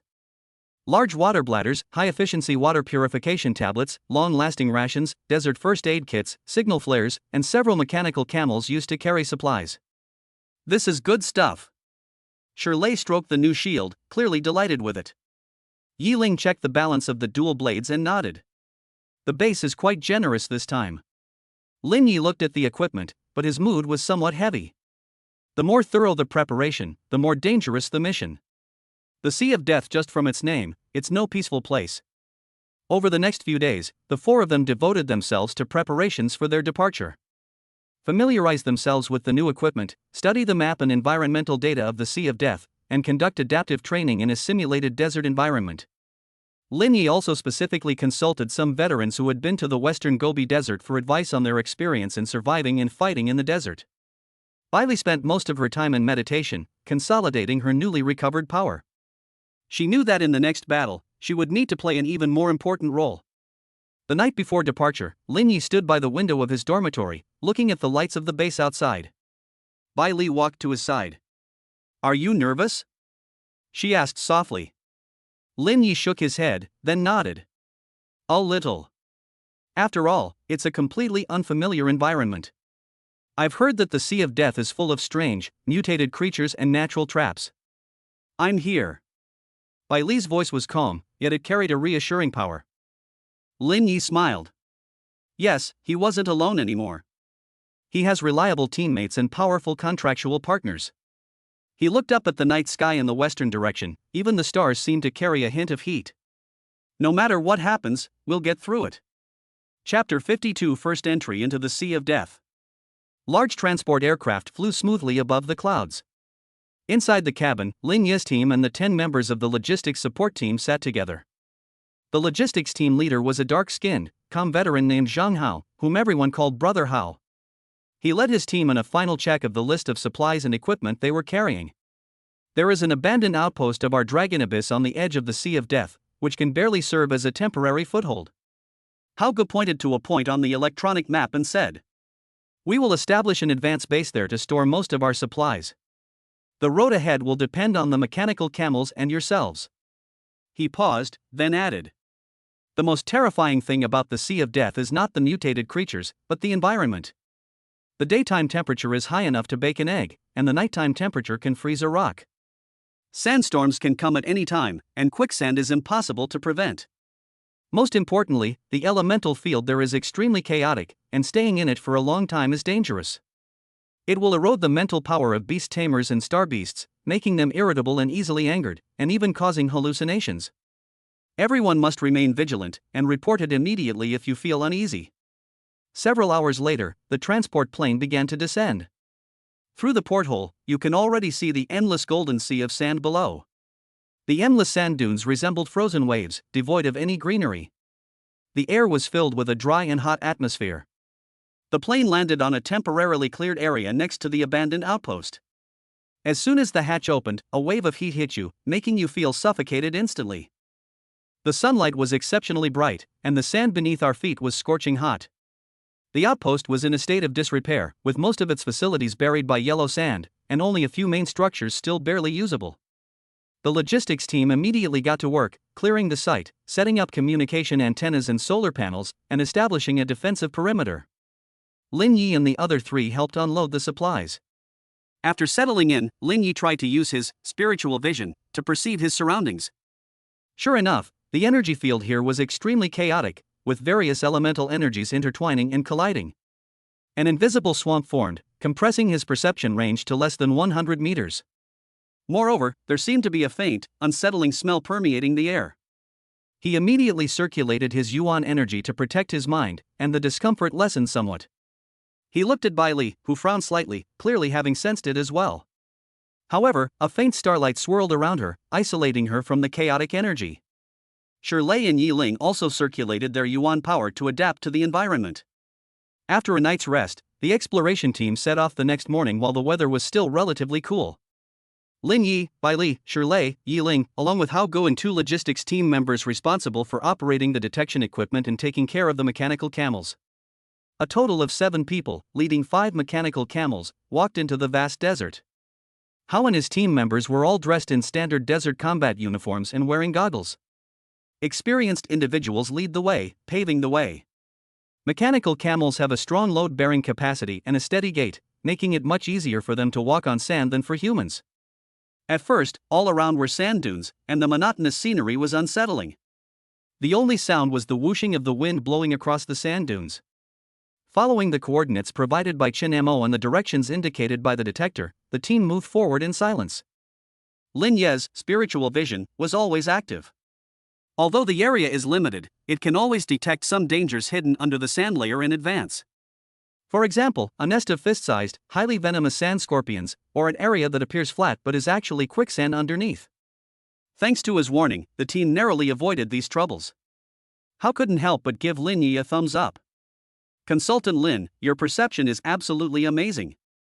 Yi Ling and Shirley secretly admired him with Lin Yi around, they felt much more at ease. Bai Li spoke very little, and most of the time she just followed silently. But she would occasionally stop, grab a handful of sand to feel it, or look up in a certain direction. Very faint traces of dark energy remain in the sand here. She suddenly spoke, pointing to the left front. Lin Yi immediately scanned with the detector and found that it was indeed in the energy background in that direction. A trace of almost negligible residual dark energy was detected. Follow this trail. Lin Yi made a decisive decision. This was most likely left behind by people from the dark abyss when they passed by. With a clear direction, the team moved forward more quickly. The further we walked, the less hot the air seemed to become. But that unsettling, chaotic energy was subtly intensifying. At midday, the sun was high in the sky, and the temperature on the surface of the sand was frighteningly high. The team found a shady spot at the foot of a sand dune to rest and replenish their water and energy. Just then, the logistics team member on guard suddenly whispered, "Something's up." Everyone immediately became alert and picked up their weapons. Several dark figures appeared on the top of a sand dune not far away.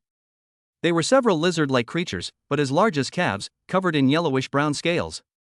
A demonic creature with a bone hammer at the tip of its tail. They stuck out their forked tongues, their scarlet eyes fixed on the resting group. It's a sandhammer lizard, a C-rank mutated creature.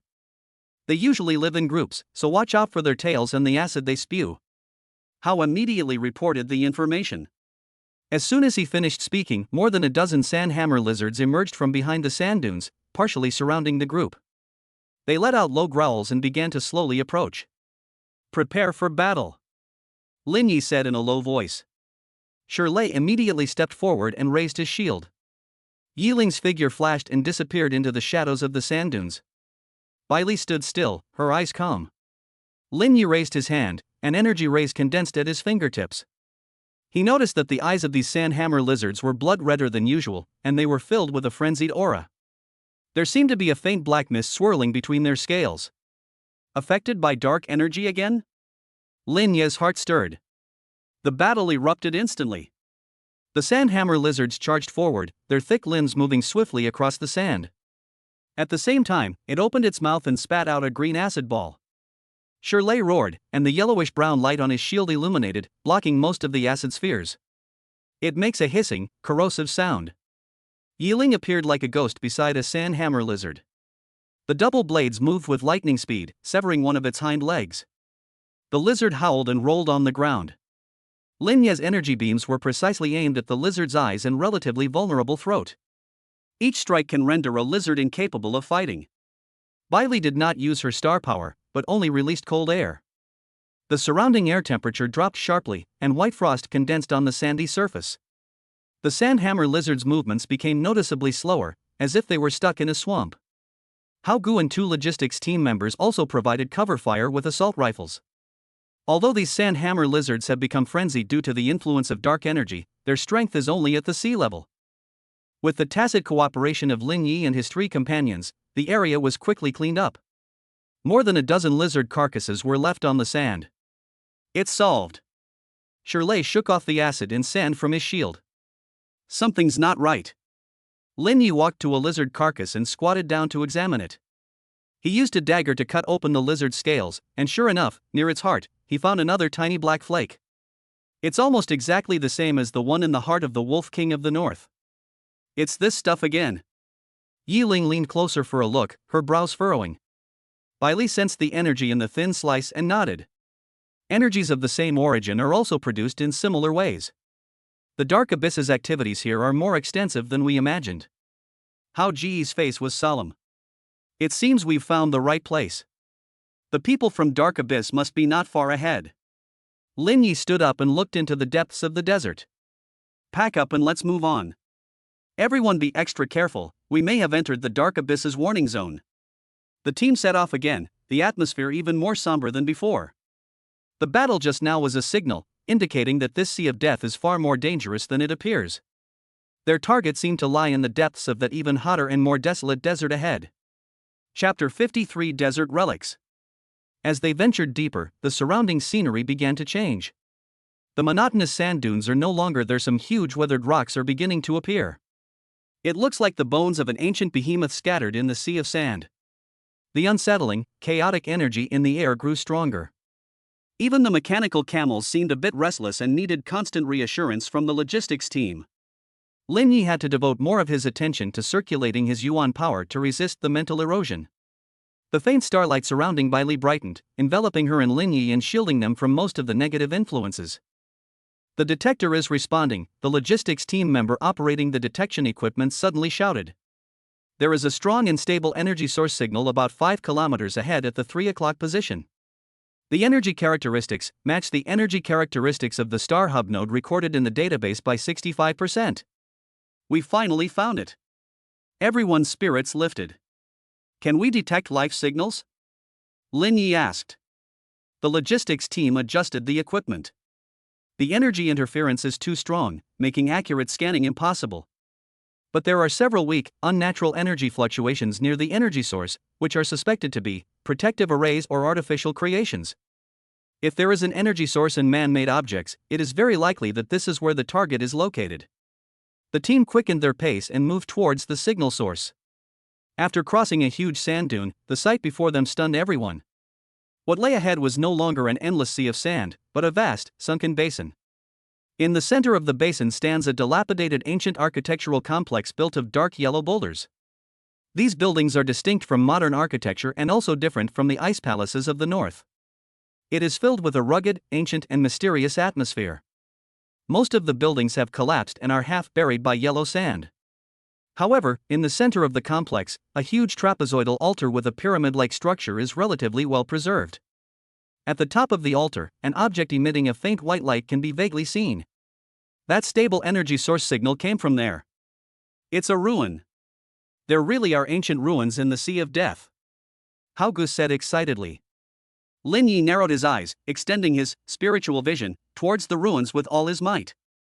Despite the interference, he could still make out the view at the top of the altar. It was a floating disc carved from some kind of white jade. The disc's surface is engraved with intricate star patterns, and it is slowly rotating, emitting a soft white light. Around the disc, at various points on the altar, stood 8 figures dressed in black robes. They formed a circle, seemingly maintaining some kind of ritual. Below the altar, amidst the ruins of the ancient site, even more figures in black robes patrolled and stood guard. They're from the Dark Abyss. They're already inside. Lin Yi said in a deep voice. What are they doing? Activating that disc? Yi Ling asked. Doesn't seem like it. Bai Li stared at the white jade plate, a hint of doubt flashing in her silver eyes. That jade plate emits very pure energy, pure stellar power. It's resisting something. Lin Yi also noticed the light emanating from the white jade plate in his spiritual vision. It is currently battling against an extremely subtle dark energy that is seeping up from the depths of the earth. That dark energy, like tentacles, tried to entangle and corrupt the jade plate. Meanwhile, the Dark Abyss members around them seem to be reinforcing those dark tentacles? Or is it guiding the dark energy from underground to pollute the jade plate? They are polluting the Nexus node. Lin Yi understood instantly. In the north, they cultivate the seeds of the abyss. Here, they directly pollute existing nodes. They must be stopped. Brother Hao, you guys stay here to set up an observation post and be ready to support us at any time. Shirley, Yiling, Bai Li, let's sneak over and find an opportunity to disrupt their ritual. Lin Yi quickly issued the order. Clear. Hao immediately led the logistics team to find a concealed location to set up observation equipment and a remote communication antenna. Using the rocks and sand dunes as cover, Lin Yi and his 3 companions stealthily made their way toward the edge of the basin. As you approach the edge of the basin, you realize that the terrain here is much steeper than it appears from a distance. The sand dunes are almost vertical and covered with shifting sand, making it difficult to descend directly. Let's go that way. Bai Li pointed to one side, where there was a narrow rock fissure eroded by the wind, leading to the ruins below. The 4 carefully climbed down the crack. The inside of the crack was dark and damp, a stark contrast to the scorching desert outside. Some moss, emitting a faint glow, grew on the stone wall, providing some illumination. As we approached the bottom, we heard voices coming from outside. The 4 of them immediately held their breath and pressed themselves against the stone wall. 2 patrolling men in black robes approached the crack. The 7th seat died in the northern territory. I heard he was killed by a few brats from Dragon Abyss. A voice complained. Humph, that was because he was careless. With the 5th seat lord personally overseeing things this time, there's no chance of anything going wrong. Once this star nexus core is completely corrupted and the passage to the abyss corridor is opened, more of our lord's power will be able to descend upon this world. Another voice spoke with fervor. The 5th seat. Lin Yi felt a chill run down his spine. The higher the dark abyss's ranking, the stronger it is. The 5th seat is definitely more difficult to deal with than the 7th seat. He peeked out and used his spiritual vision to observe the 2 men in black robes. The energy fluctuations are roughly at the peak of sea level, which is considered the level of a minor leader. Once the 2 men in black robes had gone far away, the 4 of them emerged from the crack and hid in the shadows of the ruins. The interior of the ruins is even larger than it appears from above, with the remaining walls forming a complex labyrinth. The air was filled with a strange odor, a mixture of ancient and dark energy. That 5th seat must be on the altar. Let's clear the perimeter first, create chaos, and then find an opportunity to rush up the altar. Lin Yi said in a low voice. Yi Ling nodded. I'll go and distract some of the patrols. Her figure seemed to blend into the shadows and vanish in an instant. Soon, a short scream and sounds of fighting came from the other end of the ruins. Enemy attack! A cry of surprise rang out from the man in the black robe. A group of the patrolling men in black robes were immediately drawn to the scene. Now! Shirley, clear the way. Bai Li, control the battlefield. Let's charge straight for the altar. Lin Yi chuckled softly.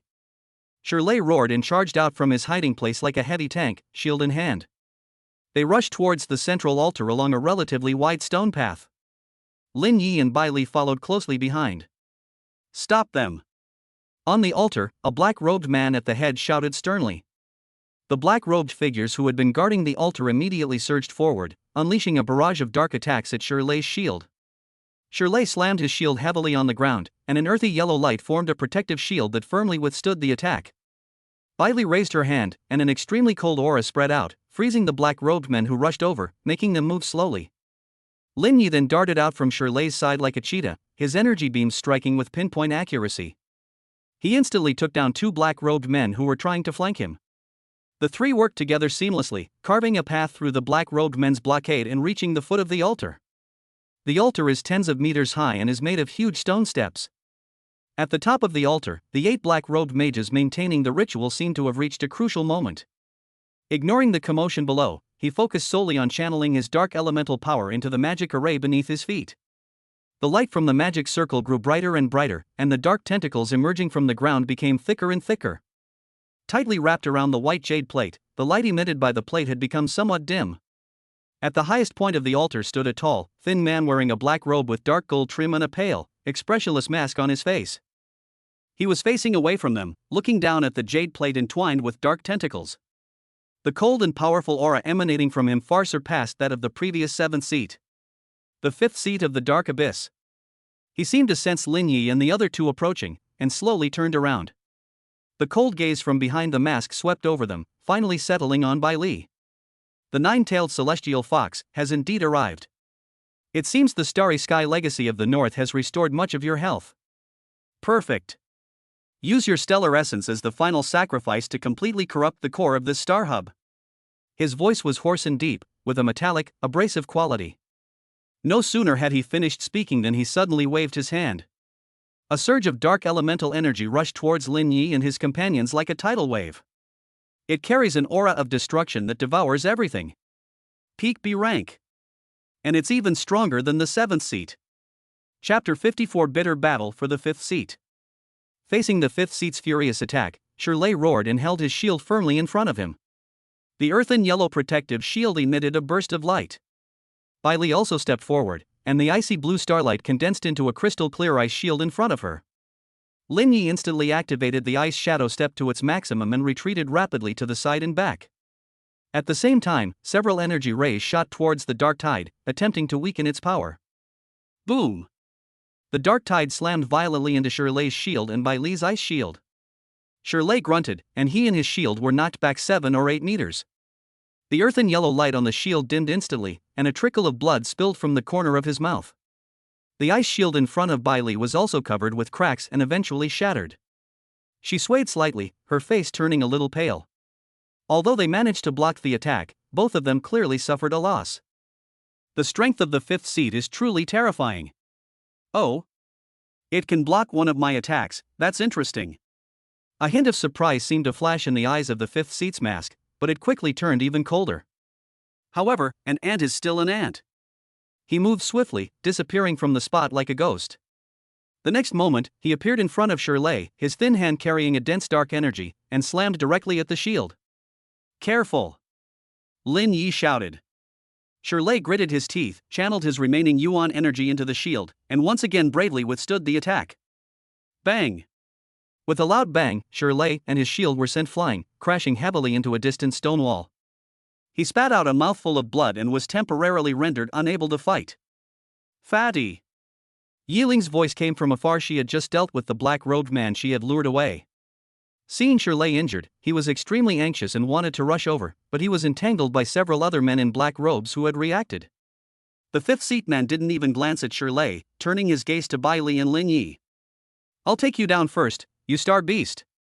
He struck again, his 5 fingers forming claws, the tips crackling with dark lightning, as he grabbed at Bai Li. This claw strike was incredibly fast, as if it could tear space apart. Bai Li's eyes narrowed, knowing she couldn't take the hit head-on. She shifted her feet slightly, and her body floated backward as if weightless, while her hands formed a hand seal.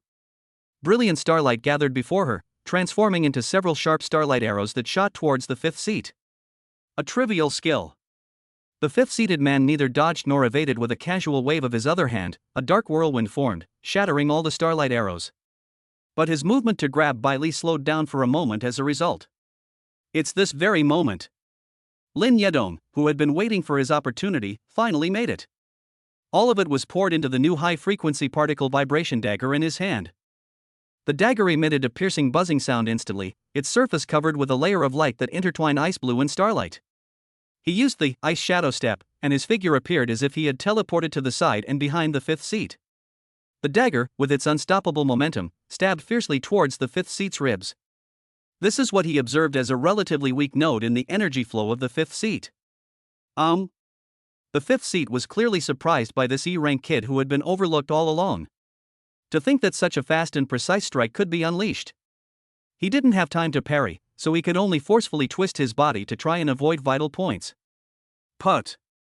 The dagger successfully pierced the 5th seat's ribs.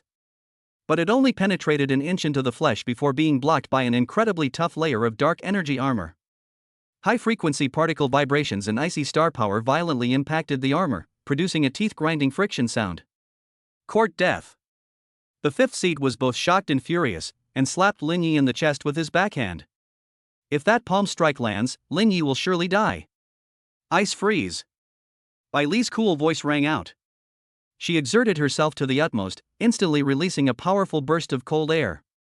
The 5th palm that struck Lin Yi, along with the surrounding space, was instantly frozen by extreme cold. The movement suddenly stopped. Although the freeze lasted only a fraction of a second before being forcibly shattered by the 5th seat. But it has bought Lin Yi precious time to retreat.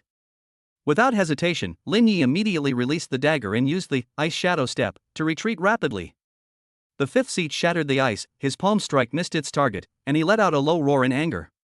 He looked down at his ribs, where Lin Yi's dagger was stuck. The icy star power was constantly eroding his dark armor and body, sending waves of stinging and numbness through him. He suddenly pulled the dagger out, drawing a trail of black blood. The wound was quickly covered by dark energy, stopping the bleeding, but it clearly had some impact on him. Good. Very good. The fifth seat's voice was filled with murderous intent. I haven't been injured in a long time. You guys have successfully enraged me. The dark energy on his body burned like flames, making his aura even more terrifying and violent. He held nothing back and prepared to go all out to kill these two troublesome guys first. Just then, at the top of the altar, a strange thing happened. The white jade disc, tightly bound by dark tentacles, seemed to sense the pure star power emanating from Bai Li. Suddenly, it burst forth with one last intense burst of light. Buzz! The star patterns on the surface of the jade plate lit up one by one, and a powerful force that resisted darkness and purified filth suddenly spread out. Many of the dark tentacles that were wrapped around it were instantly shattered. The 8 black-robed mages who were maintaining the ritual all coughed up a mouthful of blood, their bodies swaying precariously. The entire altar shook violently. What's going on? The fifth seat was shocked and, disregarding Lin Yi and Bai Li, turned around sharply to look at the altar. After emitting its last burst of light, the white jade plate became extremely dim. As if it had exhausted its strength, the speed of its rotation slowed down. But it has managed to temporarily break free from the restraints of most of the dark tentacles. The core is resisting. We can't let it break free. Everyone, increase energy output. The fifth seat roared at the black-robed mage on the altar. He couldn't care less about Lin Yi and Bai Li anymore, and in a flash, he returned to the top of the altar. With his hands pressed on the magic circle, a massive amount of dark elemental power was frantically poured in, attempting to stabilize and strengthen the contamination ritual. Chance! Lin Yi and Bai Li exchanged a glance. Stop him! Lin Yi shouted. Bai Li nodded, took a deep breath, and burst forth with dazzling silver starlight from her body. She floated up, her silver hair dancing, and 9 enormous phantoms of starlight foxtails reappeared behind her. Although it is not as solid as it was in the north, its power is still astonishing. She formed a complex hand seal in front of her chest, aiming it at the fifth seat at the top of the altar and the white jade plate. Star River, purify. A more robust and refined galaxy than before. Like a waterfall cascading from the sky, carrying the will to purify everything, it crashed towards the top of the altar. She will purify the fifth seat along with that corrupting ritual. The fifth seat man felt the vast power of the stars behind him, and his expression changed drastically. He turned around abruptly, and with both hands outstretched, he created layers upon layers of dark barriers in front of him. Abyss barrier. Rumble. The galaxy clashed violently with the barrier of darkness. A blinding light erupted, and the entire ruins shook violently. The shockwave of energy spread outwards, sending all the black-robed figures near the altar flying. Lin Yi was also pushed backward by the shockwave, barely managing to stand firm. He watched the center of the collision with bated breath. All that could be seen was the white starry river and the black barrier eroding and annihilating each other. Ultimately, the power of the galaxy seemed to prevail, breaking through the barrier of darkness. The remaining purifying star power washed over the fifth seat and the white jade plate. Ah! The fifth seat let out a painful groan as his black robe was scorched by star power, leaving large scorch marks. Cracks also appeared on the mask. But he was powerful enough to withstand the remaining purifying power. The white jade plate, after being purified by the star power. The dullness on the surface was swept away, and it once again radiated a soft and pure light. It seemed to have been injected with new vitality, and its rotation speed increased. It actively emitted rays of starlight, completely shattering and purifying the remaining dark tentacles. The contamination ceremony was forcibly interrupted. No! The fifth-seated man looked at the jade plate that had regained its clarity and let out a roar of resentment. He glared venomously at Bai Li, who was suspended in mid-air, her breathing somewhat disordered. Then he looked down at Lin Yi. Bai Li's attack just now, although it interrupted the ritual, also consumed a great deal of energy. But the jade plate seemed to have recognized Bai Li's star power and was actively trying to establish a connection with her. If this drags on any longer, the situation will only become more unfavorable for him. Withdraw. The fifth seat man acted decisively, letting out a hoarse roar. He grabbed an injured black-robed mage beside him, and his figure transformed into a wisp of black smoke. They vanished into the depths of the ruins as ghostly as they had come. Seeing this, the other surviving men in black robes also fled in disarray, quickly disappearing into the ruins. Yi Ling wanted to give chase, but Lin Yi stopped her. Stop chasing, be careful of ambushes. Let's check on Shirley and the altar first.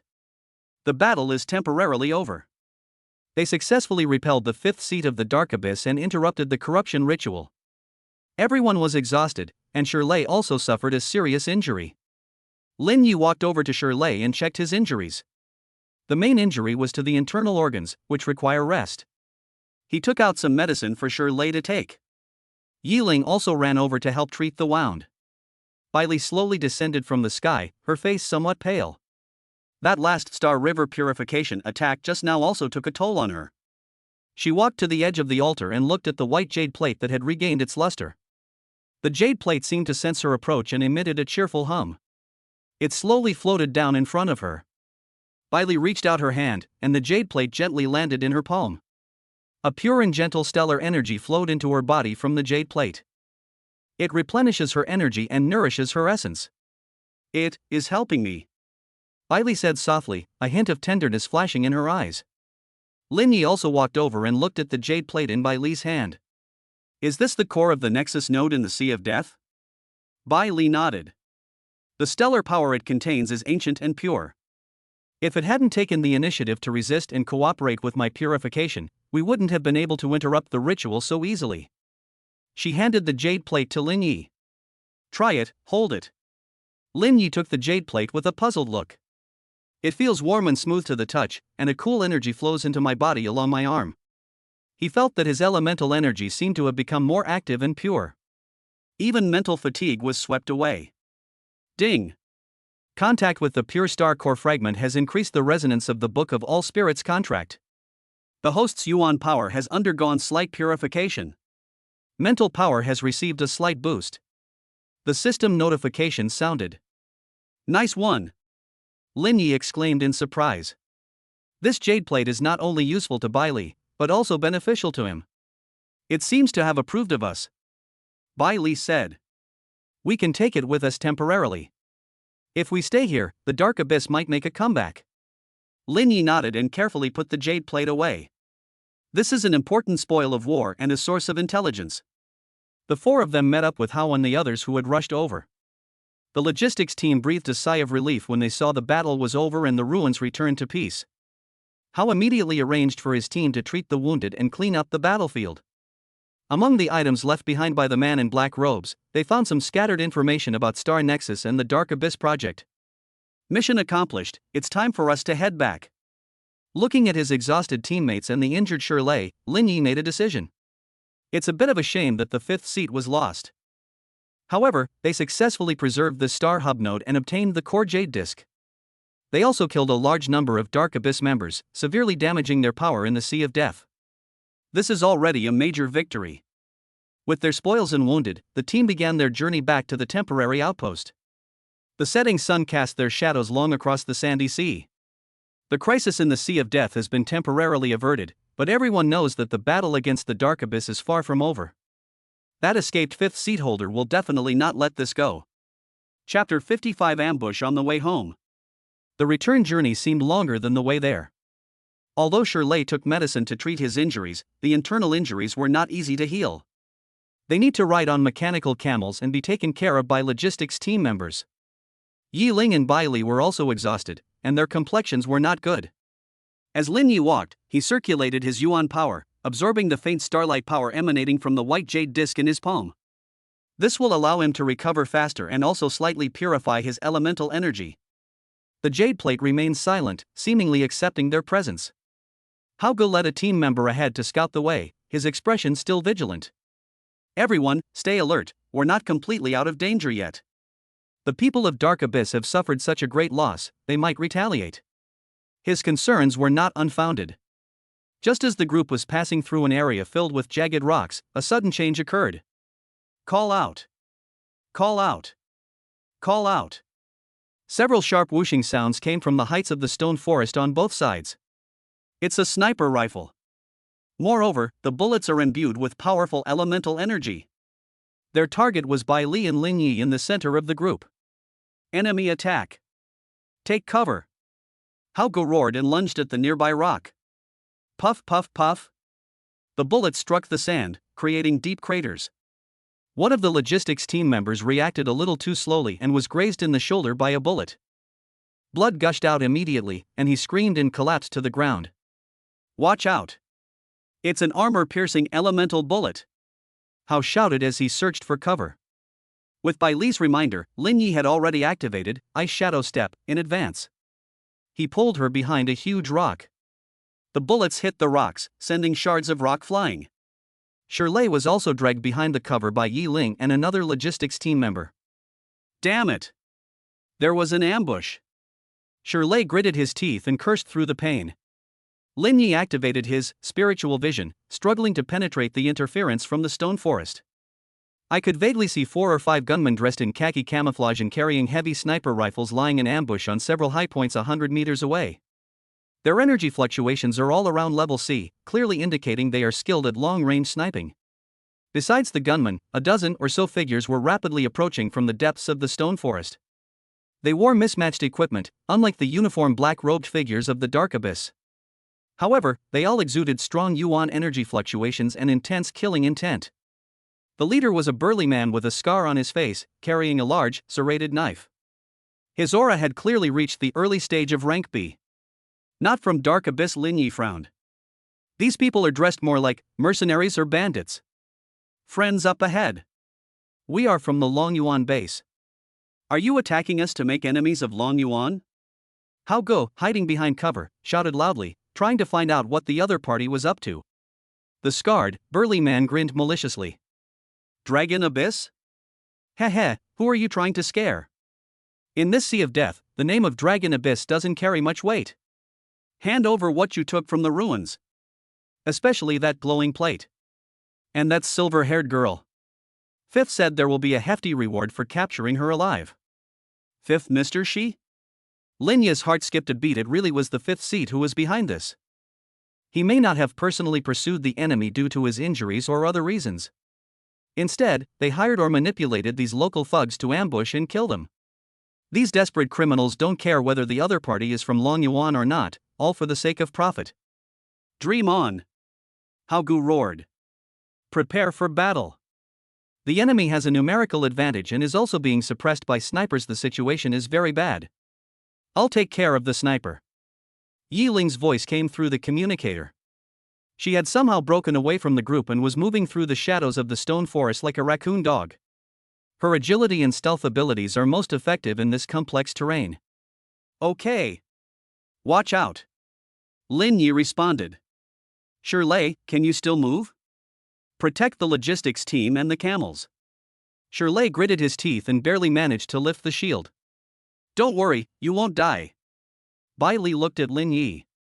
I'll handle that B rank. She hasn't fully recovered from her exhaustion, but dealing with a low-level B rank opponent shouldn't be a problem. Lin Yi nodded. I'll help you clear out the henchmen and find an opportunity to distract the leader. With a clear division of labor, the battle has begun again. Yi Ling's side succeeded first. She crept up to the sniper's side and rear like a ghost. While the enemy was focused on targeting the team below, the double-edged sword emerged like a venomous snake. He slit the other person's throat in an instant. The sniper fell down without uttering a sound. Other snipers, upon discovering their comrade had been killed, immediately turned their guns around. They fired wildly at the area where Yi Ling might be hiding, but Yi Ling had already moved to a different location. From the front, the burly man with the scar led more than a dozen of his men charging towards them. Various colors of elemental energy shone, including swords, gauntlets, and even tamed demonized sandwolves. They rushed towards Lin Yi and his group's cover. Come on, you grandsons! Shirley roared, despite his injuries. But he still held his shield and desperately blocked the attacks from the front. Loud thuds echoed from the shield, and blood continued to trickle from the corner of his mouth, but he did not retreat an inch. Hao Gu and another uninjured logistics team member fired wildly with assault rifles. They suppressed the charging enemies. Lin Yi kept emerging from behind the rocks, his energy beams like the Grim Reaper calling his name. They accurately hit the mercenaries who were trying to bypass Shirley. His rays carry an icy quality upon impact, they not only inflict damage but also slow down the target. Belle then faced off against the burly man with the scar. She didn't use a large amount of star power, she only relied on her exquisite movements and strong mental strength to deal with her opponent. The scarred, burly man wielded a serrated broadsword with immense force, each strike accompanied by a sharp, tearing whistle. But Baile's figure was like a phantom. Her fingers occasionally touched out, and the condensed star power felt like needles. They could always find the weak points in the strong man's protective energy, making him flustered and roaring in anger. Although they cannot take it quickly for the time being, they have clearly gained the upper hand. The battle reached a stalemate. The mercenaries were numerous and fearless. Moreover, their seamless teamwork suggests they frequently engage in such murder and robbery. On Lin Ye's side, Shirley was seriously injured, and Bai Li and Yi Ling had not yet recovered from their exhaustion. Hao and his men had limited firepower and were gradually finding it difficult to hold on. This can't go on. Lin Ye's eyes turned cold as he looked at the mechanical camels that were protected by Shirley and the protective circle in the middle. Especially the ones carrying supplies. He had an adventurous plan in mind. Brother Hao. Detonate the high explosive energy blocks on the camel-like beast. Create chaos. Lin Yi shouted through the communicator. Hao was taken aback, but then he understood what Lin Yi meant. Among the supplies carried by those mechanical camels were high explosive energy blocks, which could be used to create obstacles or deal with large mutated creatures in emergencies. Everyone! Take cover! Prepare for demolition! Hao shouted. Upon hearing the command, Shirley suddenly rolled backward and hid behind a boulder. Bai Li also feinted a move, forcing the scarred, burly man back, and then gracefully retreated. Lin Yi then fired several energy beams in succession, forcing back the approaching mercenaries. The scarred, burly man and the mercenaries still didn't understand what was happening. Then Hao took out a remote control and pressed the button. Boom! Boom! Boom! Several loud explosions rang out among the mercenaries. The high explosive energy block was extremely powerful, instantly blasting 5 or 6 mercenaries to pieces. A violent surge of energy and shockwaves swept outwards. The remaining mercenaries were also blown up and thrown into chaos. Dust and sand obstructed visibility. Now! Counterattack! Lin Yi seized the opportunity and rushed out from behind the cover. Energy beams rained down on the stunned mercenaries like a machine gun. Yi Ling also emerged from the shadows, wielding her twin blades and reaping lives. Bai Li faced off against the burly man with the scar once again. The burly man was caught in the blast and suffered minor injuries, which slowed his movements. Bai Li seized the opportunity and struck his wrist with a condensed starlight finger strike. Click! Fragmented wrist bone. The burly man screamed in agony as his serrated broadsword flew from his hand. Bai Li showed no mercy and pointed out with her finger again, the starlight piercing directly through his brow. The burly man with the scar widened his eyes, then collapsed to the ground, dead in disbelief. With their leader dead, the remaining mercenaries' morale collapsed, and with a shout, they scattered and fled. Seeing that things were going badly, the snipers had already made their escape. The battle is finally over.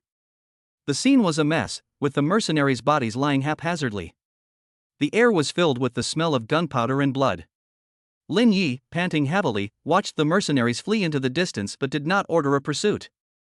Don't pursue a desperate enemy, especially since they are in poor condition. Hao took a headcount and found that the logistics team member with the shoulder injury needed immediate treatment. Shirley's injury also needs to be stabilized as soon as possible. Yi Ling and Bai Li were both exhausted. Leave here as soon as possible. Lin Yi said. Who knows if the 5th seat has any tricks up its sleeve? The team packed up and took the wounded and important supplies with them. Abandoning the destroyed mechanical camels, they traveled light and headed towards the outpost at top speed. They encountered no further interceptions along the way.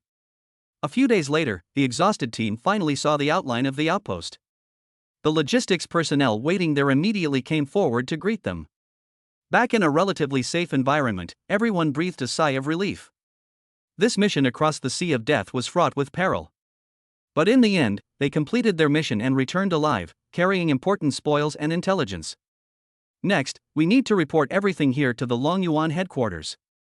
And the 5th seat of the Dark Abyss, and that mysterious star hub network. Even bigger storms are yet to come, and they await them. Chapter 56 Rewards and Clues. Back at the Longyuan base, Lin Ye's team was once again greeted by instructor Lei Lai and a grand commendation. The completion of the Sea of Death mission is of great significance. It not only successfully prevented the Dark Abyss from corrupting yet another Nexus node. Moreover, they seized the node core, the White Jade Disk, and killed a large number of Dark Abyss members, forcing the Fifth Seat to retreat. This achievement surpasses even the expedition to the north. The commendation order has been upgraded again. The title Senior was added before Lin Yi and Bai Li's Special Operations Advisors titles, indicating that they had higher authority. It can even mobilize the resources of local beast tamer associations to a limited extent. Individual points rewards have been increased again, and resource library exchange privileges have been upgraded to a plus level. Shirlei and Yiling also gained a lot of points and resources, enough for them to reach higher realms. The base's best medical team conducted a comprehensive examination and treatment for Shirlei. Although he was seriously injured, his foundation was not damaged. With the treatment of advanced medicine and the powerful recovery ability of his own earth elemental energy, he was able to recover. His condition stabilized, and he began the recovery period. Yiling and Bai Li's energy was quickly replenished thanks to the base's ample resource supply.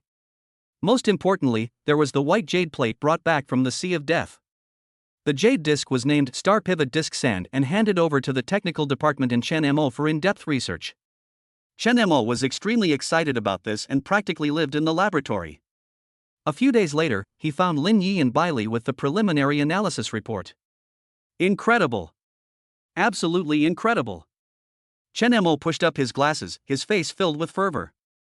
This Jade Disk is not only a pure source of stellar energy, but also a massive information storage device. We deciphered a small portion of the unencrypted information, which contains scattered data about the Nexus network. He brought up the holographic projection, which displayed some incomplete star charts and energy flow diagrams. Based on this information, the Star Hub network does indeed have multiple nodes within the Dragon Kingdom, forming a huge energy cycle and some kind of protective array. The node in the north belongs to cold, while the node in the Sea of Death belongs to dust. The next one, based on the energy flow and the correspondence with ancient records, is likely to be located in the southern jungle, with the attribute of life or wood dot. The Dark Abyss's goal is to corrupt or control these nodes, distort the entire network, and open a stable passage for their so-called Lord of the Abyss to descend. Chen Mo pointed to a blurry marker in the southern area. Here, in the area known as the Ancient Altar, the energy signals have recently become unusually active, closely matching the location of the wood attribute node as recorded in the data. Dark Abyss's next target is most likely there. New clues point south. At the same time, the base's intelligence department also intercepted some scattered information. The Dark Abyss suffered setbacks in the northern territory in the Sea of Death, especially the fall of the 7th seat and the injury and defeat of the 5th seat, which seemed to have caused some turmoil within them. But their actions did not stop. Instead, they became more secretive and urgent. There are indications that the Dark Abyss has mobilized more forces and is infiltrating the southern jungle region. It seems that our next battlefield with the Dark Abyss will be this ancient altar. Lin Yi looked at the area covered in green on the map and said in a deep voice. Lei Lai quickly issued new instructions.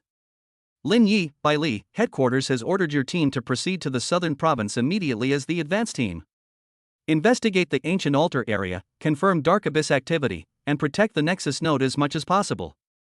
He glanced at Shirlei, who was still lying in the medical room. Team member Shirlei needs to rest and recuperate, so he cannot participate in this mission. Headquarters will provide you with a temporary team member to provide intelligence support and serve as a jungle guide. Team member Yiling, your agility will be of great use in the jungle. You will remain an important combat force in this mission. Clear. Lin Yi, Bai Li, and Yiling responded. Everyone was a little disappointed that Shirlei couldn't come along, but they all knew it was for his own good. The next day, the special plane prepared for them by the base was about to take off. On the takeoff and landing pad, Lin Yi and his two companions met the temporary team members sent by headquarters. She was a girl who looked quite young, wearing a well-fitting combat uniform and carrying a huge tactical backpack. A pair of smart glasses sits on the bridge of his nose, and his eyes are lively and full of curiosity. Hello? I'm Su Xiao, a support staff member sent from the Information Analysis Department at headquarters. The girl introduced herself with a smile, her voice clear and melodious. I am skilled in information processing, electronic reconnaissance, and wilderness survival, and I also have some knowledge of the environment and legends of the southern jungle. She looked at Lin Yi and Bai Li with undisguised admiration in her eyes. Advisor Lin Yi, Advisor Bai Li, and Sister Yi Ling, I've heard about your exploits in the Northern Territory and the Sea of Death. That's amazing. It's such an honor to be able to work with you all this time. Lin Yi looked at the energetic girl and nodded. Welcome to the team, Su Xiaoxiao. I'll leave the intelligence for this mission to you. He could tell that although Su Xiaoxiao was young, she must have some extraordinary abilities to be sent by headquarters to carry out such a dangerous mission at this age. Bai Li simply nodded. Yi Ling smiled at Su Xiaoxiao. Don't be nervous, just follow us. The plane's engines roared, carrying the 4 people into the blue sky, heading towards the warm and humid south.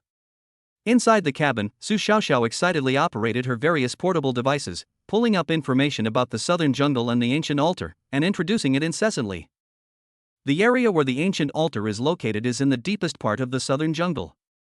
The area is shrouded in miasma year-round, with complex terrain, and is home to many ancient plants and animals that have become extinct in the outside world. Of course, there are also a large number of dangerous mutated creatures.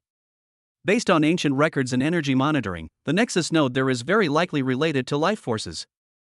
Therefore, the difficulties that Dark Abyss will face in successfully corrupting it will probably be even greater than the previous 2 times.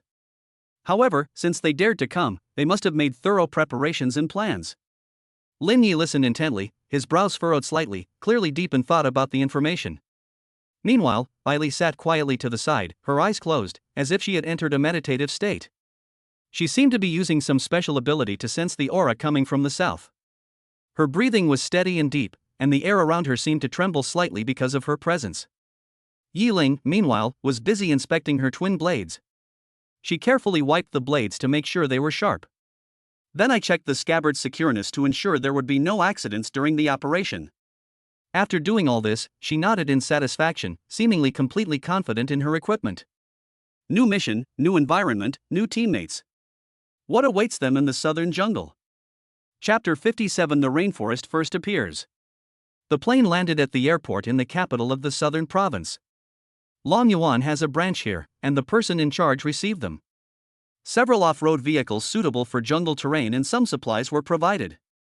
Without lingering, the 4-person team drove their off-road vehicle into the vast southern jungle. The deeper you go, the more rugged and difficult the road becomes. Towering ancient trees block out the sun, and vines coil and hang down like giant pythons. The air became humid and sticky, and even breathing carried a heavy moisture. Various strange insect chirps and bird calls came from the depths of the dense forest, never ceasing. The scenery outside the car window gradually changed from sparse woodland to a real tropical rainforest. The elemental field here is so peculiar. Bai Li suddenly spoke. She looked out the window at the lush greenery, a strange light flashing in her icy blue eyes. Full of vitality, but also lurking chaos and danger. Lin Yi also sensed it. The energy field here is neither as cold and lifeless as the north, nor as hot and chaotic as the Sea of Death. Rather, it is like the jungle itself, vibrant with life, yet harboring hidden dangers. His clairvoyance was somewhat disturbed here, as the rich life energy seemed to form a natural barrier. Su Xiaoxiao said while operating the vehicle-mounted detector. That's right, the energy field here is very active, but that's why it's difficult to detect accurately. Moreover, there are many special plants and creatures in the jungle that can interfere with elemental energy and electronic signals. She pointed to the constantly changing data on the screen. We are still some distance from the target area. But we can already detect faint traces of dark energy, and it's heading in the same direction. It seems that the people of Dark Abyss have indeed entered the depths of the jungle ahead of everyone else. The off-road vehicle bumped along the muddy road and eventually could not go any further. Ahead lay an even denser primeval jungle, impassable to vehicles. We'll have to walk now. Lin Yi stopped the car, and everyone began unloading the equipment. Everyone changed into jungle combat uniforms. They applied insect repellent and carried the necessary weapons, supplies, and antidotes. Su Xiaoxiao took out several small drones from her huge backpack. Let my little bee go scout ahead first. The drone buzzed as it took off and disappeared into the dense forest, transmitting real-time footage back to Su Xiaoxiao's portable terminal. With the drone's guidance, the team's progress became much more efficient, avoiding several dangerous swamps and the territories of large, predatory, mutated creatures.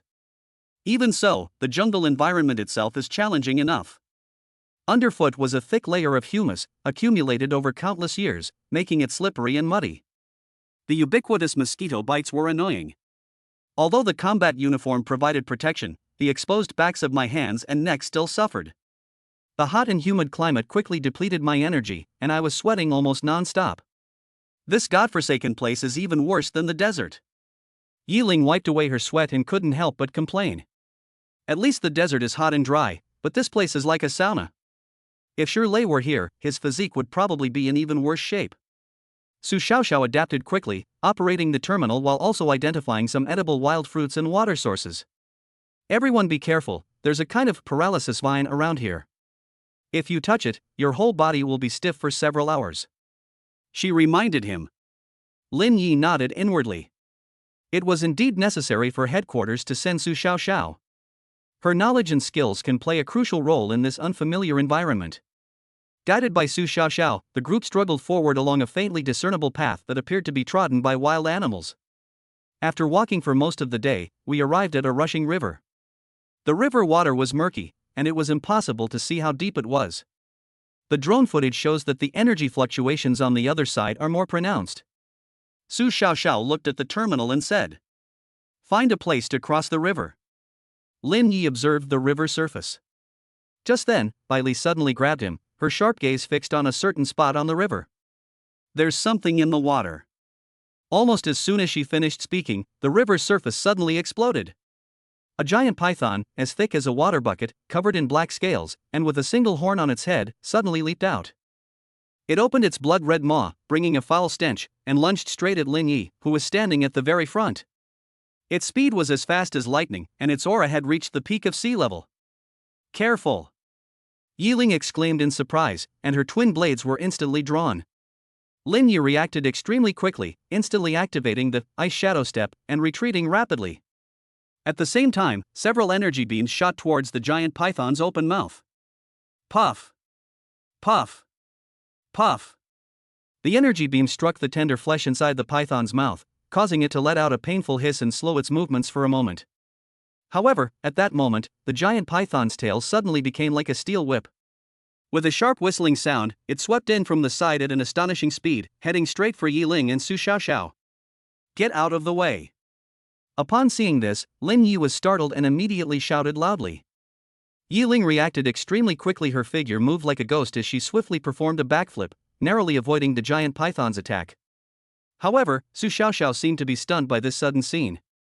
She stood rooted to the spot, completely unable to move, watching helplessly as the thick snake tail, like a black lightning bolt, lunged at her. Just as Su Xiaoxiao was about to be struck by the snake's tail, at this critical moment, a white figure appeared in front of Su Xiaoxiao in an instant, like lightning. The white figure moved with incredible speed, like a ghost, making it impossible to see her face clearly. But from her flowing long hair and slender figure, it is clear that this is a woman. "It's belle!" Lin Yi exclaimed in surprise. She didn't even use her star power. She simply stretched out her slender palm and gently patted the sweeping snake tail.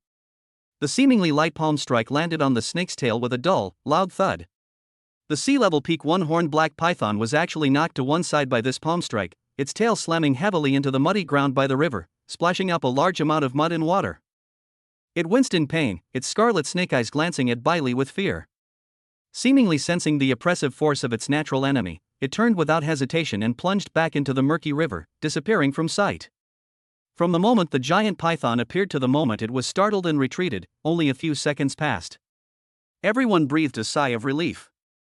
Su Xiaoxiao's face turned deathly pale, and she patted her chest with lingering fear. Thank you, Consultant belle." Belle merely glanced at her indifferently and said nothing.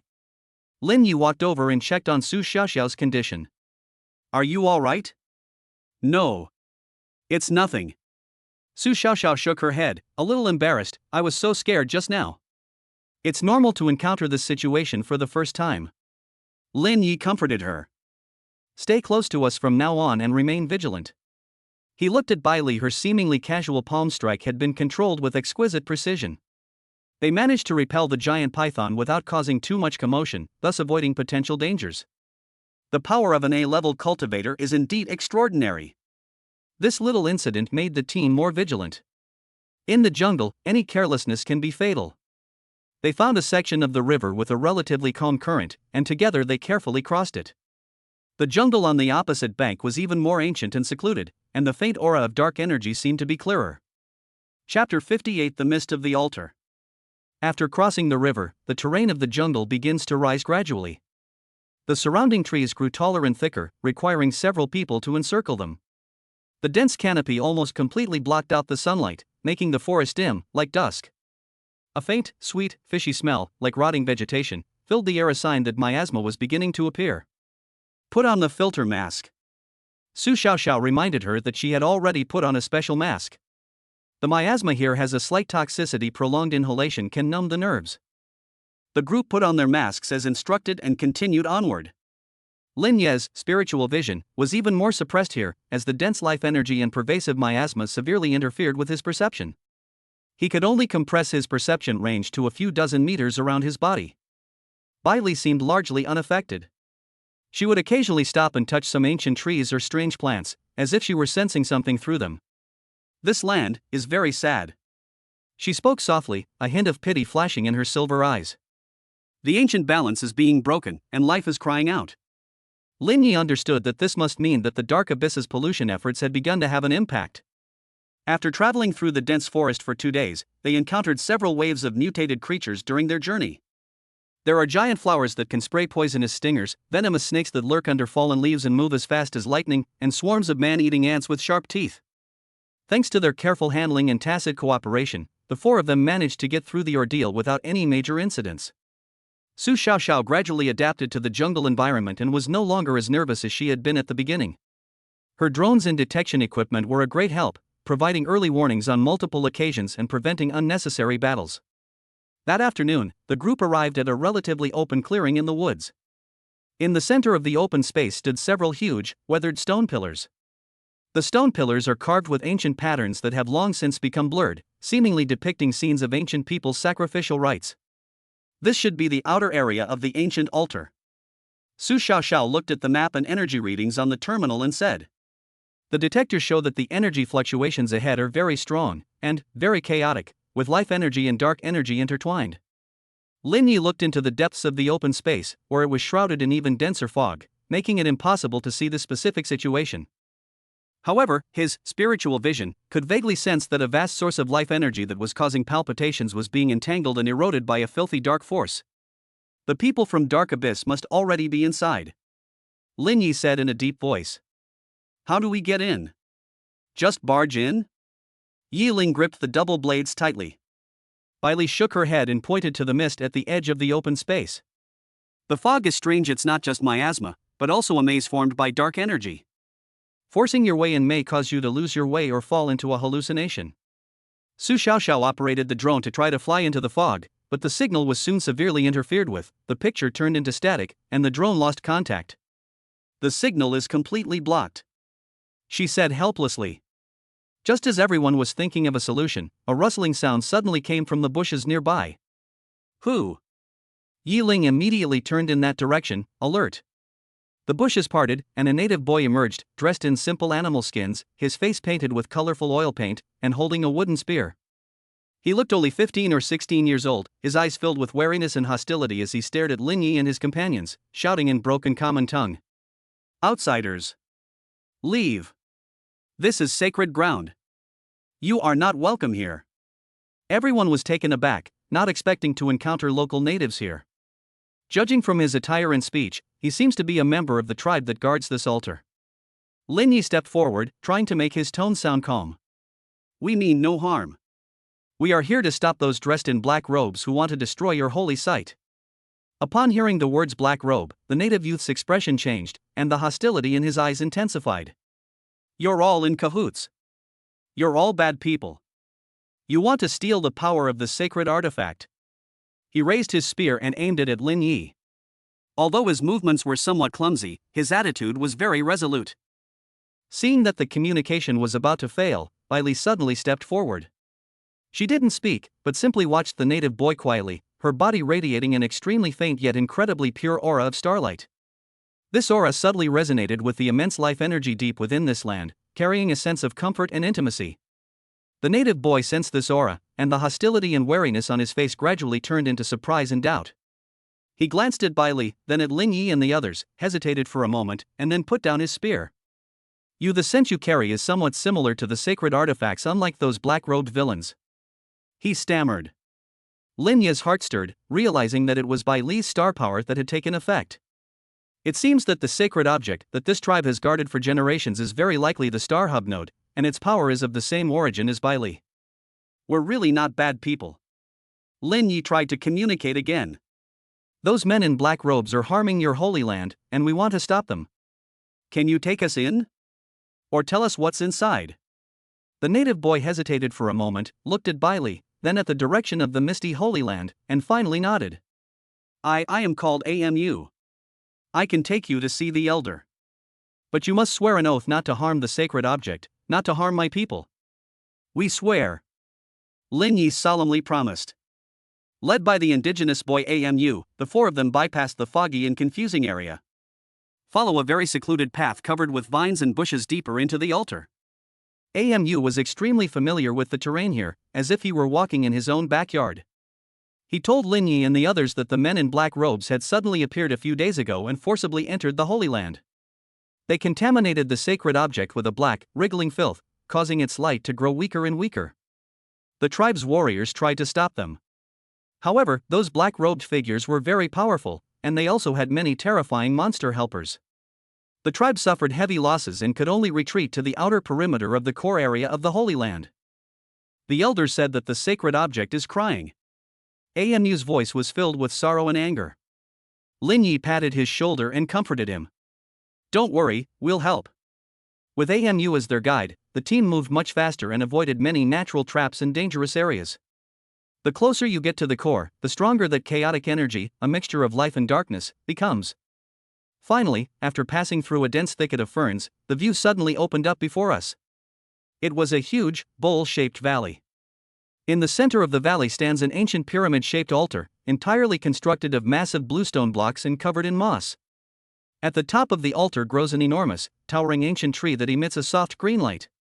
The ancient tree's branches and leaves are like a canopy, with rays of vibrant green light cascading down from its crown.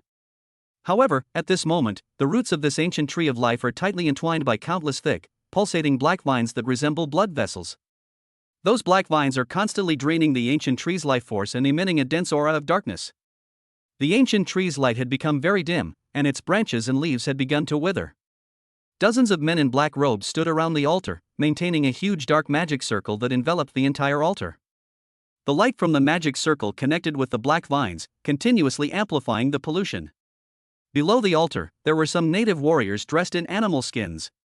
They were engaged in a fierce battle with some demonic creatures controlled by dark energy, attempting to break through the black-robed man's defenses and approach the altar, but were clearly at a disadvantage.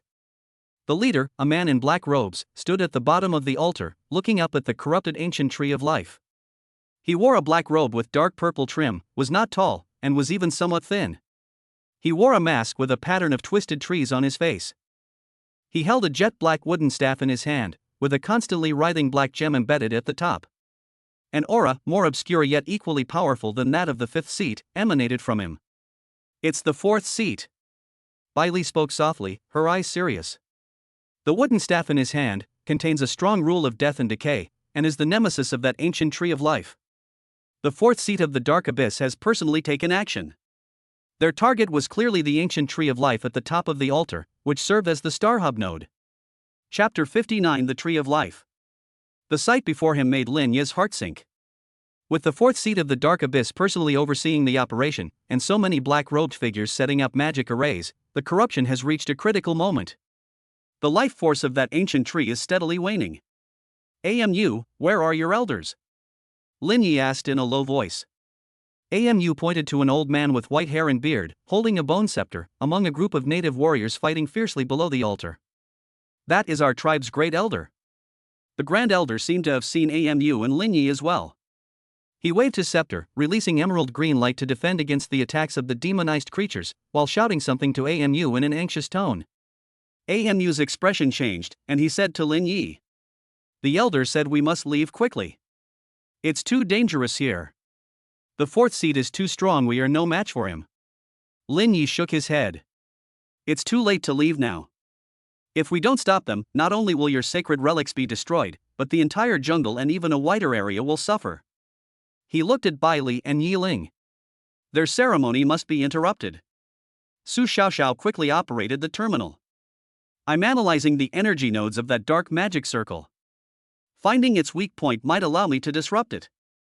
Just then, the fourth seat beneath the altar seemed to have sensed their arrival. He slowly turned around, his cold gaze sweeping over Lin Yi and the other three from behind his mask, lingering on Bai Li for a moment. A few more annoying bugs have come. His voice was hoarse and slow, with a texture like the rubbing of trees. It seems that the fifth brother, that good-for-nothing, has spoiled you all. He raised the black wooden staff in his hand and gently tapped it on the ground. Buzz! An invisible wave spread out. Dozens of thick, thorny black vines instantly sprouted from the ground around the altar, coiling around Lin Yi and his companions like venomous snakes. These vines are fast and numerous, covering the entire surrounding space. Careful! Yi Ling let out a shout, her twin blades flashing as azure wind blades roared out, slashing at the attacking vines. Laugh! Laugh! Laugh! The wind blades struck the vines, leaving only shallow marks. The vines' resilience was beyond imagination. Lin Yi's energy rays hit the vines, but the effect was not obvious. They could only slightly slow them down. Bai Li stepped forward, pointing her fingers like a sword, and shot out a point of icy blue starlight, hitting a vine. The vine was instantly frozen, then shattered. But even more vines kept coming. The fourth seat's strength is indeed superior to the fifth seat's. Even a casual strike is so troublesome. These vines have been enhanced by his dark wooden staff, making them extremely tough. Ordinary attacks are not very effective against them, Bai Li said quickly. Su Xiaoxiao hid behind the crowd, anxiously watching the terminal. The nodes of the magic circle are located at the four corners of the altar. Each node is maintained by three black-robed figures. The one at the north corner has the strongest energy. Yi Ling, Su Xiaoxiao, you two go and disrupt the other nodes to distract them. Bai Li, we'll focus our attack on the north corner node. Lin Yi made a decisive decision. Clear. Yi Ling's figure flashed, like a wisp of green smoke, rushing towards the western corner node. Her twin blades flashed with cold light as she aimed directly at the black-robed figures maintaining the magic array. Su Xiaoxiao also took out several small stun grenades from her backpack and threw them forcefully in the southeast and southwest directions. The stun grenade exploded, emitting a piercing noise and a bright flash. Although it did not harm anyone, it successfully disrupted the spellcasting rhythm of the black-robed men. The light from the dark magic circle flickered unsteadily. The fourth seat snorted coldly. A trivial skill. He paused again with his wooden staff, and more black vines sprouted from the ground, some chasing after Yi Ling and Su Xiaoxiao, while most continued to entangle Lin Yi and Bai Li. At the same time, some of the black-robed figures maintaining the ritual on the altar also separated and surrounded Yi Ling and Su Xiaoxiao. The battle erupted in full force instantly. Lin Yi pushed the ice shadow step to its limit, weaving through the dense vine attacks, constantly firing energy beams in an attempt to find the vine's weaknesses. Bai Li formed hand seals, and more icy blue star flames shot out like meteors, accurately detonating the vines and clearing a path for Lin Yi. The two worked in perfect harmony, making their difficult approach towards the north point node. The three black-robed figures at the north corner node had a significantly stronger aura than those at other nodes, all being at the peak of C rank. Seeing Lin Yi and Bai Li rushing towards them, they immediately sent two people to meet them, while one person continued to maintain the magic array. Get out of my way! Lin Yi roared, his inner energy surging, and energy rays shot out like a barrage of bullets, blocking the opponent's path. Bai Li then directly used her mental power, sending an invisible shockwave into the minds of the two men in black robes. The two of them froze instantly. Lin Yi seized the opportunity and suddenly lunged forward, his high-frequency particle vibration dagger, imbued with icy star power, aimed straight at the throat of one of them. Puff! Laugh! The dagger pierced the man's body smoothly. His eyes widened, and he collapsed dead. The other person had just recovered from the mental shock when Bai Li's icy blue star flames were already in front of him, instantly freezing him into an ice sculpture. After dealing with the two guards, Lin Yi and Bai Li headed straight for the black-robed man maintaining the magic array. The man in black robes looked terrified and tried to stop his spell and run away. Bai Li lightly tapped her finger, and a wisp of star power restrained his movements. Without hesitation, Lin Yi slashed with his dagger, ending his life. The light from the magic circle at the north corner node dimmed instantly. The dark magic circle that enveloped the altar fluctuated violently, and its pollution effect on the Tree of Life was significantly reduced. The ancient Tree of Life seemed to sense the pressure had eased, and the green light it emitted suddenly intensified as it struggled to break free from the black vines at its roots. It's a success. Lin Yi was overjoyed. Careful! Belle suddenly pushed Lin Yi away. A jet-black beam of light, imbued with a dense aura of death, almost grazed Lin Yi's body, corroding a large crater in the ground where he had just stood. It's the fourth seat. Seeing that the North Point node had been breached, he finally took action himself. His figure was like a ghost, appearing instantly from below the altar in front of Lin Yi and Belle. The black wooden staff in his hand, carrying an aura of destruction, was aimed directly at Baile's forehead. Star Beast, your essence is just the right nourishment to sustain this staff of annihilation. The seemingly slow strike appears to lock down space, leaving no place to hide. Baile's eyes narrowed, and her dazzling star power erupted instantly, condensing into a thick starlight shield in front of her. At the same time, she pointed her fingers like a sword, and a starlight of extreme concentration shot towards the heart of the fourth seat, attacking the one that must be saved. Lin Yi also reacted and fully activated Ice Shadow Step to harass from the side, shooting an energy beam towards the wrist of the fourth seat holding the staff. The fourth seat man, facing the two's counterattack, snorted coldly, his wooden staff maintaining its trajectory but slightly deflecting. The tip of the staff touched the starlight shield. Laugh! Like a red-hot iron being branded into ice, the starlight shield fluctuated violently and quickly dimmed. As Baile's starlight and Lin Yi's energy rays approached the fourth seat's body. However, they were blocked by an invisible, dark barrier covered with twisted patterns, making it difficult to advance even an inch. The difference in their levels of understanding is enormous. The fourth seat's strength has definitely reached a level, or even higher. The starlight shield finally gave way and shattered. The black wooden staff, still carrying its remaining power, continued to strike Belle. Although its power is greatly reduced, if it hits the mark, Belle will definitely be injured. At this critical moment, at the top of the altar, the ancient Tree of Life seemed to be stirred by Baile's pure star power and desperate resistance, and launched a final counterattack. Its enormous canopy suddenly burst forth with an unprecedented emerald green light.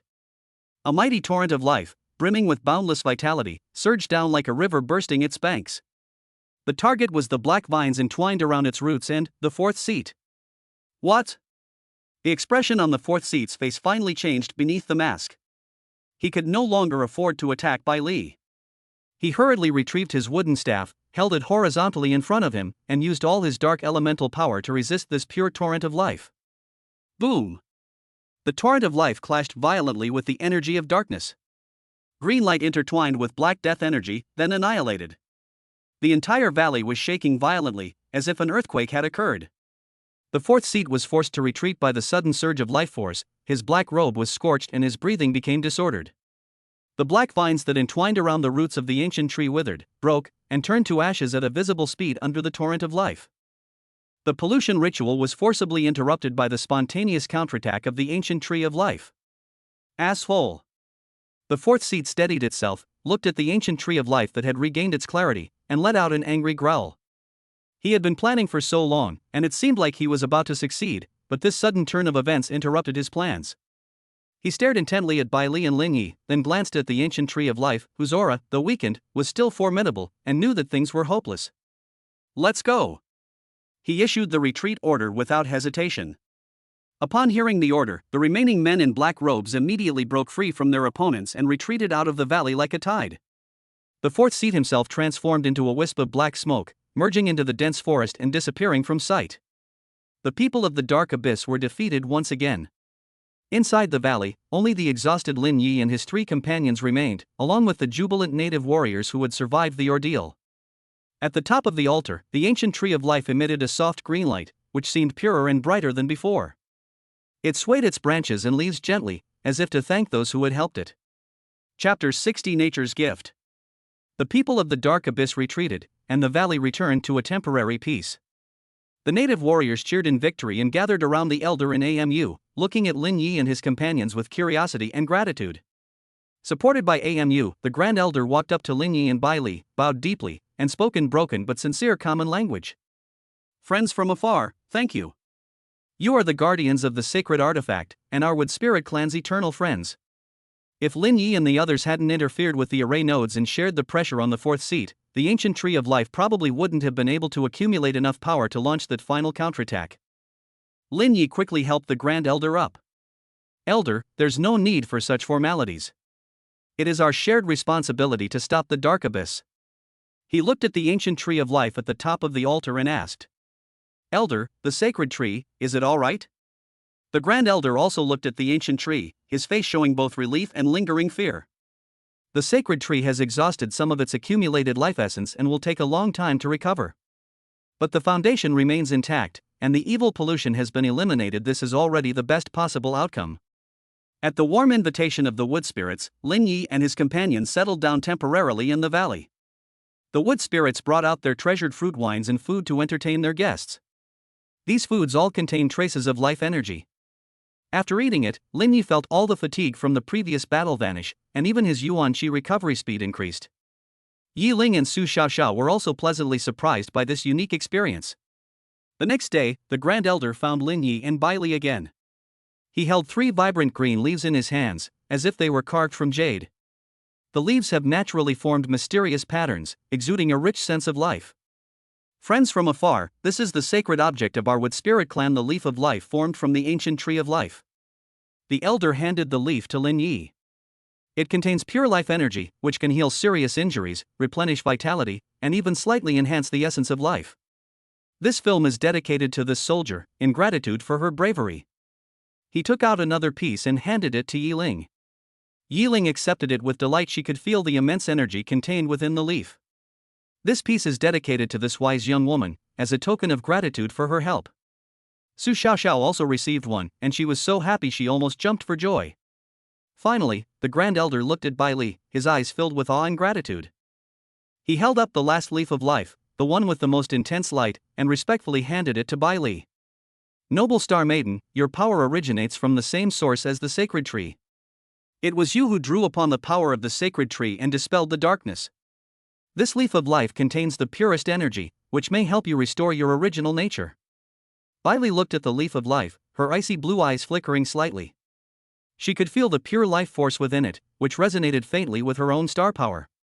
She didn't refuse, took it, and said softly, Thanks. Ding. The contracted star beast Bai Li has obtained an item containing pure life essence, which complements the star essence, increasing the speed of injury recovery and enhancing the activity of its essence. The system's notification confirmed the value of the leaf.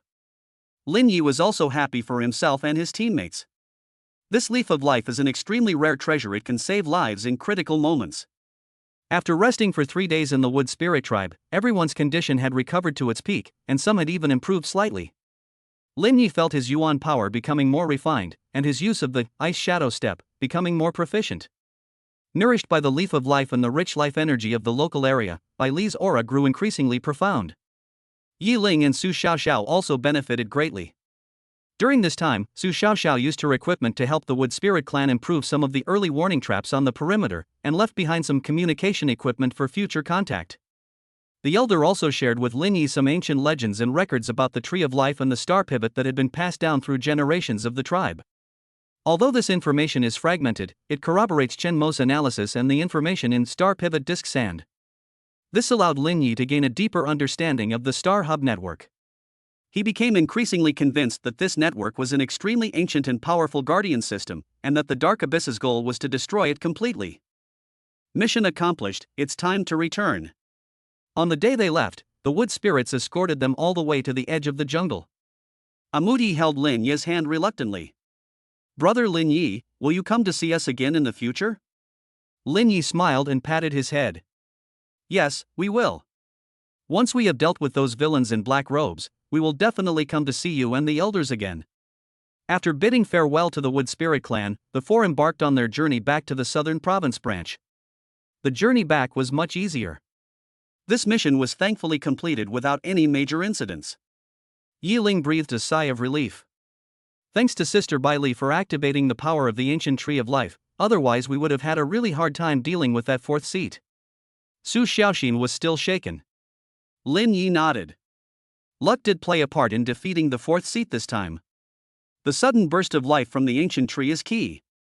This also shows that the star hub node itself has a certain degree of resistance and is not at the mercy of others. Next, is this the last known node? Yiling asked, the return to the void secret realm beyond the East Sea? Lin Yi looked eastward, his gaze deep. Based on the current information, the 4 nodes, cold, dust, and life, have been confirmed. The remaining return to the void secret realm should correspond to water or nothingness. With Dark Abyss suffering repeated setbacks, it will inevitably deploy even greater forces in its operations in the return to the ruin's secret realm. Bailey answered softly, the leaf of life in her hand radiating a warm glow. We need to become stronger. Everyone felt the pressure. The higher the ranking in the Dark Abyss, the stronger the opponent becomes. Even the 4th seat is already incredibly difficult to deal with. How terrifying must the 3rd seat, the 2nd seat, and even the mysterious 1st seat and the so-called Lord of the Abyss be? Upon returning to the branch, Lin Yi immediately transmitted the detailed account of the mission, the intelligence obtained, and a sample of the Leaf of Life back to the Dragon Abyss headquarters via encrypted channels. Soon, Lei Lai's communication was connected. Well done. You've thwarted another of Dark Abyss's plots. Lei Lai's voice was full of approval. Headquarters attaches great importance to the information and Leaf of Life samples you brought back and is stepping up its analysis. Regarding the return to the Void Secret Realm, Headquarters has also made some new discoveries. That sea area has been extremely turbulent recently, with large-scale sea monster riots and abnormal energy vortexes appearing. There are indications that the tentacles of the Dark Abyss have already reached there, and it is even possible that higher-ranking seats have been mobilized. The seats ranked higher. Lin Yi felt a chill run down his spine. Headquarters orders that after a short rest at the Southern Provincial Branch, your team must immediately proceed to the Eastern Coastal Base, Breaking Waves Fortress. That is our front line in dealing with East China Sea affairs. Once you arrive, someone will meet you and provide you with the latest information about the ruins of the underworld and the necessary maritime equipment. Clear. Lin Yi responded. A new conscription order has been issued. Target, the Eastern Sea, the mysterious realm of return to nothingness. What awaits them there are even more unknown challenges and even more turbulent undercurrents. Chapter 61 Sea Voyage and First Encounter Attack. As the transport plane landed at the Wavebreaker Fortress on the east coast, a salty sea breeze blew over. This fortress was built on a steep coastline, with its main structure extending deep into the cliff. The exterior is a sturdy alloy defensive wall, while the side facing the sea is filled with energy turrets and missile silos of various calibers. The dock area is filled with warships and special vessels of various sizes, and patrol aircraft frequently fly overhead. Instructor Lei Lai had already notified them in advance. They were to be received by the fortress's deputy commander, a middle-aged man named Zhao Gang, with skin tanned dark by the sea breeze, a sturdy build, and a loud voice. Advisor Lin Yi, Advisor Bai Li, welcome to the Breaking Waves Fortress. Zhao Gang shook hands with them firmly. Instructor Lei has already informed you of your situation. Command is waiting for you. In the fortress's command center, Lin Yi met the fortress's commander-in-chief. A Major General surnamed Li. General Li didn't waste any words and went straight to the point. The situation is not good. General Li pointed to the huge holographic map of the East China Sea. In the past month, the intensity of energy turbulence near the rumored sea area of the Guishu secret realm has increased more than threefold, and several abnormal spatial distortion phenomena have occurred. Our monitoring station detected a strong dark energy reaction, which confirms that the people of the Dark Abyss have infiltrated on a large scale. On the nautical chart, the area marked Guishu secret realm is a vast sea area circled in red warning circles. The central area was blurred, indicating strong energy interference. What's more troublesome is that the area has now become a meat grinder. Zhao Gang added. A large number of marine demonic creatures have been affected by dark energy, becoming extremely aggressive and attacking any ships that approach them. Of the 3 reconnaissance teams we sent out, only one managed to transmit a few intermittent signals. They said they saw a huge ship-shaped shadow made of black mist, and then they lost contact. Based on the analysis of the residual energy characteristics, and the Dark Abyss's consistent modus operandi. General Li looked at Lin Yi and Bai Li. We believe that the person in command this time is likely the 3rd seat of the Dark Abyss, codenamed Sea Demon. 3rd seat. The pressure increased instantly. The 4th seat, which controls death and decay, is already extremely difficult to deal with. The 3rd seat, ranked even higher, is likely to be even more terrifying. Your mission is to board our latest special operations submarine, the Sea Dragon, and infiltrate the core area of the ruins of Guishu. General Li issued the order. Confirm the status of the Star Nexus node, collect evidence of Dark Abyss activity, and, if possible, assess the possibility of disrupting its operations. The Sea Dragon is equipped with the latest stealth systems and weapons, but once it penetrates deep into the core area, communications may be completely cut off, and you'll have to rely on yourselves. Clear. Lin Yi nodded. This is similar to their previous missions, except the environment has changed to the more unpredictable ocean. Considering that Shirley is still recovering from injury, the headquarters has added 2 temporary players to your team this time. General Li gestured, and 2 people walked in from outside the door. One of them was a young female soldier in Marine Corps combat uniform, with a sharp and capable demeanor. She saluted the crowd. Report. Sergeant Zhou Fei, Marine Corps Special Operations Battalion. Specializes in underwater warfare, demolition, and vehicle driving. The other was a somewhat thin technician wearing thick glasses. He nervously pushed up his glasses. Greetings, everyone. I am Wang Tao, a senior engineer in the fortress's technical department. I am responsible for the maintenance and operation of the Hailong and the use of underwater detection equipment.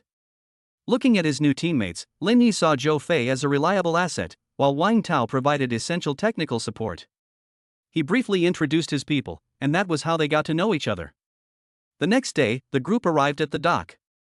The Hailong submersible looks like a streamlined, large black fish, about 20 meters long, with a smooth surface that is almost non-reflective. Inside, the space isn't spacious, but it's fully functional. It has everything: cockpit, living quarters, weapons station, and detection center. Once Wang Tao entered the submersible, he seemed like a different person, skillfully checking various instruments and equipment while muttering some technical terms. Zhou Fei silently inspected the equipment in the armory, mainly underwater assault rifles, cutters, and several high-explosive torpedoes. The Hailong is ready to set sail. Wang Tao sat in the driver's seat, his tone becoming calm and composed. Set off. Lin Yi gave the order. The submersible silently glided into the sea and headed towards the area marked as a death zone. The initial voyage was relatively calm. Through the thick observation window, one could see colorful schools of fish and bioluminescent deep-sea creatures.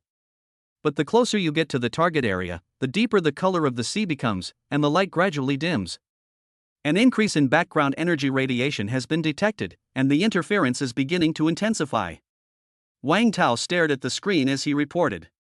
Lin Yi attempted to activate his spiritual vision, but he was in the deep sea.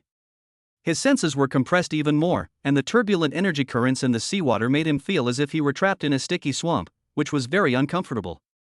Bai Li sat quietly to the side, sensing with her eyes closed. After a while, she opened her eyes. The water element is chaotic, it's been forcibly distorted. There's something ahead.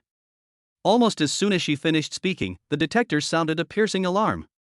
Sonar contact. Multiple high-speed targets are approaching. Size, huge. Energy level C. It's a swarm of mutated tiger sharks. Wang Tao's voice carried a hint of nervousness. Outside the observation window, dozens of enormous, blood-red, fang-filled demonic tiger sharks charged toward the Sea Dragon like underwater arrows. The patterns of dark energy can be faintly seen on their bodies. Activate defense. Dodge maneuvers. Lin Yi shouted. Wang Tao suddenly pulled the control lever, and the Hailong tilted nimbly to one side, avoiding the impact of the first few tiger sharks that rushed in. At the same time, a faint energy shield appeared on the hull of the submarine. Bang bang bang. Several tiger sharks, unable to stop in time, crashed heavily into the shield, producing a dull thud and causing ripples to spread across it. Shield energy reduced by 5%. Wang Tao reports. We can't just sit here and take the hits. Zhou Fei, use torpedoes to clear them out. Lin Yi gave the order. Receive. Zhou Fei quickly took her seat at the weapon control station and locked onto the target. Call out. Call out. 2 small high-explosive torpedoes were launched from the launch tubes, leaving 2 white trails in the water, and accurately hit 2 tiger sharks. Boom. Boom. 2 bursts of fire erupted underwater, instantly blasting the 2 tiger sharks to pieces, with blood and bits of flesh spreading everywhere. But this seemed to further enrage the sharks, who attacked even more frantically, ramming into the shield with their bodies and tearing at it with their teeth. Shield energy is dropping rapidly. 40%. At this rate, we can't hold out much longer. Wang Tao shouted. Yiling gripped her twin blades tightly, but inside the deep-sea submersible, she found it difficult to use her skills. Looking out the window at the frenzied shark swarm, Lin Yi said to Bai Li. Can we influence these seawaters in the same way we influence plants in a jungle? Bai Li frowned slightly. We can try, but the area is too large, and the consumption will be too great. She walked to the observation window, stretched out her hands and pressed them against the cold glass, her icy blue eyes sparkling with starlight. An invisible wave emanated from her, spreading through the submersible and outwards into the surrounding seawater. There was no earth-shattering scene, but the surging seawater outside seemed to be infused with a strange power. The frenzied tiger sharks that were attacking wildly suddenly stopped moving. The seawater around them became viscous and icy, as if it had instantly turned into glue, greatly limiting their speed. Even more remarkably, some large, bioluminescent jellyfish that were originally swimming nearby were scared away by the mutated sharks. As if summoned by some force, it slowly drifted over and took the initiative to stand between the sea dragon and the shark swarm. The soft glow emanating from them seemed to have a calming power, making the frenzied tiger sharks even more hesitant. It's working! The shark swarm has slowed down. Wang Tao exclaimed with delight. Now's the time. Get out of here as fast as you can. Lin Yi seized the opportunity. Wang Tao immediately pushed the power to the maximum, and the Hailong jetted a powerful jet of water from its tail. Like a nimble fish, it passed through the gaps in the sluggish shark group and quickly left them behind. Everyone breathed a sigh of relief when the detector could no longer detect any more signals from the shark swarm. That was close. Zhou Fei wiped her sweat. These monsters are even crazier than the records describe. The pollution of the dark abyss has exacerbated their aggression, Lin Yi said in a deep voice. This is only the outer perimeter, the situation inside is probably even worse. Bai Li lowered her hand, her face somewhat pale. The large-scale impact on the seawater had taken a toll on her. Lin Yi handed her a vial of energy supplement. Take a rest, there may be tough battles ahead. The Hailong continued to venture deeper into the core area of the Guishu mystery realm. The seawater outside the window had turned completely dark blue, and almost no light could see through it. Only the submarine's own searchlights cast limited beams of light in the darkness. The surroundings were eerily quiet, with only the low hum of the submarine's engines. An invisible pressure hangs over everyone's heart. The deep, dark sea made them feel smaller and more uneasy than any danger on land. Their journey had only just begun. Chapter 62: Deep Sea Ruins and Dark Ritual. The Hailong submerged in the dark blue depths of the sea for several days. The deeper you go, the more bizarre the environment becomes. The beam of the searchlight could only illuminate a limited area ahead. Beyond that lay endless darkness that seemed capable of swallowing everything. The pressure reading remained near the critical point, making one constantly feel the terrifying water pressure outside the cabin. The energy interference grew stronger, the screen became increasingly filled with static, communication with the fortress became intermittent, and eventually turned into pure noise. Wang Tao had to frequently adjust the equipment in order to barely maintain the stability of the submersible's own systems. Lin Ye's spiritual vision was almost completely ineffective here. He could only vaguely sense the violent and chaotic energy filling the surrounding seawater. And a heavy, ancient pressure. Bai Li spent most of her time sensing with her eyes closed. Her stellar power seemed out of place in this deep sea, but thanks to her inherently high status, she was still able to capture some key information. The source of the dark energy is down there, very deep. She suddenly spoke, pointing to the endless abyss below. Moreover, I sensed a familiar yet repulsive spatial fluctuation. Similar to that space-time vortex in the north? Lin Yi asked. Similar, but more stable, and also more dangerous. Bai Li's tone was solemn. Just then, the sonar system captured a huge, unnatural outline. Found something. Wang Tao's spirits lifted, and he magnified the sonar image on the main screen. The images show a huge, dilapidated complex of buildings standing prominently on the seabed thousands of meters below. The buildings were extremely ancient in style, constructed from some kind of massive black stone, and were both rugged and eerie. Covered with corals and seabed sediments, the overall structure still reveals its former grandeur. At the center of the complex, there is a huge object with a pyramid-like structure that is relatively well preserved. It's a ruin. An underwater ruin. Wang Tao said excitedly. The coordinates match. This is the core area of the ruins of return. Can you detect life or energy signals? Lin asked at night. The interference is too strong, making accurate scanning impossible. Wang Tao worked hard to adjust the equipment. But there are very strong and stable energy source signals inside the pyramids. Wait, there are also a lot of faint energy fluctuations around the pyramid, like some kind of magic array? There are also many small moving signals, which may be the guardian demonic creatures. The people from the dark abyss must already be inside. Get closer, find a place to hide, we're preparing to land, to land on the seabed. Lin Yi gave the order. The Hailong vessel cautiously approached the ruins. Finally, it stopped in the shadow of a huge, collapsed group of stone pillars, extinguishing most of the lights, like a lurking black fish. We need to get out. Lin Yi looked at everyone. Underwater vehicles are two large targets and are easily detected. Zhou Fei, Wang Tao, you two stay on the ship to provide support and remain concealed. If things go wrong, evacuate immediately. Clear. Zhou Fei and Wang Tao nodded. Although Wang Tao was a little scared, he firmly stated that he would protect their home. Lin Yi, Bailey, and Yiling changed into specially made deep-sea combat suits. This combat suit can withstand deep-sea pressure and has a built-in breathing circulation system and underwater propulsion. Yiling also replaced her double blades with high-frequency vibrating underwater daggers. After getting ready, the three of them entered the cold, dark seawater through the airtight chamber. The pressure from the deep sea came from all directions in an instant, and even with the protection of the combat suit, it was still somewhat suffocating. The thrusters activated, and the three of them moved through the massive ruins like ghosts. With the help of the headlamp in their combat suits, they could see the collapsed temples and broken statues around them. The carvings on it are distorted, non-human figures, exuding an ominous aura. Some bizarre, deep-sea monsters with glowing red eyes roam among the ruins. However, they seem to be restrained by some force and did not actively attack the three uninvited guests. Bailey led the way, as she had the clearest sense of that dark energy. The three avoided the patrolling mutated creatures and stealthily made their way towards the central pyramid. The closer you get to the pyramids, the colder the surrounding seawater becomes, and the more concentrated the dark energy becomes. You can even see tiny, black snowflake-like fragments of energy drifting in the seawater. Finally, they reached the bottom of the pyramid. The pyramids are enormous, with smooth surfaces and almost no visible gaps. But guided by Bai Li, they found a hidden entrance covered by giant seaweed. Inside the entrance is a downward sloping passage, devoid of seawater, as if an invisible barrier keeps the seawater out. The walls on both sides of the passage are inlaid with stones that emit a faint blue light, providing illumination. The three of them took off their bulky diving gear, stored it in their storage rings, and carefully walked into the passage. The passage is long and leads downwards. The air was damp and cold, carrying a strong, fishy smell and the putrid stench of dark energy.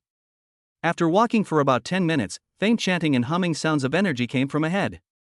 The three held their breath and silently made their way to the end of the passage. Suddenly, a vast underground space opened up before them.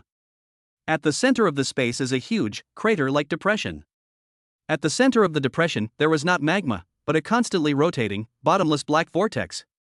The vortex emitted a chilling suction force and chaotic spacetime fluctuations, similar to the vortex in the northern ruins, but larger and more stable.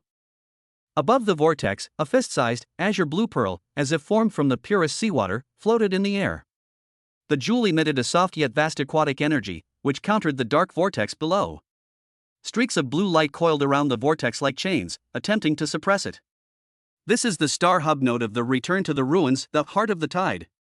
However, at this moment, the situation of this heart of the tide is not good.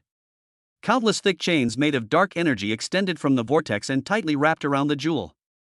It is frantically draining its energy and injecting its filthy, dark energy in the opposite direction. The jewel's luster had become very dim, and even fine black cracks had appeared on its surface. Around the depression, hundreds of men in black robes sat in a huge circle.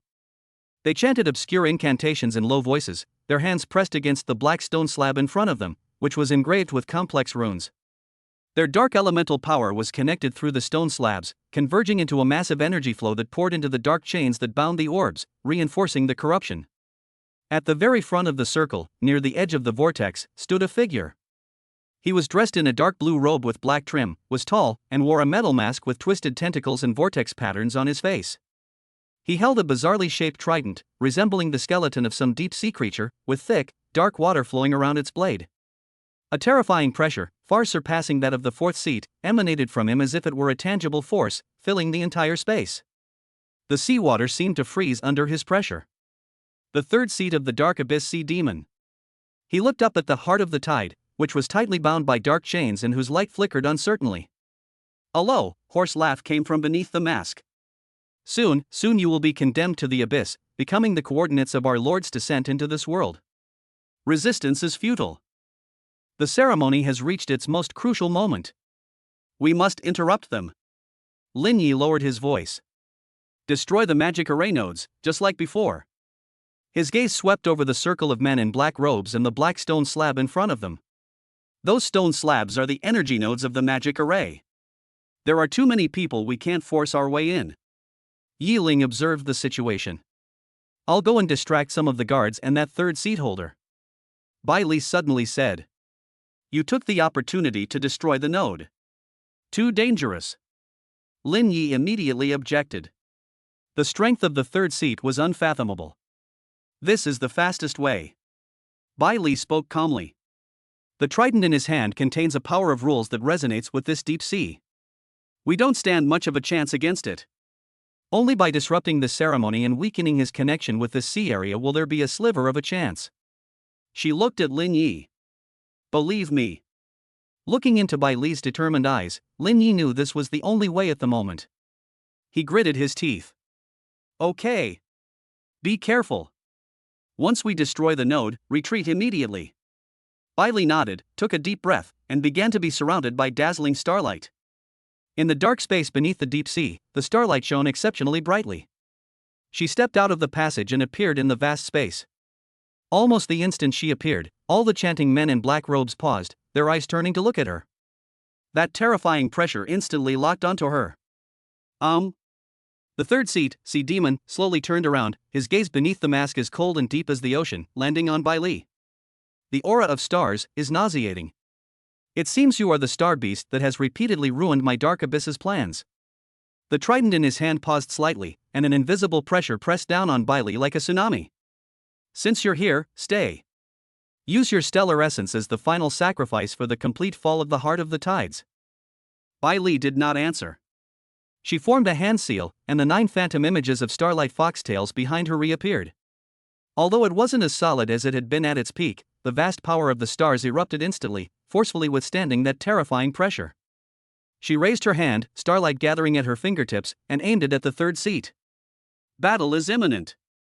Chapter 63 Bitter Battle Against the Sea Demon.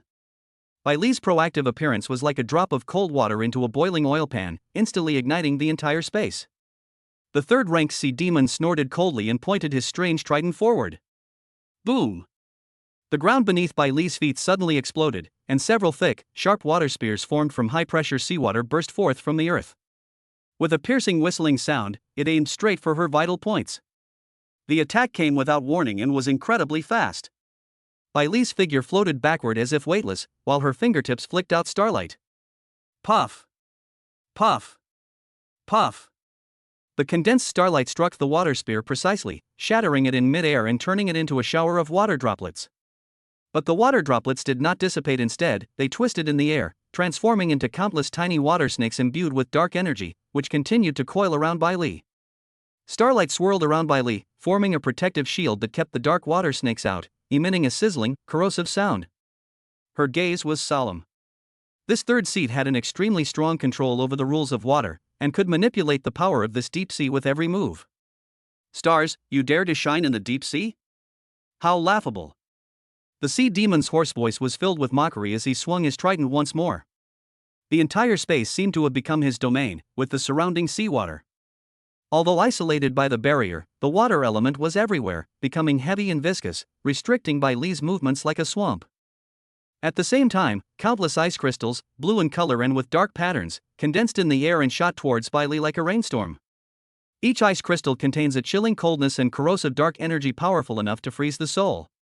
Bai Li pushed the power of the stars to its limit, her figure flashing rapidly within the limited space, avoiding most of the ice crystals, and occasionally shattering the ones she couldn't avoid with her palm.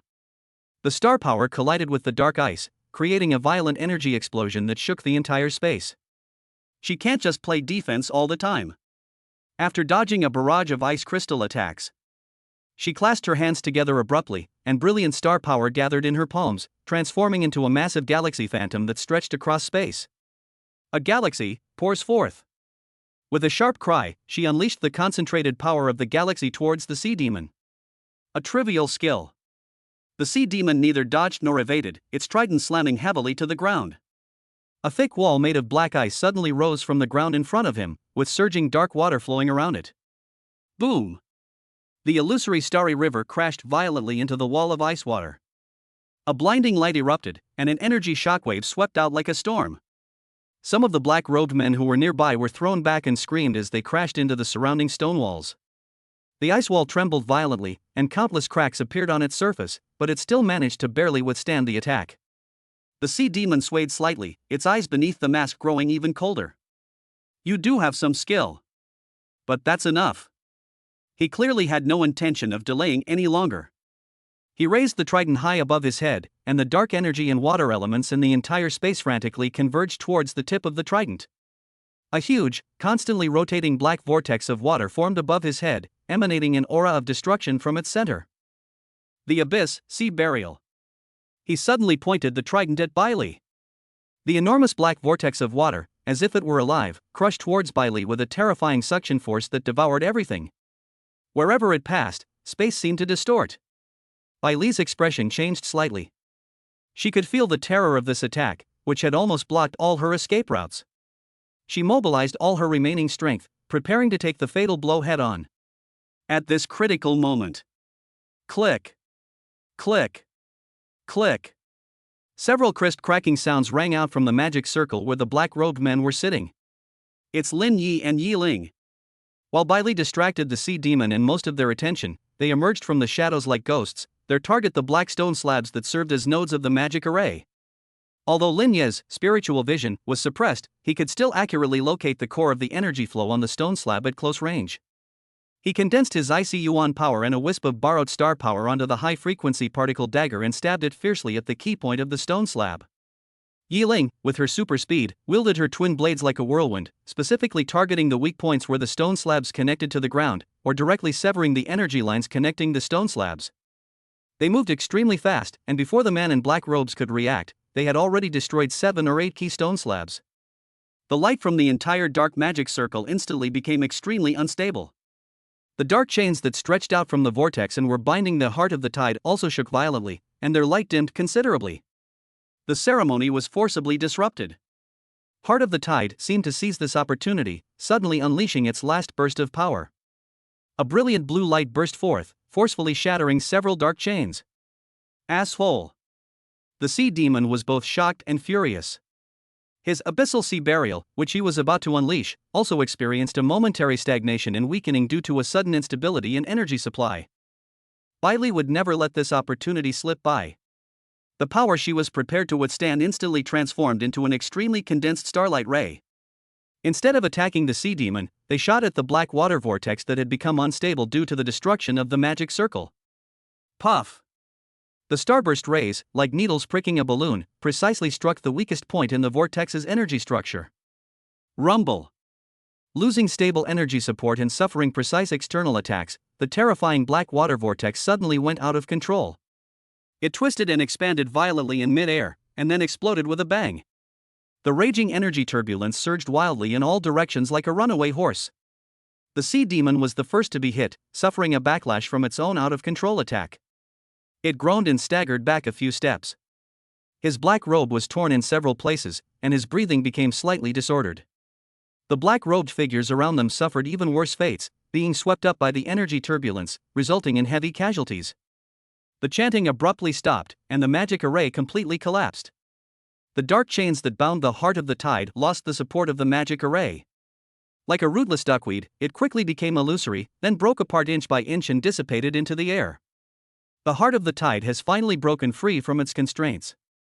Although the light was dim and there were cracks on the surface, the pure water energy began to flow slowly again, attempting to repair itself. It's a success! Yi Ling exclaimed in delight. Lin Yi breathed a sigh of relief, but he dared not be careless, his eyes fixed on the sea demon that was being forced back by the energy turbulence. Sea Demon steadied himself, his gaze beneath the mask sweeping over Lin Yi and Yi Ling, who had ruined his plans, like a venomous snake. Finally, the force fell on Bai Li, whose energy was greatly depleted and whose face was pale. Good, very good. His voice became even hoarse and distorted with anger. You actually dare to. The dark energy within him surged as if boiling, becoming even more violent and dangerous than before. I will tear you all to shreds. May your souls be condemned to the abyss forever. Although the ceremony was disrupted, the third seat's strength remains terrifying. The real battle is only just beginning. Chapter 64: The Heart of the Tide and the Deep Sea Beast. With the magic circle broken and the dark chain shattered, the Heart of the Tide was temporarily spared from being corrupted. But the anger of the third sea demon was like a powder keg that had been lit, and it completely exploded. You will all die. The sea demon let out a roar that sounded inhuman. The trident in his hand emitted a deep blue light, mixed with a thick, inky darkness. The remaining seawater in the entire space seemed to obey his command, boiling violently and turning into countless high-pressure water blades. Like a violent storm, it indiscriminately rained down on Lin Yi, Bai Li, and Yi Ling. This attack was larger in scope, faster in speed, and contained a stronger dark corrosive power. Careful! Lin Yi roared and instantly activated Ice Shadow Step, dodging at the limit in the narrow space. He continuously fired energy beams in an attempt to intercept the water blades. However, his beams had little effect on the dense water blades. Yi Ling wielded her twin blades with impenetrable force, like a blue cocoon of light, shattering the approaching water blades. But with each collision, her arms went numb, and dark energy seeped in along the daggers, causing her blood to surge. Bai Li mustered her strength and erected a starlight shield in front of her. Most of the water blades shattered upon impact with the shield, but the shield's light also quickly dimmed. She had just exhausted herself trying to interrupt abyssal sea burial and resist the backlash. If this continues, they will eventually be worn down. We must get close to him.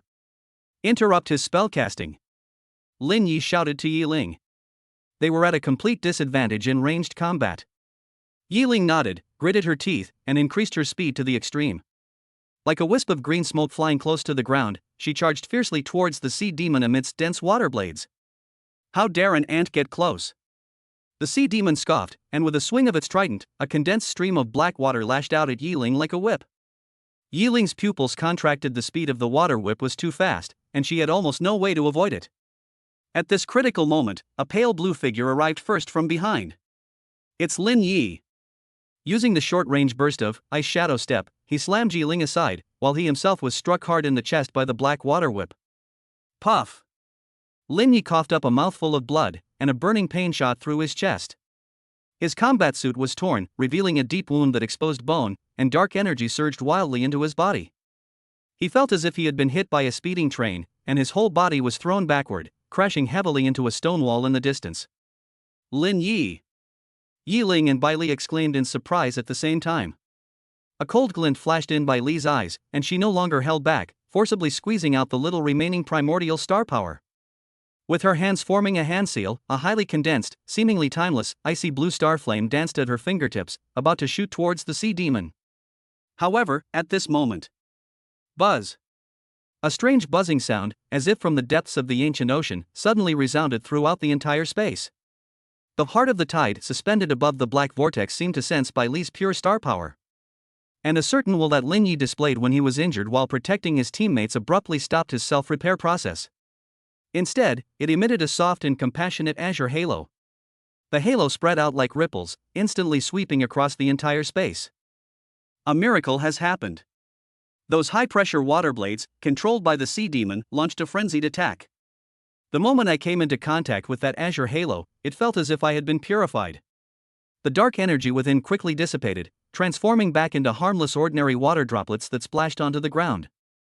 The sea demon shuddered, feeling his connection to the surrounding seawater being forcibly severed by an even more ancient and vast force. The trident in his hand also dimmed a bit. What? The sea demon looked at the heart of the tide in shock and anger. The azure pearl slowly floated down and hovered in front of Bai Li, its soft light enveloping her and Lin Yi, who was struggling to stand up in the distance. A pure and gentle aquatic life energy, mixed with a faint stellar fluctuation, flowed into Bai Li and Lin Yi's bodies along with the light. Bai Li's depleted star power was slightly replenished, and her pale face regained a touch of color. Lin Yi felt the sharp pain in his chest quickly subside. The invading dark energy was enveloped and purified by the gentle yet resilient water energy, and the wound began to heal at a visible speed. Ding! Contact with pure stellar water-based mixed primordial energy. Injuries are rapidly healing. Elemental energy is being purified. Affinity for water-based energy has slightly increased. The system notification sounded. The heart of the tide is helping them. Damn sacred object! How dare it resist? Enraged, the sea demon brandished its trident, ready to attack again. But the light of the heart of the tide changed again. It was no longer just about healing, but about connecting with the huge black vortex below. No, it's not communication, it's a guidance. The buzzing sound grew louder and louder, and the black vortex suddenly accelerated its rotation. An immense suction force emanated from the vortex. But this time, the suction seemed to have a target, mainly enveloping the sea demon and his remaining black-robed subordinates. No! This is spatial exile? The sea demon finally showed a look of terror. He tried desperately to steady himself, but the suction force was too strong and specifically targeted dark energy.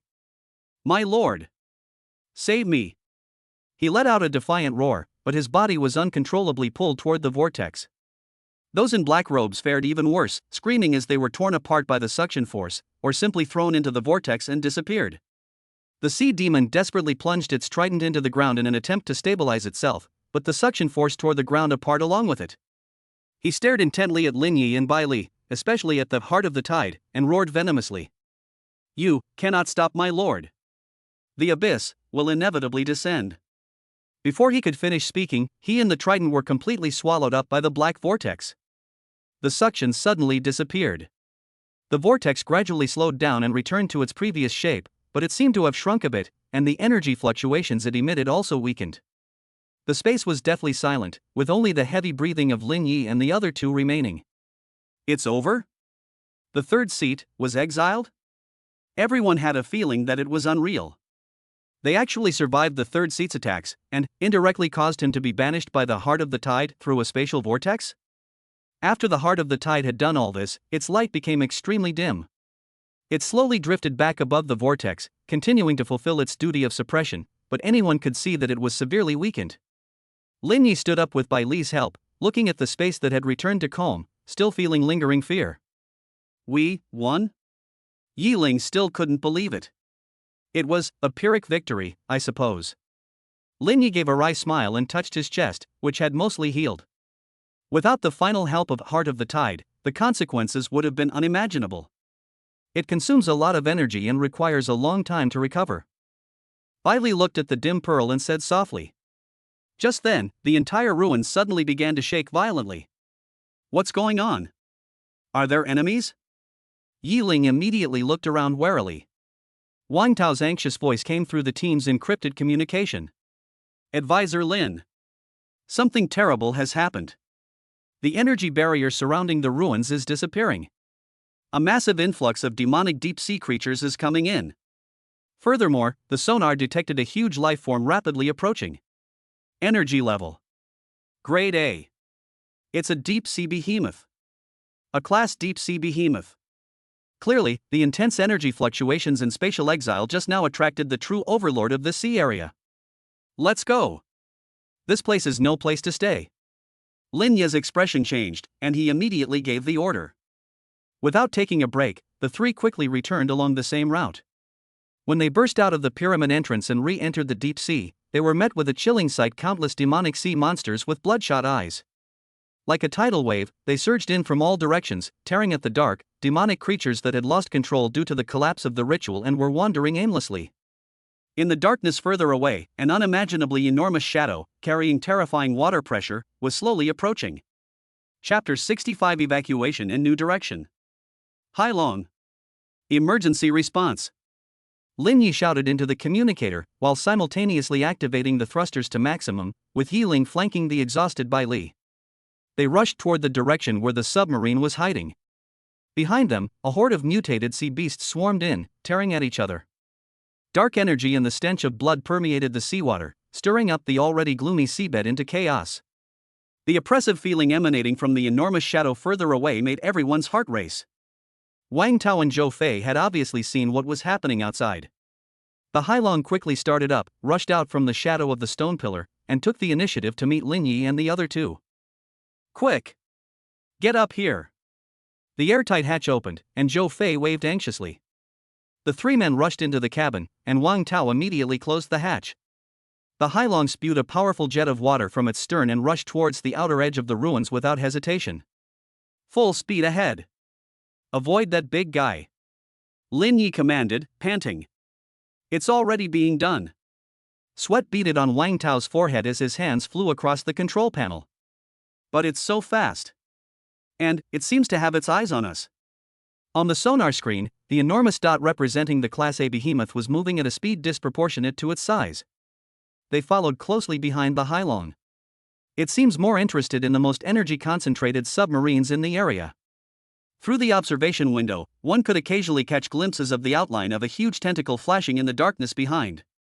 Or the shadow of a massive head, as large as a small mountain, its cold gaze seemingly able to pierce through the thick alloy shell. The Hailong pushed its speed to the limit, frantically weaving through deep underwater canyons and ruins, trying to shake off its pursuers. But the A-level behemoth clung to it like a leech, relentlessly biting down and closing the distance little by little. No! I can't shake it off. It's too fast. Wang Tao's voice was filled with despair. If this continues, we'll be caught up sooner or later. A class deep-sea behemoth, in its home turf, possesses enough power to destroy a large warship. The tiny Hailong is simply not up to par. Lin Ye's mind raced as he considered countermeasures. A direct confrontation would be a dead end. The underwater drone's weapons would probably be nothing more than a tickle to an A-class behemoth. Can we use the terrain? Yi Ling made the suggestion. The surrounding area is mostly open ground or ruins, with no particularly complex terrain. Zhou Fei looked at the nautical chart, her face grim. Just then, Bai Li suddenly spoke. Release that energy fluctuation given by Heart of the Tide. Lin Yi was taken aback, but then he understood what she meant. As the former guardian or important node of the sea area, the Heart of the Tide may have a special deterrent or soothing effect on these deep-sea creatures. Although it is now weakened, its status remains. Try anything, no matter how desperate. Wang Tao. Adjust the external energy sensor to amplify and release the residual energy fluctuations from that blue orb on our bodies. Lin Yi immediately gave the order. Okay. Although Wang Tao didn't understand the principle, he immediately did as instructed. He quickly adjusted the equipment to amplify the faint blue energy fluctuations emanating from Lin Yi and Bai Li. Then it is simulated to be released through the communication antenna on the outside of the submarine. A faint but ancient and pure energy fluctuation rippled outwards from the Sea Dragon as its center. At first, the A-class behemoths behind seemed to have no reaction and continued to pursue relentlessly. But after a few seconds, its speed noticeably slowed down. The enormous shadow lingered behind them, and those cold, giant eyes seemed to pierce through the seawater, looking at the Sea Dragon with suspicion. It seemed to sense a familiar yet dreadful aura from that faint fluctuation. It emitted a deep, long cry, as if from ancient times, which traveled through the seawater and made the hull of the Hailong vibrate. But in the end, it did not pursue. Its enormous body slowly turned and disappeared into the deeper darkness. On the sonar screen, the huge dot of light gradually receded into the distance. It's gone. Wang Tao slumped in the driver's seat, his whole body drenched in cold sweat. Everyone breathed a long sigh of relief, feeling as if they had just escaped death. Success. The residual power of Heart of the Tide is still there. Lin Yi breathed a sigh of relief and looked at Bai Li. Bai Li nodded slightly and closed her eyes to continue regulating her breathing. With the crisis averted, the Hailong dared not linger and continued its return journey at full speed towards the fortress. A few days later, the docks of the Broken Wave Fortress reappeared before them. When the Hailong surfaced, everyone finally felt a sense of security. General Li and Zhao Gang personally greeted them at the dock. Seeing that Lin Yi and the other two had returned safely despite their exhaustion, both commanders showed expressions of relief. After listening to Lin Yi's brief report on his experiences in the Guishu secret realm, the discovery of ruins, the terror of the third seat of the Dark Abyss, and the destruction of rituals. With the help of Heart of the Tide and the final pursuit by the A-level behemoth, General Li and Zhao Gang's expressions became extremely solemn. The third sea demon has actually been banished. General Li took a deep breath. This is indeed a major victory, but it also means that the core power of the Dark Abyss has been thoroughly provoked by us. Zhao Gang nodded. Having lost the 7th, 5th, and 4th seats in succession, and now even the 3rd seat has been lost, Dark Abyss will never let this go. Their retaliation will likely be unprecedentedly fierce. Moreover, the Heart of the Tides was severely damaged, weakening its suppressive power over that spatial vortex. Lin Yi added. I'm worried that even if Dark Abyss doesn't take the initiative, the vortex itself might become unstable. General Li pondered for a moment. The information you brought back is of utmost importance. Headquarters needs to reassess the threat level of the Dark Abyss and the current status of the Nexus network. You all need to rest and recuperate. The rewards and follow-up arrangements will be announced soon. Back at his lodgings at the fortress, Lin Yi felt a deep weariness. This deep-sea expedition was more dangerous than any he had ever undertaken before. The strength of the 3rd seat made him truly realize the inadequacy of his own power. If it weren't for the Heart of the Tide's timely intervention, they would never have survived. Bai Li's condition was also very poor.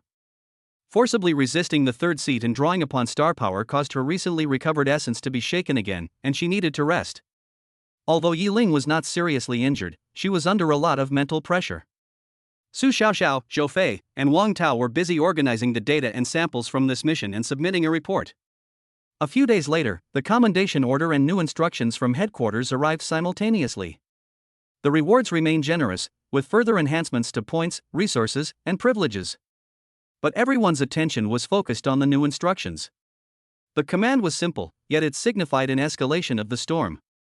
Lin Yi, Bai Li, and their respective team members returned to Longyuan headquarters immediately. The Supreme Council will summon you. Supreme Council.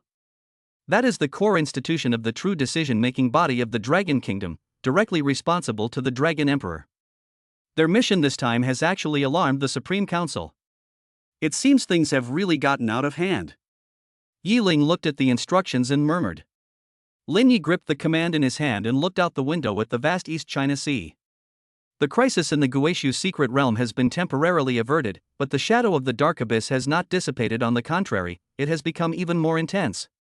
The secrets of the Nexus network, the true purpose of the Lord of the Dark Abyss, and the even greater storm to come, all the clues.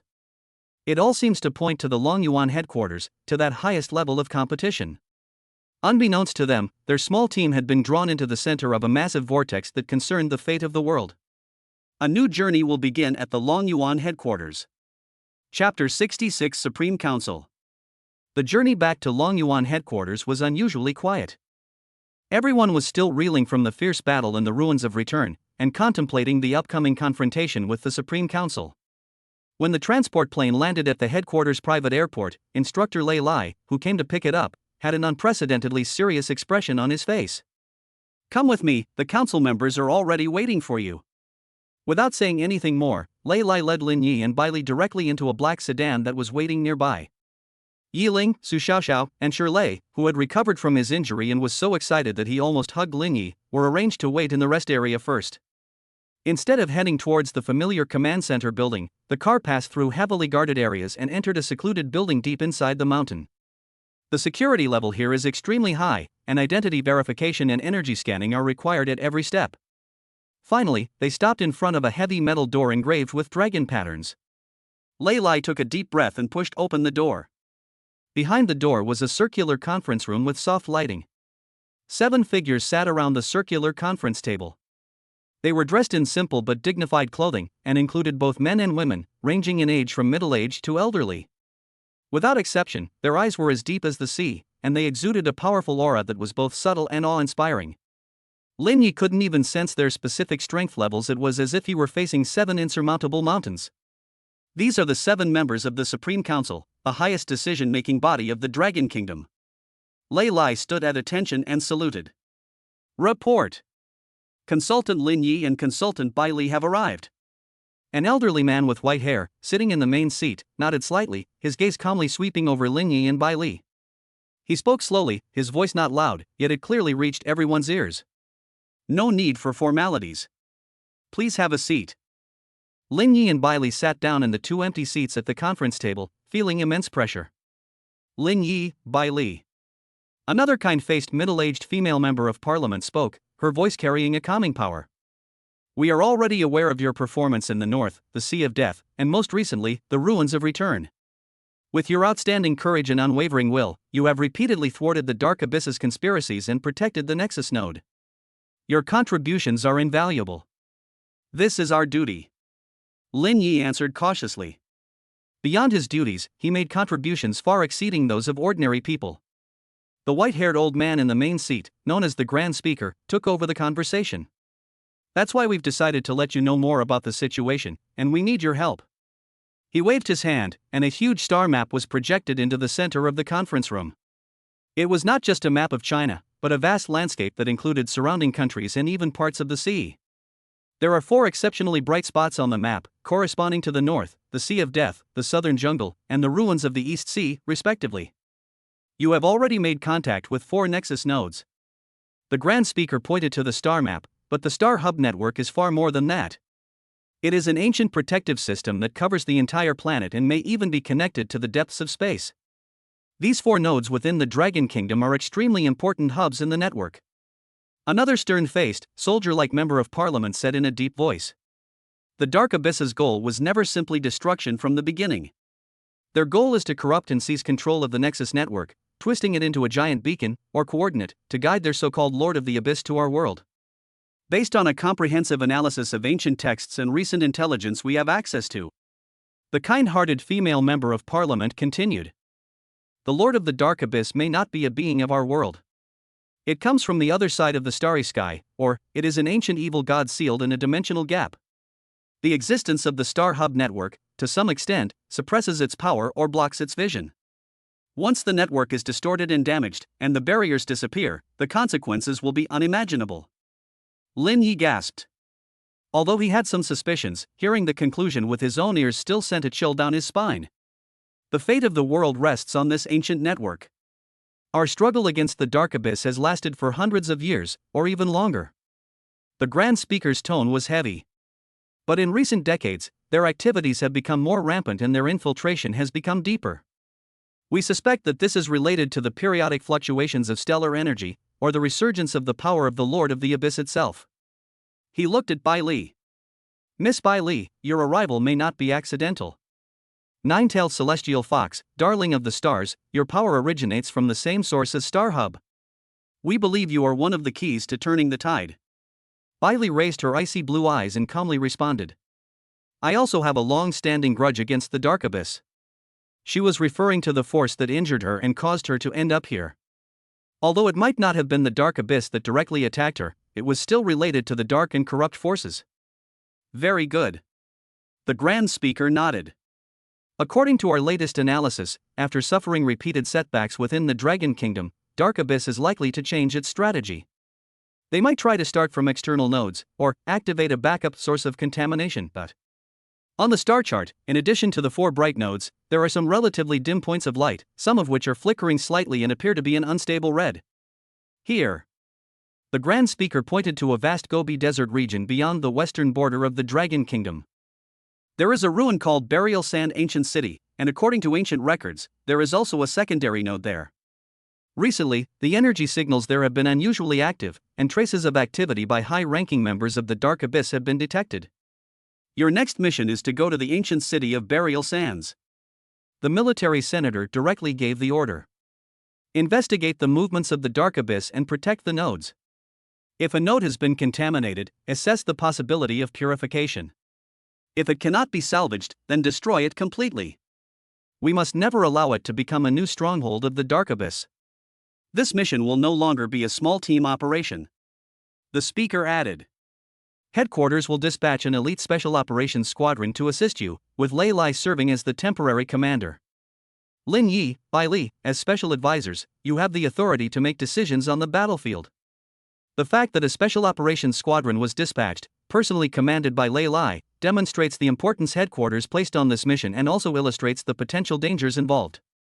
We understand. Lin Yi and Bai Li responded simultaneously. Remember. The Grand Speaker concluded solemnly with these words. The balance of the Nexus network is being broken, and time may not be on our side. Every action you take may affect the final outcome. Go, get ready, and set off as soon as possible. Leaving the parliamentary meeting room, Lin Yi and Bailey both felt incredibly heavy-hearted. The truth of the world is far more cruel than they imagined, and the burden on their shoulders is heavier than ever before. How are you feeling? Lei Lai was waiting for them outside and asked. The pressure is immense. Lin Yi told the truth. Normal. Lei Lai patted him on the shoulder. Knowing the truth will give us a clearer direction in our fight. Let's meet up with Shirley and the others first, and then tell them about the new mission. The Special Operations Squadron has assembled and is waiting for you.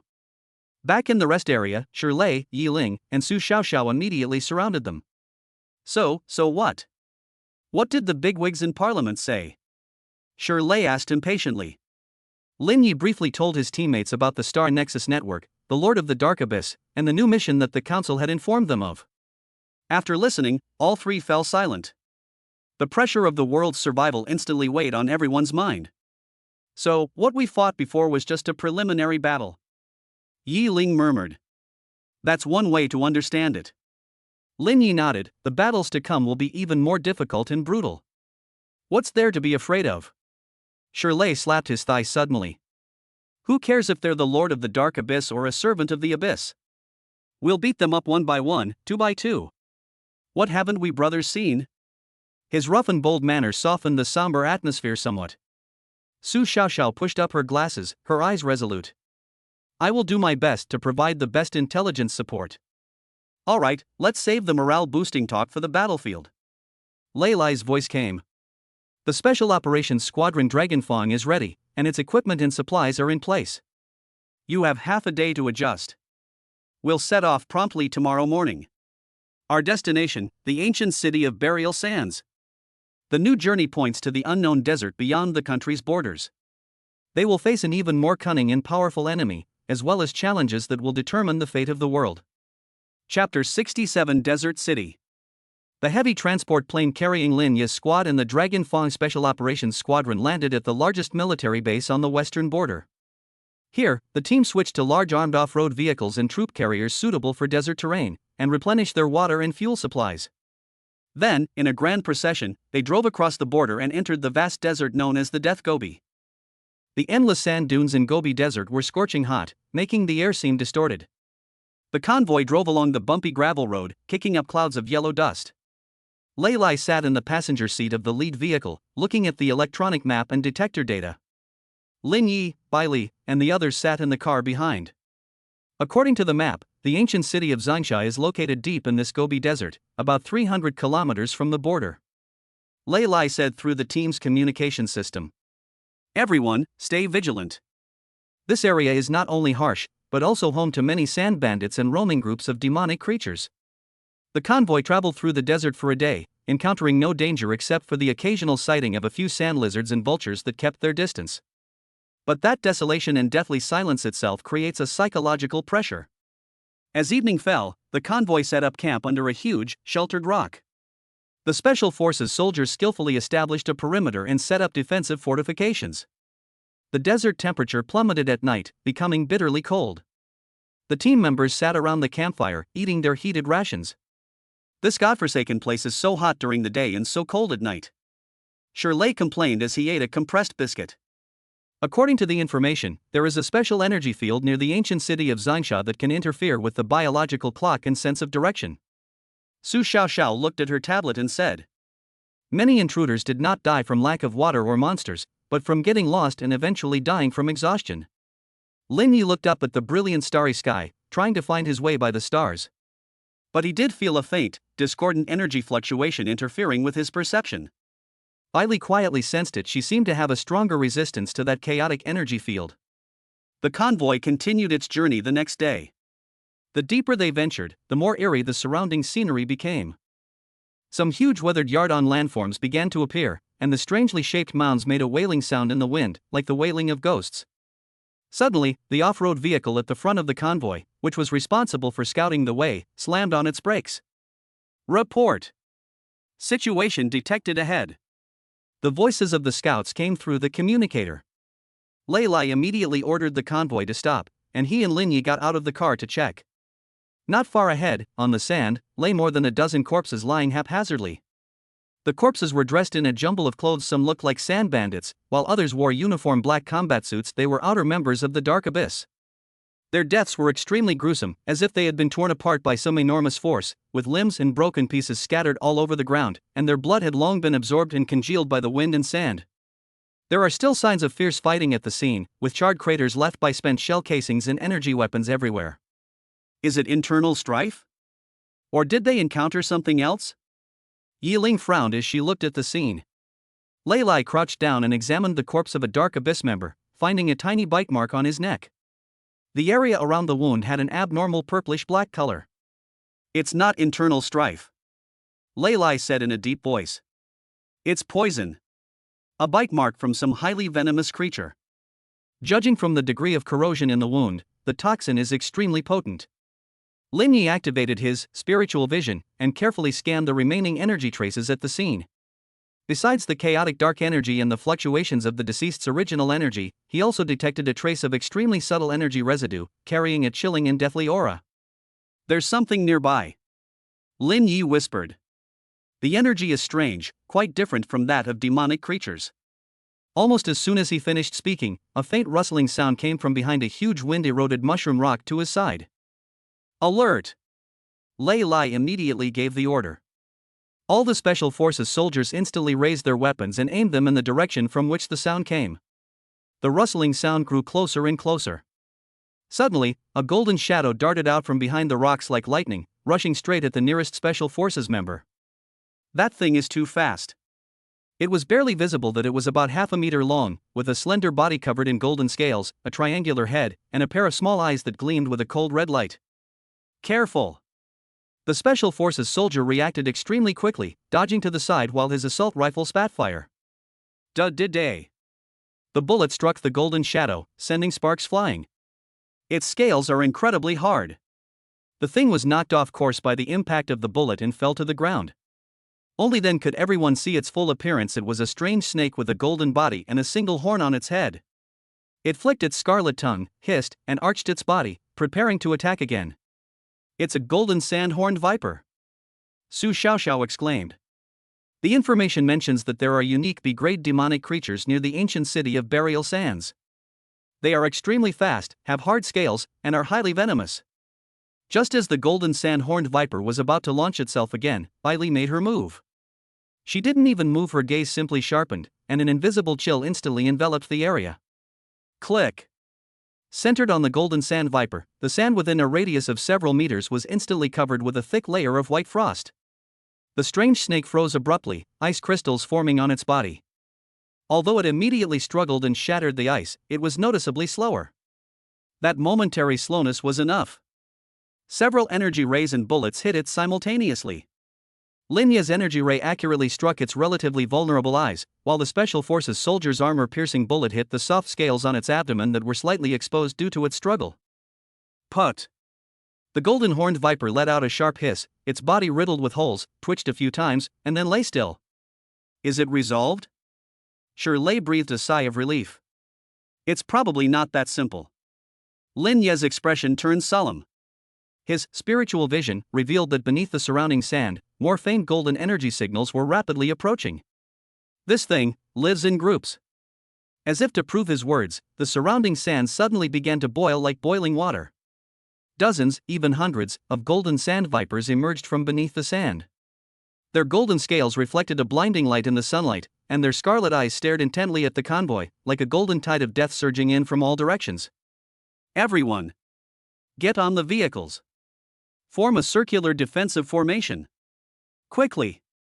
Lei Lai made a decisive decision and roared. The convoy moved quickly, the vehicles forming a circle with their front ends facing outwards. The Special Forces soldiers used the vehicles as cover, creating a fire network. A fierce battle erupted instantly.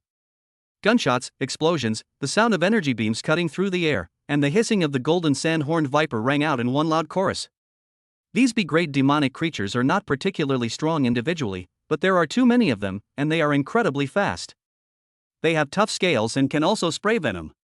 Special Forces members were frequently splashed with venom or bitten by horned vipers that broke through the fire net. Although they were immediately injected with antidotes, their combat effectiveness was greatly reduced. Lin Yi continuously fired energy beams, specifically targeting and killing the horned vipers that tried to climb onto the vehicles or attack their weak points.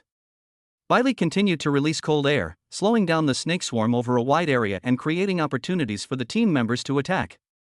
Yi Ling and Shirley also guarded key positions, one using speed to kill the approaching horned vipers, and the other using a shield to firmly block the venom spray and charge. The battle lasted for nearly half an hour before the snake's offensive gradually weakened, leaving behind a trail of golden and black corpses before finally retreating back into the sand. A headcount revealed that 5 or 6 special operations team members sustained injuries of varying degrees. Fortunately, the antidote was administered in time, and they are not in life-threatening danger, but they need to rest. We lost some of our fighting strength before we even reached the ancient city. Lei Lai's expression was not good. This ancient city of burial sands is even more dangerous than I imagined. After resting for half an hour, the convoy, carrying the wounded, continued towards their destination. After driving for several more hours, as dusk approached once more, a blurry, enormous black shadow finally appeared on the distant horizon. As the distance closed, the outline of the dark figure gradually became clear. It was an ancient city, dilapidated but still showing signs of its former grandeur. The massive city wall had long since collapsed, revealing a dense array of equally dilapidated buildings inside. The entire city was eroded by yellow sand, giving it a desolate, earthy yellow hue. And in the center of the ancient city, a faint white light, as if about to be extinguished, could be seen emanating from the top of a towering building that resembled a lighthouse or altar. That is their target, the secondary node of the Star Hub. At the same time, Lin Yi and Bailey both clearly felt that an intense, impenetrable dark energy was enveloping the entire ancient city like miasma. But in that darkness, something even more dangerous seemed to await their arrival.